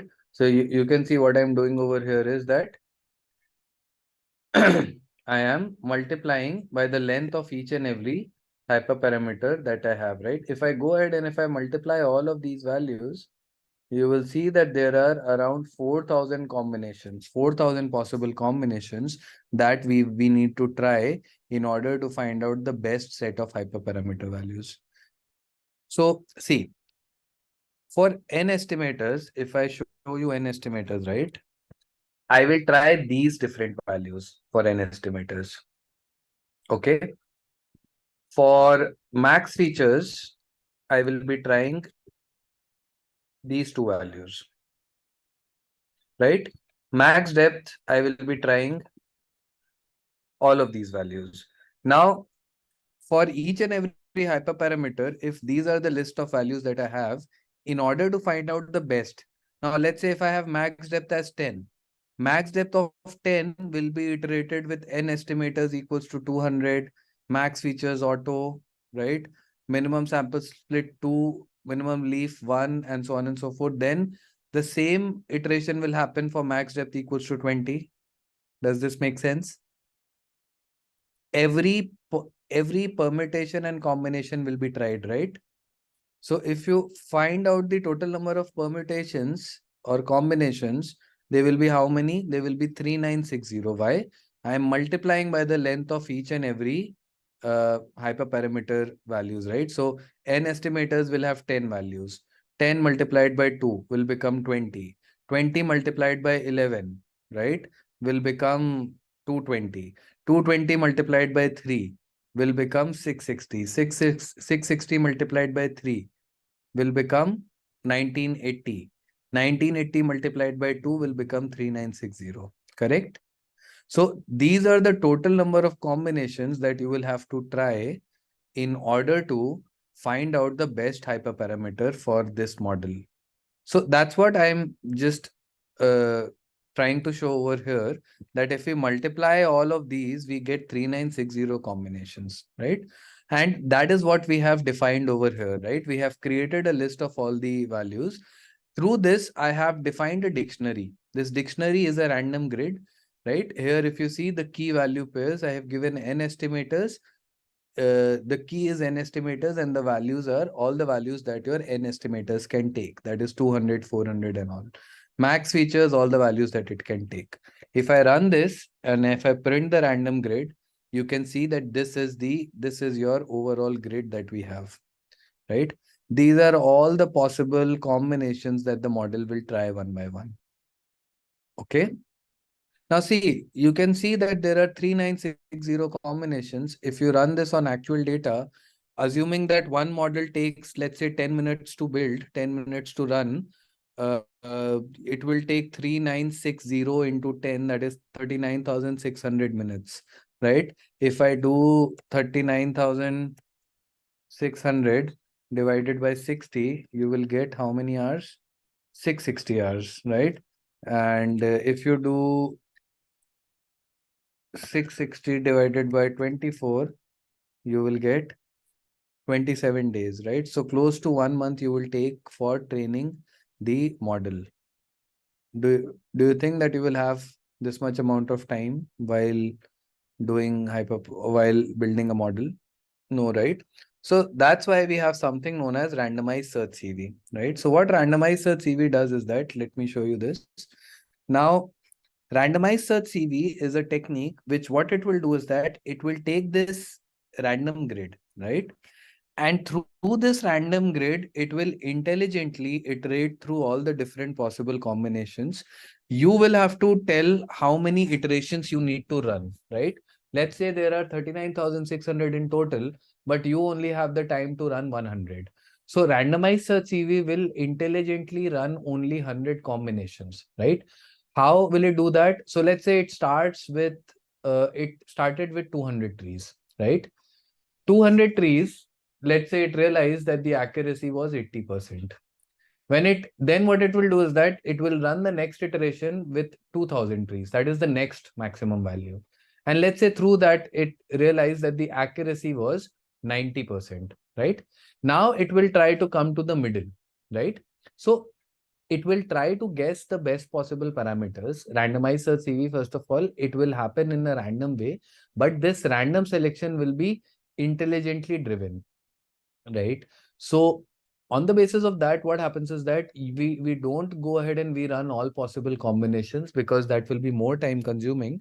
What we do instead is that we call this function randomize search CV. And if you have the bandwidth of running more iterations, let's say you can run 200 iterations, you can do that, right? Then what will happen is that you might get the exact set of values. But with randomized search CV, you might get to a very you might get to the ballpark, right? You might not get the best possible hyperparameters, but you might get closer to the ballpark, right? So that's what we do in randomized search CV. If you look at this over here, what I do is that I call the random forest classifier, and then I do not train the model over here. I do not pass any data. Before doing that, I instantiate a model object of randomized search CV. In randomized search CV, I pass the random forest model. Till now, there has been no data that has been passed to the random forest model, right? Then the second parameter that I pass is the random grid. That is the parameters on which this particular RF model will run. Third hyperparameter I pass is the number of iterations. I say that do not run 3960 iterations, right? Which we can see over here. I say that I only have the time to run 100 iterations, right? The scoring I give as negative mean square absolute error. This is just to look at the performance of the model, right? So this is a standard value that you can give. I give cross validation as 3, right? Cross validation, it will divide the data into 3 folds, use 2 folds for training, 1 for testing. Verbos equals to will print out the performance, right? This particular line that you are seeing, this you will get from verbos equals to 2. Random state 42 n jobs equals to -1. If you remember, parallel processing will be true. Return train score for the best possible model. Whatever model is coming out to be the best, it will return the training score, right? Now, if you will run this, I'm not going to run this because this takes around 50-60 minutes to run, right? So I have run this before. Run this with n iter 100, increase that to 200, 500, and you will see that the time will keep on increasing, right? But once when I would have run this, right, I will get in this RF2 parameter. So I think this notebook would have disconnected. I will not run this again. I have the best model results over here only. This is the best model. So I will take this. You can run this on your own time. And once when you run this, you run the best params and all, right? You will get the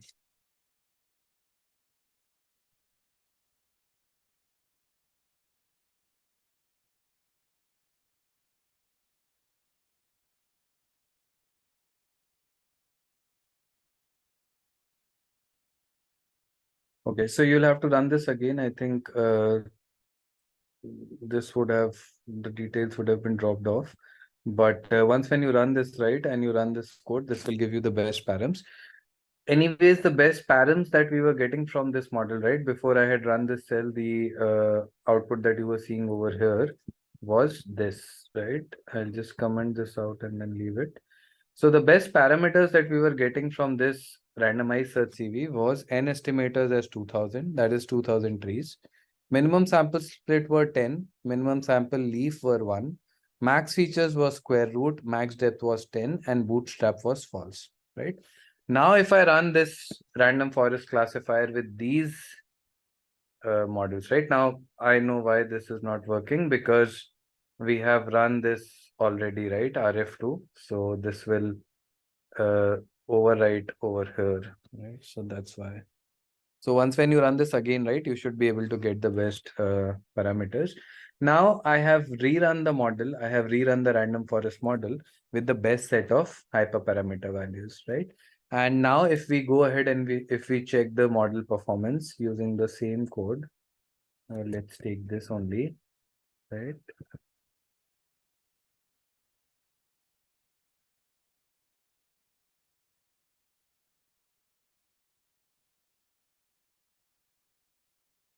Okay, so now if you see, if I run this,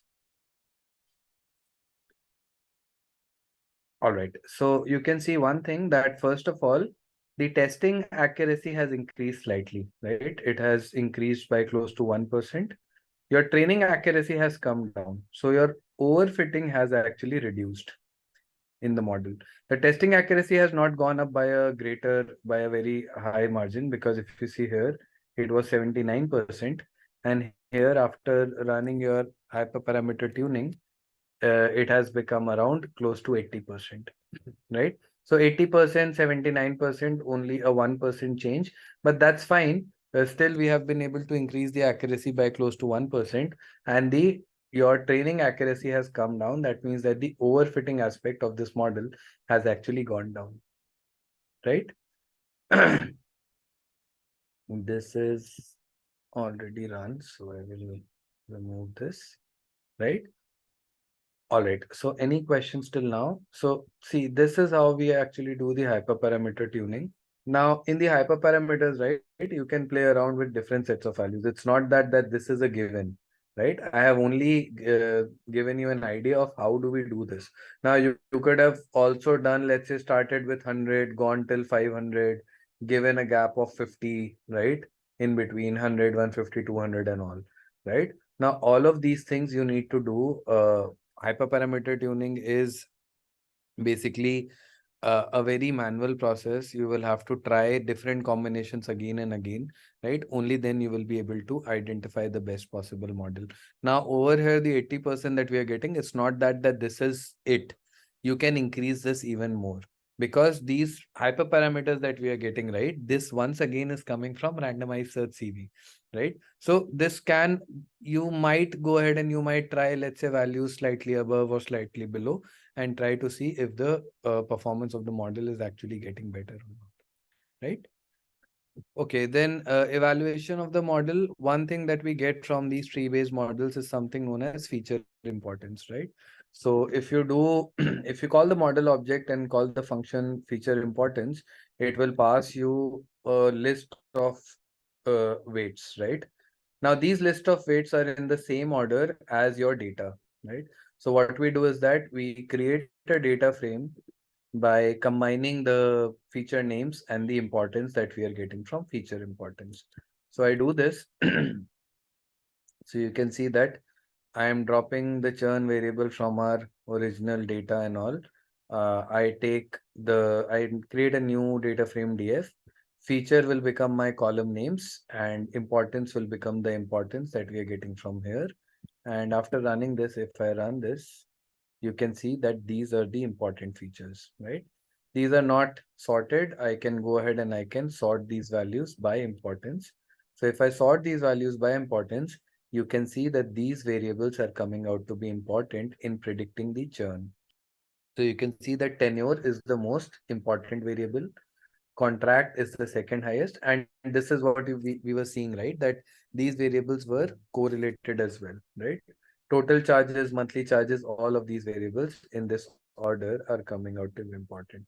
Variables such as partner, gender, dependents, all of these doesn't look to be important from a modeling point of view, right? If you want to plot this, you can also plot the feature importance. So I'll just go ahead and I'll plot a bar plot. X-axis is my feature, Y is my importance, and you can see that this is how the feature importance are varying, right? Now, if you want to rerun this model by eliminating some of the features which are not important, you can do that as well, right? So in this way, your tree-based models can also function as your variable selection as well, right? You can use them for feature selection as well, right? So this is the feature importance. And also we can generate the classification report. So as from sklearn.metrics, all of these are standard, right? We have used this in logistic regression as well. If I pass the values for, so let's say this is my Y test spread. So this is the classification report for our testing data. And similarly, if I take this, and if you want this for training data, you can get train and train over here. And this is the classification report for the training data.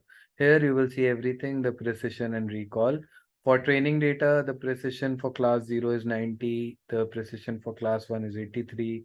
For testing, it is 84 and 65. The recall is 91 and 95, 70 and 50, right?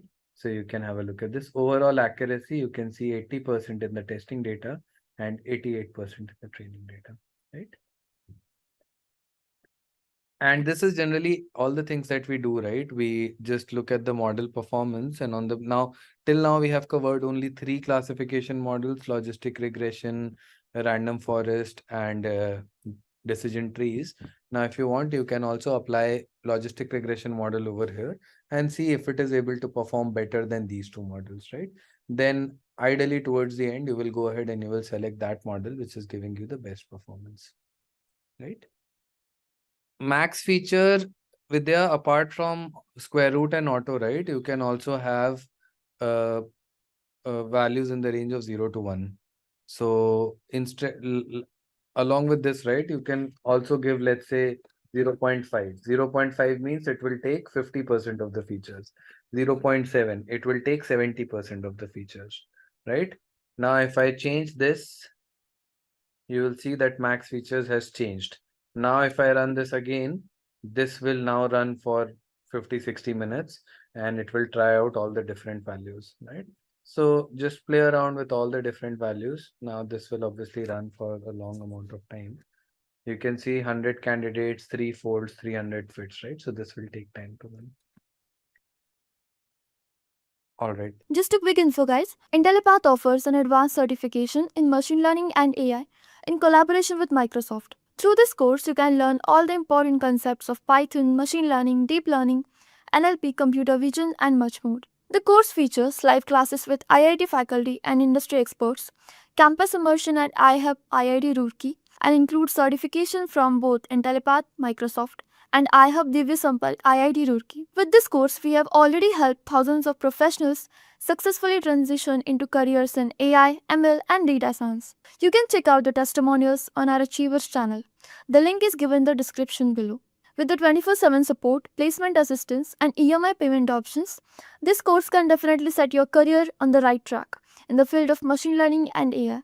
So visit our course page link given in the below description and take the first step towards your career growth in ML and AI. Going to start the unsupervised learning, which is known as K-means clustering. What is K-means clustering? Before I get into K-means, I hope you recall what is unsupervised. So far we were doing only supervised learning, but if I may ask, what is unsupervised? Use of unlabeled data, right? That's correct. So see, remember when we were looking at supervised learning, we had a data structure like this. Just hold on. So let's say you used to see a table and used to have different variables, right? Right? X1, X2, X3, X4 up to Xn, n variables. And then you used to have a Y. This Y we call the labels, right? That actually helps you. So this is how we say level data, right? Y stands for your target or response. So in supervised learning, used to have this, but in unsupervised learning, this guy will not be present, right? This will not be there. Okay, it's only the X values. So this is what you see in supervised learning. So let me write here. This is supervised learning. And if I just make a copy of it and I say this guy will not be there. So let's say this is X5 dot Xn. You got it, guys? This is X5. Just trying to, improvise that. Yeah. Then this becomes your unsupervised learning. So there are no targets, no labels. Okay. Means no labels. Implies unlabeled data. Cool. So you guys have an idea. So when you are in such situation, right, under unsupervised learning, right, uh, you try to group data into clusters, So it's more like you're trying to find patterns since data has no levels. So you find patterns on the basis of similarity and then try to group them into cluster. So maybe I can also write it down. So in unsupervised learning, there is no output variable to guide the learning process.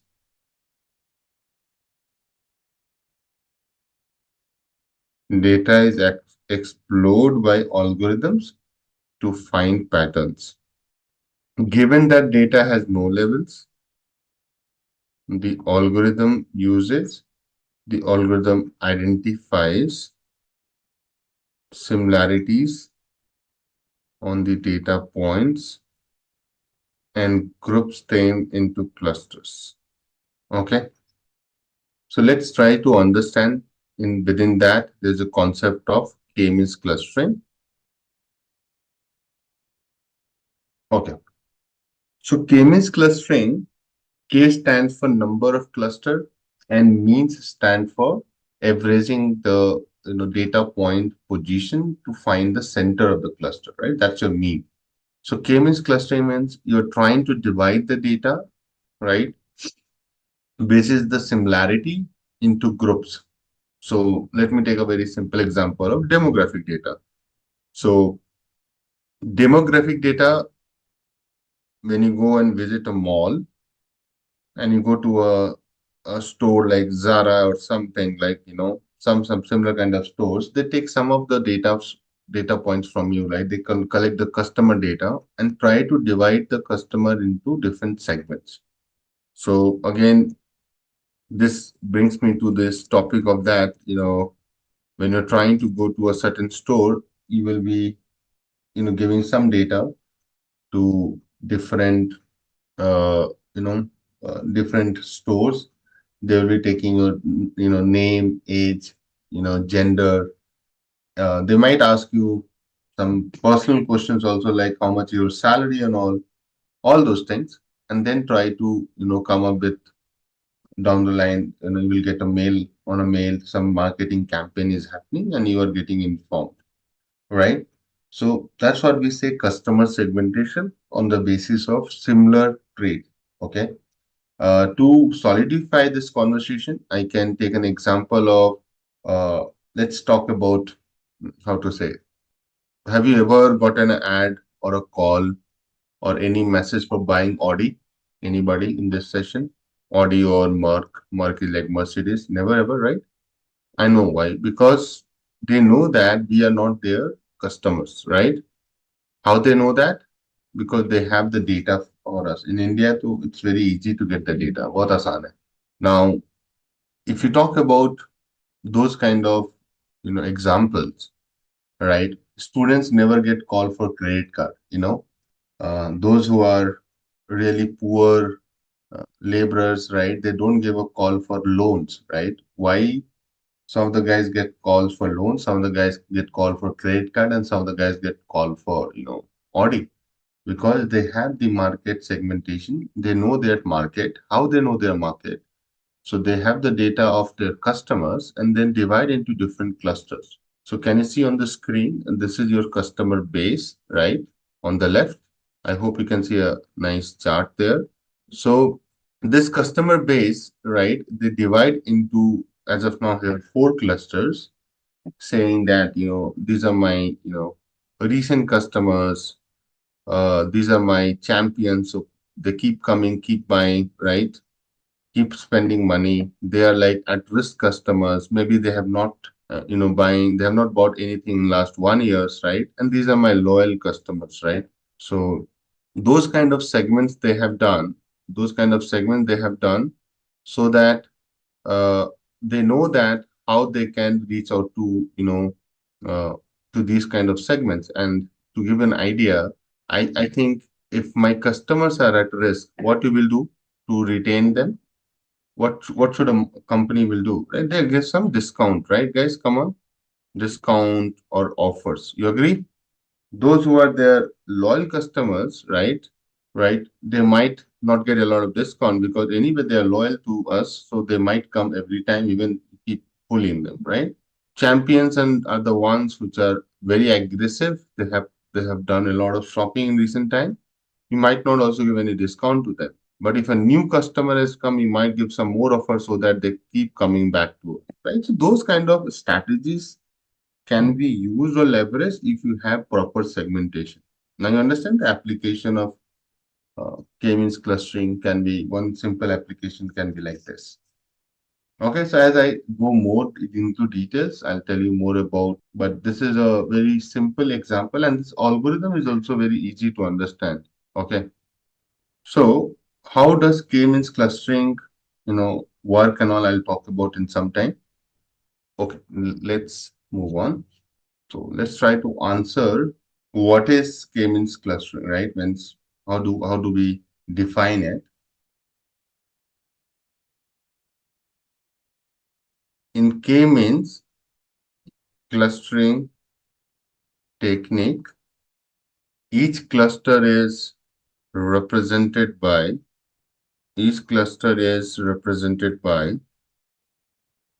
center, called a centroid, which corresponds to the assigned to the cluster. So if you see, we are saying each cluster is represented by its centroid, right? So center is called centroid, which is the arithmetic mean of all the data point assigned to that cluster, right? So when I'll take an example, you understand, okay? Now the question comes, what is a centroid? So a centroid is a single data point within that cluster, which represents the center of the cluster, and that means the mean. And that's where this mean is related to your k-means. Okay, that's where you got the name. So a centroid is a single data point within the cluster, within each cluster, which represents the center of the cluster, called the mean, and it might not be necessarily be a member of the data set. So it can be a calculated value also, right? It's not necessary it's coming from one of the data set, is assigned like the mean, okay? So that is a very important point to keep in your head. That is not necessary that one of the data point will be given the role of the centroid. It may be possible that you might have calculated the centroid, although that value lies within that cluster, that group, but it's not necessary it's coming from one of the data points. Clear? Now, see here. I'm showing an image just for your reference. Can you see? So there are 2 groups of the data it has formed. One group is this one, okay? Other group is this one, and it looks very logical because all these blue data points are more closer to this centroid, which is your red color, right, guys? Come on. And these are close to green, right? You agree? Because finding someone close to this is really not making sense, right? Saying this is close. So here you have two clusters. This is cluster 1 and this is cluster 2. If you try to see cluster 1 and cluster 2, they are having centroids, right? So this is your centroid of cluster 1 or for cluster 1. This is your centroid for cluster 2. Clear? So that's how you get to the centroid. So K-means clustering is all about finding that centroid, calculate. It's a calculated value. So calculate that centroid, and it's an iterative process. So first, they will assign any data point or any value as the centroid, and they keep updating it to find and I'll show you the example that how does this iteration work, but they'll keep trying to find the better one. And the whole idea is to minimize the within cluster distribution and maximizing the, across the cluster distance. So what is the objective of the algorithm? K-means clustering tries to minimize distance of the points in a cluster with their centroid. So see, it tries to minimize what? Minimize the distance of the points in a cluster, right? There will be only one centroid for one cluster, because, okay? For now, you should also understand what is my message here. My message is that you are trying to minimize the distance of the point within each cluster so that you find only one centroid, the better one, okay? So you might start here. This is my centroid. Then you realize, okay, no, I'm not in the center of the position. See, tell me one thing. If I draw a circle, you will try to find the balance where? Till the time you reach the center. So centroid also works in the similar fashion. But your distribution doesn't mean that every time it will be a circle. Your distribution can also be like this. Then you try to find, go there. Our distribution can also be like this. You can go there. Because here you have more data points, right? So it can be, keep shifting to find the balance. Okay. So that's the point I'm trying to make. Okay. Now, number of groups you can decide. That is also another discussion I will do. But for now, the idea is this. So I'll show one more nice image and you try to understand that what I mean by saying this. You have two types of cluster, right? One is intercluster. You see here, to use white color. Intercluster, and here it is intra-cluster. Intra means within cluster. Okay. You know, right? Intra, very famous. Intra-LAN, interLAN, intercity, intracity. And this is across clusters. So if you see here, within cluster means within a cluster, you want to minimize this distance between each data point. You try to find a cluster in such a way that within that cluster, data points are distance are minimized. That's the objective. And you want to maximize this across cluster distance. Why? So that the separability is highest. So you want to maximize this. I'm writing again. And you want to minimize this within cluster. Here also we'll say within these guys, I'll minimize. So that's the, I would say in a layman term, the beauty of this algorithm. But how will you do it? Okay. So to do that, you have a step-by-step algorithm in place. Okay. Now steps to do. So let me talk in steps. Steps for finding, or maybe I can say K-means algorithm steps. Okay. So there are few steps, guys. Number one, specify number of clusters you want. Specify number of clusters. Okay. So for now, I think starting this is an user input, means you will tell in the model how many clusters you need. Okay. Generally, people say 3, 4, right?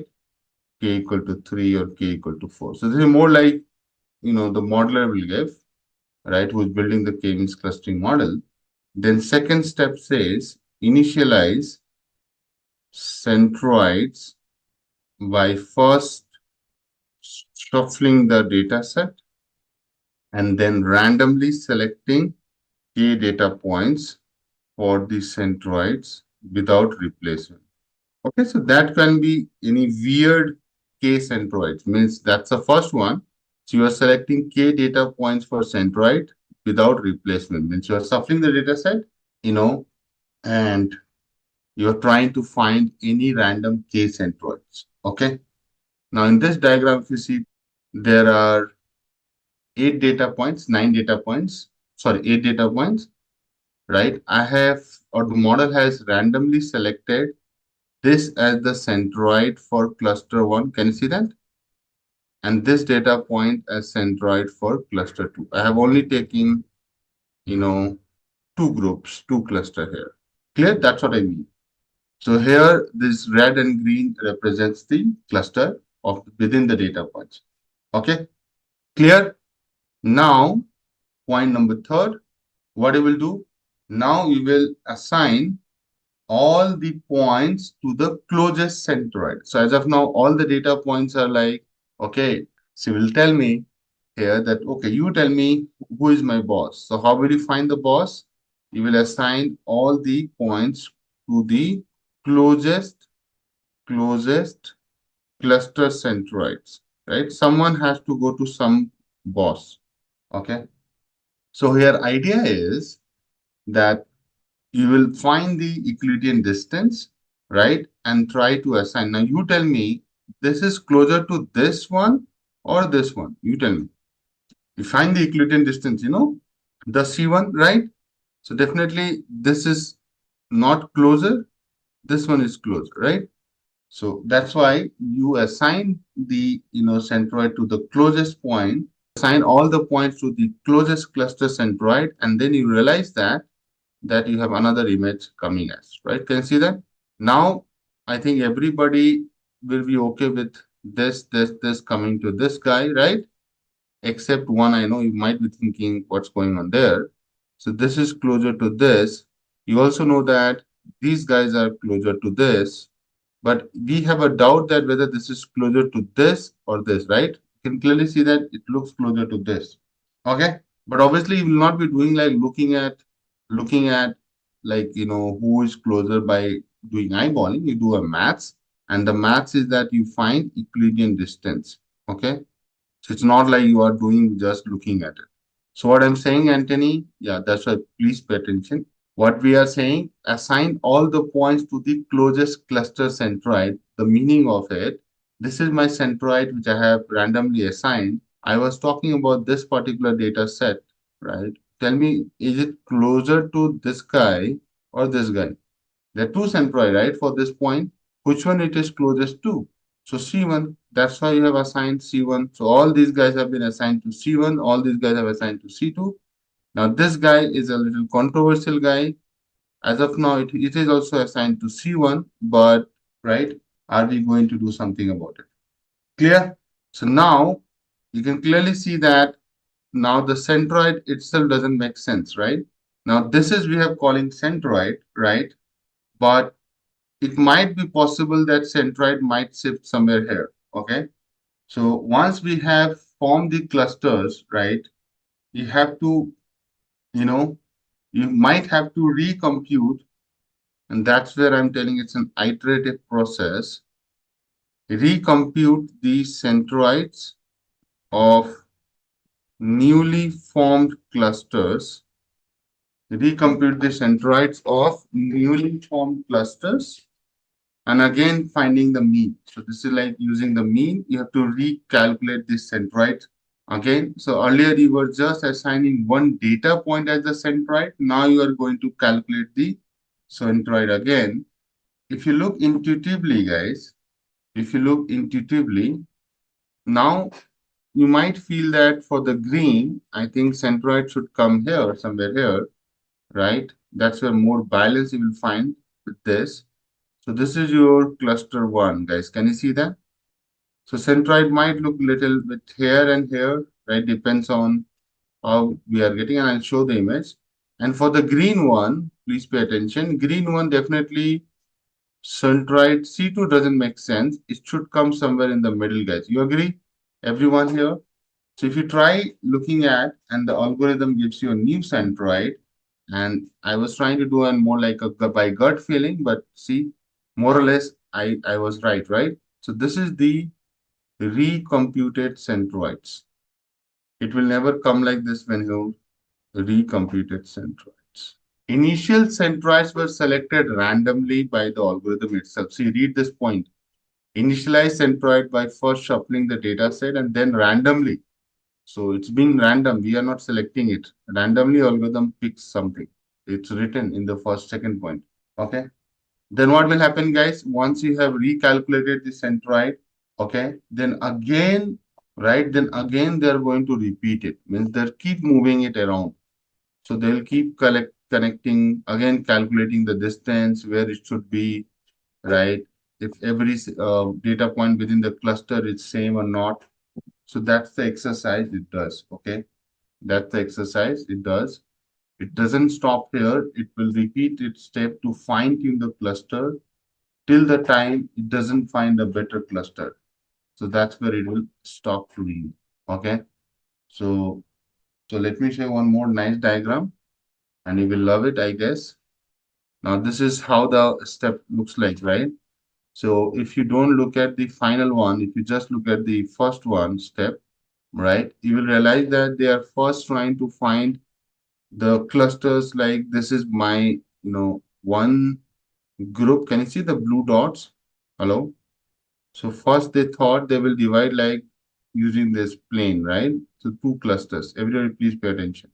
Then what if I try dividing like this? So then they divided the data on the basis of similarity again, saying, okay, maybe this can be my two clusters, right? Look at that, how it is changing every time, right? And then it fine tunes, see? So earlier, if you see the cluster points were like this, then the cluster has moved. If you are paying attention, don't look at every steps. Please follow me here. The cluster has moved somewhere here, see? And the blue has moved here. So I think earlier it was here and then it has come here. Guys, can you see that? Somewhere here. Then they realize that what if I move this guy to this completely, right? All these guys are more closer to this. Listen to me. All these guys are more closer to red. So that's why it becomes all red. So the cluster definition has changed.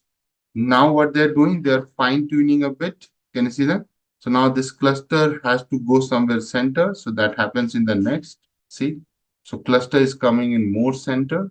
Then again, this has also come little more in the center. Then they are, trying to do more fine tuning little bit. And then finally becomes your cluster. So one becomes this, right? See, there are only two clusters, but look at the beauty. You might have thought the grouping is being done, right? But see how they evolve to find you the two fine-tuned clusters. So that's why they start randomly. They find the distance, then they update the cluster groups, right? As you can see here, to fine tune, and fine tune. But the steps remain the same. First, they will assign something to as a centroid, calculate the distance, right? And then recompute the centroid, again calculate all the distance from all data points, distance from the new centroid. If they find that okay, we have to move to some other place, they'll move. Clear? Now I'll talk about some key applications, real life applications. Already I've given one, but maybe I'll just give you a few pointers around it. So real life applications of k-means clustering. Okay, so number one, customer profiling, right? Also known as customer segmentation, market segmentation, more or less related to customer segmentation, document classification, right? So different documents can be classified into more 4 or 5 clusters. So document classification, so there they use OCR, which is optical character recognition, to understand the document's nature. And then on the basis of similarity, they group into clusters. Okay. I think there are a few more like geostatistics, understanding the similarity of geologies, or finding astronomy, right? Astronomy is also about finding patterns. So yeah, astronomy is another big area. So where they do all those kind of understanding the planetary positions, and making some conclusions based on the similarity and patterns, right? Although they also try to predict why, and why can be anything that you can change anytime. Yeah, that's all from my side on this. Maybe I'll talk a little bit more about how to also decide number of clusters, because sometimes people think clusters is like I can always get. It's not like this. What are the cool things about k-means clustering is that you can actually stop uh, going intuitively that how many clusters you need. You can also go by using machine learning concept. You can also find the value of k. So let me give the heading. I'll come back to run if I can put the heading. Finding the value of k. You can also find that by using the concept of elbow curve. So let me explain that. So using machine learning only, you find the how many k I should pick. So you can plot the elbow chart. So if you have seen an elbow, right? So this is your hand, but can you see this is known as elbow? Okay. So this elbow chart is just similar, right? Okay. So when you are trying to see that what is your sum of squared errors, right?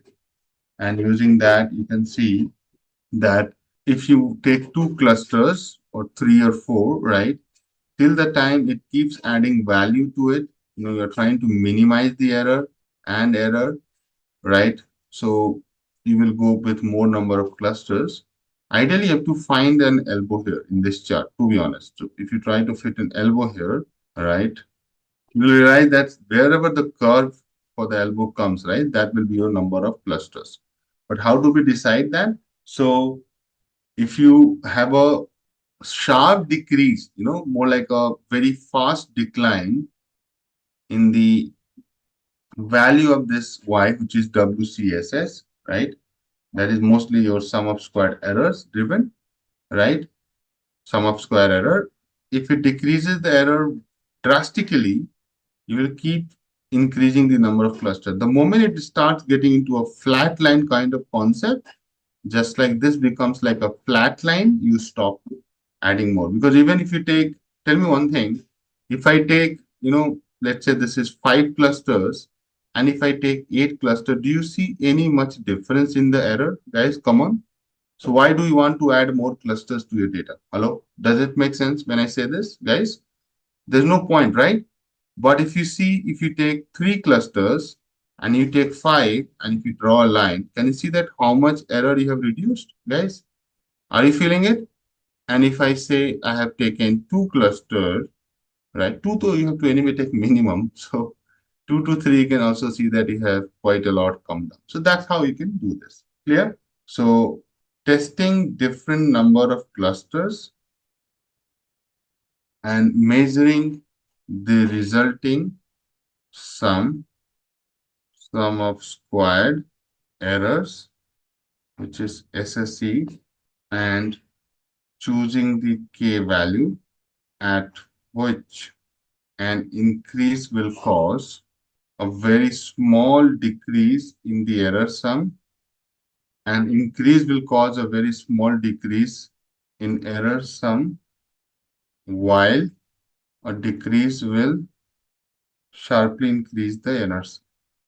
So this can be a little confusing language, but that's how it is. So guys, what we are trying to say, please understand, if you go from 5 to 6, so I'll also give you the color coding. If you increase k, increase means what? Increasing k will cause a very small decrease in the error sum, right? If you go from 5 to 6 or 5 to 7, do you see any big decrease in the error sum? No, guys, correct? While a decrease in the k, while a decrease k in k will sharply increase the error sum. So if you go backward from 5 to 4 or 5 to 3, can you see that? Your error sum sharply increase from here to here, guys. Can you see that? Look at this green line. That is the second part of the statement. So in the middle of that, can you see that? In the middle of that, in the middle of this, you find your optimal cluster. Are you feeling this? That's where the language is. That's where you find your optimal number of clusters. So far with me, guys? Clear? This is your optimal number. What is this in this case? 5 is the answer. So you can take it from me. Stopping criteria for k-means clustering. Stopping criteria for k-means clustering. Okay. So there are essentially, 3 stopping criteria that can be used to stop the k-mean. Number 1, centroids of newly formed cluster do not change. So I'm saying that your centroid is fixed, it does not change. Second, your centroids are not changing and your points remain in the same cluster. So nobody is changing the party here. Okay. That can be another one. And third, you can also set a maximum iteration. So suppose your algorithm, you don't want to run it forever. Just like in decision tree, you set, right? How many leaves you want to stop at or how many decision tree you want to stop at in random forest. Likewise, you can do maximum number of iterations. And then you want to say, boss, stop it. I don't care. So in 3 ways, you can stop the k-means clustering. Make sense? Clear? So these are your stopping criteria for k-means clustering. Okay. I'll be going up and do the hands-on and let me know once you have the data, guys. Okay, you try loading that data. In the meantime, I'll also get back to you. So I'm also loading the data. So we have those typical import. Let's do it. Import numpy as np, right? Import pandas as pd. Import os. Import matplotlib dot pyplot as plt. Import seaborn as sns, right? I might be using a bit of plotly also in this. So you can import plotly as py and import plotly.graph objects objs as go. So someone can say hi on Q&A. I can share all these libraries which we are importing. And here you go.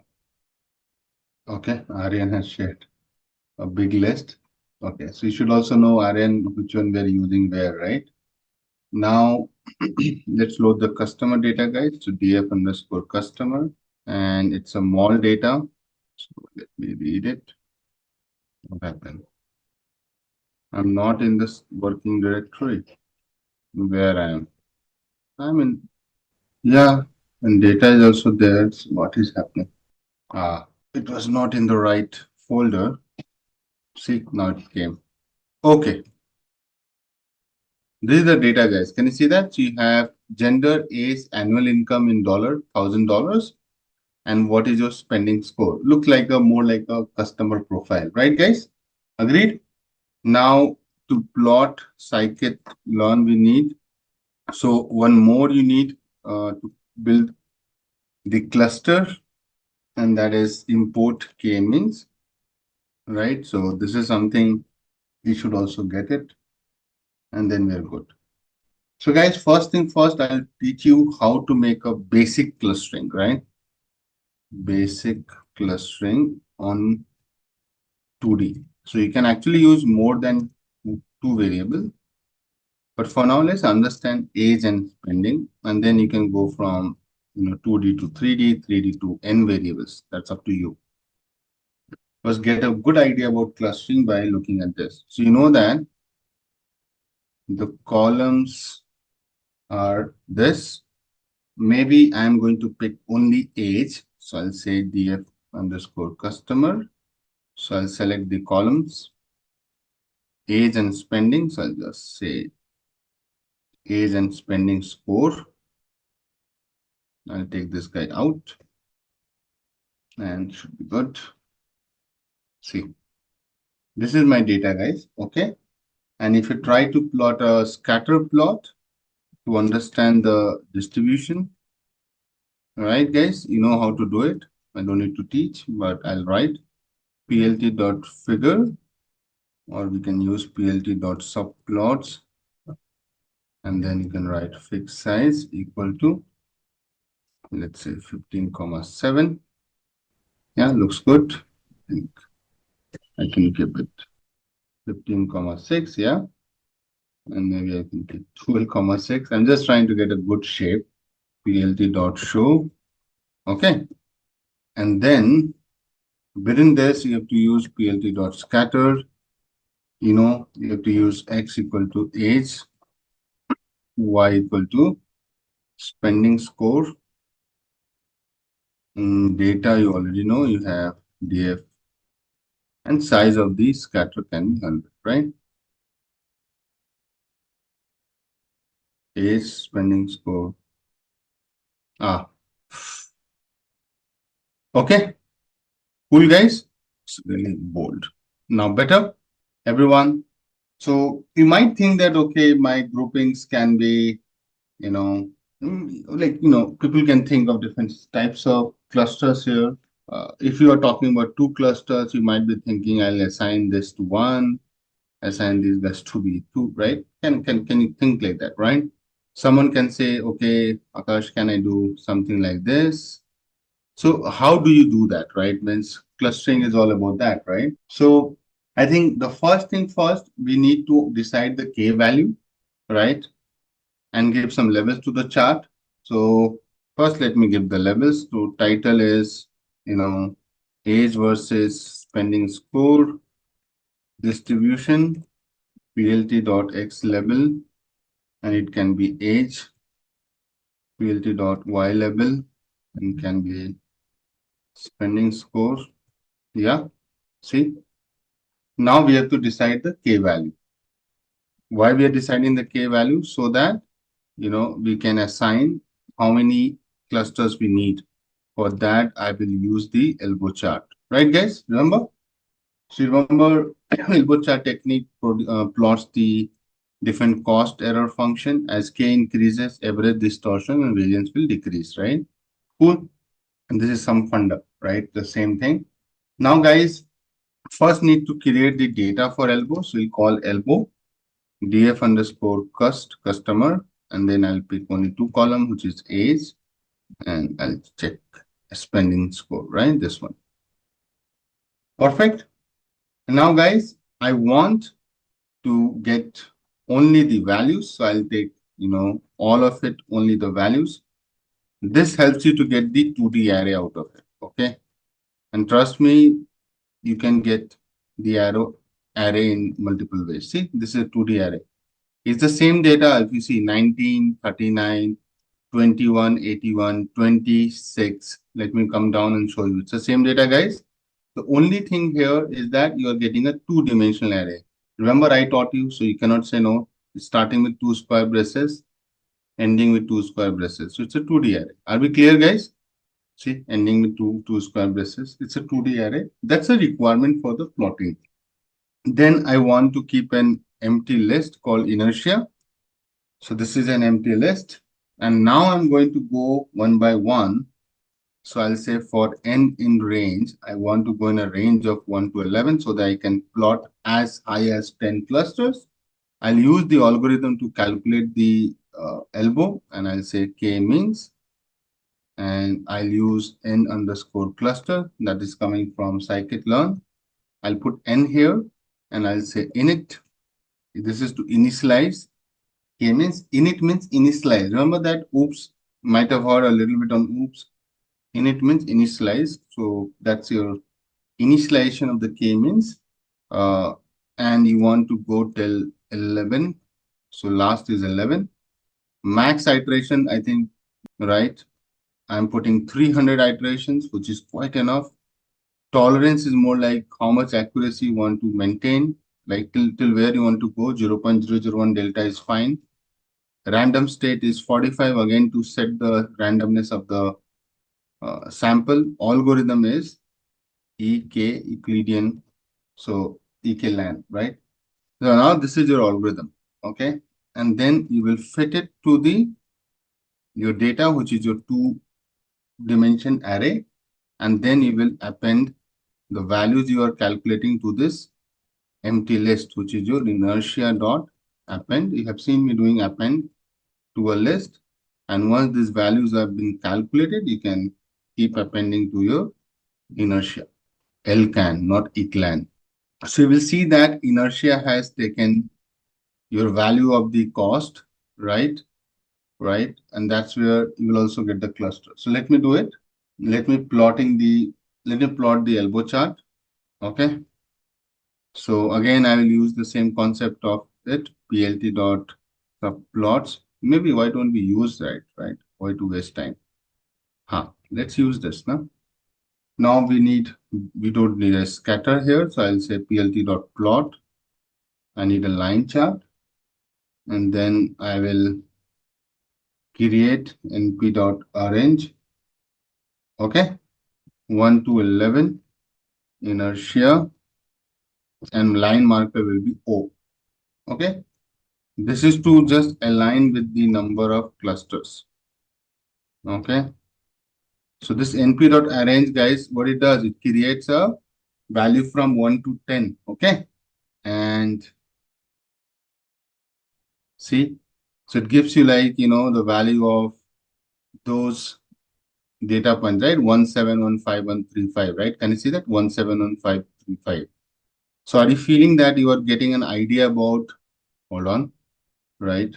You are going to put some kind of this, right? No, 1 to 11 is that, remember, you have created, what is the length of this? Hold on. What is the shape of this? It's a list. So what is the length of this list? You tell me. 10 data points, right? So inertia is just the y-axis. You also need x, right? So that's where I've used this np.arrange. So this is your y. This is your x. Line chart, no? So we need to, so that's why I needed an x also, no? Like 1, 2, 3.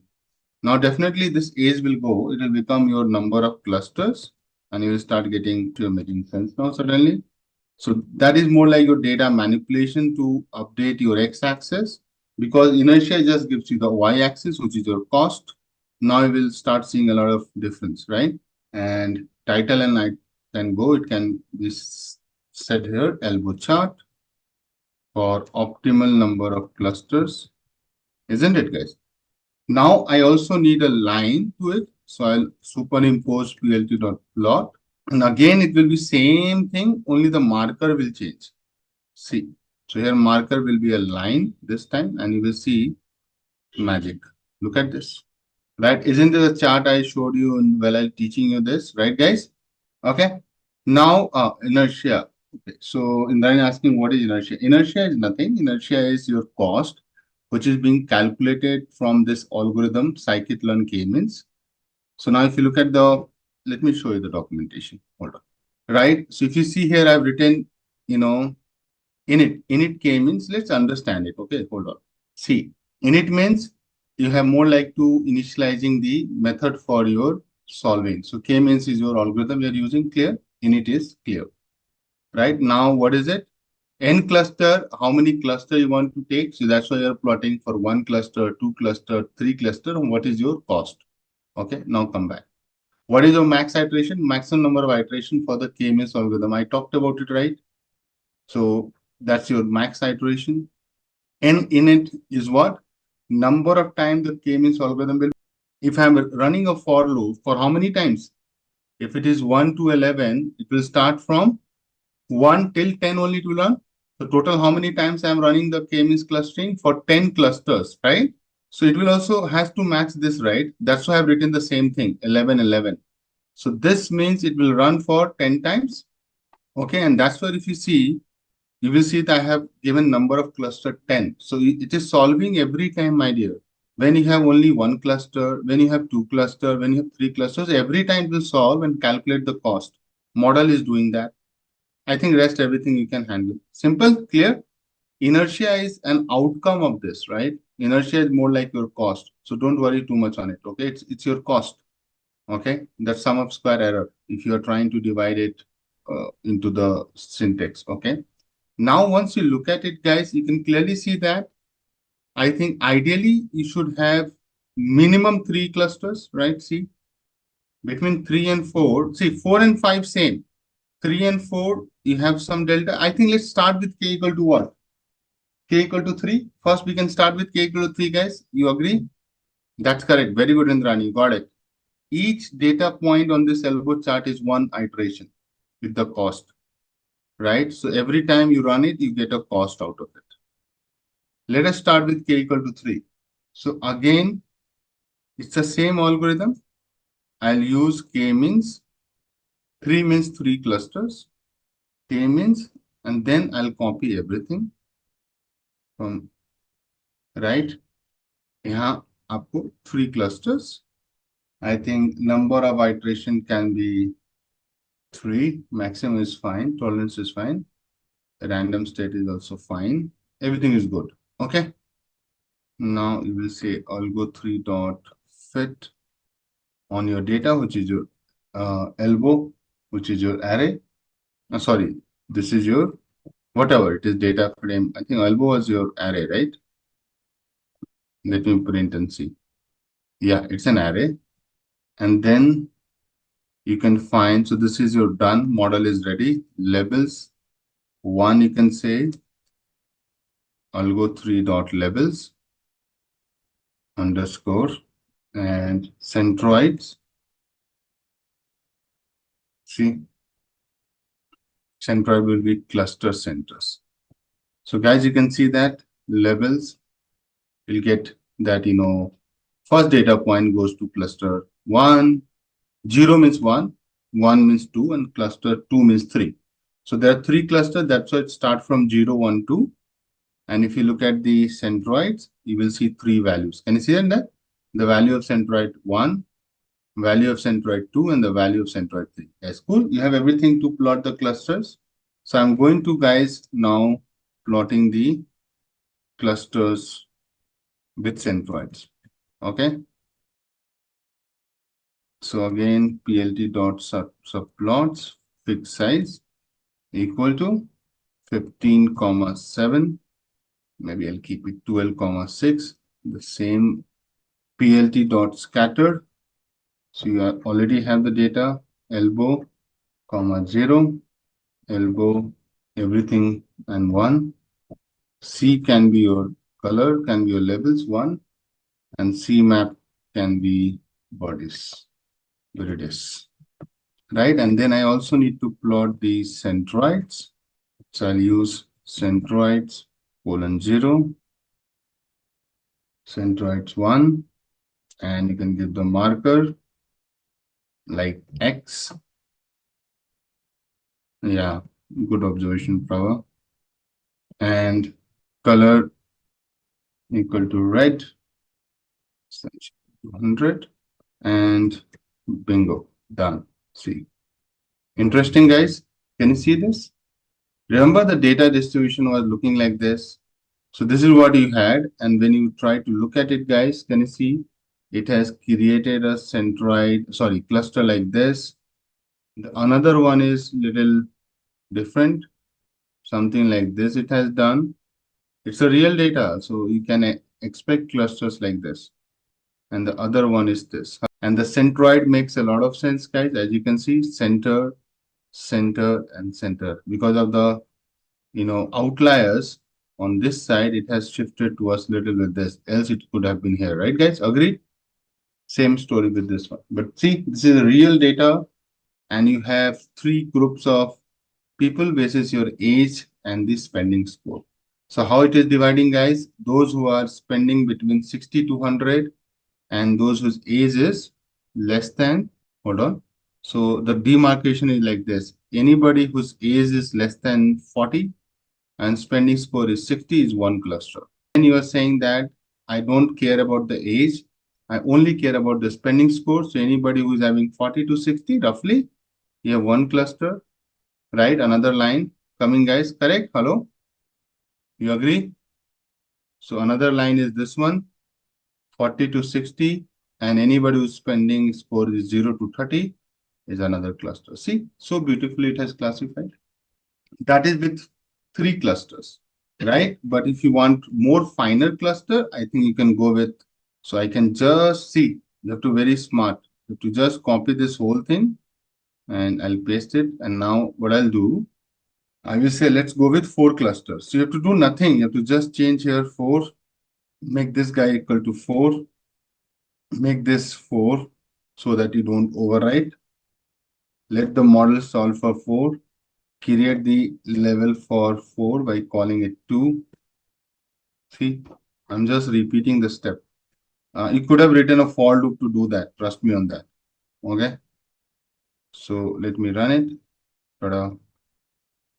See, now you can see there are 4 cluster points. You can just use same data, but you have to use levels as 2, centroids as 2, 2, right? I don't want to.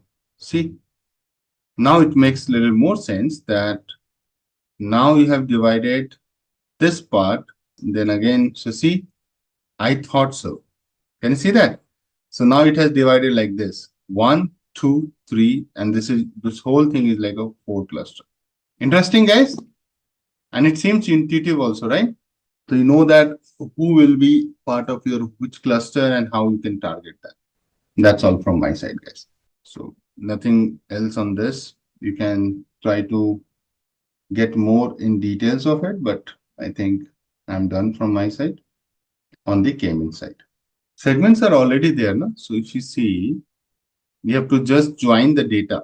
So you have this data set, right? You have an array here, right? So what you have to do? You have to use label 2 and assign it to the elbow data, right?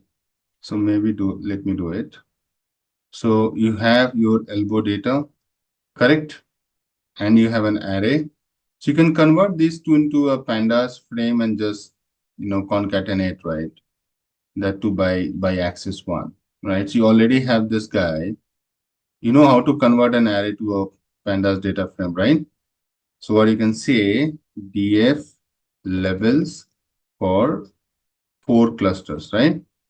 And you can say pd.data frame and your, I think, levels 2 column equal to cluster.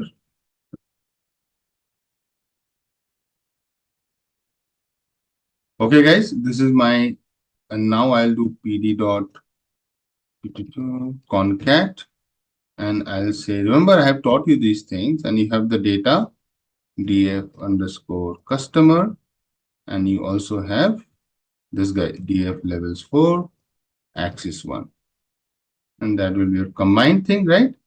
df customer with clusters, right? Correct, Indrani? So you have to do a little bit of data preparation, which I expect you guys to do it. Now you can clearly see that these are your customers in which cluster you are. Now interpretation I did. So while I was drawing this vertical lines, what is the meaning of it? So vertical horizontal line. So anybody who is in the age group of 65 plus and spending score of 60 plus and age group of 40 or so, that's your one group. So you can use this for selling premium products, right? So their spending score is really high. So you can always target this customer for like some premium product, high pricing, high value products, right? Premium means like selling some goods, jewelry item or whatever, XYZ. But if you look at these guys who are part of the bottom one, can you see that? Irrespective of age, their spending score is really less. So you have to give some offers here, and that too on like a low price products, right? LPP, right? So that's the interpretation. So you know that whom you have to target, right? If you don't have this cluster, you might be giving offers to these guys who are anyway premium customers. They keep buying things. They are like people like me who are spendthrift.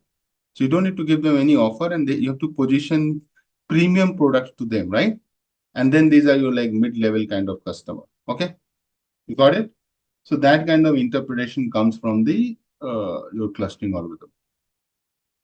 Just a quick info, guys. Intellipaat offers an advanced certification in machine learning and AI in collaboration with Microsoft. Through this course, you can learn all the important concepts of Python, machine learning, deep learning, NLP, computer vision, and much more. The course features live classes with IIT faculty and industry experts, campus immersion at iHub IIT Roorkee, and includes certification from both Intellipaat, Microsoft, and iHub Divya Sampal IIT Roorkee. With this course, we have already helped thousands of professionals successfully transition into careers in AI, ML, and data science. You can check out the testimonials on our Achievers channel.